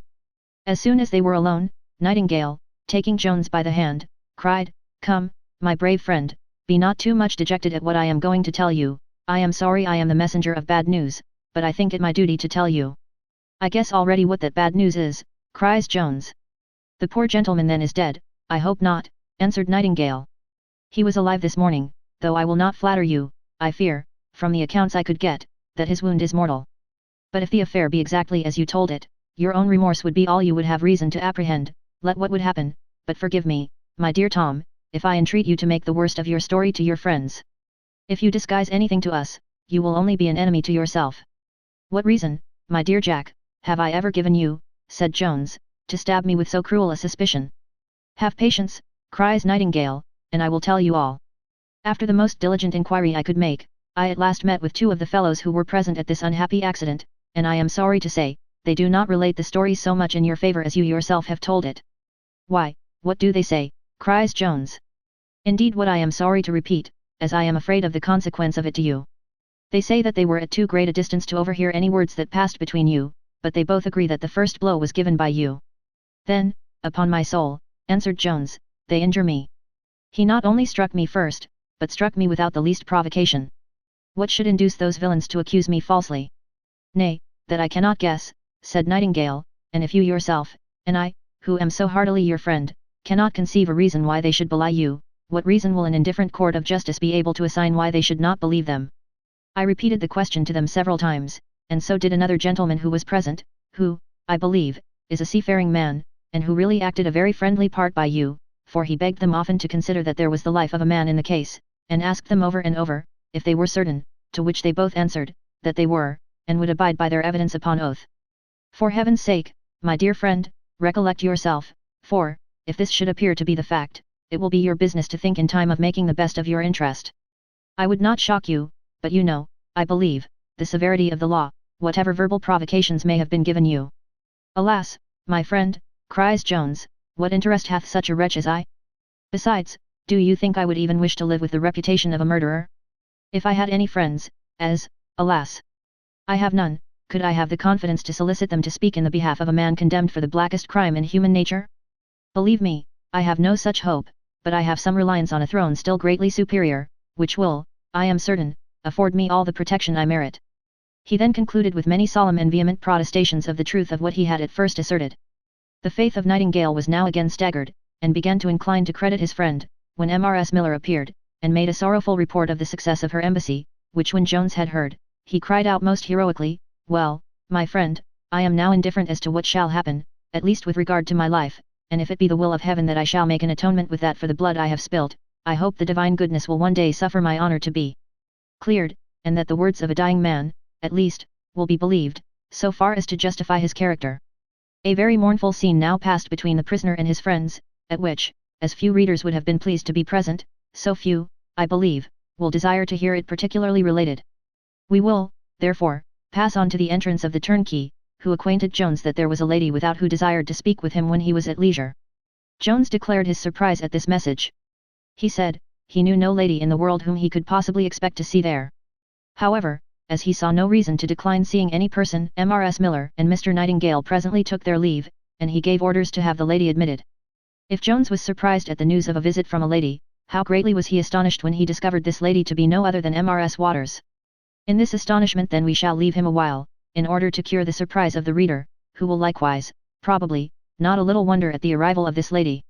Who this Mrs. Waters was, the reader pretty well knows. What she was, he must be perfectly satisfied. He will therefore be pleased to remember that this lady departed from Upton in the same coach with Mr. Fitzpatrick and the other Irish gentleman, and in their company travelled to Bath. Now there was a certain office in the gift of Mr. Fitzpatrick at that time vacant, namely that of a wife, for the lady who had lately filled that office had resigned, or at least deserted her duty. Mr. Fitzpatrick therefore, having thoroughly examined Mrs. Waters on the road, found her extremely fit for the place, which, on their arrival at Bath, he presently conferred upon her, and she without any scruple accepted. As husband and wife this gentleman and lady continued together all the time they stayed at Bath, and as husband and wife they arrived together in town. Whether Mr. Fitzpatrick was so wise a man as not to part with one good thing till he had secured another, which he had at present only a prospect of regaining, or whether Mrs. Waters had so well discharged her office, that he intended still to retain her as principal, and to make his wife, as is often the case, only her deputy, I will not say, but certain it is, he never mentioned his wife to her, never communicated to her the letter given him by Mrs. Western, nor ever once hinted his purpose of repossessing his wife, much less did he ever mention the name of Jones. For, though he intended to fight with him wherever he met him, he did not imitate those prudent persons who think a wife, a mother, a sister, or sometimes a whole family, the safest seconds on these occasions. The first account therefore which she had of all this was delivered to her from his lips, after he was brought home from the tavern where his wound had been dressed. As Mr. Fitzpatrick, however, had not the clearest way of telling a story at any time, and was now, perhaps, a little more confused than usual, it was some time before she discovered that the gentleman who had given him this wound was the very same person from whom her heart had received a wound, which, though not of a mortal kind, was yet so deep that it had left a considerable scar behind it. But no sooner was she acquainted that Mr. Jones himself was the man who had been committed to the gatehouse for this supposed murder, than she took the first opportunity of committing Mr. Fitzpatrick to the care of his nurse, and hastened away to visit the conqueror. She now entered the room with an air of gaiety, which received an immediate check from the melancholy aspect of poor Jones, who started and blessed himself when he saw her. Upon which she said, "Nay, I do not wonder at your surprise, I believe you did not expect to see me, for few gentlemen are troubled here with visits from any lady, unless a wife. You see the power you have over me, Mr. Jones. Indeed, I little thought, when we parted at Upton, that our next meeting would have been in such a place." "Indeed, madam," says Jones, "I must look upon this visit as kind, few will follow the miserable, especially to such dismal habitations." "I protest, Mr. Jones," says she, "I can hardly persuade myself you are the same agreeable fellow I saw at Upton. Why, your face is more miserable than any dungeon in the universe. What can be the matter with you?" "I thought, madam," said Jones, "as you knew of my being here, you knew the unhappy reason." "Phew," says she, "you have pinked a man in a duel, that's all." Jones expressed some indignation at this levity, and spoke with the utmost contrition for what had happened.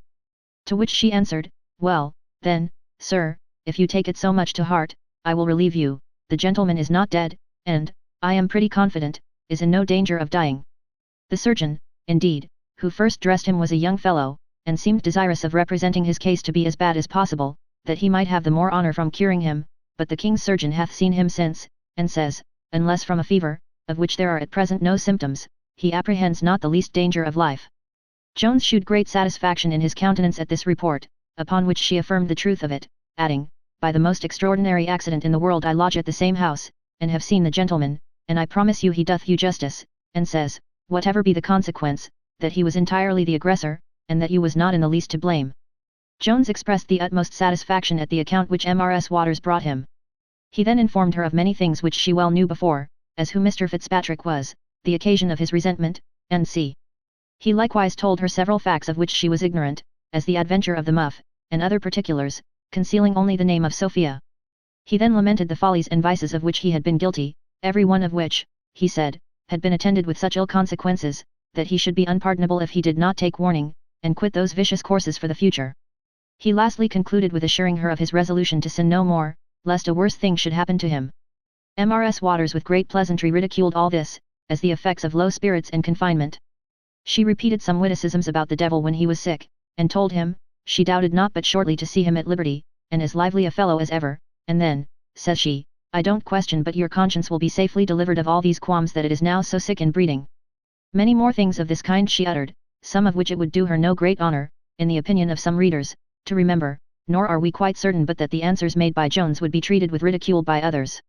We shall therefore suppress the rest of this conversation, and only observe that it ended at last with perfect innocence, and much more to the satisfaction of Jones than of the lady, for the former was greatly transported with the news she had brought him, but the latter was not altogether so pleased with the penitential behaviour of a man whom she had, at her first interview, conceived a very different opinion of from what she now entertained of him. Thus the melancholy occasioned by the report of Mr. Nightingale was pretty well effaced, but the dejection into which Mrs. Miller had thrown him still continued.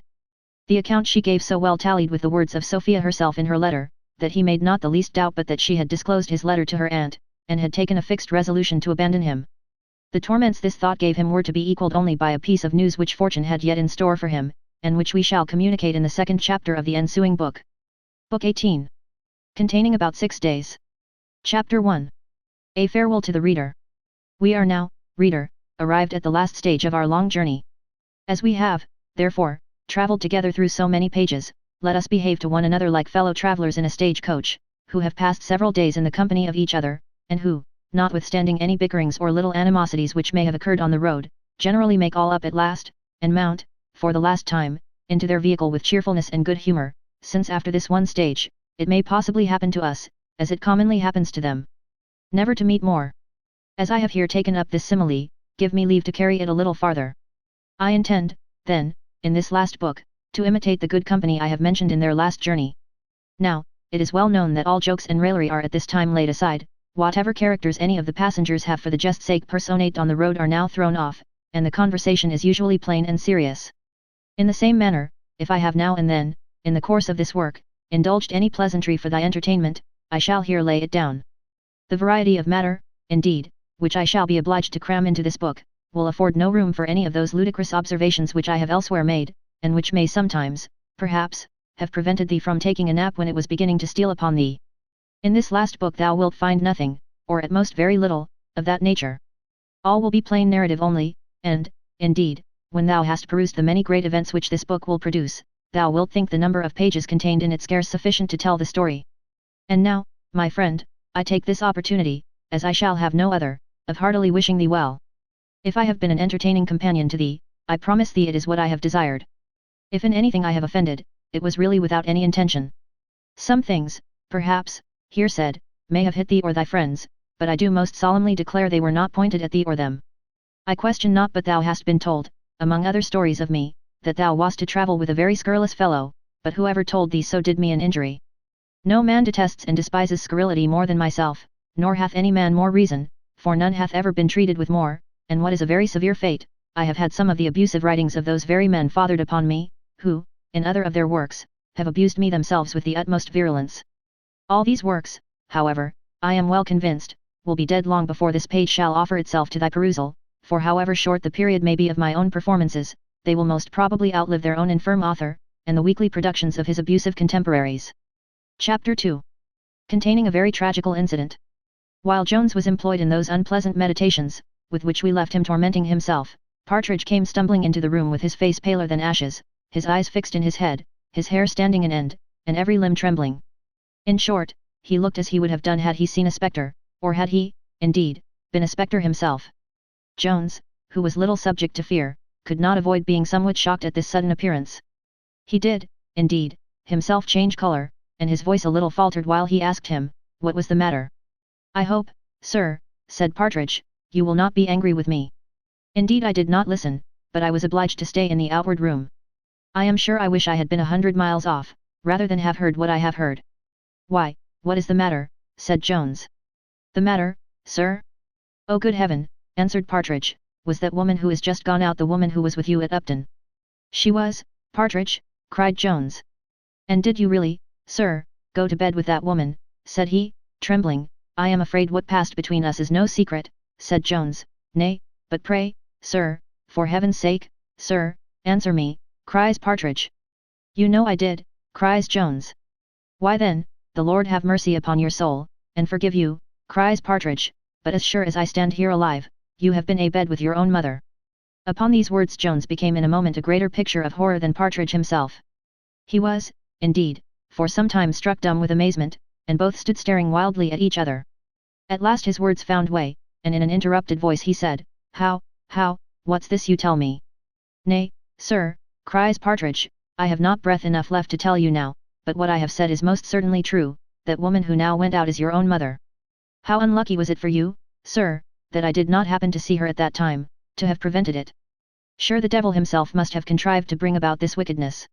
Sure, cries Jones, Fortune will never have done with me till she hath driven me to distraction. But why do I blame Fortune? I am myself the cause of all my misery. All the dreadful mischiefs which have befallen me are the consequences only of my own folly and vice. What thou hast told me, Partridge, hath almost deprived me of my senses. And was Mrs. Waters, then, but why do I ask? For thou must certainly know her, if thou hast any affection for me, nay, if thou hast any pity, let me beseech thee to fetch this miserable woman back again to me. Oh good heavens! Incest, with the mother! To what am I reserved? He then fell into the most violent and frantic agonies of grief and despair, in which Partridge declared he would not leave him, but at last, having vented the first torrent of passion, he came a little to himself, and then, having acquainted Partridge that he would find this wretched woman in the same house where the wounded gentleman was lodged, he dispatched him in quest of her. If the reader will please to refresh his memory, by turning to the scene at Upton, in the 9th book, he will be apt to admire the many strange accidents which unfortunately prevented any interview between Partridge and Mrs. Waters, when she spent a whole day there with Mr. Jones. Instances of this kind we may frequently observe in life, where the greatest events are produced by a nice train of little circumstances, and more than one example of this may be discovered by the accurate eye, in this our history. After a fruitless search of 2 or 3 hours, Partridge returned back to his master, without having seen Mrs. Waters. Jones, who was in a state of desperation at his delay, was almost raving mad when he brought him his account. He was not long, however, in this condition before he received the following letter. Sir, since I left you I have seen a gentleman, from whom I have learned something concerning you which greatly surprises and affects me, but, as I have not at present leisure to communicate a matter of such high importance, you must suspend your curiosity till our next meeting, which shall be the first moment I am able to see you. Oh, Mr. Jones, little did I think, when I passed that happy day at Upton, the reflection upon which is like to embitter all my future life, who it was to whom I owed such perfect happiness. Believe me to be ever sincerely your unfortunate J. Waters. P.S. I would have you comfort yourself as much as possible, for Mr. Fitzpatrick is in no manner of danger, so that whatever other grievous crimes you may have to repent of, the guilt of blood is not among the number. Jones, having read the letter, let it drop, for he was unable to hold it, and indeed had scarce the use of any one of his faculties. Partridge took it up, and having received consent by silence, read it likewise, nor had it upon him a less sensible effect. The pencil, and not the pen, should describe the horrors which appeared in both their countenances. While they both remained speechless the turnkey entered the room, and, without taking any notice of what sufficiently discovered itself in the faces of them both, acquainted Jones that a man without desired to speak with him. This person was presently introduced, and was no other than Black George. As sights of horror were not so usual to George as they were to the turnkey, he instantly saw the great disorder which appeared in the face of Jones. This he imputed to the accident that had happened, which was reported in the very worst light in Mr. Western's family. He concluded, therefore, that the gentleman was dead, and that Mr. Jones was in a fair way of coming to a shameful end. A thought which gave him much uneasiness, for George was of a compassionate disposition, and notwithstanding a small breach of friendship which he had been over-tempted to commit, was, in the main, not insensible of the obligations he had formerly received from Mr. Jones. The poor fellow, therefore, scarce refrained from a tear at the present sight. He told Jones he was heartily sorry for his misfortunes, and begged him to consider if he could be of any manner of service. Perhaps, sir, said he, you may want a little matter of money upon this occasion. If you do, sir, what little I have is heartily at your service. Jones shook him very heartily by the hand, and gave him many thanks for the kind offer he had made, but answered, he had not the least want of that kind. Upon which George began to press his services more eagerly than before. Jones again thanked him, with assurances that he wanted nothing which was in the power of any man living to give. Come, my good master, answered George, do not take the matter so much to heart. Things may end better than you imagine. To be sure you an't the first gentleman who hath killed a man, and yet come off. You are wide of the matter, George, said Partridge, the gentleman is not dead, nor like to die. Don't disturb my master, at present, for he is troubled about a matter in which it is not in your power to do him any good. You don't know what I may be able to do, Mr. Partridge, answered George. If his concern is about my young lady, I have some news to tell my master. What do you say, Mr. George? Cried Jones. Hath anything lately happened in which my Sophia is concerned? My Sophia? How dares such a wretch as I mention her so profanely? I hope she will be yours yet, answered George. Why yes, sir, I have something to tell you about her. Madam Western hath just brought Madam Sophia home, and there hath been a terrible to-do. I could not possibly learn the very right of it, but my master he hath been in a vast big passion, and so was Madam Western, and I heard her say, as she went out of doors into her chair, that she would never set her foot in master's house again. I don't know what's the matter, not I, but everything was very quiet when I came out, but Robin, who waited at supper, said he had never seen the squire for a long while in such good humour with young madam, that he kissed her several times, and swore she should be her own mistress, and he never would think of confining her any more. I thought this news would please you, and so I slipped out, though it was so late, to inform you of it. Mr. Jones assured George that it did greatly please him, for though he should never more presume to lift his eyes toward that incomparable creature, nothing could so much relieve his misery as the satisfaction he should always have in hearing of her welfare. The rest of the conversation which passed at the visit is not important enough to be here related. The reader will, therefore, forgive us this abrupt breaking off, and be pleased to hear how this great goodwill of the squire towards his daughter was brought about. Mrs. Western, on her first arrival at her brother's lodging, began to set forth the great honours and advantages which would accrue to the family by the match with Lord Fellamar, which her niece had absolutely refused, in which refusal, when the squire took the part of his daughter, she fell immediately into the most violent passion, and so irritated and provoked the squire, that neither his patience nor his prudence could bear it any longer, upon which there ensued between them both so warmly bout at altercation, that perhaps the regions of Billingsgate never equalled it. In the heat of this scolding Mrs. Western departed, and had consequently no leisure to acquaint her brother with the letter which Sophia received, which might have possibly produced ill effects, but, to say truth, I believe it never once occurred to her memory at this time. When Mrs. Western was gone, Sophia, who had been hitherto silent, as well indeed from necessity as inclination, began to return the compliment which her father had made her, in taking her part against her aunt, by taking his likewise against the lady. This was the first time of her so doing, and it was in the highest degree acceptable to the squire. Again, he remembered that Mr. Allworthy had insisted on an entire relinquishment of all violent means, and, indeed, as he made no doubt but that Jones would be hanged, he did not in the least question succeeding with his daughter by fair means. He now, therefore, once more gave a loose to his natural fondness for her, which had such an effect on the dutiful, grateful, tender, and affectionate heart of Sophia, that had her honour given to Jones, and something else, perhaps, in which he was concerned, been removed, I much doubt whether she would not have sacrificed herself to a man she did not like, to have obliged her father. She promised him she would make it the whole business of her life to oblige him, and would never marry any man against his consent, which brought the old man so near to his highest happiness, that he was resolved to take the other step, and went to bed completely drunk. Chapter 3.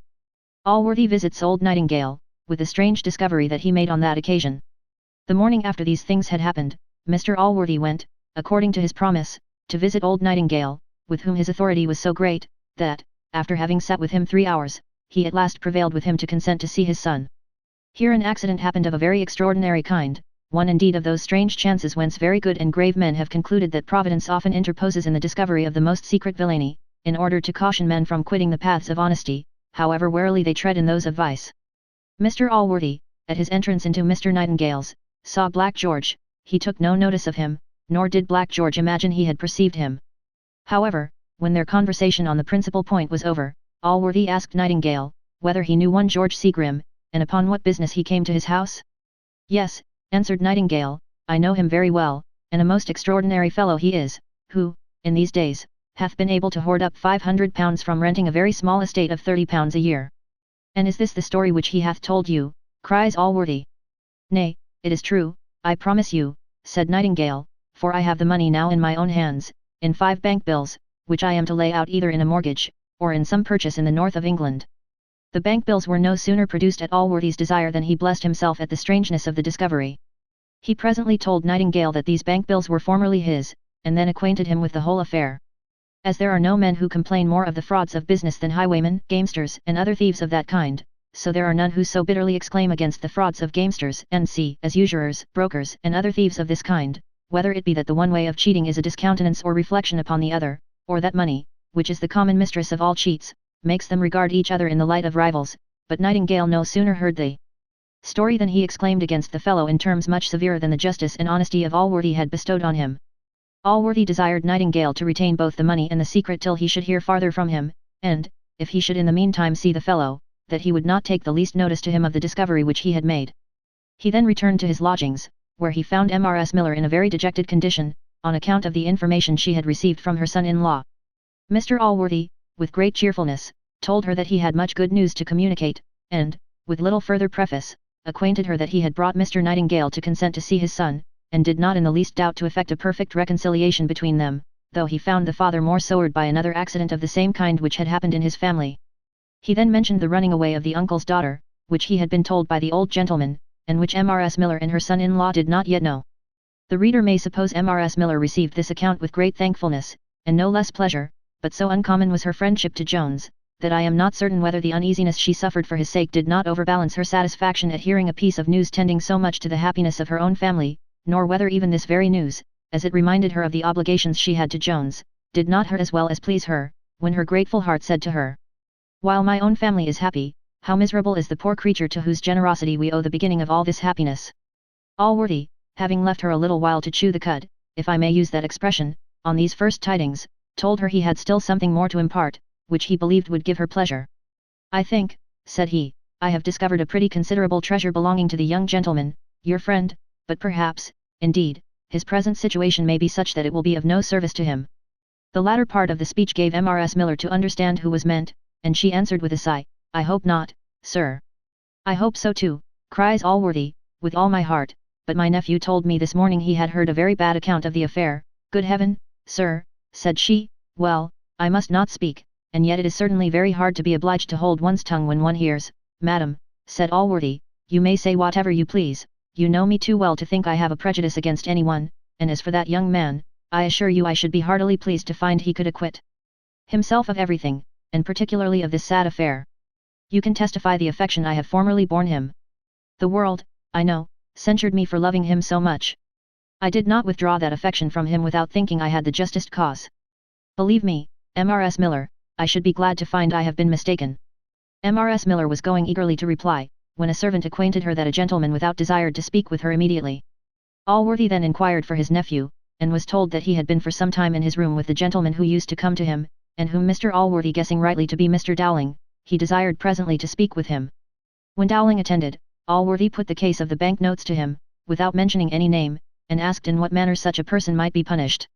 To which Dowling answered, he thought he might be indicted on the Black Act, but said, as it was a matter of some nicety, it would be proper to go to council.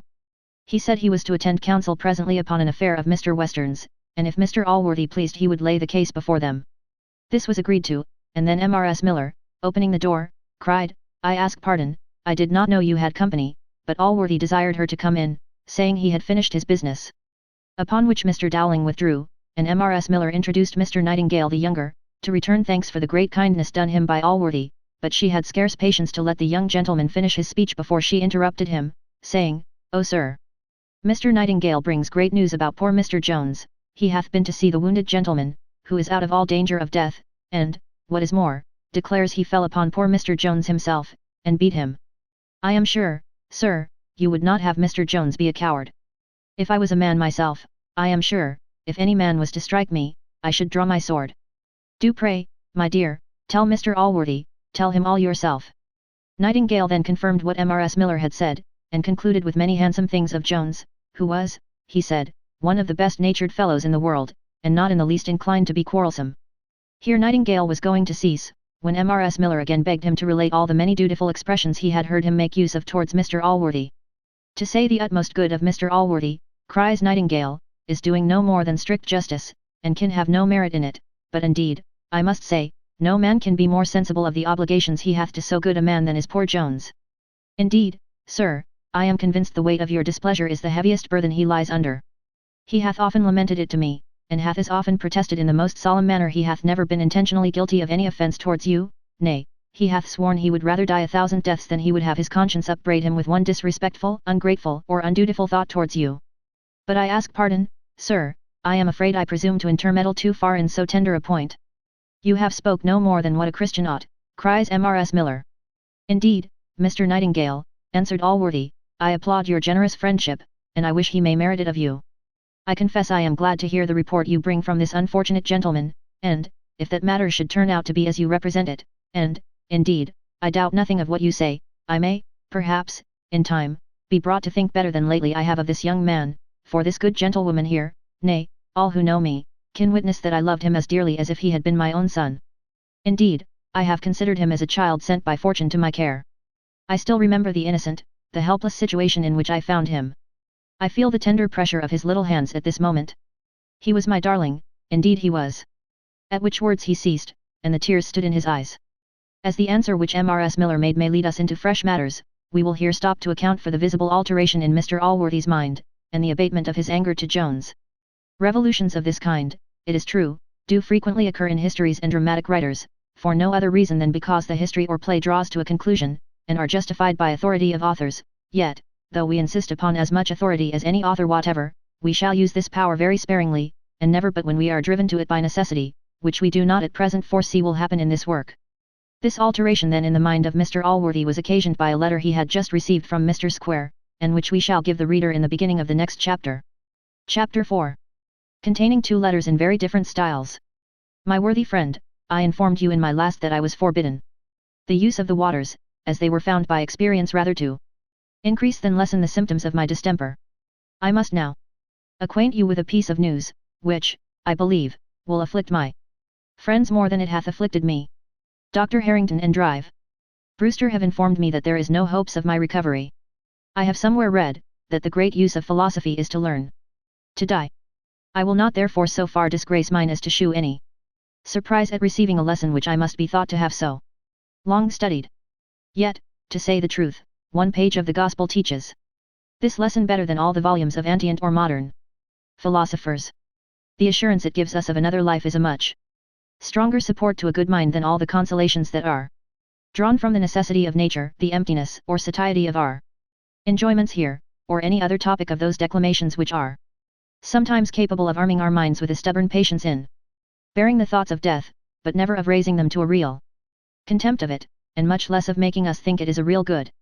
I would not here be understood to throw the horrid censure of atheism, or even the absolute denial of immortality, on all who are called philosophers.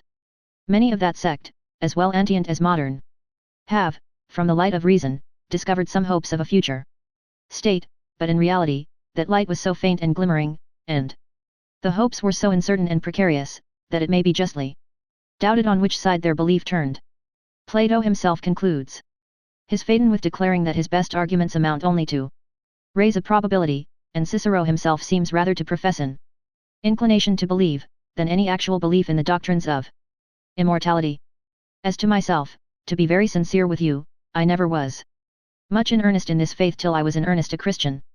You will perhaps wonder at the latter expression, but I assure you, it hath not been till very lately that I could, with truth, call myself so. The pride of philosophy had intoxicated my reason, and the sublimest of all wisdom appeared to me, as it did to the Greeks of old, to be foolishness. God hath, however, been so gracious to shew me my error in time, and to bring me into the way of truth, before I sunk into utter darkness forever. I find myself beginning to grow weak, I shall therefore hasten to the main purpose of this letter. When I reflect on the actions of my past life, I know of nothing which sits heavier upon my conscience than the injustice I have been guilty of to that poor wretch your adopted son. I have, indeed, not only connived at the villainy of others, but been myself active in injustice towards him. Believe me, my dear friend, when I tell you, on the word of a dying man, he hath been basely injured. As to the principal fact, upon the misrepresentation of which you discarded him, I solemnly assure you he is innocent. When you lay upon your supposed deathbed, he was the only person in the house who testified any real concern, and what happened afterwards arose from the wildness of his joy on your recovery, and, I am sorry to say it, from the baseness of another person, but it is my desire to justify the innocent, and to accuse none. Believe me, my friend, this young man hath the noblest generosity of heart, the most perfect capacity for friendship, the highest integrity, and indeed every virtue which can ennoble a man. He hath some faults, but among them is not to be numbered the least want of duty or gratitude towards you. On the contrary, I am satisfied, when you dismissed him from your house, His heart bled for you more than for himself.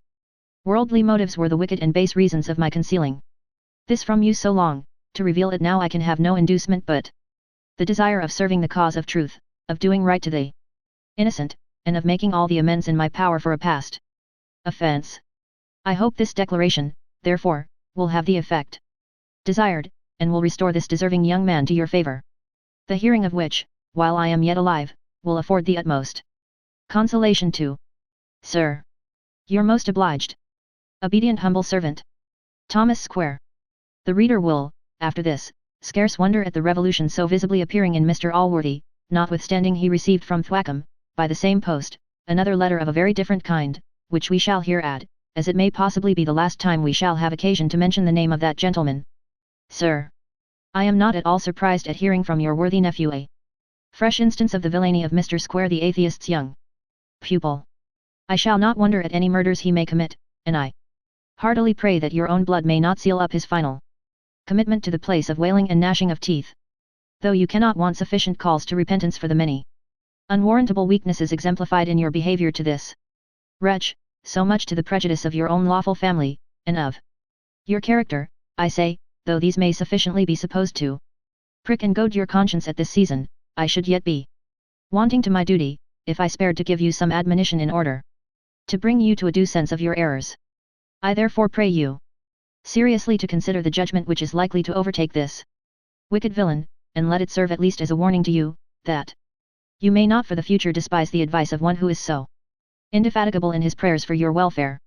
Had not my hand been withheld from due correction, I had scourged much of this diabolical spirit out of a boy, of whom from his infancy I discovered the devil had taken such entire possession. But reflections of this kind now come too late.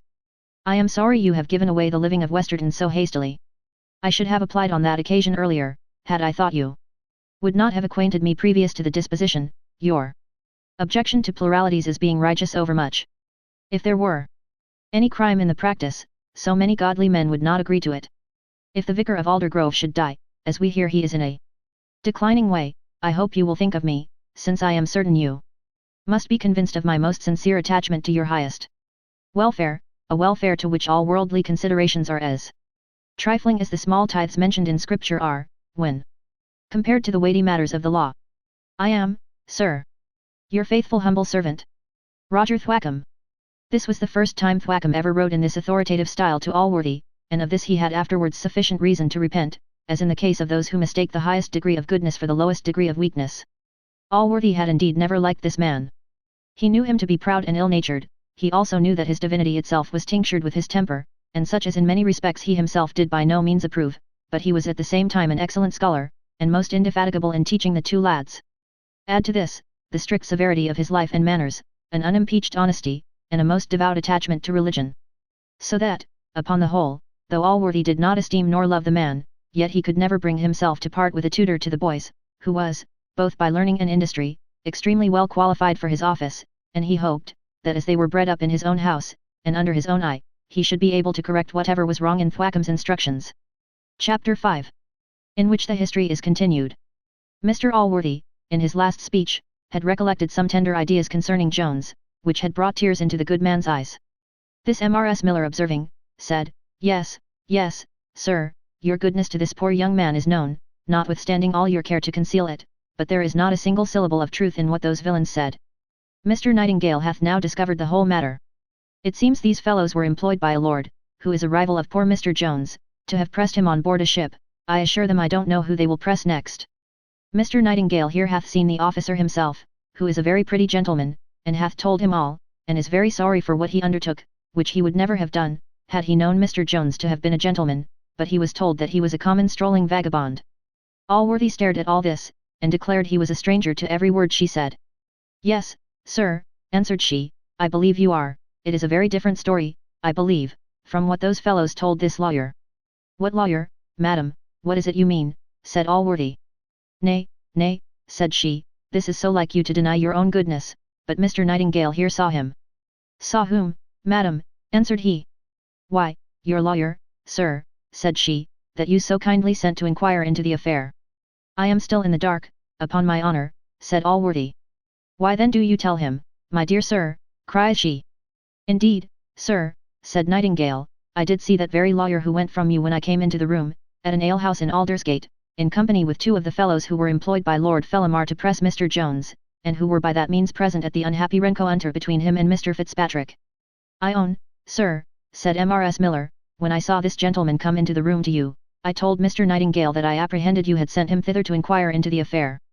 Allworthy shewed marks of astonishment in his countenance at this news, and was indeed for 2 or 3 minutes struck dumb by it. At last, addressing himself to Mr. Nightingale, he said, I must confess myself, sir, more surprised at what you tell me than I have ever been before at anything in my whole life. Are you certain this was the gentleman? I am most certain, answered Nightingale. At Aldersgate, cries Allworthy. And was you in company with this lawyer and the 2 fellows? I was, sir, said the other, very near half an hour. Well, sir, said Allworthy, and in what manner did the lawyer behave? Did you hear all that passed between him and the fellows?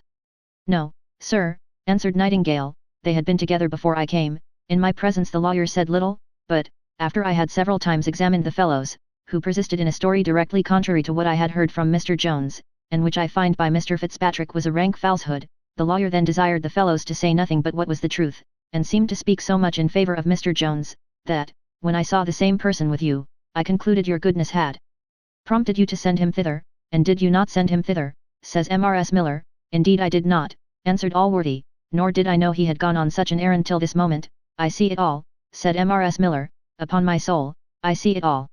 No wonder they have been closeted so close lately. Son Nightingale, let me beg you run for these fellows immediately, find them out if they are above ground. I will go myself, dear madam, said Allworthy, be patient, and do me the favour to send a servant upstairs to call Mr. Dowling hither, if he be in the house, or, if not, Mr. Blifil. Mrs. Miller went out muttering something to herself, and presently returned with an answer, that Mr. Dowling was gone, but that the t'other, as she called him, was coming. Allworthy was of a cooler disposition than the good woman, whose spirits were all up in arms in the cause of her friend. He was not however without some suspicions which were near akin to hers. When Blifil came into the room, he asked him with a very serious countenance, and with a less friendly look than he had ever before given him, whether he knew anything of Mr. Dowling's having seen any of the persons who were present at the duel between Jones and another gentleman. There is nothing so dangerous as a question which comes by surprise on a man whose business it is to conceal truth, or to defend falsehood. For which reason those worthy personages, whose noble office it is to save the lives of their fellow creatures at the Old Bailey, take the utmost care, by frequent previous examination, to divine every question which may be asked their clients on the day of trial, that they may be supplied with proper and ready answers, which the most fertile invention cannot supply in an instant. Besides, the sudden and violent impulse on the blood, occasioned by these surprises, causes frequently such an alteration in the countenance, that the man is obliged to give evidence against himself. And such indeed were the alterations which the countenance of Blifil underwent from this sudden question, that we can scarce blame the eagerness of Mrs. Miller, who immediately cried out, Guilty, upon my honour, guilty, upon my soul. Mr. Allworthy sharply rebuked her for this impetuosity, and then turning to Blifil, who seemed sinking into the earth, he said, Why do you hesitate, sir, at giving me an answer? You certainly must have employed him, for he would not, of his own accord, I believe, have undertaken such an errand, and especially without acquainting me. Blifil then answered, I own, sir, I have been guilty of an offence, yet may I hope your pardon. My pardon, said Allworthy, very angrily. Nay, sir, answered Blifil, I knew you would be offended, yet surely my dear uncle will forgive the effects of the most amiable of human weaknesses. Compassion for those who do not deserve it, I own is a crime, and yet it is a crime from which you yourself are not entirely free. I know I have been guilty of it in more than one instance to this very person, and I will own I did send Mr. Dowling, not on a vain and fruitless inquiry, but to discover the witnesses, and to endeavour to soften their evidence. This, sir, is the truth, which, though I intended to conceal from you, I will not deny. I confess, said Nightingale, this is the light in which it appeared to me from the gentleman's behaviour. Now, madam, said Allworthy, I believe you will once in your life own you have entertained a wrong suspicion, and are not so angry with my nephew as you was. Mrs. Miller was silent, for, though she could not so hastily be pleased with Blifil, whom she looked upon to have been the ruin of Jones, yet in this particular instance he had imposed upon her as well as upon the rest, so entirely had the devil stood his friend. And, indeed, I look upon the vulgar observation, that the devil often deserts his friends, and leaves them in the lurch, to be a great abuse on that gentleman's character. Perhaps he may sometimes desert those who are only his cup acquaintance, or who, at most, are but half his, but he generally stands by those who are thoroughly his servants, and helps them off in all extremities, till their bargain expires. As a conquered rebellion strengthens a government, or as health is more perfectly established by recovery from some diseases, so anger, when removed, often gives new life to affection. This was the case of Mr. Allworthy, for Blifil having wiped off the greater suspicion, the lesser, which had been raised by Square's letter, sunk of course, and was forgotten, and Thwackum, with whom he was greatly offended, bore alone all the reflections which Square had cast on the enemies of Jones. As for that young man, the resentment of Mr. Allworthy began more and more to abate towards him. He told Blifil, he did not only forgive the extraordinary efforts of his good nature, but would give him the pleasure of following his example. Then, turning to Mrs. Miller with a smile which would have become an angel, he cried, "What say you, madam, shall we take a hackney coach, and all of us together pay a visit to your friend? I promise you it is not the first visit I have made in a prison." Every reader, I believe, will be able to answer for the worthy woman, but they must have a great deal of good nature, and be well acquainted with friendship, who can feel what she felt on this occasion. Few, I hope, are capable of feeling what now passed in the mind of Blifil, but those who are will acknowledge that it was impossible for him to raise any objection to this visit.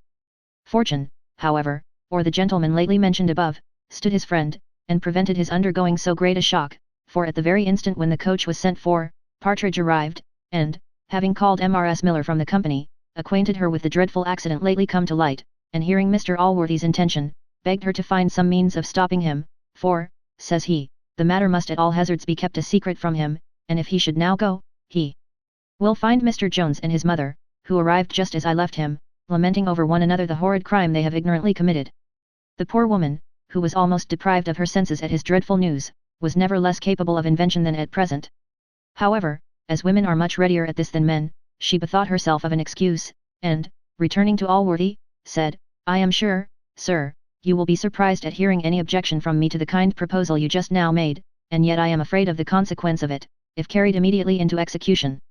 You must imagine, sir, that all the calamities which have lately befallen this poor young fellow must have thrown him into the lowest dejection of spirits, and now, sir, should we all on a sudden fling him into such a violent fit of joy, as I know your presence will occasion, it may, I am afraid, produce some fatal mischief, especially as his servant, who is without, tells me he is very far from being well." "Is his servant without?" cries Allworthy, "pray call him hither. I will ask him some questions concerning his master." Partridge was at first afraid to appear before Mr. Allworthy, but was at length persuaded, after Mrs. Miller, who had often heard his whole story from his own mouth, had promised to introduce him. Allworthy recollected Partridge the moment he came into the room, though many years had passed since he had seen him. Mrs. Miller, therefore, might have spared here a formal oration, in which, indeed, she was something prolix, for the reader, I believe, may have observed already that the good woman, among other things, had a tongue always ready for the service of her friends. "And are you," said Allworthy to Partridge, "the servant of Mr. Jones?" "I can't say, sir," answered he, "that I am regularly a servant, but I live with him, and please your honour, at present. Non sum qualis eram, as your honour very well knows." Mr. Allworthy then asked him many questions concerning Jones, as to his health, and other matters, to all which Partridge answered, without having the least regard to what was, but considered only what he would have things appear, for a strict adherence to truth was not among the articles of this honest fellow's morality or his religion.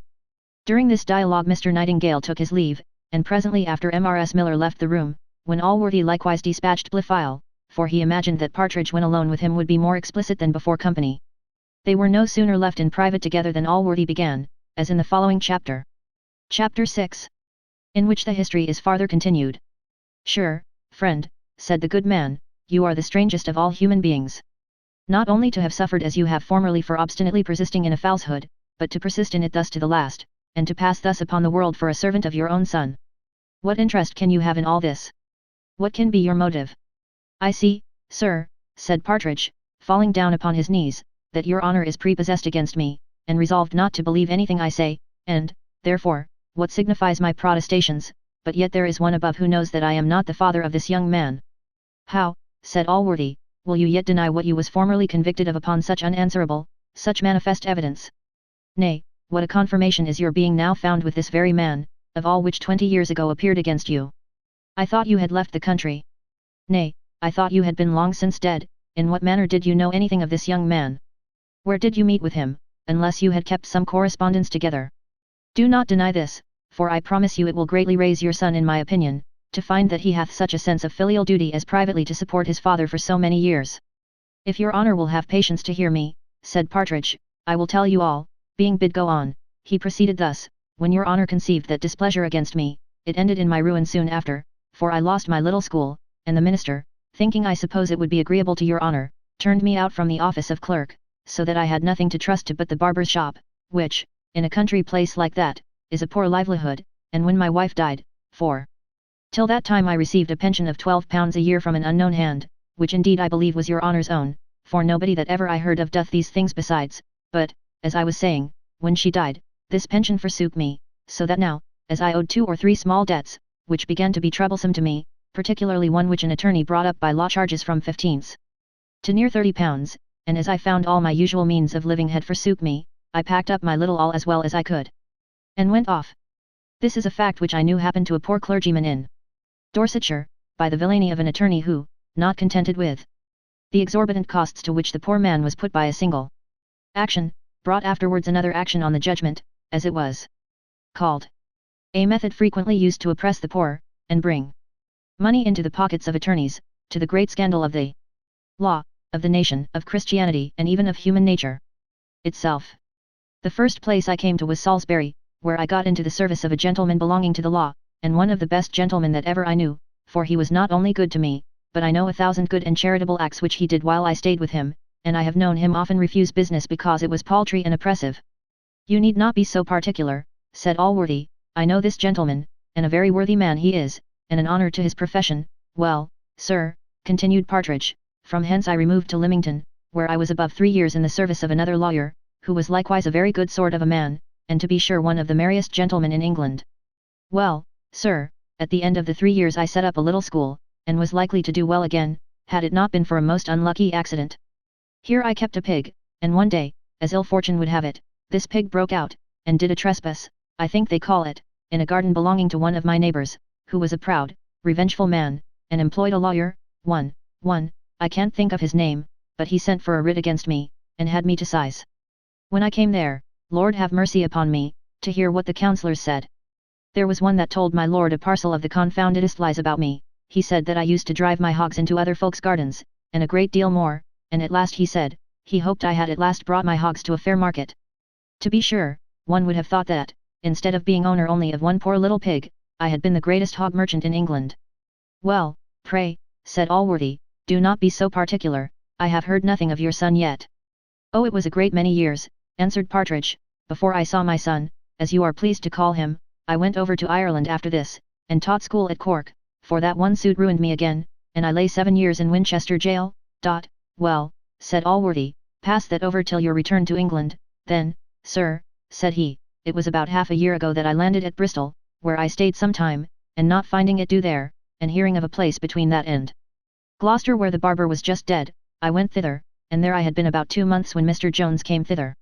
He then gave Allworthy a very particular account of their first meeting, and of everything, as well as he could remember, which had happened from that day to this, frequently interlarding his story with panegyrics on Jones, and not forgetting to insinuate the great love and respect which he had for Allworthy. He concluded with saying, Now, sir, I have told your honour the whole truth. And then repeated a most solemn protestation, that he was no more the father of Jones than of the Pope of Rome, and imprecated the most bitter curses on his head, if he did not speak truth. What am I to think of this matter? Cries Allworthy. For what purpose should you so strongly deny a fact which I think it would be rather your interest to own? Nay, sir, answered Partridge, for he could hold no longer, if your honour will not believe me, you are like soon to have satisfaction enough. I wish you had mistaken the mother of this young man, as well as you have his father, and now being asked what he meant, with all the symptoms of horror, both in his voice and countenance, he told Allworthy the whole story, which he had a little before expressed such desire to Mrs. Miller to conceal from him. Allworthy was almost as much shocked at this discovery as Partridge himself had been while he related it. Good heavens, says he, in what miserable distresses do vice and imprudence involve men! How much beyond our designs are the effects of wickedness sometimes carried! He had scarce uttered these words, when Mrs. Waters came hastily and abruptly into the room. Partridge no sooner saw her than he cried, Here, sir, here is the very woman herself. This is the unfortunate mother of Mr. Jones. I am sure she will acquit me before your honour. Pray, madam. Mrs. Waters, without paying any regard to what Partridge said, and almost without taking any notice of him, advanced to Mr. Allworthy. I believe, sir, it is so long since I had the honour of seeing you, that you do not recollect me. Indeed, answered Allworthy, you are so very much altered, on many accounts, that had not this man already acquainted me who you are, I should not have immediately called you to my remembrance. Have you, madam, any particular business which brings you to me?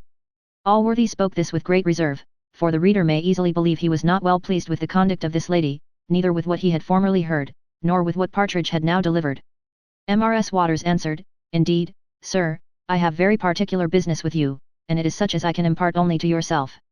I must desire, therefore, the favour of a word with you alone, for I assure you what I have to tell you is of the utmost importance.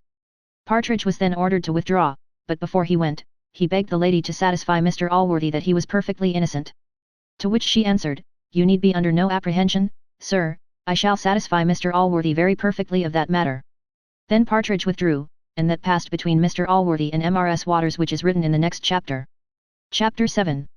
Continuation of the history.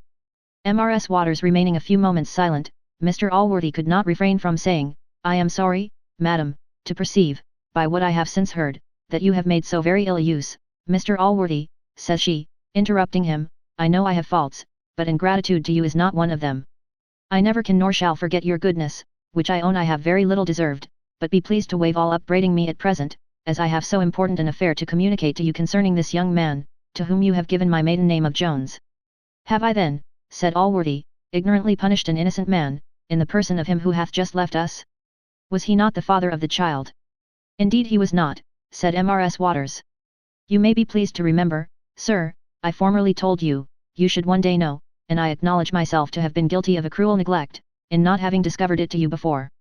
Indeed, I little knew how necessary it was. Well, madam, said Allworthy, be pleased to proceed. You must remember, sir, said she, a young fellow, whose name was Summer. Very well, cries Allworthy, he was the son of a clergyman of great learning and virtue, for whom I had the highest friendship. So it appeared, sir, answered she, for I believe you bred the young man up, and maintained him at the university, where, I think, he had finished his studies, when he came to reside at your house, a finer man, I must say, the sun never shone upon, for, besides the handsomest person I ever saw, he was so genteel, and had so much wit and good breeding. Poor gentleman, said Allworthy, he was indeed untimely snatched away, and little did I think he had any sins of this kind to answer for I plainly perceive you are going to tell me he was the father of your child. Indeed, sir, answered she, he was not. How, said Allworthy, to what then tends all this preface? To a story, said she, which I am concerned falls to my lot to unfold to you. Oh, sir! Prepare to hear something which will surprise you, will grieve you. Speak, said Allworthy, I am conscious of no crime, and cannot be afraid to hear.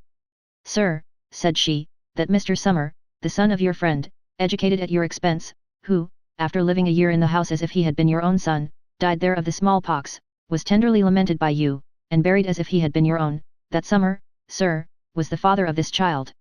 How, said Allworthy, you contradict yourself. That I do not, answered she, he was indeed the father of this child, but not by me. Take care, madam, said Allworthy, do not, to shun the imputation of any crime, be guilty of falsehood. Remember there is one from whom you can conceal nothing, and before whose tribunal falsehood will only aggravate your guilt. Indeed, sir, says she, I am not his mother, nor would I now think myself so for the world. I know your reason, said Allworthy, and shall rejoice as much as you to find it otherwise, yet you must remember, you yourself confessed it before me. So far what I confessed, said she, was true, that these hands conveyed the infant to your bed, conveyed it thither at the command of its mother, at her commands I afterwards owned it, and thought myself, by her generosity, nobly rewarded, both for my secrecy and my shame. Who could this woman be, said Allworthy. Indeed, I tremble to name her, answered Mrs. Waters. By all this preparation I am to guess that she was a relation of mine, cried he. Indeed she was a near one. At which words Allworthy started, and she continued, You had a sister, sir. A sister, repeated he, looking aghast, as there is truth in heaven, cries she, your sister was the mother of that child you found between your sheets. Can it be possible, cries he, good heavens. Have patience, sir, said Mrs. Waters, and I will unfold to you the whole story. Just after your departure for London, Miss Bridget came one day to the house of my mother. She was pleased to say she had heard an extraordinary character of me, for my learning and superior understanding to all the young women there, so she was pleased to say. She then bid me come to her to the great house, where, when I attended, she employed me to read to her. She expressed great satisfaction in my reading, shewed great kindness to me, and made me many presents.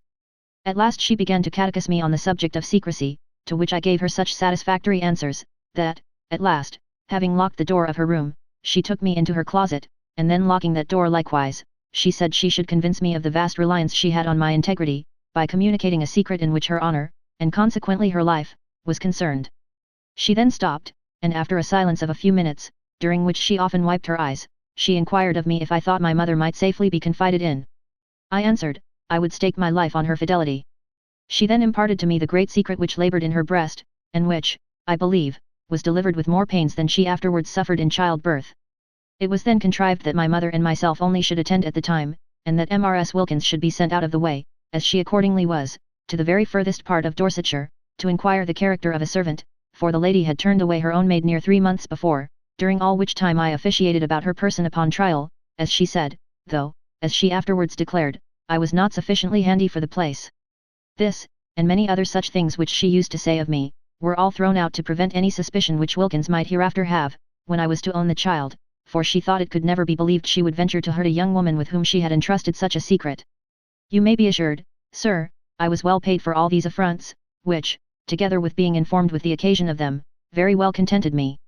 Indeed, the lady had a greater suspicion of Mrs. Wilkins than of any other person, not that she had the least aversion to the gentlewoman, but she thought her incapable of keeping a secret, especially from you, sir, for I have often heard Miss Bridget say, that, if Mrs. Wilkins had committed a murder, she believed she would acquaint you with it.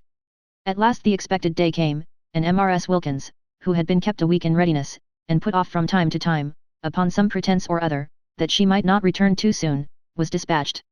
Then the child was born, in the presence only of myself and my mother, and was by my mother conveyed to her own house, where it was privately kept by her till the evening of your return, when I, by the command of Miss Bridget, conveyed it into the bed where you found it.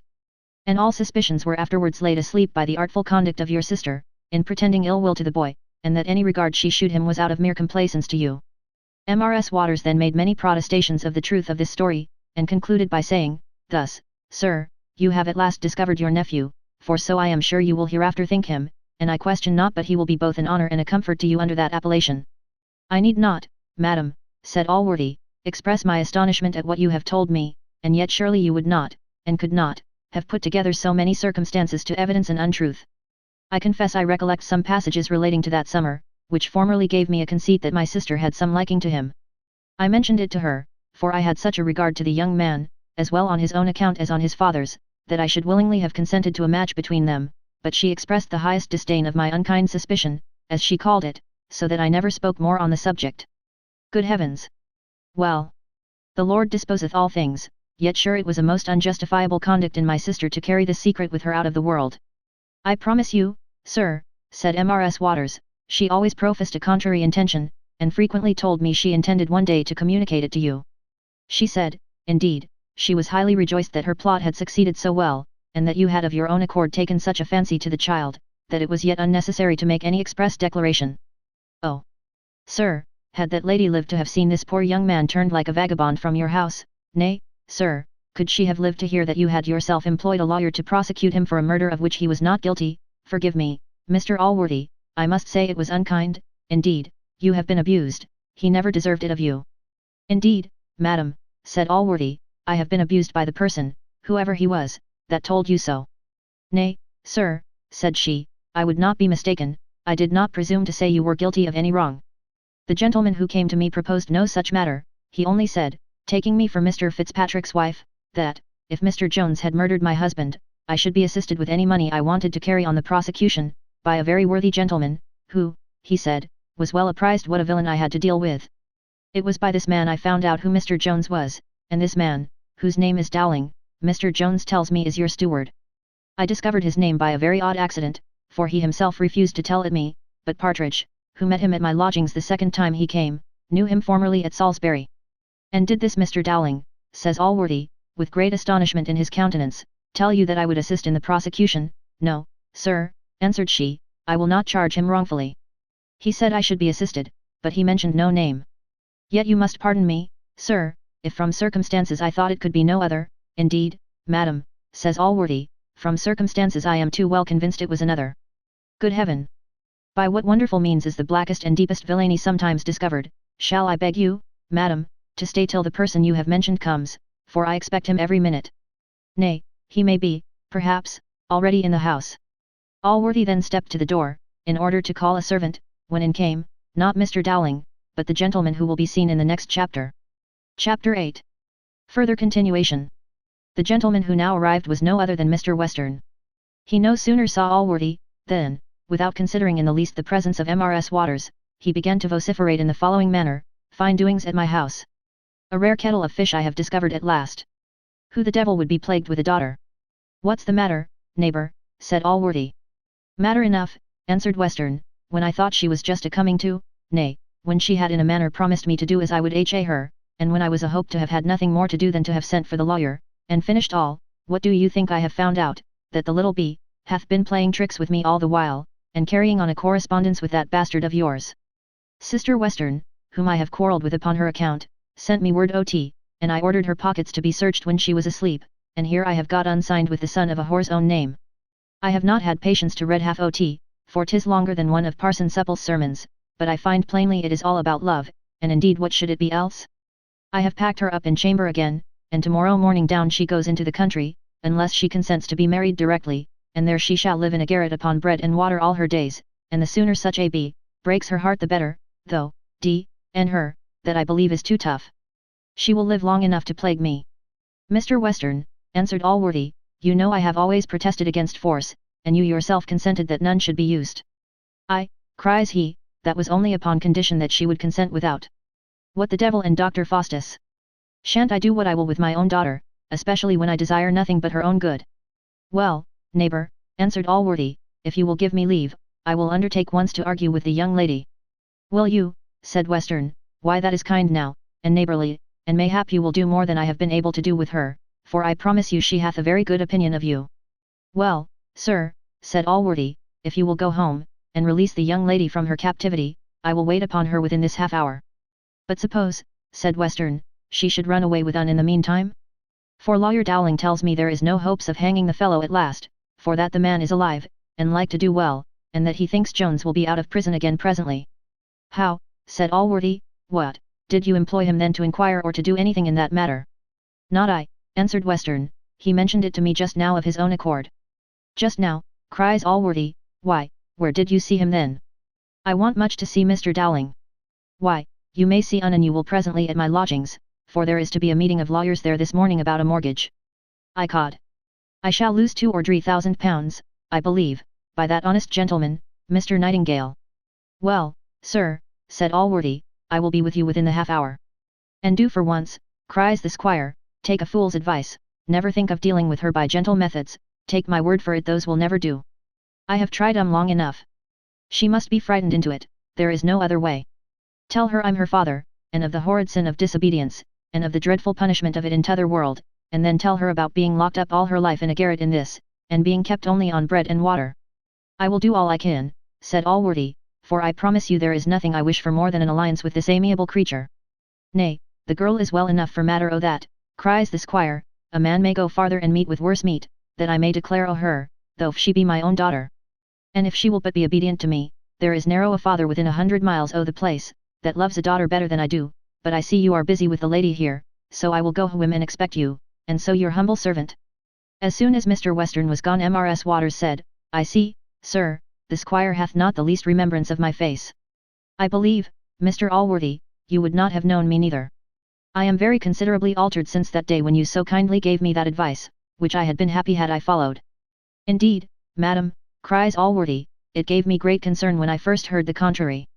Indeed, sir, says she, I was ruined by a very deep scheme of villainy, which if you knew, though I pretend not to think it would justify me in your opinion, it would at least mitigate my offence, and induce you to pity me. You are not now at leisure to hear my whole story, but this I assure you, I was betrayed by the most solemn promises of marriage, nay, in the eye of heaven I was married to him, for, after much reading on the subject, I am convinced that particular ceremonies are only requisite to give a legal sanction to marriage, and have only a worldly use in giving a woman the privileges of a wife, but that she who lives constant to one man, after a solemn private affiance, whatever the world may call her, hath little to charge on her own conscience."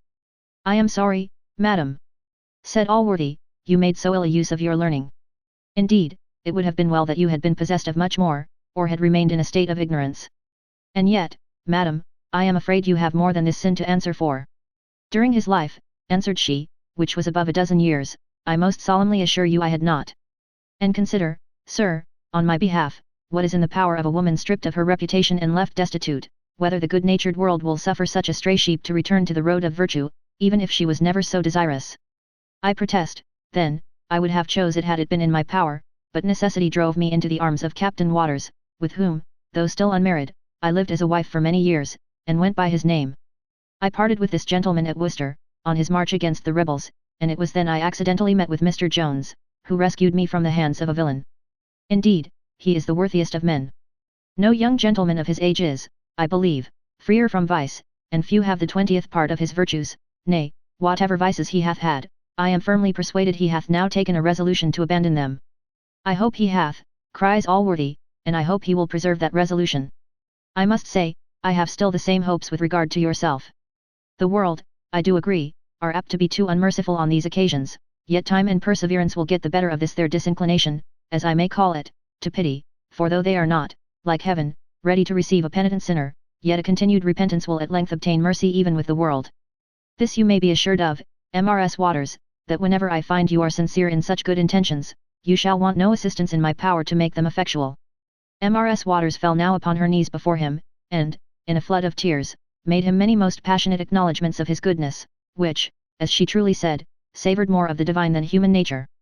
Allworthy raised her up, and spoke in the most tender manner, making use of every expression which his invention could suggest to comfort her, when he was interrupted by the arrival of Mr. Dowling, who, upon his first entrance, seeing Mrs. Waters, started, and appeared in some confusion, from which he soon recovered himself as well as he could, and then said he was in the utmost haste to attend counsel at Mr. Western's lodgings, but, however, thought it his duty to call and acquaint him with the opinion of counsel upon the case which he had before told him, which was that the conversion of the moneys in that case could not be questioned in a criminal cause, but that an action of trover might be brought, and if it appeared to the jury to be the moneys of plaintiff, that plaintiff would recover a verdict for the value.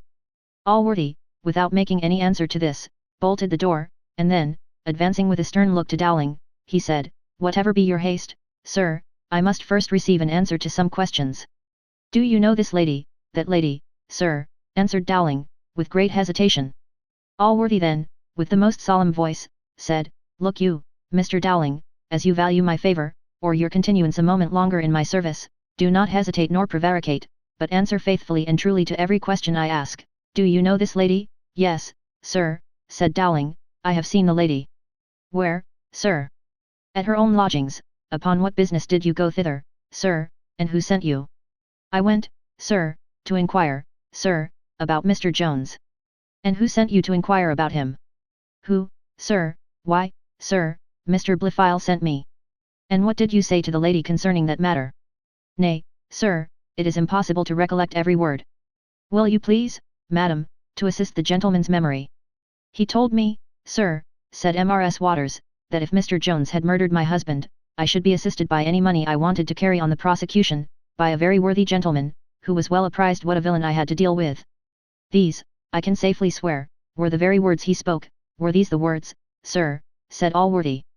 "I cannot charge my memory exactly," cries Dowling, "but I believe I did speak to that purpose, and did Mr. Blifil order you to say so?"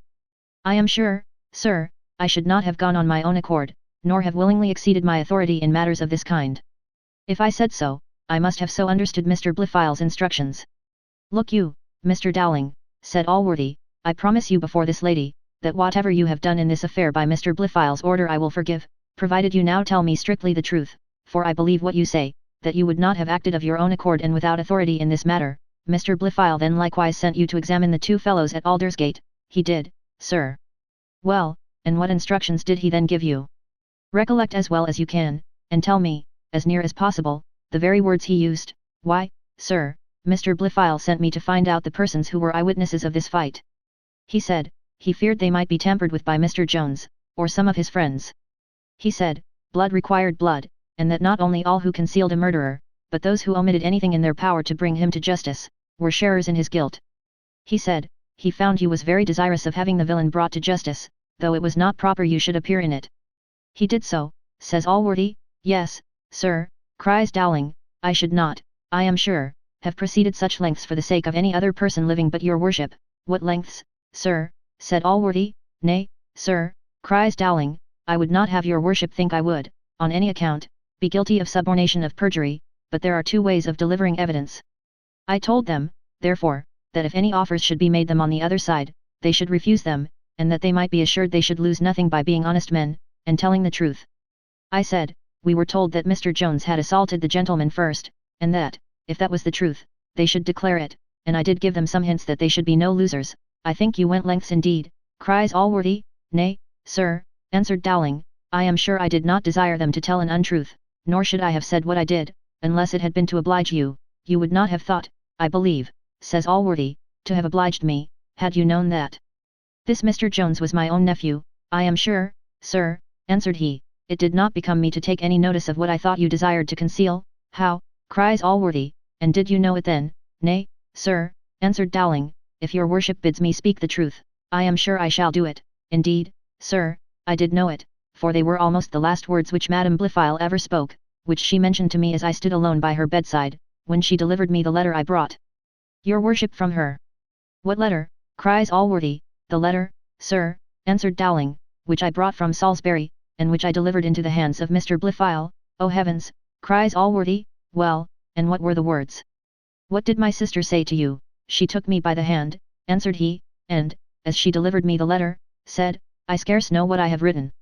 Tell my brother, Mr. Jones is his nephew, he is my son, bless him, says she, and then fell backward, as if dying away. I presently called in the people, and she never spoke more to me, and died within a few minutes afterwards. Allworthy stood a minute silent, lifting up his eyes, and then, turning to Dowling, said, How came you, sir, not to deliver me this message? Your worship, answered he, must remember that you was at that time ill in bed, and, being in a violent hurry, as indeed I always am, I delivered the letter and message to Mr. Blifil, who told me he would carry them both to you, which he hath since told me he did, and that your worship, partly out of friendship to Mr. Jones, and partly out of regard to your sister, would never have it mentioned, and did intend to conceal it from the world, and therefore, sir, if you had not mentioned it to me first, I am certain I should never have thought it belonged to me to say anything of the matter, either to your worship or any other person. We have remarked somewhere already, that it is possible for a man to convey a lie in the words of truth. This was the case at present, for Blifil had, in fact, told Dowling what he now related, but had not imposed upon him, nor indeed had imagined he was able so to do. In reality, the promises which Blifil had made to Dowling were the motives which had induced him to secrecy, and, as he now very plainly saw Blifil would not be able to keep them, he thought proper now to make this confession, which the promises of forgiveness, joined to the threats, the voice, the looks of Allworthy, and the discoveries he had made before, extorted from him, who was besides taken unawares, and had no time to consider of evasions. Allworthy appeared well satisfied with this relation, and, having enjoined on Dowling strict silence as to what had passed, conducted that gentleman himself to the door, lest he should see Blifil, who was returned to his chamber, where he exulted in the thoughts of his last deceit on his uncle, and little suspected what had since passed below stairs. As Allworthy was returning to his room he met Mrs. Miller in the entry, who, with a face all pale and full of terror, said to him, Oh, sir, I find this wicked woman hath been with you, and you know all, yet do not on this account abandon the poor young man. Consider, sir, he was ignorant it was his own mother, and the discovery itself will most probably break his heart, without your unkindness. Madam, says Allworthy, I am under such an astonishment at what I have heard, that I am really unable to satisfy you, but come with me into my room. Indeed, Mrs. Miller, I have made surprising discoveries, and you shall soon know them. The poor woman followed him trembling, and now Allworthy, going up to Mrs. Waters, took her by the hand, and then, turning to Mrs. Miller, said, What reward shall I bestow upon this gentlewoman, for the services she hath done me? Oh, Mrs. Miller, you have 1,000 times heard me call the young man to whom you are so faithful a friend, my son. Little did I then think he was indeed related to me at all. Your friend, madam, is my nephew, he is the brother of that wicked viper which I have so long nourished in my bosom. She will herself tell you the whole story, and how the youth came to pass for her son. Indeed, Mrs. Miller, I am convinced that he hath been wronged, and that I have been abused by one whom you too justly suspected of being a villain. He is, in truth, the worst of villains. The joy which Mrs. Miller now felt bereft her of the power of speech, and might perhaps have deprived her of her senses, if not of life, had not a friendly shower of tears come seasonably to her relief. At length, recovering so far from her transport as to be able to speak, she cried, And is my dear Mr. Jones then your nephew, sir, and not the son of this lady? And are your eyes opened to him at last? And shall I live to see him as happy as he deserves? He certainly is my nephew, says Allworthy, and I hope all the rest, and is this the dear good woman, the person, cries she, to whom all this discovery is owing. She is indeed, says Allworthy. Why, then, cried Mrs. Miller, upon her knees, may heaven shower down its choicest blessings upon her head, and for this one good action forgive her all her sins, be they never so many. Mrs. Waters then informed them that she believed Jones would very shortly be released, for that the surgeon was gone, in company with a nobleman, to the justice who committed him, in order to certify that Mr. Fitzpatrick was out of all manner of danger, and to procure his prisoner his liberty. Allworthy said he should be glad to find his nephew there at his return home, but that he was then obliged to go on some business of consequence. He then called to a servant to fetch him a chair, and presently left the two ladies together. Mr. Blifil, hearing the chair ordered, came downstairs to attend upon his uncle, for he never was deficient in such acts of duty.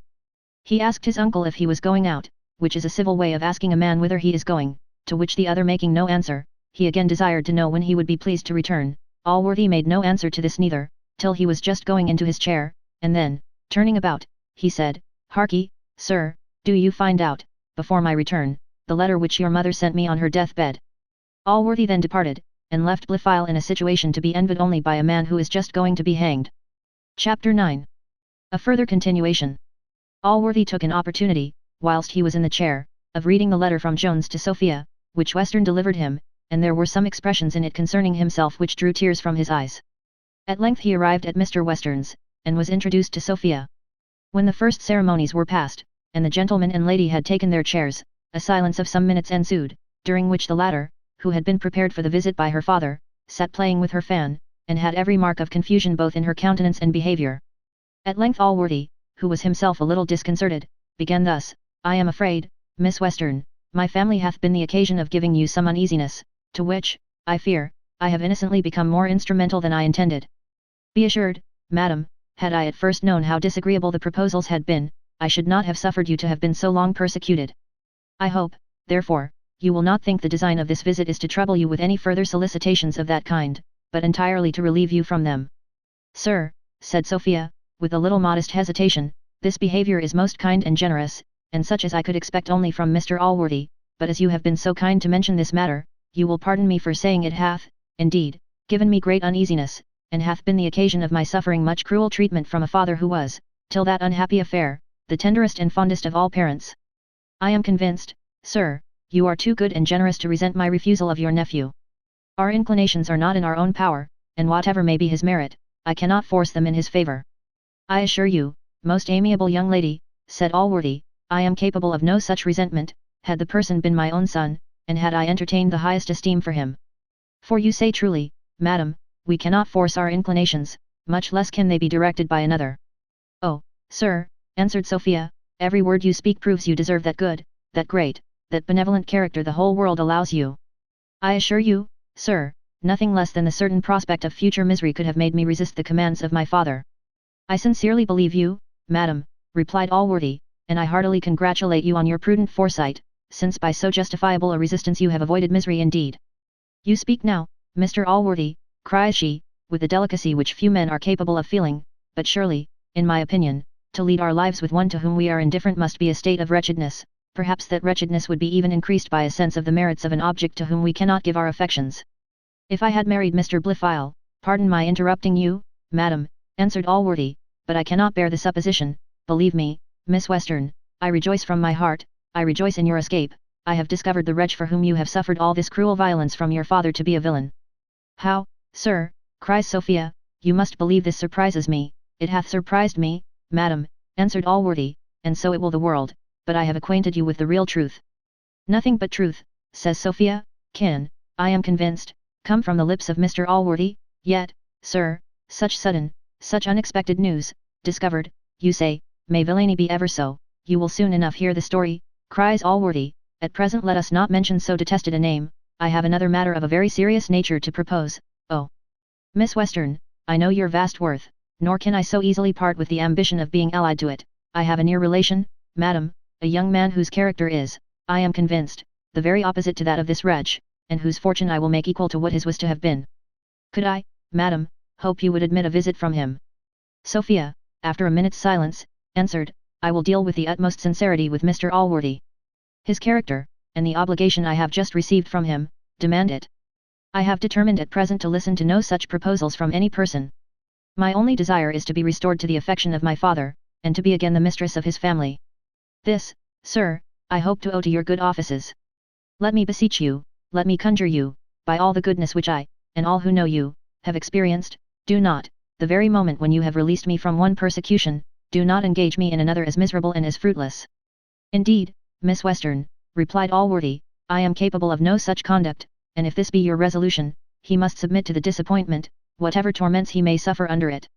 I must smile now, Mr. Allworthy, answered Sophia, when you mention the torments of a man whom I do not know, and who can consequently have so little acquaintance with me. Pardon me, dear young lady, cries Allworthy, I begin now to be afraid he hath had too much acquaintance for the repose of his future days, since, if ever man was capable of a sincere, violent, and noble passion, such, I am convinced, is my unhappy nephew's for Miss Western. A nephew of yours, Mr. Allworthy, answered Sophia. It is surely strange. I never heard of him before. Indeed, madam, cries Allworthy, it is only the circumstance of his being my nephew to which you are a stranger, and which, till this day, was a secret to me, Mr. Jones, who has long loved you, he is my nephew. Mr. Jones your nephew, sir, cries Sophia, can it be possible? He is, indeed, madam, answered Allworthy, he is my own sister's son, as such I shall always own him, nor am I ashamed of owning him. I am much more ashamed of my past behaviour to him, but I was as ignorant of his merit as of his birth. Indeed, Miss Western, I have used him cruelly, indeed I have. Here the good man wiped his eyes, and after a short pause proceeded, I never shall be able to reward him for his sufferings without your assistance, believe me, most amiable young lady, I must have a great esteem of that offering which I make to your worth. I know he hath been guilty of faults, but there is great goodness of heart at the bottom. Believe me, madam, there is. Here he stopped, seeming to expect an answer, which he presently received from Sophia, after she had a little recovered herself from the hurry of spirits into which so strange and sudden information had thrown her. I sincerely wish you joy, sir, of a discovery in which you seem to have such satisfaction. I doubt not but you will have all the comfort you can promise yourself from it. The young gentleman hath certainly 1,000 good qualities, which makes it impossible he should not behave well to such an uncle. I hope, madam, said Allworthy, he hath those good qualities which must make him a good husband. He must, I am sure, be of all men the most abandoned. If a lady of your merit should condescend, you must pardon me, Mr. Allworthy, answered Sophia, I cannot listen to a proposal of this kind. Mr. Jones, I am convinced, hath much merit, but I shall never receive Mr. Jones as one who is to be my husband, upon my honour I never will. Pardon me, madam, cries Allworthy, if I am a little surprised, after what I have heard from Mr. Western. I hope the unhappy young man hath done nothing to forfeit your good opinion. If he had ever the honour to enjoy it, perhaps, he may have been misrepresented to you, as he was to me. The same villainy may have injured him everywhere. He is no murderer, I assure you, as he hath been called. Mr. Allworthy, answered Sophia, I have told you my resolution. I wonder not at what my father hath told you, but, whatever his apprehensions or fears have been, if I know my heart, I have given no occasion for them, since it hath always been a fixed principle with me, never to have married without his consent. This is, I think, the duty of a child to a parent, and this, I hope, nothing could ever have prevailed with me to swerve from. I do not indeed conceive that the authority of any parent can oblige us to marry in direct opposition to our inclinations. To avoid a force of this kind, which I had reason to suspect, I left my father's house, and sought protection elsewhere. This is the truth of my story, and if the world, or my father, carry my intentions any farther, my own conscience will acquit me. I hear you, Miss Western, cries Allworthy, with admiration. I admire the justness of your sentiments, but surely there is more in this. I am cautious of offending you, young lady, but am I to look on all which I have hitherto heard or seen as a dream only? And have you suffered so much cruelty from your father on the account of a man to whom you have been always absolutely indifferent? I beg, Mr. Allworthy, answered Sophia, you will not insist on my reasons. Yes, I have suffered indeed. I will not, Mr. Allworthy, conceal. I will be very sincere with you. I own I had a great opinion of Mr. Jones. I believe, I know I have suffered for my opinion. I have been treated cruelly by my aunt, as well as by my father, but that is now past. I beg I may not be farther pressed, for, whatever hath been, my resolution is now fixed. Your nephew, sir, hath many virtues. He hath great virtues, Mr. Allworthy. I question not but he will do you honour in the world, and make you happy. I wish I could make him so, madam, replied Allworthy, but that I am convinced is only in your power. It is that conviction which hath made me so earnest a solicitor in his favour. You are deceived indeed, sir, you are deceived, said Sophia. I hope not by him. It is sufficient to have deceived me. Mr. Allworthy, I must insist on being pressed no farther on this subject. I should be sorry, Nay, I will not injure him in your favor. I wish Mr. Jones very well. I sincerely wish him well, and I repeat it again to you, whatever demerit he may have to me, I am certain he hath many good qualities. I do not disown my former thoughts, but nothing can ever recall them. At present there is not a man upon earth whom I would more resolutely reject than Mr. Jones, nor would the addresses of Mr. Blifil himself be less agreeable to me. Western had been long impatient for the event of this conference, and was just now arrived at the door to listen, when, having heard the last sentiments of his daughter's heart, he lost all temper, and, bursting open the door in a rage, cried out, "It is a lie! It is a D&D lie! It is all owing to that D&D rascal Jones, and if she could get it on, she'd ha on any hour of the day." Here Allworthy interposed, and addressing himself to the squire with some anger in his look, he said, "Mr. Western, you have not kept your word with me. You promised to abstain from all violence." "Why, so I did," cries Western, "as long as it was possible, but to hear a wench telling such confounded lies, zounds, doth she think, if she can make voles of other folk, she can make one of me? No, no, I know her better than thee dost." "I am sorry to tell you, sir," answered Allworthy, "it doth not appear, by your behaviour to this young lady, that you know her at all. I ask pardon for what I say, but I think our intimacy, your own desires, and the occasion justify me. She is your daughter, Mr. Western, and I think she doth honour to your name. If I was capable of envy, I should sooner envy you on this account than any other man whatever." "Odrabbit it," cries the squire, "I wish she was thine, with all my heart, wouldst soon be glad to be rid of the trouble o' her." "Indeed, my good friend," answered Allworthy, "you yourself are the cause of all the trouble you complain of. Place that confidence in the young lady which she so well deserves, and I am certain you will be the happiest father on earth." "I confidence in her," cries the squire. "'Sblood, what confidence can I place in her, when she won't do as I would ha her? Let her gi but her consent to marry as I would ha her, and I'll place as much confidence in her as wouldst ha me." "You have no right, neighbour," answered Allworthy, "to insist on any such consent. A negative voice your daughter allows you, and God and nature have thought proper to allow you no more." "A negative voice," cries the squire, I'll show you what a negative voice I ha. Go along, go into your chamber, go, you stubborn." "Indeed, Mr. Western," said Allworthy, "indeed you use her cruelly, I cannot bear to see this. You must behave to her in a kinder manner. She deserves the best of treatment." Yes, said the squire, "I know what she deserves. Now she's gone, I'll shew you what she deserves. See here, sir, here is a letter from my cousin, my Lady Bellaston, in which she is so kind to gi me to understand that the fellow is got out of prison again, and here she advises me to take all the care I can o' the wench. Oddshookers! Neighbour Allworthy, you don't know what it is to govern a daughter." The squire ended his speech with some compliments to his own sagacity, and then Allworthy, after a formal preface, acquainted him with the whole discovery which he had made concerning Jones, with his anger to Blifil, and with every particular which hath been disclosed to the reader in the preceding chapters. Men overviolent in their dispositions are, for the most part, as changeable in them. No sooner then was Western informed of Mr. Allworthy's intention to make Jones his heir, than he joined heartily with the uncle in every commendation of the nephew, and became as eager for her marriage with Jones as he had before been to couple her to Blifil. Here Mr. Allworthy was again forced to interpose, and to relate what had passed between him and Sophia, at which he testified great surprise. The squire was silent a moment, and looked wild with astonishment at this account. At last he cried out, "Why, what can be the meaning of this, neighbour Allworthy? Vondo un she was, that I'll be sworn to, oddshookers. I have hit ot. As sure as a gun I have hit o the very right ot. It's all along o sister. The girl hath got a hankering after this son of a whore of a lord. I vound em together at my cousin my Lady Bellaston's. He hath turned the head o her, that's certain, but and me if he shall ha her, I'll ha no lords nor courtiers in my family." Allworthy now made a long speech, in which he repeated his resolution to avoid all violent measures, and very earnestly recommended gentle methods to Mr. Western, as those by which he might be assured of succeeding best with his daughter. He then took his leave, and returned back to Mrs. Miller, but was forced to comply with the earnest entreaties of the squire, in promising to bring Mr. Jones to visit him that afternoon, that he might, as he said, make all matters up with the young gentleman.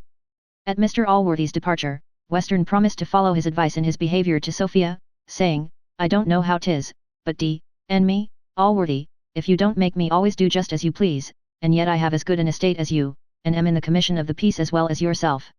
Chapter 10. Wherein the history begins to draw towards a conclusion. When Allworthy returned to his lodgings, he heard Mr. Jones was just arrived before him. He hurried therefore instantly into an empty chamber, whither he ordered Mr. Jones to be brought to him alone.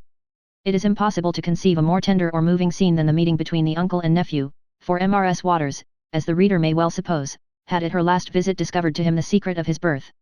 The first agonies of joy which were felt on both sides are indeed beyond my power to describe, I shall not therefore attempt it. After Allworthy had raised Jones from his feet, where he had prostrated himself, and received him into his arms, "Oh my child," he cried, "how have I been to blame, how have I injured you? What amends can I ever make you for those unkind, those unjust suspicions which I have entertained, and for all the sufferings they have occasioned to you? Am I not now made amends?" cries Jones. "Would not my sufferings, if they had been 10 times greater, have been now richly repaid? Oh my dear uncle, this goodness, this tenderness overpowers, unmans, destroys me. I cannot bear the transports which flow so fast upon me. To be again restored to your presence, to your favour, to be once more thus kindly received by my great, my noble, my generous benefactor, indeed, child," cries Allworthy, "I have used you cruelly." He then explained to him all the treachery of Blifil, and again repeated expressions of the utmost concern, for having been induced by that treachery to use him so ill.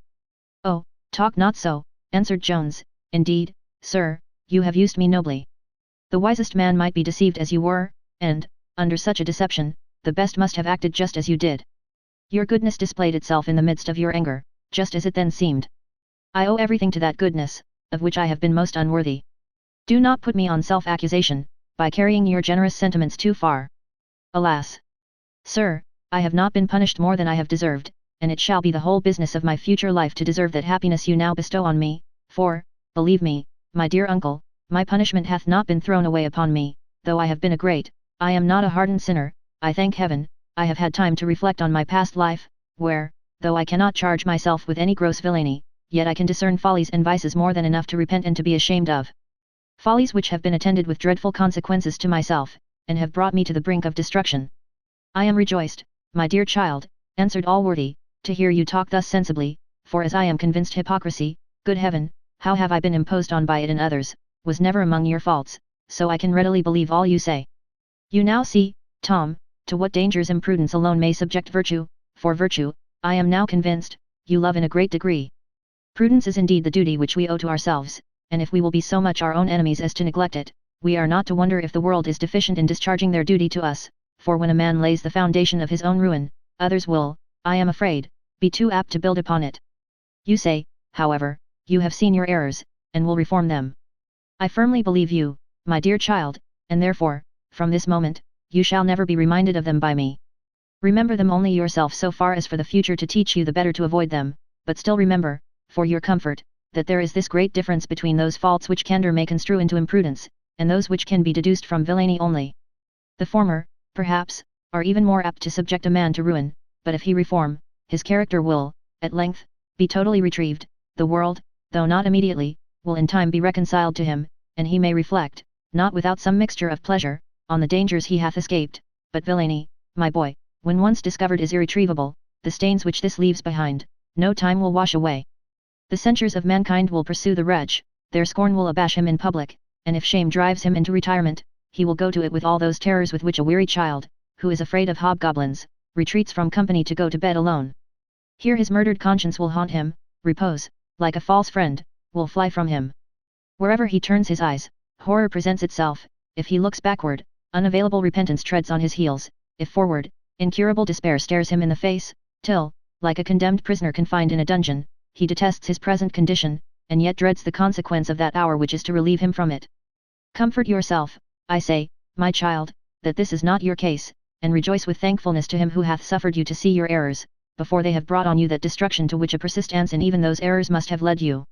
You have deserted them, and the prospect now before you is such, that happiness seems in your own power. At these words Jones fetched a deep sigh, upon which, when Allworthy remonstrated, he said, Sir, I will conceal nothing from you, I fear there is one consequence of my vices I shall never be able to retrieve. Oh, my dear uncle! I have lost a treasure. You need say no more, answered Allworthy, I will be explicit with you, I know what you lament, I have seen the young lady, and have discoursed with her concerning you. This I must insist on, as an earnest of your sincerity in all you have said, and of the steadfastness of your resolution, that you obey me in one instance. To abide entirely by the determination of the young lady, whether it shall be in your favour or no. She hath already suffered enough from solicitations which I hate to think of, she shall owe no further constraint to my family, I know her father will be as ready to torment her now on your account as he hath formerly been on another's, but I am determined she shall suffer no more confinement, no more violence, no more uneasy hours. Oh, my dear uncle, answered Jones, lay, I beseech you, some command on me, in which I shall have some merit in obedience. Believe me, sir, the only instance in which I could disobey you would be to give an uneasy moment to my Sophia. No, sir, if I am so miserable to have incurred her displeasure beyond all hope of forgiveness, that alone, with the dreadful reflection of causing her misery, will be sufficient to overpower me. To call Sophia mine is the greatest, and now the only additional blessing which heaven can bestow, but it is a blessing which I must owe to her alone. I will not flatter you, child, cries Allworthy, I fear your case is desperate. I never saw stronger marks of an unalterable resolution in any person than appeared in her vehement declarations against receiving your addresses, for which, perhaps, you can account better than myself. Oh, sir!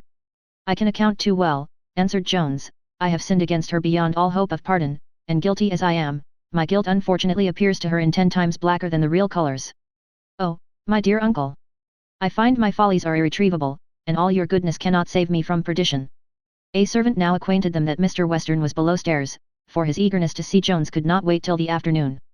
Upon which Jones, whose eyes were full of tears, begged his uncle to entertain Western a few minutes, till he a little recovered himself, to which the good man consented, and, having ordered Mr. Western to be shown into a parlour, went down to him. Mrs. Miller no sooner heard that Jones was alone, for she had not yet seen him since his release from prison, than she came eagerly into the room, and, advancing towards Jones, wished him heartily joy of his new-found uncle and his happy reconciliation, adding, I wish I could give you joy on another account, my dear child, but anything so inexorable I never saw. Jones, with some appearance of surprise, asked her what she meant. Why then, says she, I have been with your young lady, and have explained all matters to her, as they were told to me by my son Nightingale. She can have no longer any doubt about the letter, of that I am certain, for I told her my son Nightingale was ready to take his oath, if she pleased, that it was all his own invention, and the letter of his inditing. I told her the very reason of sending the letter ought to recommend you to her the more, as it was all upon her account, and a plain proof that you was resolved to quit all your profligacy for the future, that you had never been guilty of a single instance of infidelity to her since your seeing her in town. I am afraid I went too far there, but heaven forgive me. I hope your future behaviour will be my justification. I am sure I have said all I can, but all to no purpose. She remains inflexible. She says, she had forgiven many faults on account of youth, but expressed such detestation of the character of a libertine, that she absolutely silenced me. I often attempted to excuse you, but the justness of her accusation flew in my face. Upon my honour, she is a lovely woman, and one of the sweetest and most sensible creatures I ever saw. I could have almost kissed her for one expression she made use of. It was a sentiment worthy of Seneca, or of a bishop. I once fancied Madame and I had discovered great goodness of heart in Mr. Jones, and for that I own I had a sincere esteem, but an entire profligacy of manners will corrupt the best heart in the world, and all which a good-natured libertine can expect is, that we should mix some grains of pity with our contempt and abhorrence. She is an angelic creature, that is the truth on tea. Oh, Mrs. Miller, answered Jones, can I bear to think that I have lost such an angel? Lost? No, cries Mrs. Miller, I hope you have not lost her yet. Resolve to leave such vicious courses, and you may yet have hopes. Nay, if she would remain inexorable, there is another young lady, a sweet pretty young lady, and a swinging fortune, who is absolutely dying for love of you. I heard of it this very morning, and I told it to Miss Western. Nay, I went a little beyond the truth again, for I told her you had refused her, but indeed I knew you would refuse her. And here I must give you a little comfort. When I mentioned the young lady's name, who is no other than the pretty widow Hunt, I thought she turned pale, but when I said you had refused her, I will be sworn her face was all over scarlet in an instant, and these were her very words, I will not deny but that I believe he has some affection for me. Here the conversation was interrupted by the arrival of Western, who could no longer be kept out of the room even by the authority of Allworthy himself, though this, as we have often seen, had a wonderful power over him. Western immediately went up to Jones, crying out, My old friend Tom, I am glad to see thee with all my heart, all past must be forgotten, I could not intend any affront to thee, because, as Allworthy here knows, nay, dost know it thyself, I took thee for another person, and where a body means no harm, what signifies a hasty word or two? One Christian must forget and forgive another. I hope, sir, said Jones, I shall never forget the many obligations I have had to you, but as for any offence towards me, I declare I am an utter stranger. At, says Western, then give me thy fist, at as hearty an honest cock as any in the kingdom. Come along with me, I'll carry thee to thy mistress this moment. Here Allworthy interposed, and the squire being unable to prevail either with the uncle or nephew, was, after some litigation, obliged to consent to delay introducing Jones to Sophia till the afternoon, at which time Allworthy, as well in compassion to Jones as in compliance with the eager desires of Western, was prevailed upon to promise to attend at the tea table. The conversation which now ensued was pleasant enough, and with which, had it happened earlier in our history, we would have entertained our reader, but as we have now leisure only to attend to what is very material, it shall suffice to say that matters being entirely adjusted as to the afternoon visit, Mr. Western again returned home. Chapter 11. The history draws nearer to a conclusion. When Mr. Western was departed, Jones began to inform Mr. Allworthy and Mrs. Miller that his liberty had been procured by two noble lords, who, together with two surgeons and a friend of Mr. Nightingale's, had attended the magistrate by whom he had been committed, and by whom, on the surgeon's oaths, that the wounded person was out of all manner of danger from his wound, he was discharged. One only of these lords, he said, he had ever seen before, and that no more than once, but the other had greatly surprised him by asking his pardon for an offence he had been guilty of towards him, occasioned, he said, entirely by his ignorance who he was. Now the reality of the case, with which Jones was not acquainted till afterwards, was this: the lieutenant whom Lord Fellamar had employed, according to the advice of Lady Bellaston, to press Jones as a vagabond into the sea service, when he came to report to his lordship the event which we have before seen, spoke very favourably of the behaviour of Mr. Jones on all accounts, and strongly assured that lord that he must have mistaken the person, for that Jones was certainly a gentleman, insomuch that his lordship, who was strictly a man of honour, and would by no means have been guilty of an action which the world in general would have condemned, began to be much concerned for the advice which he had taken. Within a day or two after this, Lord Fellamar happened to dine with the Irish peer, who, in a conversation upon the duel, acquainted his company with the character of Fitzpatrick, to which, indeed, he did not do strict justice, especially in what related to his lady. He said she was the most innocent, the most injured woman alive, and that from compassion alone he had undertaken her cause. He then declared an intention of going the next morning to Fitzpatrick's lodgings, in order to prevail with him, if possible, to consent to a separation from his wife, who, the peer said, was in apprehensions for her life, if she should ever return to be under the power of her husband. Lord Fellamar agreed to go with him, that he might satisfy himself more concerning Jones and the circumstances of the duel, for he was by no means easy concerning the part he had acted. The moment his lordship gave a hint of his readiness to assist in the delivery of the lady, it was eagerly embraced by the other noblemen, who depended much on the authority of Lord Fellamar, as he thought it would greatly contribute to awe Fitzpatrick into a compliance, and perhaps he was in the right, for the poor Irishman no sooner saw these noble peers had undertaken the cause of his wife than he submitted, and articles of separation were soon drawn up and signed between the parties. Fitzpatrick, who had been so well satisfied by Mrs. Waters concerning the innocence of his wife with Jones at Upton, or perhaps, from some other reasons, was now become so indifferent to that matter, that he spoke highly in favour of Jones to Lord Fellamar, took all the blame upon himself, and said the other had behaved very much like a gentleman and a man of honour, and upon that lord's further inquiry concerning Mr. Jones, Fitzpatrick told him he was nephew to a gentleman of very great fashion and fortune, which was the account he had just received from Mrs. Waters after her interview with Dowling. Lord Fellamar now thought it behoved him to do everything in his power to make satisfaction to a gentleman whom he had so grossly injured, and without any consideration of rivalship, for he had now given over all thoughts of Sophia, determined to procure Mr. Jones's liberty, being satisfied, as well from Fitzpatrick as his surgeon, that the wound was not mortal. He therefore prevailed with the Irish peer to accompany him to the place where Jones was confined, to whom he behaved as we have already related. When Allworthy returned to his lodgings, he immediately carried Jones into his room, and then acquainted him with the whole matter, as well what he had heard from Mrs. Waters as what he had discovered from Mr. Dowling. Jones expressed great astonishment and no less concern at this account, but without making any comment or observation upon it. And now a message was brought from Mr. Blifil, desiring to know if his uncle was at leisure that he might wait upon him. Allworthy started and turned pale, and then in a more passionate tone than I believe he had ever used before, bid the servant tell Blifil he knew him not. "Consider, dear sir," cries Jones, in a trembling voice. "I have considered," answered Allworthy, "and you yourself shall carry my message to the villain. No one can carry him the sentence of his own ruin so properly as the man whose ruin he hath so villainously contrived." "Pardon me, dear sir," said Jones, "a moment's reflection will, I am sure, convince you of the contrary. What might perhaps be but justice from another tongue, would from mine be insult, and to whom? My own brother and your nephew. Nor did he use me so barbarously, indeed, that would have been more inexcusable than anything he hath done. Fortune may tempt men of no very bad dispositions to injustice, but insults proceed only from black and rancorous minds, and have no temptations to excuse them. Let me beseech you, sir, to do nothing by him in the present height of your anger. Consider, my dear uncle, I was not myself condemned unheard." Allworthy stood silent a moment, and then, embracing Jones, he said, with tears gushing from his eyes, "Oh my child, to what goodness have I been so long blind?"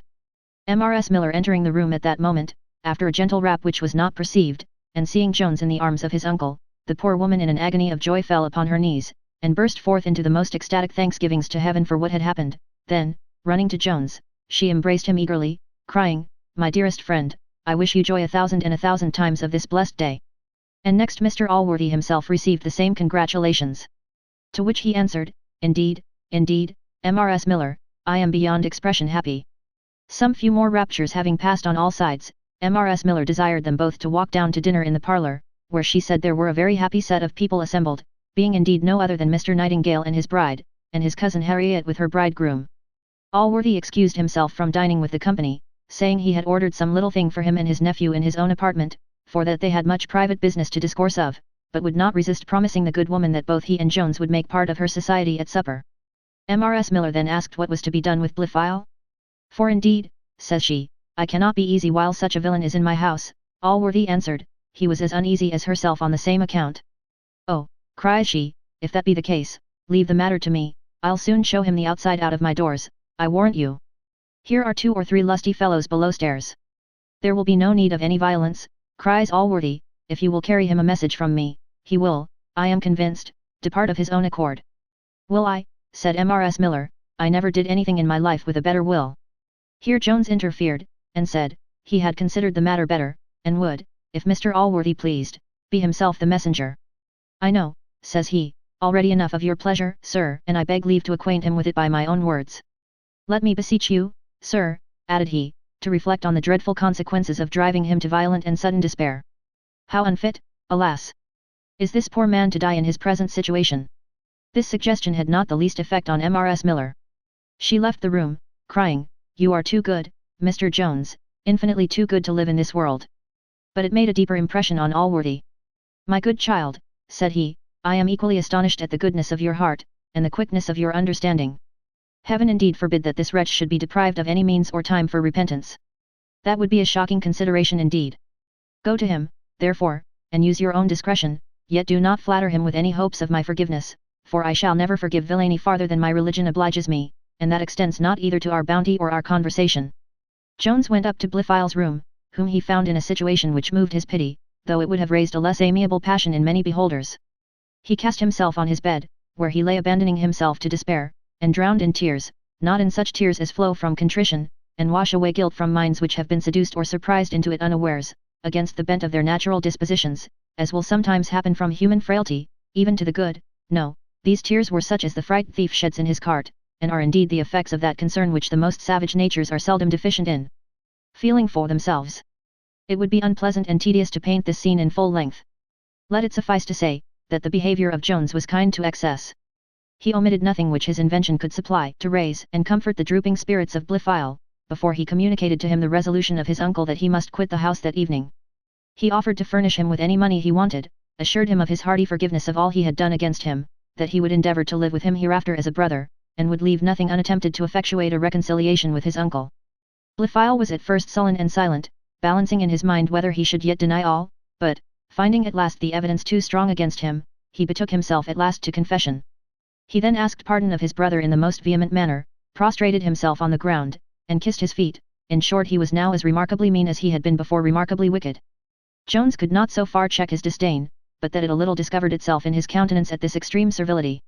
He raised his brother the moment he could from the ground, and advised him to bear his afflictions more like a man, repeating, at the same time, his promises, that he would do all in his power to lessen them, for which Blifil, making many professions of his unworthiness, poured forth a profusion of thanks, and then, he having declared he would immediately depart to another lodging, Jones returned to his uncle. Among other matters, Allworthy now acquainted Jones with the discovery which he had made concerning the £500 bank notes.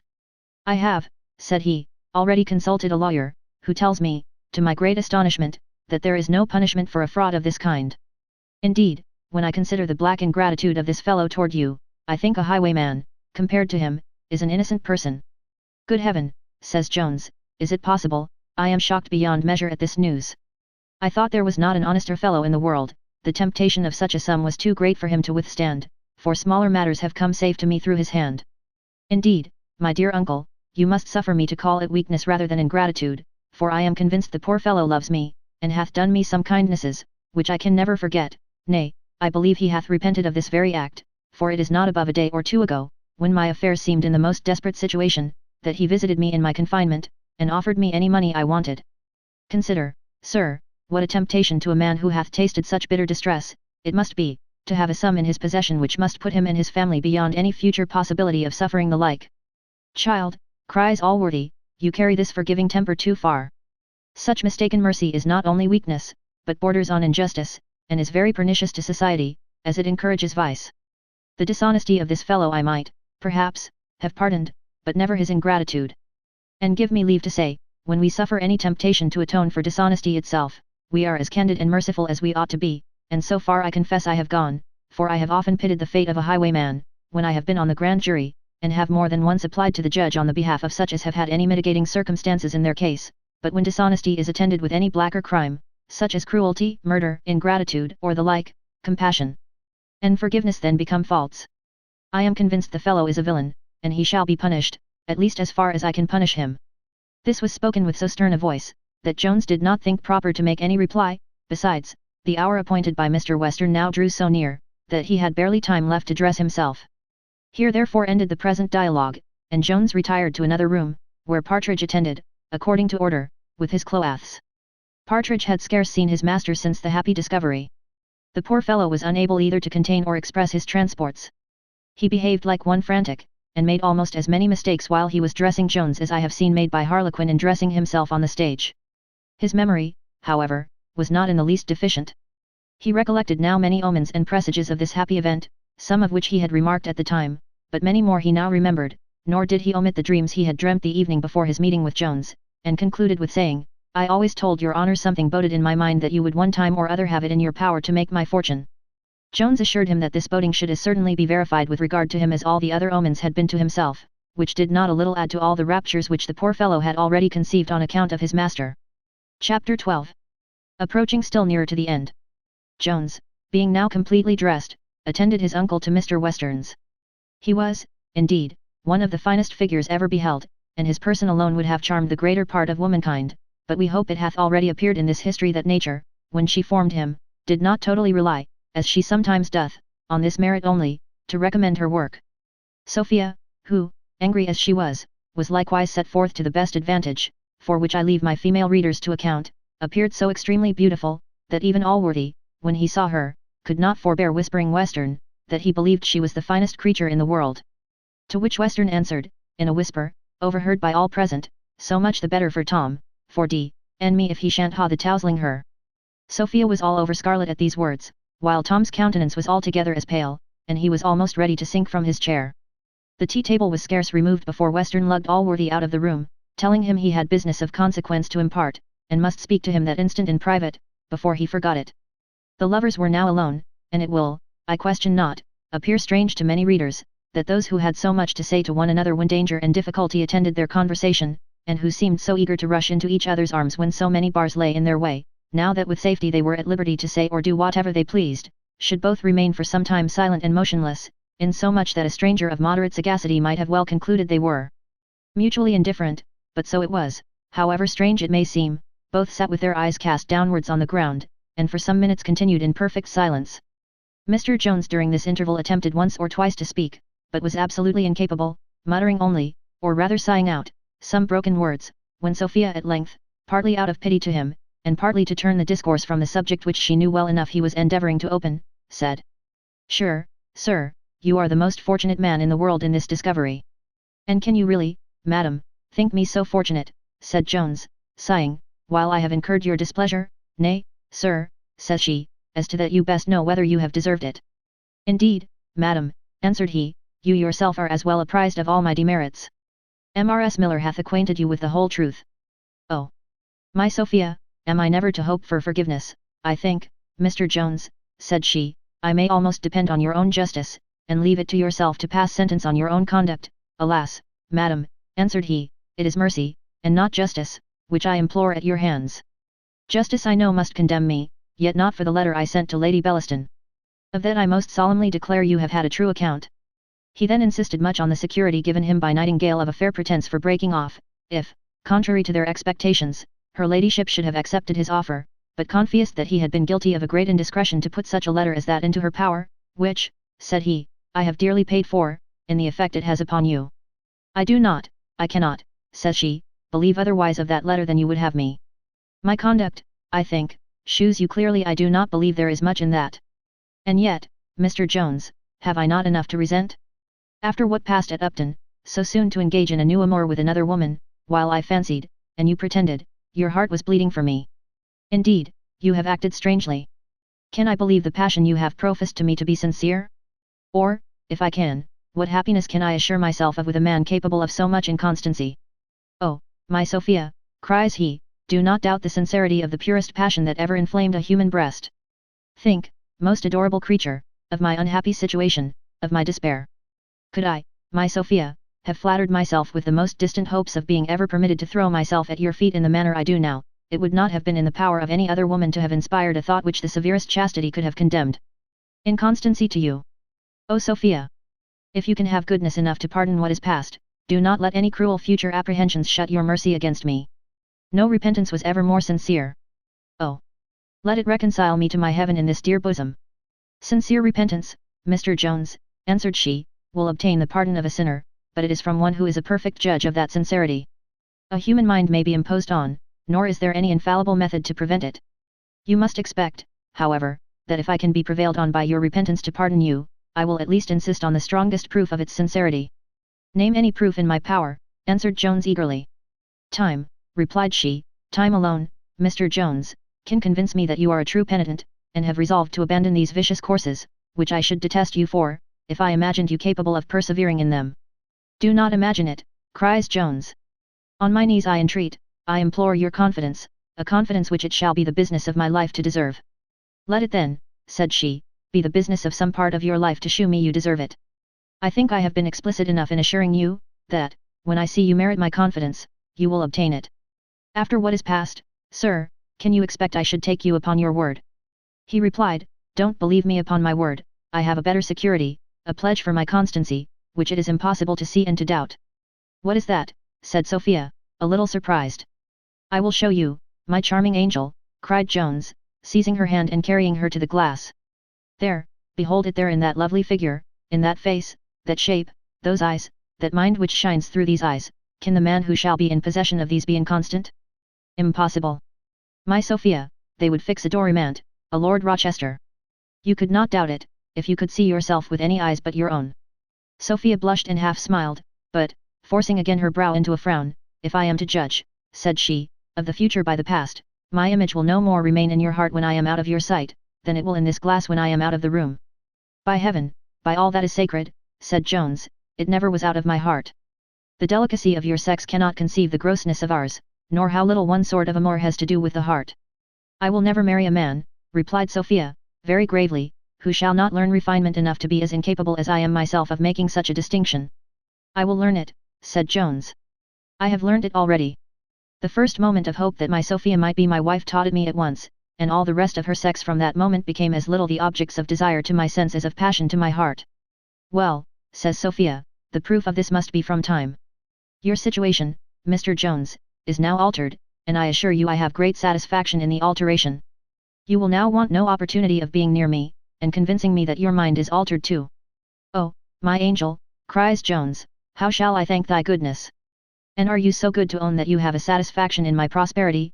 Believe me, madam, it is you alone have given a relish to that prosperity, since I owe to it the dear hope. Oh, my Sophia, let it not be a distant one, I will be all obedience to your commands.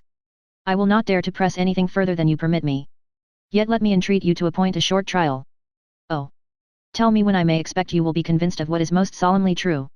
When I have gone voluntarily thus far, Mr. Jones, said she, I expect not to be pressed. Nay, I will not. Oh, don't look unkindly thus, my Sophia, cries he. I do not, I dare not press you, yet permit me at least once more to beg you would fix the period. Oh, consider the impatience of love, a 12-month, perhaps, said she.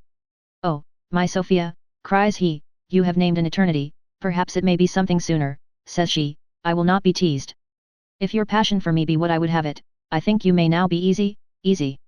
Sophia, call not such an exulting happiness as mine by so cold a name, oh! Transporting thought! Am I not assured that the blessed day will come, when I shall call you mine, when fears shall be no more, when I shall have that dear, that vast, that exquisite, ecstatic delight of making my Sophia happy? Indeed, sir, said she, that day is in your own power. Oh, my dear, my divine angel, cried he, these words have made me mad with joy, but I will thank those dear lips which have so sweetly pronounced my bliss. He then caught her in his arms, and kissed her with an ardour he had never ventured before. At this instant Western, who had stood some time listening, burst into the room, and, with his hunting voice and phrase, cried out, to her, boy, to her, go to her, that's it, little honeys, oh that's it. Well. What, is it all over? Hath she appointed the day, boy? What, shall it be tomorrow or next day? It shan't be put off a minute longer than next day, I am resolved. Let me beseech you, sir, says Jones, don't let me be the occasion, beseech mine cries Western. I thought thou hadst been a lad of higher mettle than to give way to a parcel of maidenish tricks, I tell thee 'tis all flimflam. Zoodikers. She'd have the wedding tonight with all her heart. Wouldst not, Sophie?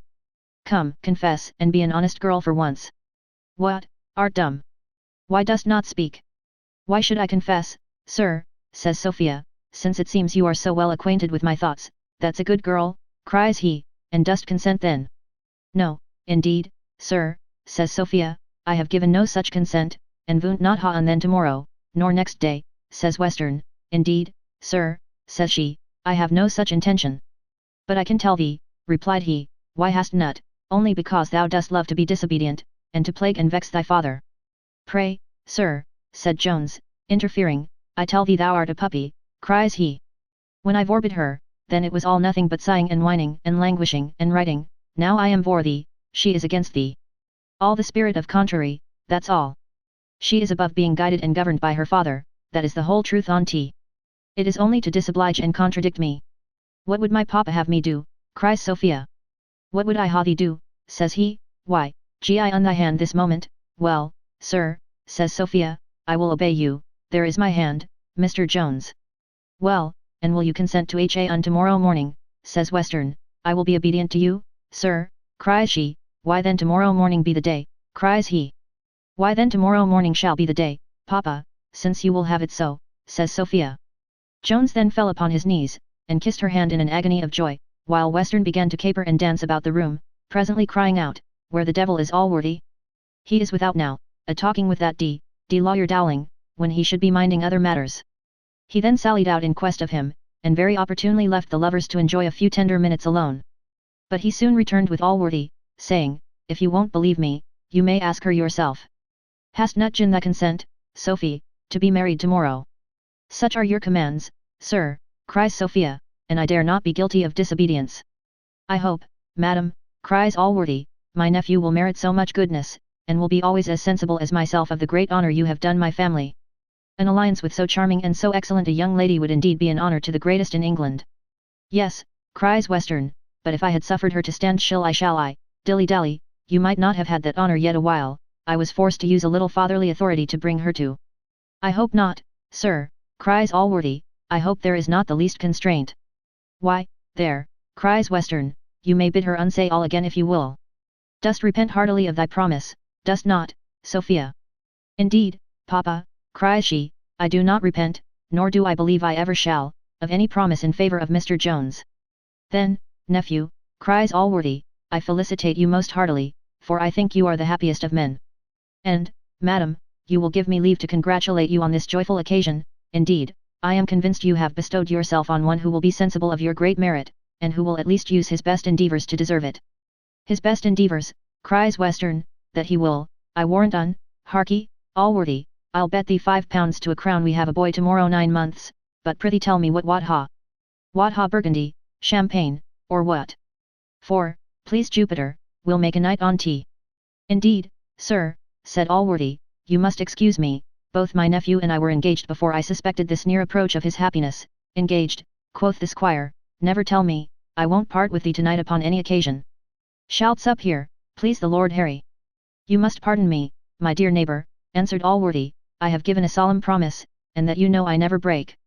Why, prithee, who art engaged to, cries the squire. Allworthy then informed him, as likewise of the company. Oddshookers, answered the squire, I will go with thee, and so shall Sophie, for I won't part with thee tonight, and it would be barbarous to part Tom and the girl.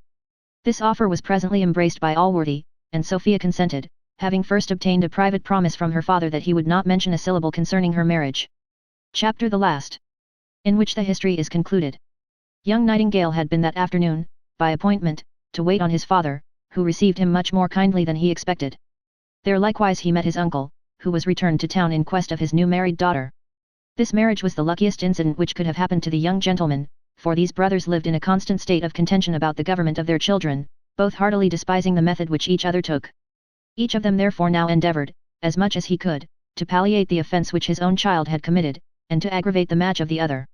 This desire of triumphing over his brother, added to the many arguments which Allworthy had used, so strongly operated on the old gentleman that he met his son with a smiling countenance, and actually agreed to sup with him that evening at Mrs. Miller's. As for the other, who really loved his daughter with the most immoderate affection, there was little difficulty in inclining him to a reconciliation. He was no sooner informed by his nephew where his daughter and her husband were, than he declared he would instantly go to her. And when he arrived there he scarce suffered her to fall upon her knees before he took her up, and embraced her with a tenderness which affected all who saw him, and in less than a quarter of an hour was as well reconciled to both her and her husband as if he had himself joined their hands. In this situation were affairs when Mr. Allworthy and his company arrived to complete the happiness of Mrs. Miller, who no sooner saw Sophia than she guessed everything that had happened, and so great was her friendship to Jones, that it added not a few transports to those she felt on the happiness of her own daughter. There have not, I believe, been many instances of a number of people met together, where every one was so perfectly happy as in this company. Amongst whom the father of young Nightingale enjoyed the least perfect content, for, notwithstanding his affection for his son, notwithstanding the authority and the arguments of Allworthy, together with the other motive mentioned before, he could not so entirely be satisfied with his son's choice, and, perhaps, the presence of Sophia herself tended a little to aggravate and heighten his concern, as a thought now and then suggested itself that his son might have had that lady, or some other such. Not that any of the charms which adorned either the person or mind of Sophia created the uneasiness, it was the contents of her father's coffers which set his heart a-longing. These were the charms which he could not bear to think his son had sacrificed to the daughter of Mrs. Miller. The brides were both very pretty women, but so totally were they eclipsed by the beauty of Sophia, that, had they not been two of the best-tempered girls in the world, it would have raised some envy in their breasts, for neither of their husbands could long keep his eyes from Sophia, who sat at the table like a queen receiving homage, or, rather, like a superior being receiving adoration from all around her. But it was an adoration which they gave, not which she exacted, for she was as much distinguished by her modesty and affability as by all her other perfections. The evening was spent in much true mirth. All were happy, but those the most who had been most unhappy before. Their former sufferings and fears gave such a relish to their felicity as even love and fortune, in their fullest flow, could not have given without the advantage of such a comparison. Yet, as great joy, especially after a sudden change and revolution of circumstances, is apt to be silent, and dwells rather in the heart than on the tongue, Jones and Sophia appeared the least merry of the whole company, which Western observed with great impatience, often crying out to them, "Why dost not talk, boy? Why dost look so grave? Hast lost thy tongue, girl? Drink another glass of wine, Chatty, drink another glass." And, the more to enliven her, he would sometimes sing a merry song, which bore some relation to matrimony and the loss of a maidenhead. Nay, he would have proceeded so far on that topic as to have driven her out of the room, if Mr. Allworthy had not checked him, sometimes by looks, and once or twice by a fie. "Mr. Western." He began, indeed, once to debate the matter, and assert his right to talk to his own daughter as he thought fit, but, as nobody seconded him, he was soon reduced to order. Notwithstanding this little restraint, he was so pleased with the cheerfulness and good humour of the company, that he insisted on their meeting the next day at his lodgings. They all did so, and the lovely Sophia, who was now in private become a bride too, officiated as the mistress of the ceremonies, or, in the polite phrase, did the honours of the table. She had that morning given her hand to Jones, in the chapel at Doctors' Commons, where Mr. Allworthy, Mr. Western, and Mrs. Miller, were the only persons present. Sophia had earnestly desired her father that no others of the company, who were that day to dine with him, should be acquainted with her marriage. The same secrecy was enjoined to Mrs. Miller, and Jones undertook for Allworthy. This somewhat reconciled the delicacy of Sophia to the public entertainment which, in compliance with her father's will, she was obliged to go to, greatly against her own inclinations. In confidence of this secrecy she went through the day pretty well, till the squire, who was now advanced into the second bottle, could contain his joy no longer, but, filling out a bumper, drank a health to the bride. The health was immediately pledged by all present, to the great confusion of our poor blushing Sophia, and the great concern of Jones upon her account. To say truth, there was not a person present made wiser by this discovery, for Mrs. Miller had whispered it to her daughter to her husband to his sister, and she to all the rest. Sophia now took the first opportunity of withdrawing with the ladies, and the squire sat into his cups, in which he was, by degrees, deserted by all the company except the uncle of young Nightingale, who loved his bottle as well as Western himself. These two, therefore, sat stoutly to it during the whole evening, and long after that happy hour which had surrendered the charming Sophia to the eager arms of her enraptured Jones. Thus, reader, we have at length brought our history to a conclusion, in which, to our great pleasure, though contrary, perhaps, to thy expectation, Mr. Jones appears to be the happiest of all humankind, for what happiness this world affords equal to the possession of such a woman as Sophia, I sincerely own I have never yet discovered. As to the other persons who have made any considerable figure in this history, as some may desire to know a little more concerning them, we will proceed, in as few words as possible, to satisfy their curiosity.